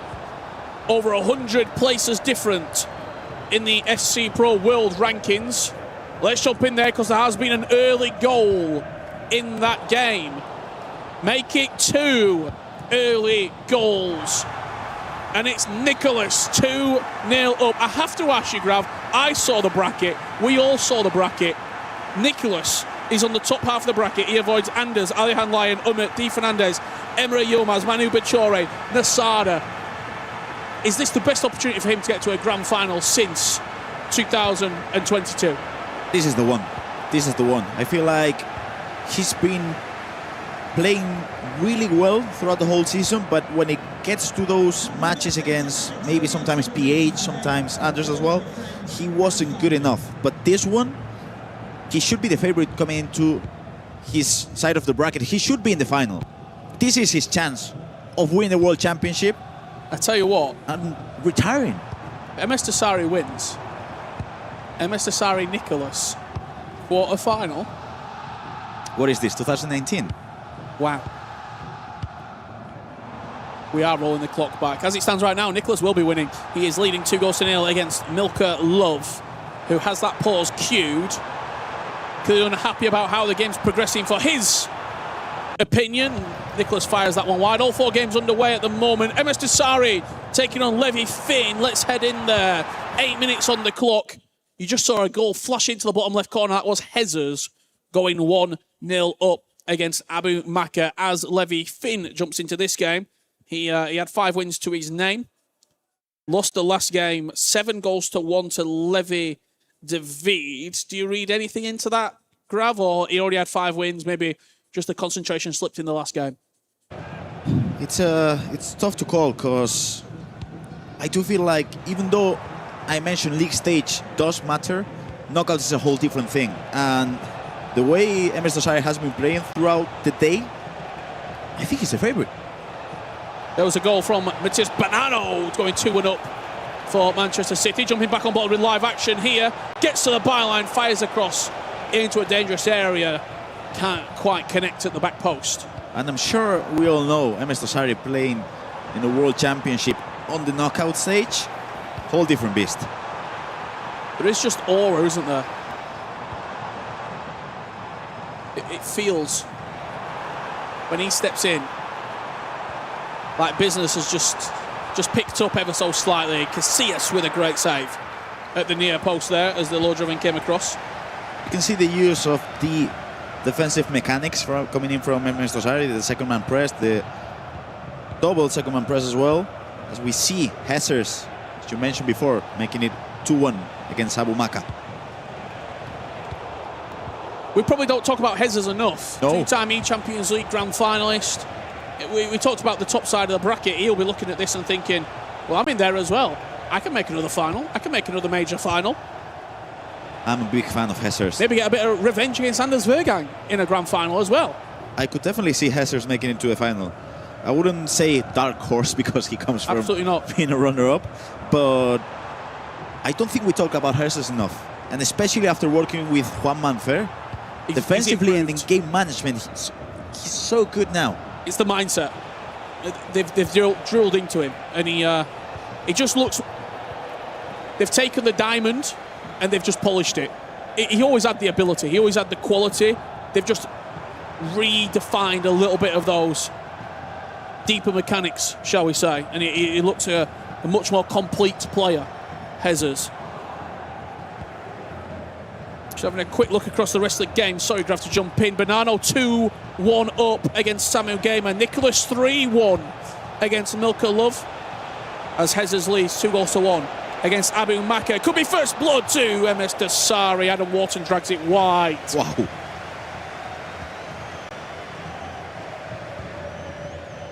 What we got coming up later? Alejan Lyon will be in action.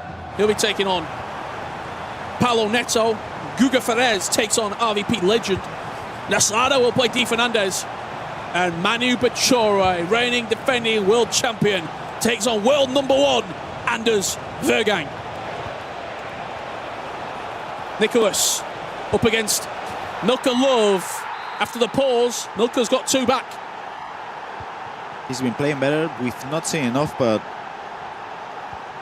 it does look like throughout the whole week, Milka on the left side of the pitch, he attacks really well. With He's much better this camera side. Yes, a lot. But he's also not very good at defending away from the camera either. Yes, I was just going to mention that one. That's Nicholas going to score. He got the rebound off the post. It seemed inevitable that that attack was going to end in a Nicholas goal. It is inevitable. Like the love-hate relationship between Nicholas and Vinny Jr. He hated him first day, loved him second day, and now it seems like they're in love again. We're still goalless for everyone asking between Levi Finn of RB Leipzig and MS Dosseri. 0-0. Milkolov will come forward from the kickoff. Let's just see this attack coming through, then we'll jump around to another of our matches here in the round of 16. We are watching the FC Pro World Championships live from the Esports World Cup in the heart of Paris. Musiala in the city of love. Milkolov will absolutely love what he's doing right there. That was probably one of the best goals we've seen so far throughout the whole week. Back-to-back skilling with Musiala, opening up the angle for a finesse. I will say, this doesn't look like the 100th best player in the world. It doesn't. What a goal. Wow. What a goal. And that will just give Nicholas maybe a second thought as well. If my opponent's got those sort of skills in the locker, as Doué cuts it back to Granit Xhaka, what a block that is from Jaap Stam. Building on the edge of the box is Nicholas. You do earn some respect when you score a goal like that. Absolutely. When you're Nicholas, you're thinking, next time I won't be that lazy on the defense. I'm not going for the advanced defending. I'm not going for the second man press. I gotta be active when I'm defending, because if not, just punish. We've got goals everywhere you look at the moment. Nicholas 4-3, Bonanno 3-1. Abu Makar and Jesus have been trading back and forth. Let's have a look at the latest instalment in that game, and it came from Abu Makargrav. Great goal, great patience. And now a chance for a counter-attack, Nico, to make it 5-3.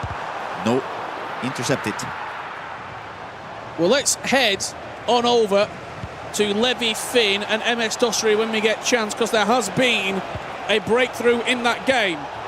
Milkolov on the finesse, 4-4. If Nicholas is going to make a final, it's not going to be easy. First blood does go to Levi Finn. 1-0. Let's see if we have the chance to look at the replay. I do think MS Dosseri is happy with the way this game is going, because he doesn't like end-to-end FC, especially in FC 26, in which he likes to control the match. So even though, as you mentioned, first blood went to Levi Finn, I feel like this is his match. But he has to be a bit more aggressive when he gets to a final third. So the opening goal of the game, Musiala on the edge of the box, just found Granit Xhaka, and it was a simple power lace strike finish into the top corner. Nothing fancy about that one. As we jump back on board with the live action here. You win this game, you're into tomorrow's top 8 guaranteed. That's $40,000 as well. At 15. No, 40 actually. That is 40k. Guaranteed. Everyone in this round is $15,000 richer to get into the top 16. That's some good money. More than double it if you win. And this is where it gets dangerous for MS Dosseri. When he attacks with the fullback, well defended, and he could get punished. Just look at the dots at the bottom of the screen there. There's a player at the top that's stretching the pitch. You've got Ousmane Dembele in possession of the ball. Little player lock fake as well. Trying to force MS Dosseri into an engagement here. And defended that quite well. 0 injury time. That'll do us for first 45. Great first half. This is the FC that I like. The one in which they defend really well. I do expect MS Dosseri to turn it up a notch in the second half on the offensive side of things. I don't know if you can hear the fans as well getting behind him. Could they maybe play a factor? They're very close to the stage. They are close. And we're not used to having fans that close to a stage, so that could play a huge factor, especially for Levi Finn. As you can hear him now, getting vocal. Bonanno did concede first, but since then, I know we've talked a lot about Nicholas on this side of the bracket. Bonanno's going to be 7 from 7 if he wins this game. Could he do the flawless run? He could definitely do. He seems a lot more, I don't know if focused the words, but it looks a lot more well-rounded from Bonanno from what we've seen this season. Of course, the main man in here has to be Matias Bonanno because of the work he's been doing. But if you want to win championships, Pecinho, as your coach, he's the main man. I'm telling you, if I were at any esports club, I'll be giving away all the money in the world to that man. Pina on the finesse. Good block there from Stam. It's going to come back Man City's way. But once again, Jaap Stam stands up strong. Bit of a turnaround in the game between Nicholas and Milko Love. 108th ranked in the world. Not going the Iceman's way at the moment. Let's go there because this feels like the story emerging from this round. Nicholas and Milko Love.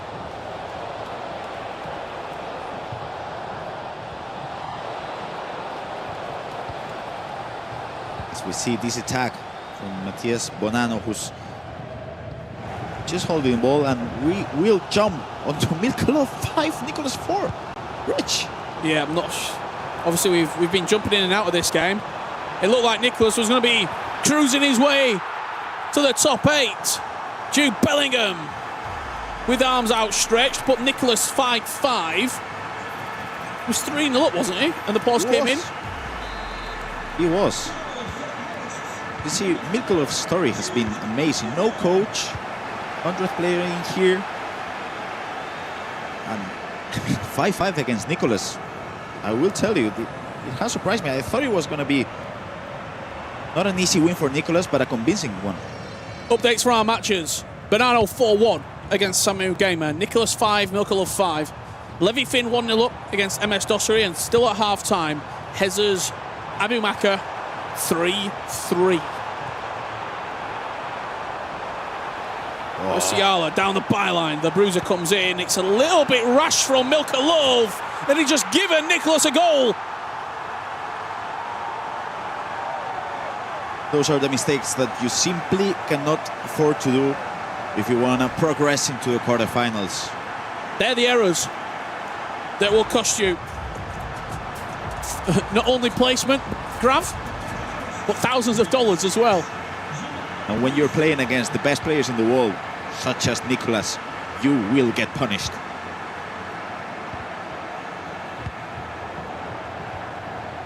Those live updates coming through on the right-hand side of your screen at home. 4-1 Bonanno leads. Abumaka 3-3 against Hezers. And then also, still at half-time is MS Dossery and Levi Finn there in the 53rd minute, and we're in quite a lengthy pause at the moment. And see the use from the analog sprinting from Nico. Falls his way. There is the finish with Vinny Jr. Don't count the Iceman out.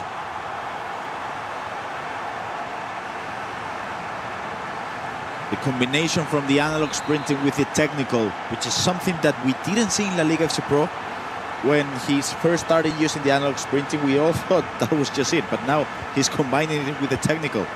And it feels like when he's just dribbling between lines, you just cannot get the ball off him. Almost got too many weapons at his disposal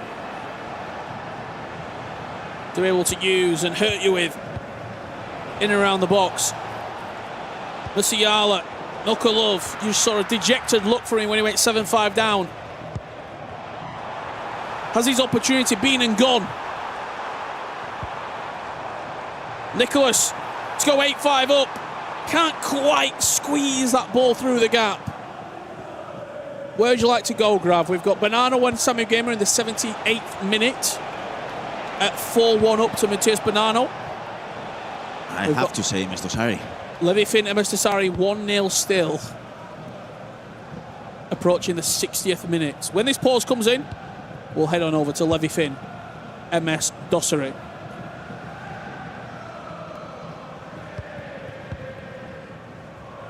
Jude Bellingham driving forward, driving Nicholas forward. There's a combination of all three dribble types. Cuts it back, Vinny Jr. There will be the pause. Let's head on over to Levi Finn and MS Dossery. 1-0. Levi Finn still leads in this matchup. Let's look at the way MS Dossery is defending with the second man press. Trying to not pull players out of position. Is he onside? It's offside. Offside. The combination between the offside traps, the second man pressing, he's defending really well, but he's making mistakes. Pinged into Ousmane Dembele, a little one round the corner for Giuliano. Driving into the box, it bounces Musiala's way. Ooh, on the swivel.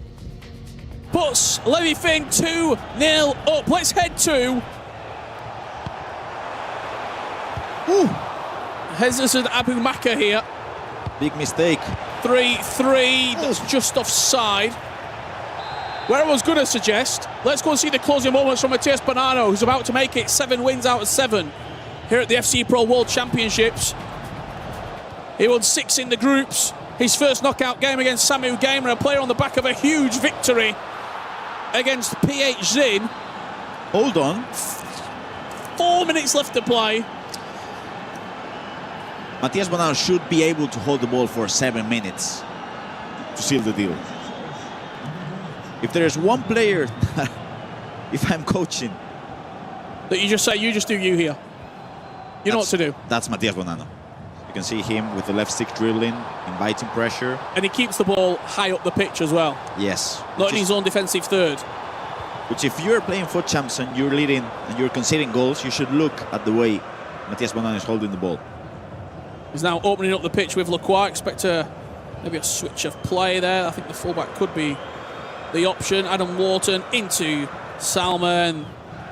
He's just going to drain not only Samu Gamer's belief, but also the clock down. He left stick dribbling is amazing. He's looked really, really polished as Bonanno. And that will do it. 5-3, Manchester City into the top 8, into the quarterfinals. Bonanno has been perfect here at the FC Pro World Championships. And he's eyeing up Championship Sunday and a trophy with his name on. Flawless, flawless. I did say for me Samu was the favorite, but the performance that we saw from Matias Bonanno was just perfect. With the main game management, attacking on the wing, holding the ball, defending. Well, Milka Love looked frustrated at 7-5. He's got one back since we last were here, Grav. You hear a huge roar from over our left shoulder. That is because MS Dasari has just got one back. 2-1 the scoreline now leads. Should I say reads? Levy Finn still leads in that game. I do see Nicolas making mistakes while holding the ball. Going for the analog sprinting as we hear. Wow. Some roars coming in from the stage. Vinny Jr. on the finesse. 8-6. Let's get over there. Let's get to Dasari because the king of the jungle has got his fans off their feet. 2 goals in 2 minutes from the 2018 world champion. Levy Finn 2, MS Dasari 2. And Levy Finn comes forward and Casilla saves it. The goalkeeper movement. Rich, what's going on? How is it 2-2? There's 2 goals in a flash from Dasari. Ousmane Dembele into Musiala around the corner. There's Saka, who drives it in at the near post. Levy Finn back in front. We will give you those updates from Jesus and Abu Maka. These were the goals, Graph. 65th minute, 2-1. Look at this. Literally instantly. He got the ball back and scored. We're back live now. Live pictures. Gonna drive forward with Davies because he knows the fullback Freeman is out of position. He has so many bodies on this left side of the pitch with Xhaka, with Giuliano Simeone. It's such a different game that we usually see. Yes. Not a lot of goals, good defending, a lot of possession play. It's a throwback match. Here at the FC Pro World Championship. Saka Twisting, turning, fires off Maldini. It's scrappy. And those two quick-fire goals are being cancelled out from Levi Finn. 4-2. It was scrappy, but it got the job done. And unfortunately for the Team Falcon fans, it seems like it might be a mountain too high to climb. Same for Mikolov. With Nicholas coming forward. Pause coming in. We'd have one game to go to. Hezes 5-3 up against Abu Maka. Without making any noise, he's been progressing. I'll tell you what, this would be some performance from Wanmar and Ferrer as well. Whoa. 2 players into the top 8 through their tutelage.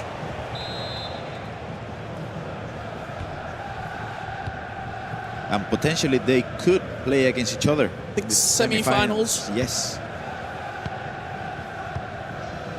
Something that I really like to comment every time I get to see Hezers playing. He's using the classic camera, which is something that blows my mind. Like, you shouldn't be able to understand the angles when you're getting to a final third as good as he does. Like, I just don't get it. I talked to Juanma about this, like, how have you ever talked to him about maybe changing camera stuff? And Lucio is just happy with this camera. Just understands it so well. Ball does go out of play. We are going to keep our eyes peeled on the other matches. 78th minute here, 78th minute between Levi Finn and MS Dossery as Nicholas leads 8-6 against Milka Love. That's 83 minutes on the clock. As a foul comes in, referee does play advantage. But look at the game management from Hezers. Have you ever seen this from Hezers prior to this year? It's just perfect, Rich. Beautiful ball over the top. Jude Bellingham in on goal. Travella past the goalkeeper. It's simply a fist bump to coach. And a 6-3 lead. And Hezers, after coming so close in the E-Champions League, is on another championship run here. He invited the pressure, getting the ball to the centre backs, and when the pressure came, it was an easy pass, manual pass, and then a game-changer finish. This could be 6-4. Yes, it is. Still got time. Still time on the clock to play with for Abu Maka. But what have we talked about? The game management from Hezers. It's improved. You don't expect him to give the ball away 2 separate occasions in his final 6 minutes. And it has happened to him back at the ECL, at the league stage as well. Each time that you get to this point and maybe you lose the ball, maybe you don't perform as much as Juanma is expecting you, you're getting experience. You're getting the experience and it pays off because the game management from Hezers has been pretty much incredible. Well, let's jump on over to Levi Finn and MS Dossery. We're going to see the closing moments of this one. There's Scott McTominay with one back. 4-3, and every single game is in a pause right now. Rich! We've got a full-time result, as you saw, between Samu Gamer and Bonanno. That was a 5-3 win. Nicholas 8-6 up with 3 and a bit of change on the clock. But with a 2-goal cushion, you would imagine, Grav, that this is job done for the Iceman. You're not getting the ball off him, I would say. And if you get it and you pass it back to him. Nicholas as well, maybe not to us on an interview, but he's also not a... he's been around the block, shall we say. He'll look at this bracket and go, okay. This is my chance. This is it. Absolutely. Mukulov. With Usman Dembele looking to spin inside, can't quite get away from the defender. They are Argentinians and they like to talk about Mufa and stuff, so I'm sure between him and Fer, they haven't talked about it, but they're both thinking this is their final chance of winning the World Championship. And look at that reaction from Nicholas. Top 8 secured.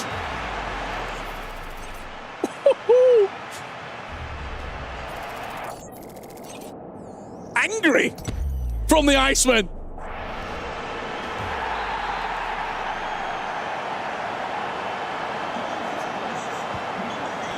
If you are just joining us and that's the first thing you've seen, he's won the game. He won 9-6. But clearly something... Look at the camera. He's not happy with. Straight over, a very, very quick handshake with Milka Love.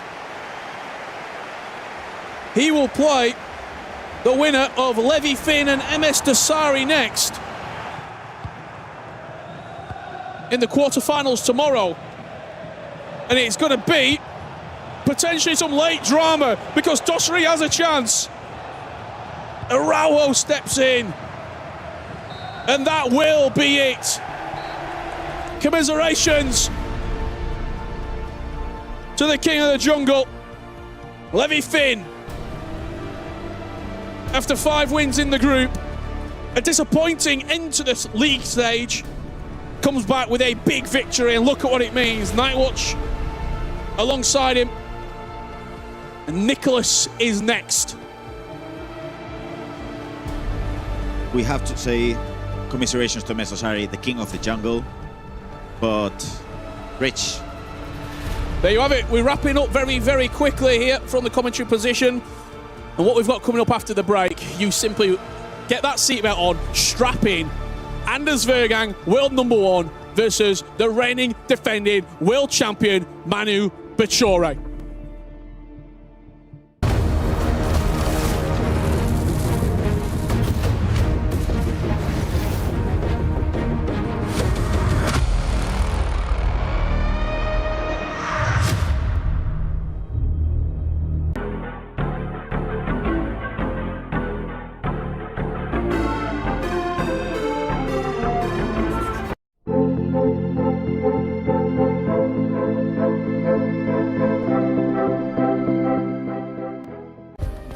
Play is in our DNA.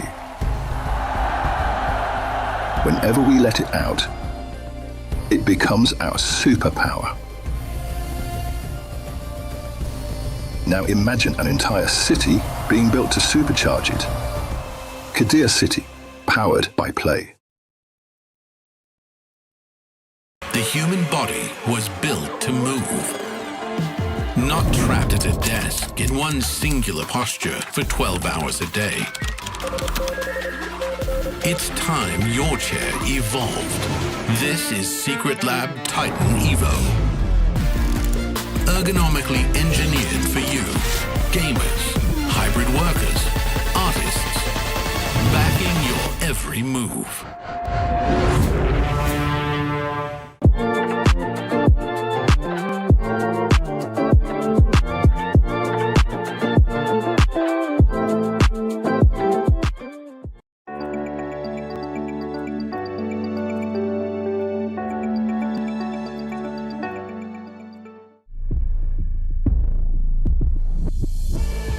Somos do grupo Superfãs, estamos na EWC 2026 e vamos fazer um desafio de dar caneta. Vem com a gente.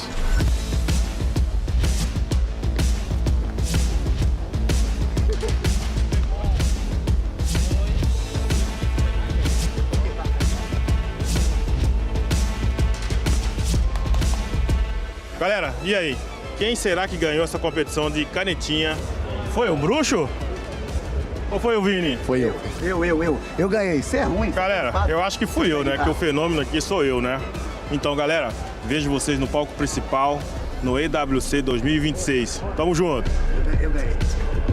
Eu ganhei. Sem brigar, cara. Não vai sair a imagem, não.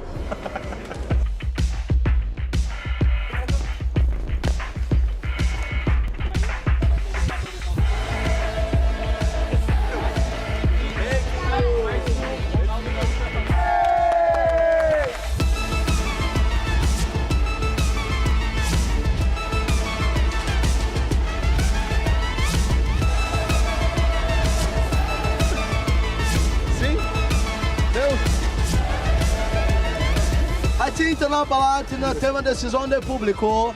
E quem ganhou foi Vinícius Júnior!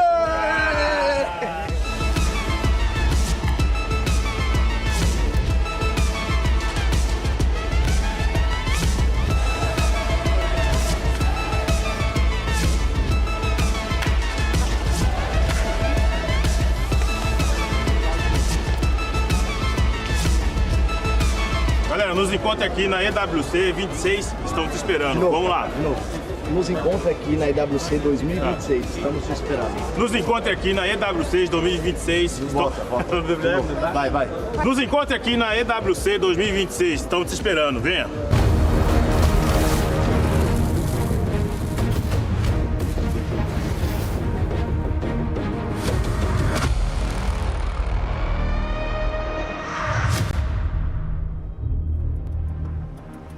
Welcome back, everyone, to the FC Pro World Championships. I am joined by Hezers, who just had a fantastic victory over Abu Maka. Obviously, you nearly slid into that top 8, so you went all the way to the round of 16. But great win. It was pretty neck and neck until halftime, and then you took it away, didn't you?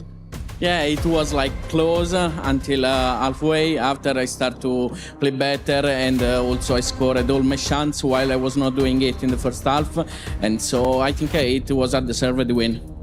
Looking forward, though, Matthias Bonanno is going to be your next opponent. And I don't know if everyone knows, but he is now Italian, competing for Italy. So it's Italy versus Italy. At first, I was like, Hezers, he's the last Italian, but Matthias Bonanno is also Italian. So that's going to be a big matchup because it means a lot, doesn't it?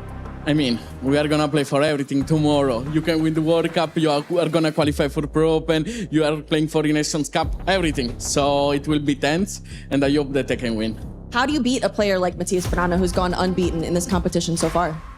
I mean, we are a lot different. He prefers to defend, I prefer to attack. So usually in Italy we say that the best attack is to defense. I hope to prove them wrong. Now tomorrow, obviously, we're over on the big stage, the lights, the cameras. It's going to be a very, very big event. Is that daunting at all to you? Does that make you nervous? Or are you just ready to play? I mean, from when I started to watch esports, it was always about Sunday Champ. So tomorrow is Sunday Champ. I'm going to enjoy it.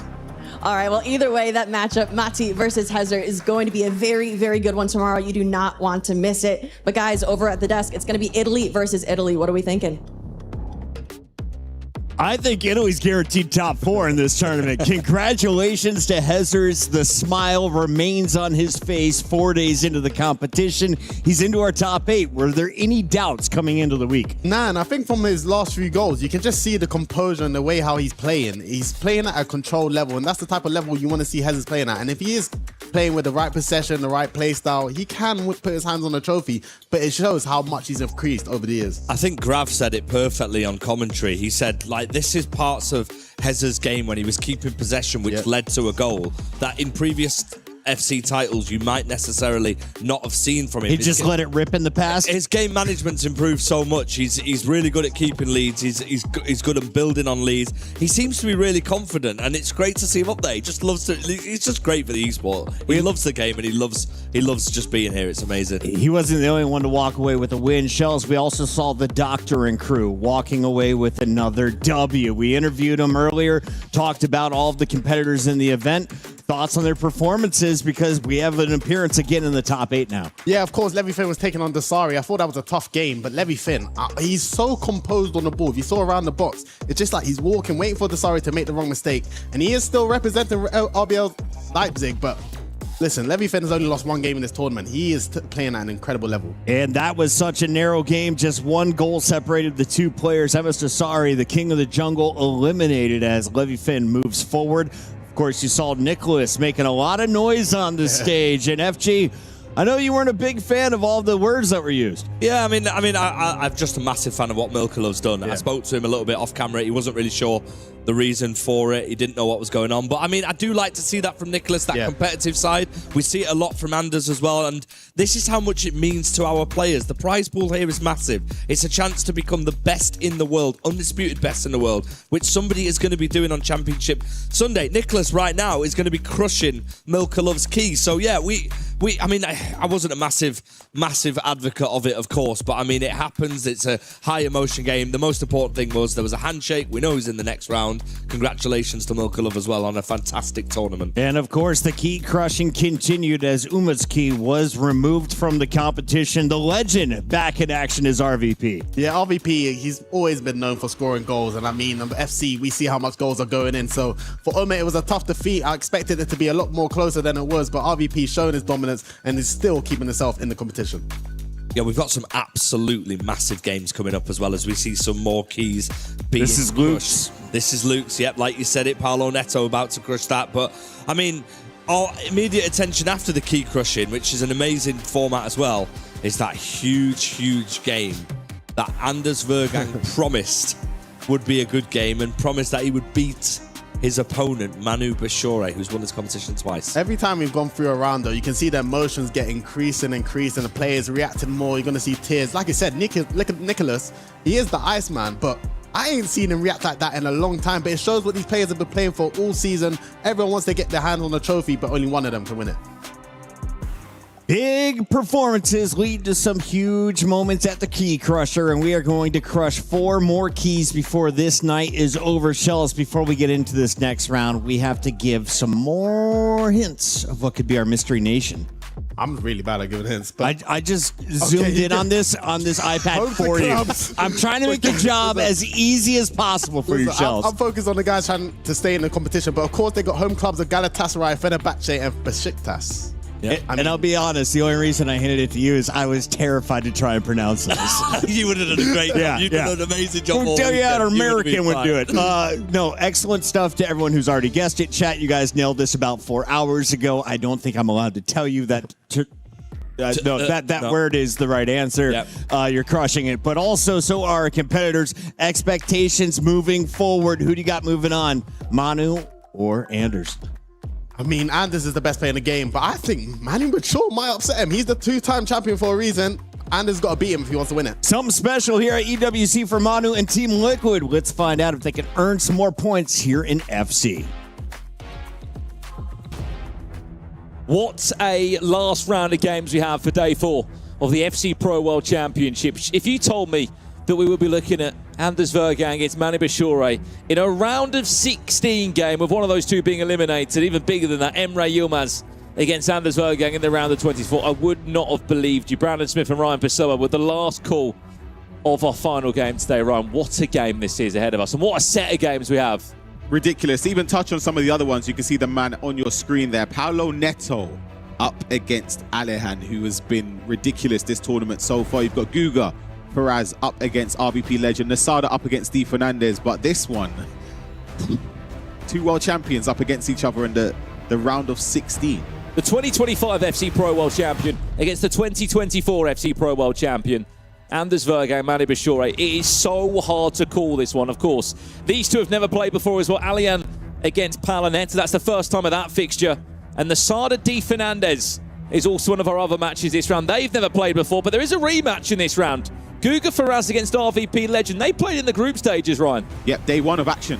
And it was RVP Legend who came out on top, 7-4. So there'll be a repeat of that. I'm sure RVP Legend wouldn't mind. How about this one for a game then? The world number 1 against the defending FC Pro champion. We've got games on the way already. Let's jump into the games if we can. Let's kick off with Guga Faraz against RVP Legend, if that is possible. 3 minutes already into that game.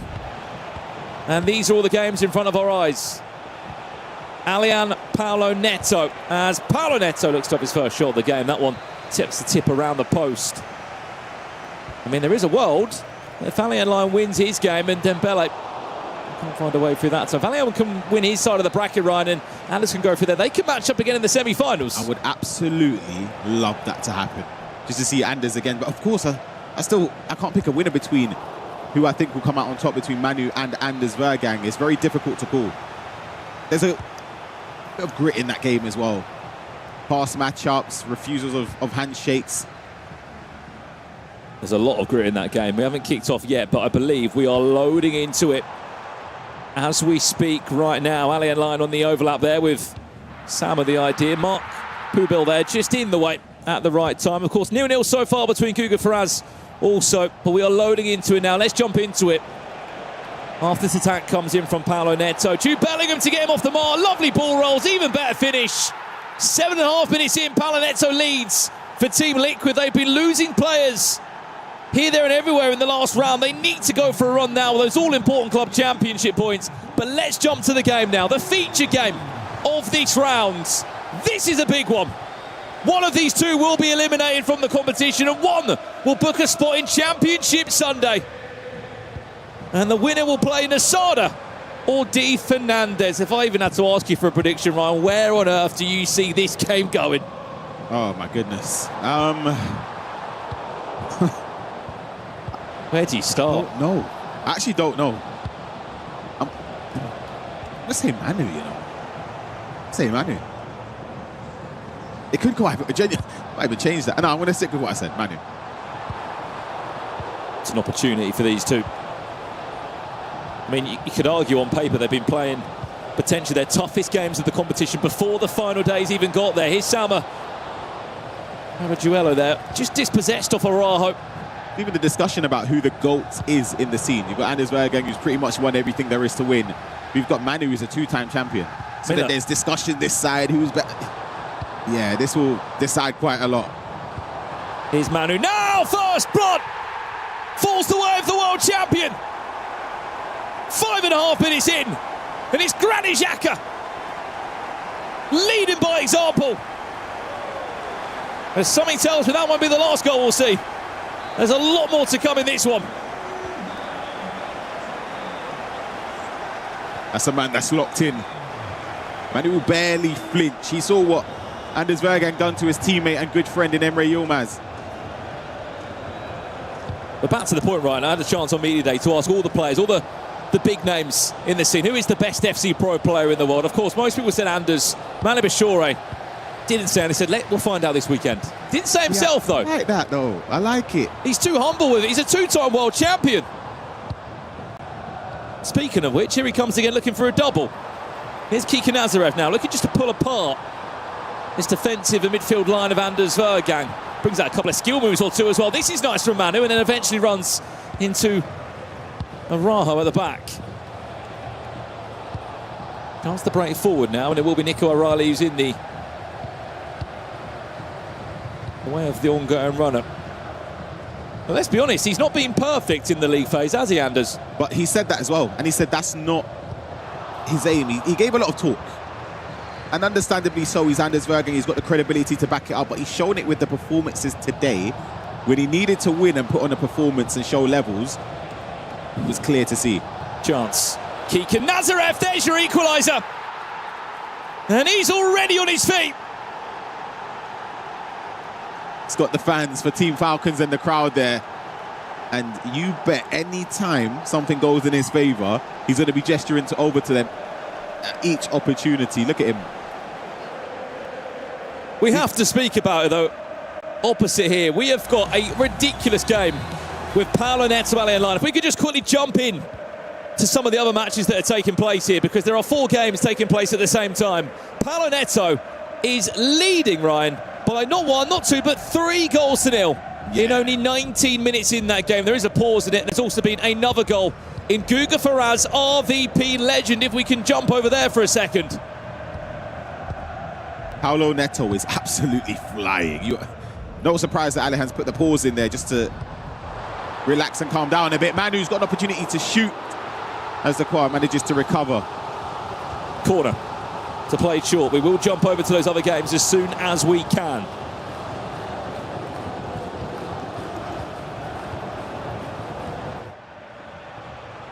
Well, this game's kicked off. Nasada Di Fernandez. That was a late start, this one. Remember, the winner of this one will play the winner of Manu Anders in the quarter-final tomorrow. There's been another goal in the game. Of course, we just missed it. Let's jump back to it now. Our featured game. Which way has the goal gone? It has gone the way of Manu. And it's Xhaka who's on a brace. Granit Xhaka. It's those late runs into the box. I bet it's from something like that. We'll see the build-up. Triggers the run, gets it to him, and finesse shot on that right foot. Has the finesse shot placed out as a silver placed out as well. We'll give you some updates in the other games when we can, because there is a big scoreline in that Guga Ferraz RVP legend game. Is currently in a pause. We'll jump over here, and it's a 4th for Paulo Neto against Alejandro Lyon here, Brandon. 4-0 in 21 minutes. And back we'll go to Manu Anders. Still 0-0. Nasada Di Fernandez, as you said, we will give you an update on Guga Ferraz against RVP legend as soon as we can. That's in a pause at the moment. There's been another goal.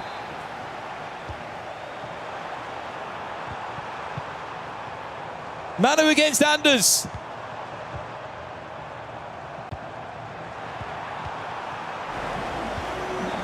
"3-1, and Granit Xhaka's got a hat-trick." He's joking. And the fact he's won the ball so early from kickoff there does a lot. We'll take a look at the replay, Brandon. And it's Xhaka this time just powering it. Look at the pace. Hang on a second. Fortunate. How has he kept that on the pitch? It's an ugly goal, I'll be honest. You take that, though. And Manu's on an onslaught right now. Kiki Nazarev into Dembele. The ball roll into the finesse was the idea, but there was just about enough space and time for a Falcons defender to get in the way. I remember saying this on day one. The way Anders is defending and transitioning is fast, but like he's giving away possession sometimes needlessly. It's like spamming R1X just to get out quick. But I think that's the game plan, to catch people off guard when they've committed bodies forward. He can make them count if he can string together a few passes to help with the transition. But Manu's doing really well to cut the passing lanes. Dembele into Kiki Nazarev again. Oh, it's a big win from Manu. Surely, Ryan, when you intercept in those attacks, you just use that bit more confidence every time. That's the thing. It's not only scoring goals, which is important, but it's stopping and nullifying somebody like Anders. It does you the world of good. Chance. Nazarev, finesse! 3-2. Goal back for the world number one. Guga Faraz has got a goal back against RVP legend. He's only trailing 3-1. And Alian Lyon is only 4-2 down now, Ryan. He's just got himself a second. Yeah, Alihan's scary because this is a weird one. Sometimes going up 4-0 that early on is a bit of a weird one, because how do you approach the rest of the game? You can't rest on your laurels. Big chance, Luca Bacchio. Ball roll, finesse. Wins a corner. You always knew what was coming as soon as the ball was fired into the feet of Luca Bacchio, the standout player in his team, his favourite player, believe it or not.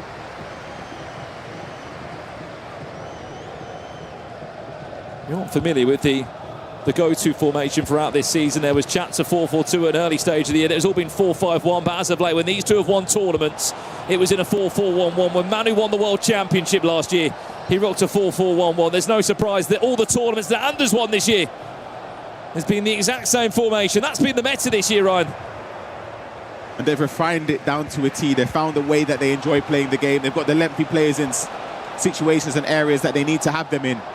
Dembele with the step-overs. Luca Bacchio taking the time, and goodness, Ousmane Dembele just putting it wide.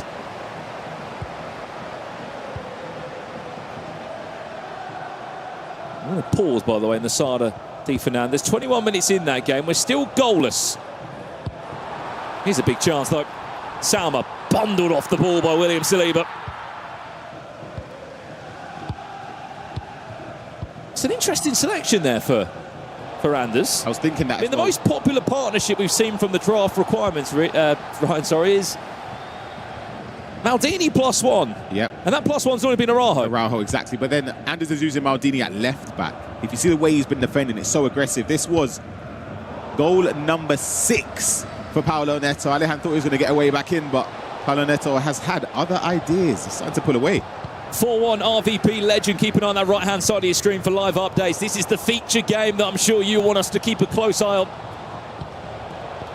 As it stands, the defending world champion, who won last year in Saudi Arabia and then in 2023, which, believe it or not, was the first time that these two players did match, actually. They're in the same group.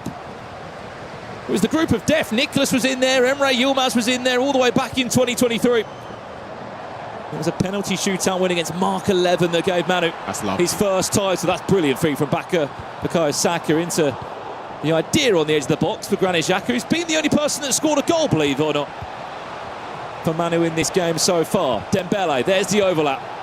Sama, Kiki Nazarev, finesse. Believe it or not, over the bar. Thought the way he built up there, he done really well because he knew he had to slow it down a little bit. You wouldn't be able to pull away from the defender. You had to start triggering a few more runs with a given goal. Thought he was going to find a top corner, though. It's unlucky.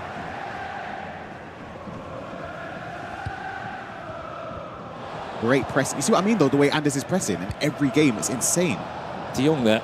Pickpockets Xhaka and allows Bergang to run forward. Guga Faraz gets a goal back. He's only 4-2 down now. Paulo Neto, 6-3 up in his game. We've had a breakthrough, have we, in our last game. They haven't really given any updates about Ryan. Yep, Nasada's taken the lead against Di Fernandez. It's around the 30th minute, so it's a little bit behind this one. Player lock.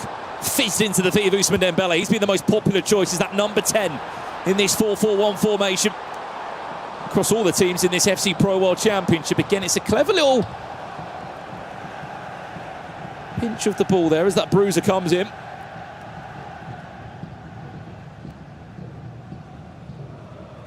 Just a moment to pause. Is this Mali looking to try and get into half time? Xhaka. Parajuelo. Just beautiful. Nazareth, is there a finesse coming in? There is! And there's two hands on it. Half time. A lot still to play for it, Ryan, but Mani Bashore lead 3-2. Yeah, and Anders, he's had moments in the game. I think a lot of it has come in the middle of the park where he's pressing high, doing really well to win possession. But Manu's clutching up last minute before Anders is able to get a clear shot at goal. Nasada 2-0 up against Di Fernandez here. Well, these two, they've never matched before. This is the first time they've matched. Not a better time than the round of 16 in a World Championships. And it's insane to think that the winner of this game plays the winner of Anders Vergang and Manu Bashore.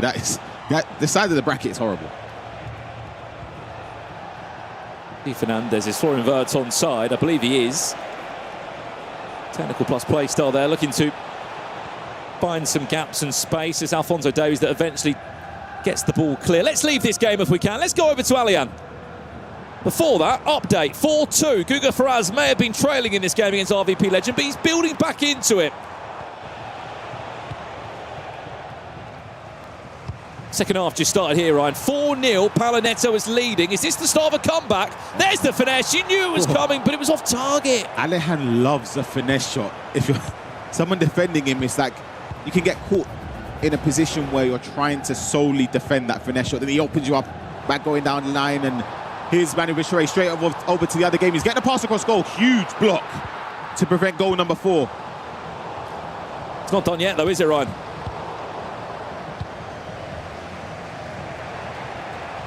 Massive 45 minutes here. The last 45 minutes you'll see of one of these two in the FC Pro circuit. Nazareth! 3-3! Game well and truly on!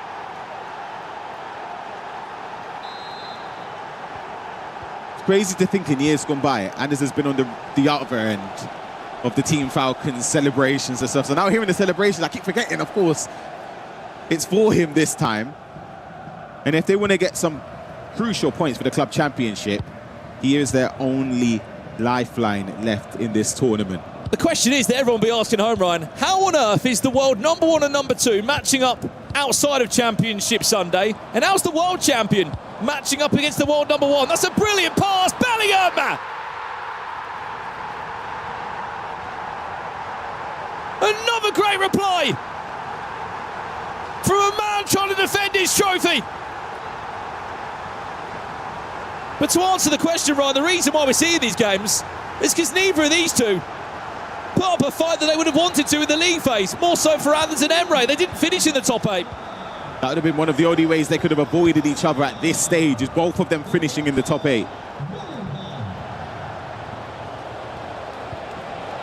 Updates elsewhere, Ryan. What is going on? Got Nasada 3-0 up going into half-time against Di Fernandez. You've got Alejan Lyon, he's still down by 2 goals. Hold on a second. Ball roll.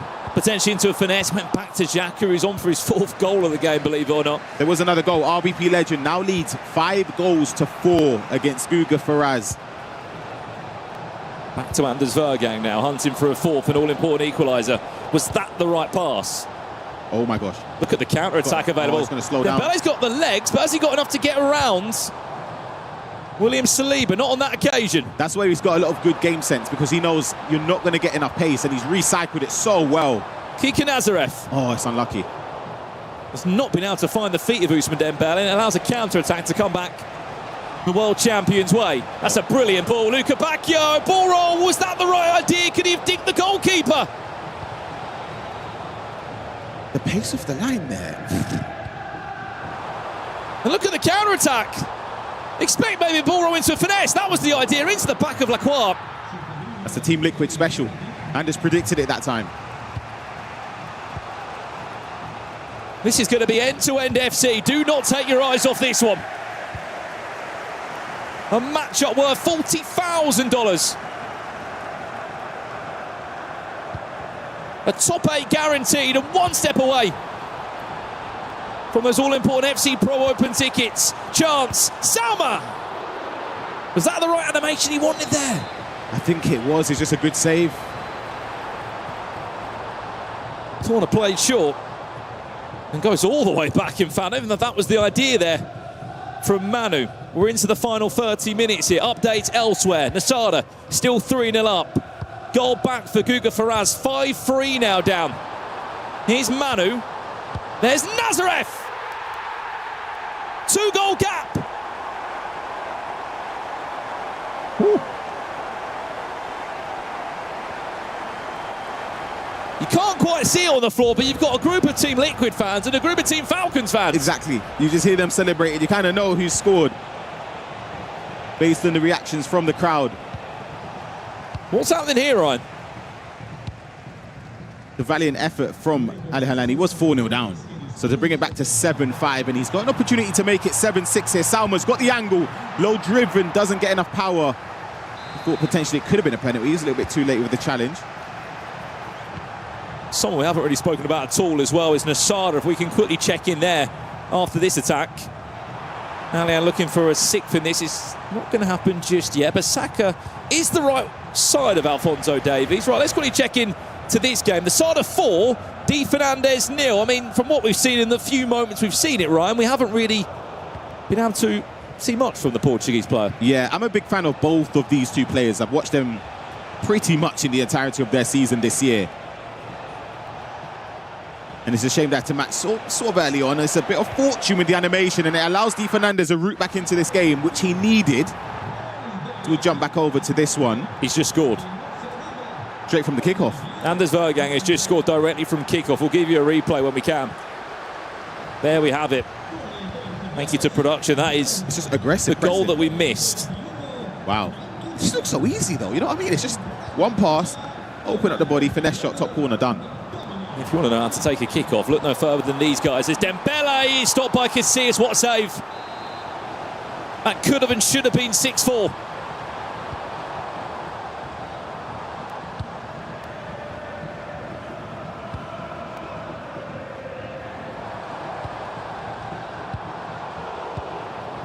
We can see the chat. I know you want us to stay with this game at home. I know. But we have to give credit to all players that are in the competition still and fighting for a quarter-final place. Serious amounts of money on the line here. By the way, Ali and Lion, 7-6. Keegan Nazareth. Corner for Anders. Alehan comes back. What a comeback that is. At this stage, and he's so young as well. My word. Çalhanoğlu, Dembele! Oh, wow. 5-5, we're all square again. He's taking those finesse shots from angles where when goalkeeper movement was the thing, you wouldn't really take it because you sort of know that the angle isn't in your favour. However, that time at this stage of the game cycle, with that, the play styles, the shooting, the precision shooting as well. Not only him, we've seen them taken from Alehan. He takes those angles a lot. Nasada, Paulo Neto, all of the top scorers really in this tournament are scoring goals in very similar ways. Someone in the chat said this is a pure FC match. Absolutely. It's just a shame it didn't come on Championship Sunday. 5-5. It's a game that feels like it deserves extra time. The last time they did play was in the quarterfinals of the FC Pro Open back in January. What happened in that game, Ryan? It went to extra time. And it was Anders that won 6-5. Maybe it's Manu's chance now to get it done in the normal 90. Or is this where the game starts to switch? 5-1 the Sada now. He has just scored again. As Anders looks for a player lock. Is he teasing? Oh, no! You're lying. It's an own goal! You're lying. And Anders Vergang! That is dirty. What? It's up by 6-5. It's cruel. But he does not care. Why would he? That's dark. Really have a bit of shame. You don't celebrate those ones, I'll be honest. That's crazy. 8-7. What's a game you've got going on here, by the way?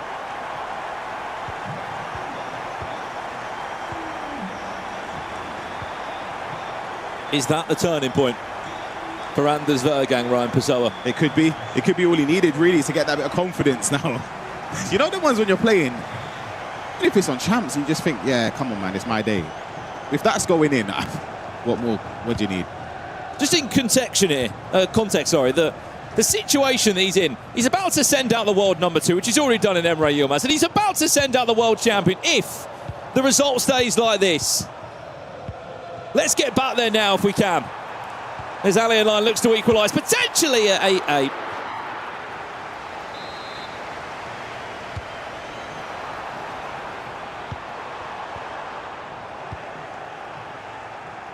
Let's jump back now from kickoff. Manu Bashore, 6-5 down and 15 minutes left. Do not worry, you're not missing a moment of the game. They're in a pause. You just feel like Manu's going to come back, don't you? There definitely will be more goals in this game. I hope I haven't jinxed it, but there should be more. It should open up a little bit as Manu starts to push more bodies forward. Do not count him out. A 2-time world champion for a reason. Xhaka. First time pass, offside.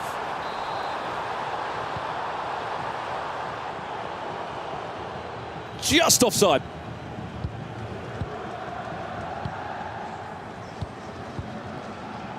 It's hard to take our eyes off this one, but Guga Ferraz against RVP legend might finish just before. I do not believe my eyes, Ryan. But I potentially seem we've just had a comeback. I can't believe that's been complete. In other news, Dembele! 7-5! Is that the nail in the coffin for the world champion?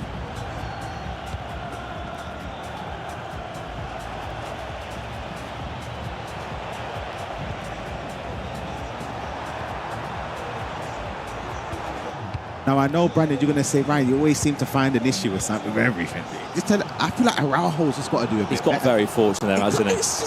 The animation of the defender, he's just not interested. Araujo's got to get something there. I'm sorry, he has to.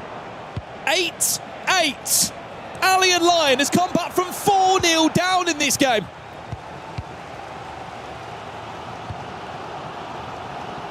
This is the best FC players in the world.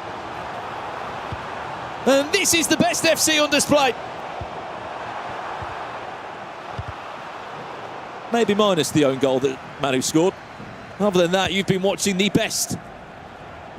That's it the last 4 days. 85 minutes on the clock in this one. Xhaka. Can he find the angle for the shot? Lovely turn inside. Oh my word. Paolo. If he scored that, is that the animation cut perfectly as he powered up the shot? That would have been ridiculous. We are about to get our first full time. We are around the corner from our first full time. Let's go there now. RVP legend Guga Ferraz.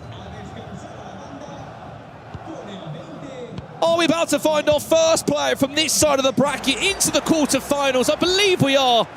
Guga Ferraz, what a tournament it's been, Ryan. Incredible. He's been so good, and I feel like he could have gone an extra step. It just wasn't the day today. RVP legend has been fantastic. These last 2 rounds, see the win against Umut, and now Guga to put him into the quarterfinals. I'm hearing a roar. I think no way. No. RVP legend, congratulations. He is through. But why are they making that noise, Ryan? It's not because there's been a goal in this game. Oh my word, you're joking. There's been a goal between Paolo Neto and Allian Lion. It may be one of the best comebacks. They're in a pause at the moment. We'll go over to it when we can afterwards. It may be one of the best comebacks at this stage of a tournament. It's 4-0 down. Into a pause it goes. Right, the only game that's not in a pause at the moment is Nasada D. Fernandez. I know we haven't given this game that much love, but Nasada, what a performance. 8-1 in a round of 16 game.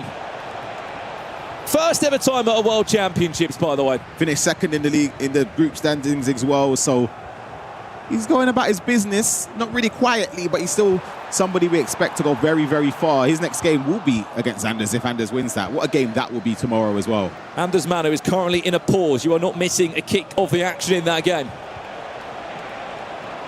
We have just concluded that. RVP Legend, congratulations. You are through to the quarterfinals. Guga Faraz out. Nasada, 6 minutes away from going through. And the biggest turnaround of them all looks to have gone the way of Alian Lyon. That is also in a pause as it stands. Is he about to snatch the win? Are we about to see the end of Team Liquid in this year's FC Pro World Championships? The club championship points are big. 4 of their players are potentially out in the knockouts. Wow! 5 even. They're all out. What a result this is for Alihan. If he's able to see this at 4-0 down against somebody like Paulo Neto, surely. Paulo Neto, one more chance at it. This is a chance. Back. I thought it was on the edge. I was about to say. Is that too far back for a shot? Anders Manu still in a pause.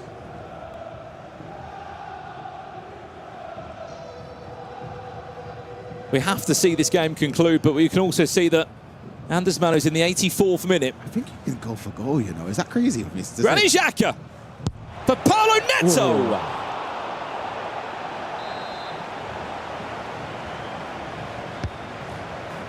We'll see the closing stage here.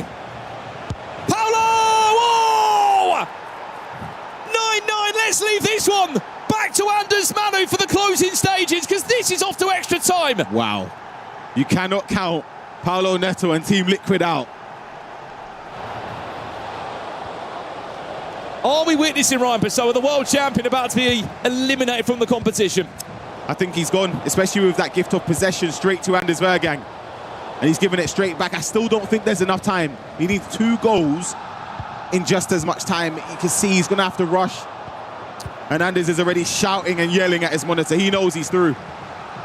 Anders Vergang to finish it now. Salma. Oh no, that would just trickle him, wouldn't it? Any time to follow. He complained, he moaned about the bracket run. Oh my days! Alian Lyon! 92nd minute winner!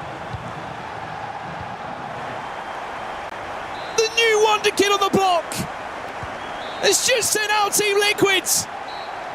But it's not the only full time there, because we are seconds away. Manu Bashore, the world champion, eliminated by Anders Vergang.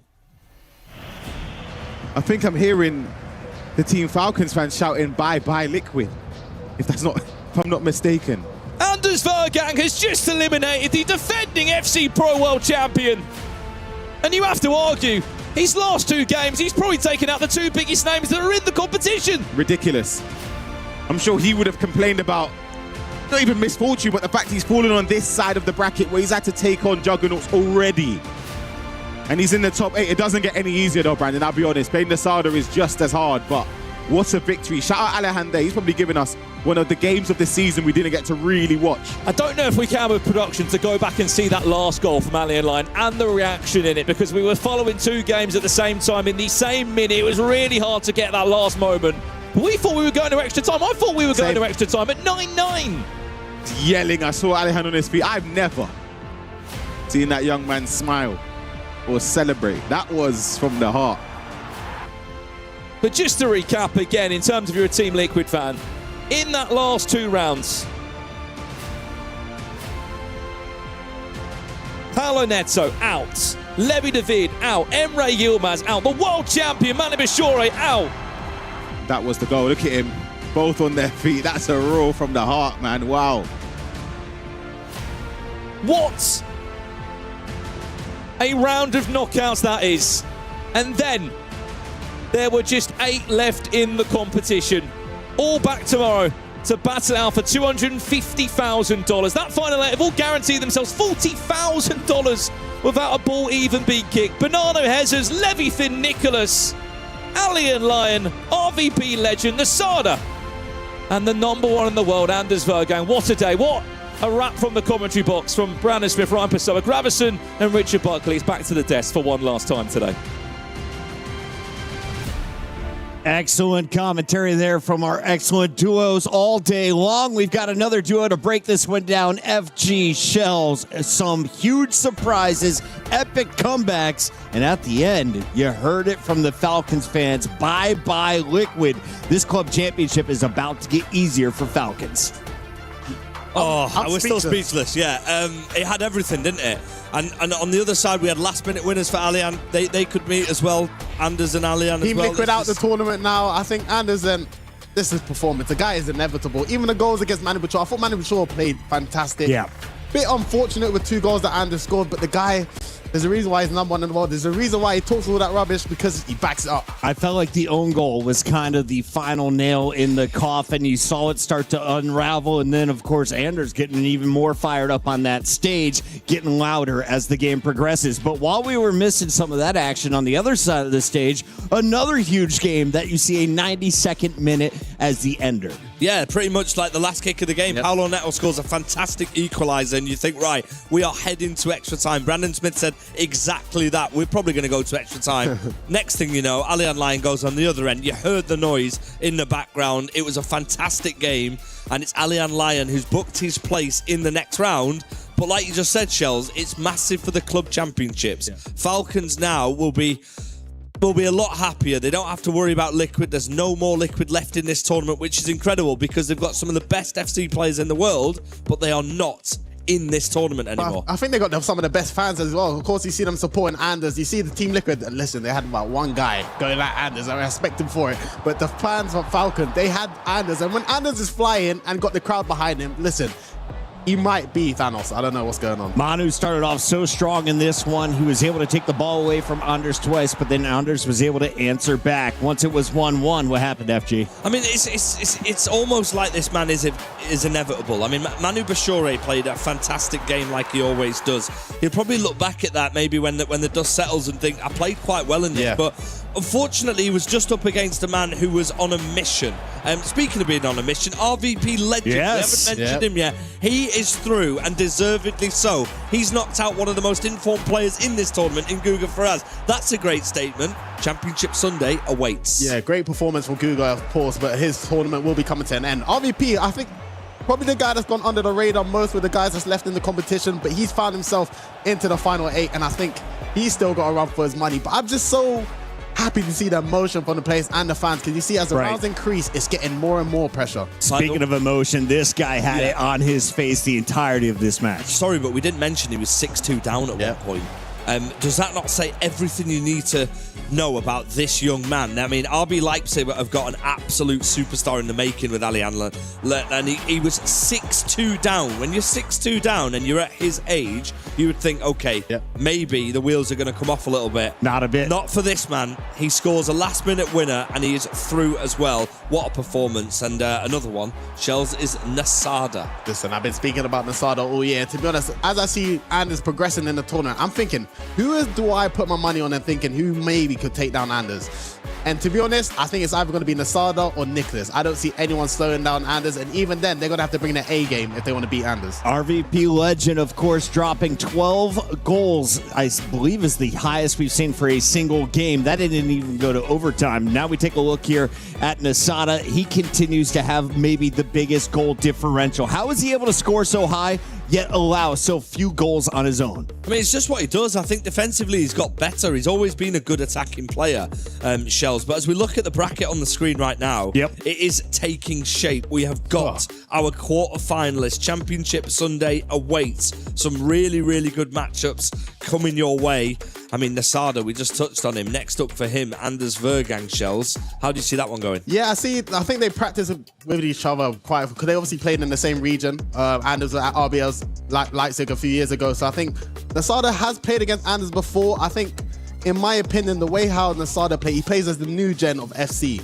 So that means for Anders, if Nasada is flying forward, it's going to be very hard to stop him. But Anders is the best in the world. Nasada has to bring his A game. He has the ability to do it, but he's going to have to try and stop Anders. Bonanno has been the best player in the tournament, has not dropped a single match, and he, of course, will be taking on a fan favorite and I believe a crew favorite in Hezers. But the man I want to watch is RVP Legend. He's going to have to fight his way through Alihan Lion, and he is on the stage right now with Case. Case, take it away. Yes, I'm joined by a legend, RVP Legend it is. He has taken down Guga Faraz, and first of all, congratulations, you are through to the quarterfinals. Talk me through your emotions, because that is absolutely fantastic. I mean, I'm just very happy that I made it to top 8, because only me and also my coach Andres know how much we work for this, 6-7 hours a day. And also to my team of Hyperspirit, I want to thank for all the support that they've been brought to us along the years, and I'm just ultra happy. This is like a dream. Talk me through that match specifically. Obviously, Guga Faraz, the youngest player in this competition. He's been a wonder kid as we've watched him grow throughout the season. How are you able to take down such a fierce competitor? To be fair, I was like in the 20th minute, I was 3-0 up, and then I was pretty comfortable in the game, and then I had the lead the whole game. So for me, it was like, it was a comfortable game. Of course, Guga is an incredible player, but I was playing much better, so I was just confident and managed to win that one. Now, looking forward to tomorrow, your match is about to be very, very good, because you are up against Alihan Lion, which I know you didn't watch this one, but he was down 4-0, and he was able to come back against Paulo Neto in a 91st minute winner as well. We know he's a goal-scoring machine. How do you beat a player like Alihan Lion? Goodness, me and Alihan had a lot of fights together along the years for last year and this year as well. He won a few, I won a few, so he's a great person, he's a great player, and I'm looking forward to the game. All right, well, I'll let you get some rest. Big game tomorrow. Send it back over to the guys at the desk. How about this legend right here, guys? Into the top 8 and also scoring some club championship points. A big victory there. Liquid is out. We have a Falcon represented. A little bit more parity than we expected at the start of this tournament. One thing we're not talking about with RVP Legends is he came through the play-ins as well. We haven't mentioned it. He beat Lex to get here. He's the only player representing Romania. I mean, this man, if he gets through that first game tomorrow, what a tournament it's been, what a journey it's been for him. You can see how much it meant to him. He said, Shells, that he's had these battles with Alihan Lion over a couple of years. He's won some, Alihan Lion's won some. I mean, does that help you in your preparation, knowing that you're playing somebody you have beaten before? Or is it just completely a new day and a new game? I think it's a new day and a new game, I guess. But obviously, it's nice to know the player you're playing against, because you're just familiar with some things that they do. But of course, with the club championship, we see Team Liquid out of it. There's so much things going on. But I think for RVP and Alihan Lion, I think RVP knows the young kid. He's like a Terminator. No, such a young age, but he has no facial expression. He knows he's got a tough task for him to do, but anything's going to happen. I think we are just grabbing some more hydraulics for the hydraulic crusher. We are going to be crushing more keys before we leave this venue tonight. And a reminder that tomorrow we're moving to the big stage. So I have a feeling this might help everyone but the Falcons, because now those fans a little bit further back. Speaking of fans, we've got a special mention of who is our mystery nation. Can you guys please do us the honors? FG, it's your turn tonight. I was going to ask you to name the teams. We named them a little bit earlier, but it is Turkey. Turkey is our mystery nation for today. Another one coming tomorrow. And by the way, if you want to come and join us live here in Paris, please do. Tickets are available. Check out EA Sports FC Pro socials. Come and join us and come and watch the action unfold. We have got some of the best games of FC tomorrow, and it's all happening on the main stage. And if you find Shells on the floor, he will tell you the mystery nation. Just out of the gates. As soon as you come to the venue, he will give you the answer. You can tell your friends that they can start scoring big while you're here watching the big tournament. 8 players left in this one. Surprises so far. Biggest names left. We talked about GOATs. Is there only one left in the herd right now? I mean, look, somebody has the opportunity to put themselves in that conversation, regardless what happens tomorrow. If you win the World Championships, you are regarded as the best FC player in the world. This is the most prestigious tournament, the last one of the FC calendar, potentially, and this is the one that people want to get their hands on. Personally, I'd love to see Matthias Bonanno rewarded for going 6-0 in the league stage. Of course, Manchester City Esports, a club we work with really closely. They work really hard. On the other side, RB Leipzig. Alihan Lion, we always look at RB Leipzig and the fantastic work they do. We've got a superstar there. What a story it could be. Yeah, I think I mean, in the GOAT debate, in my opinion, Nicholas and Anders are the two favorites with the last two. So there's two left. They're the main guys that's in the conversation. You can go with Anders, you can go with Nicholas. I hear the debate. I think for Bonanno, he can make a strong case. He's been undefeated so far. If he wins this, I'm sure he's in the conversation. But I'm looking at the two prodigies, Alien Lion and Asada. If they win this championship at a young age, and I've seen how good they are, this could now take them and become the new Anders. And I think if I was Anders, this is my time to stop them. If they both win their next matchup, that would be a showdown for a spot in the grand final. On the other side of the bracket, Bonanno, Hezers, we've got Levy Finn, and of course, Nicholas. Nicholas, I feel like, got loud today. Yeah. If he and Anders go to a grand final, who is louder? Well, I mean, there's only one man who's louder than that one, I think. Anders is, but there'll be sparks flying if that is happening. We actually saw it from Nicholas straight away. As soon as he arrived in the tournament, he surrendered a 3-goal or 4-goal lead in his first game. We saw a bit of feistiness in his interview with Casey. This tournament means a lot to him. He's spoken a lot about potentially retiring. He's been doing it for a long time. If he was to do this, he's one of the oldest players in the scene, and he's still playing at such a high level. You could see the bite, and Milkalov unfortunately was on the wrong end of it, but from our perspective here, we want to see that. It means a lot. Tomorrow's a massive day for him. We want to give a big shout out to everyone who tuned in, and a reminder that we have the stream available on YouTube. If you missed any of the matches, go back and watch them, and let's take a look at this bracket, because Shells, I want to go back and see a few of these games that we didn't have on the main stage, because we had so many games going on at the same time, a lot of conclusions, epic finishes all going down at the same minute. Yeah, I think I would love to even just watch the reactions from all the players. You can see the emotions from all the goals scored. Alien Lion versus Paulo Neto. You know, we thought the game was going to extra time, and Alien pulled it in the last minute.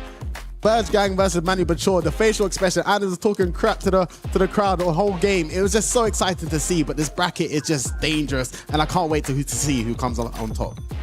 Yeah, I mean, we're looking at some of the hugest names here as we see the man himself. He's going to relish this moment. He's already crushed the key of one of the players there in Emre Yilmaz. You can see the smile on his face. You know what? I think he purposely bombed out of a few of the games in league play just so he could crush extra keys. Well, what we are forgetting is Manu Bachore, when he won this tournament, took a piece of Anders' crush key and put it in his trophy. An amazing feature, which you can do. You can see the smile on Anders' face.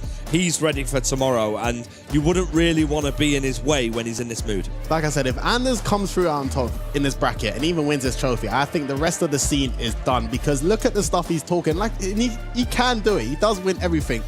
But if they take down the whole of Team Liquid, maybe Nicholas in the grand final, Bonanno, this might be one of the greatest bracket runs we've ever seen. And to end the season like that, Anders will undeniably be the GOAT. Key after key was crushed today as Paulo Neto took care of Luke's business. It was his key crushed at the end by Alian. I'm sure we're going to see that in just a moment. What was the best key crush of the day? It looks like we have quite a few pieces of shard just left over as these keys are getting shattered this time around.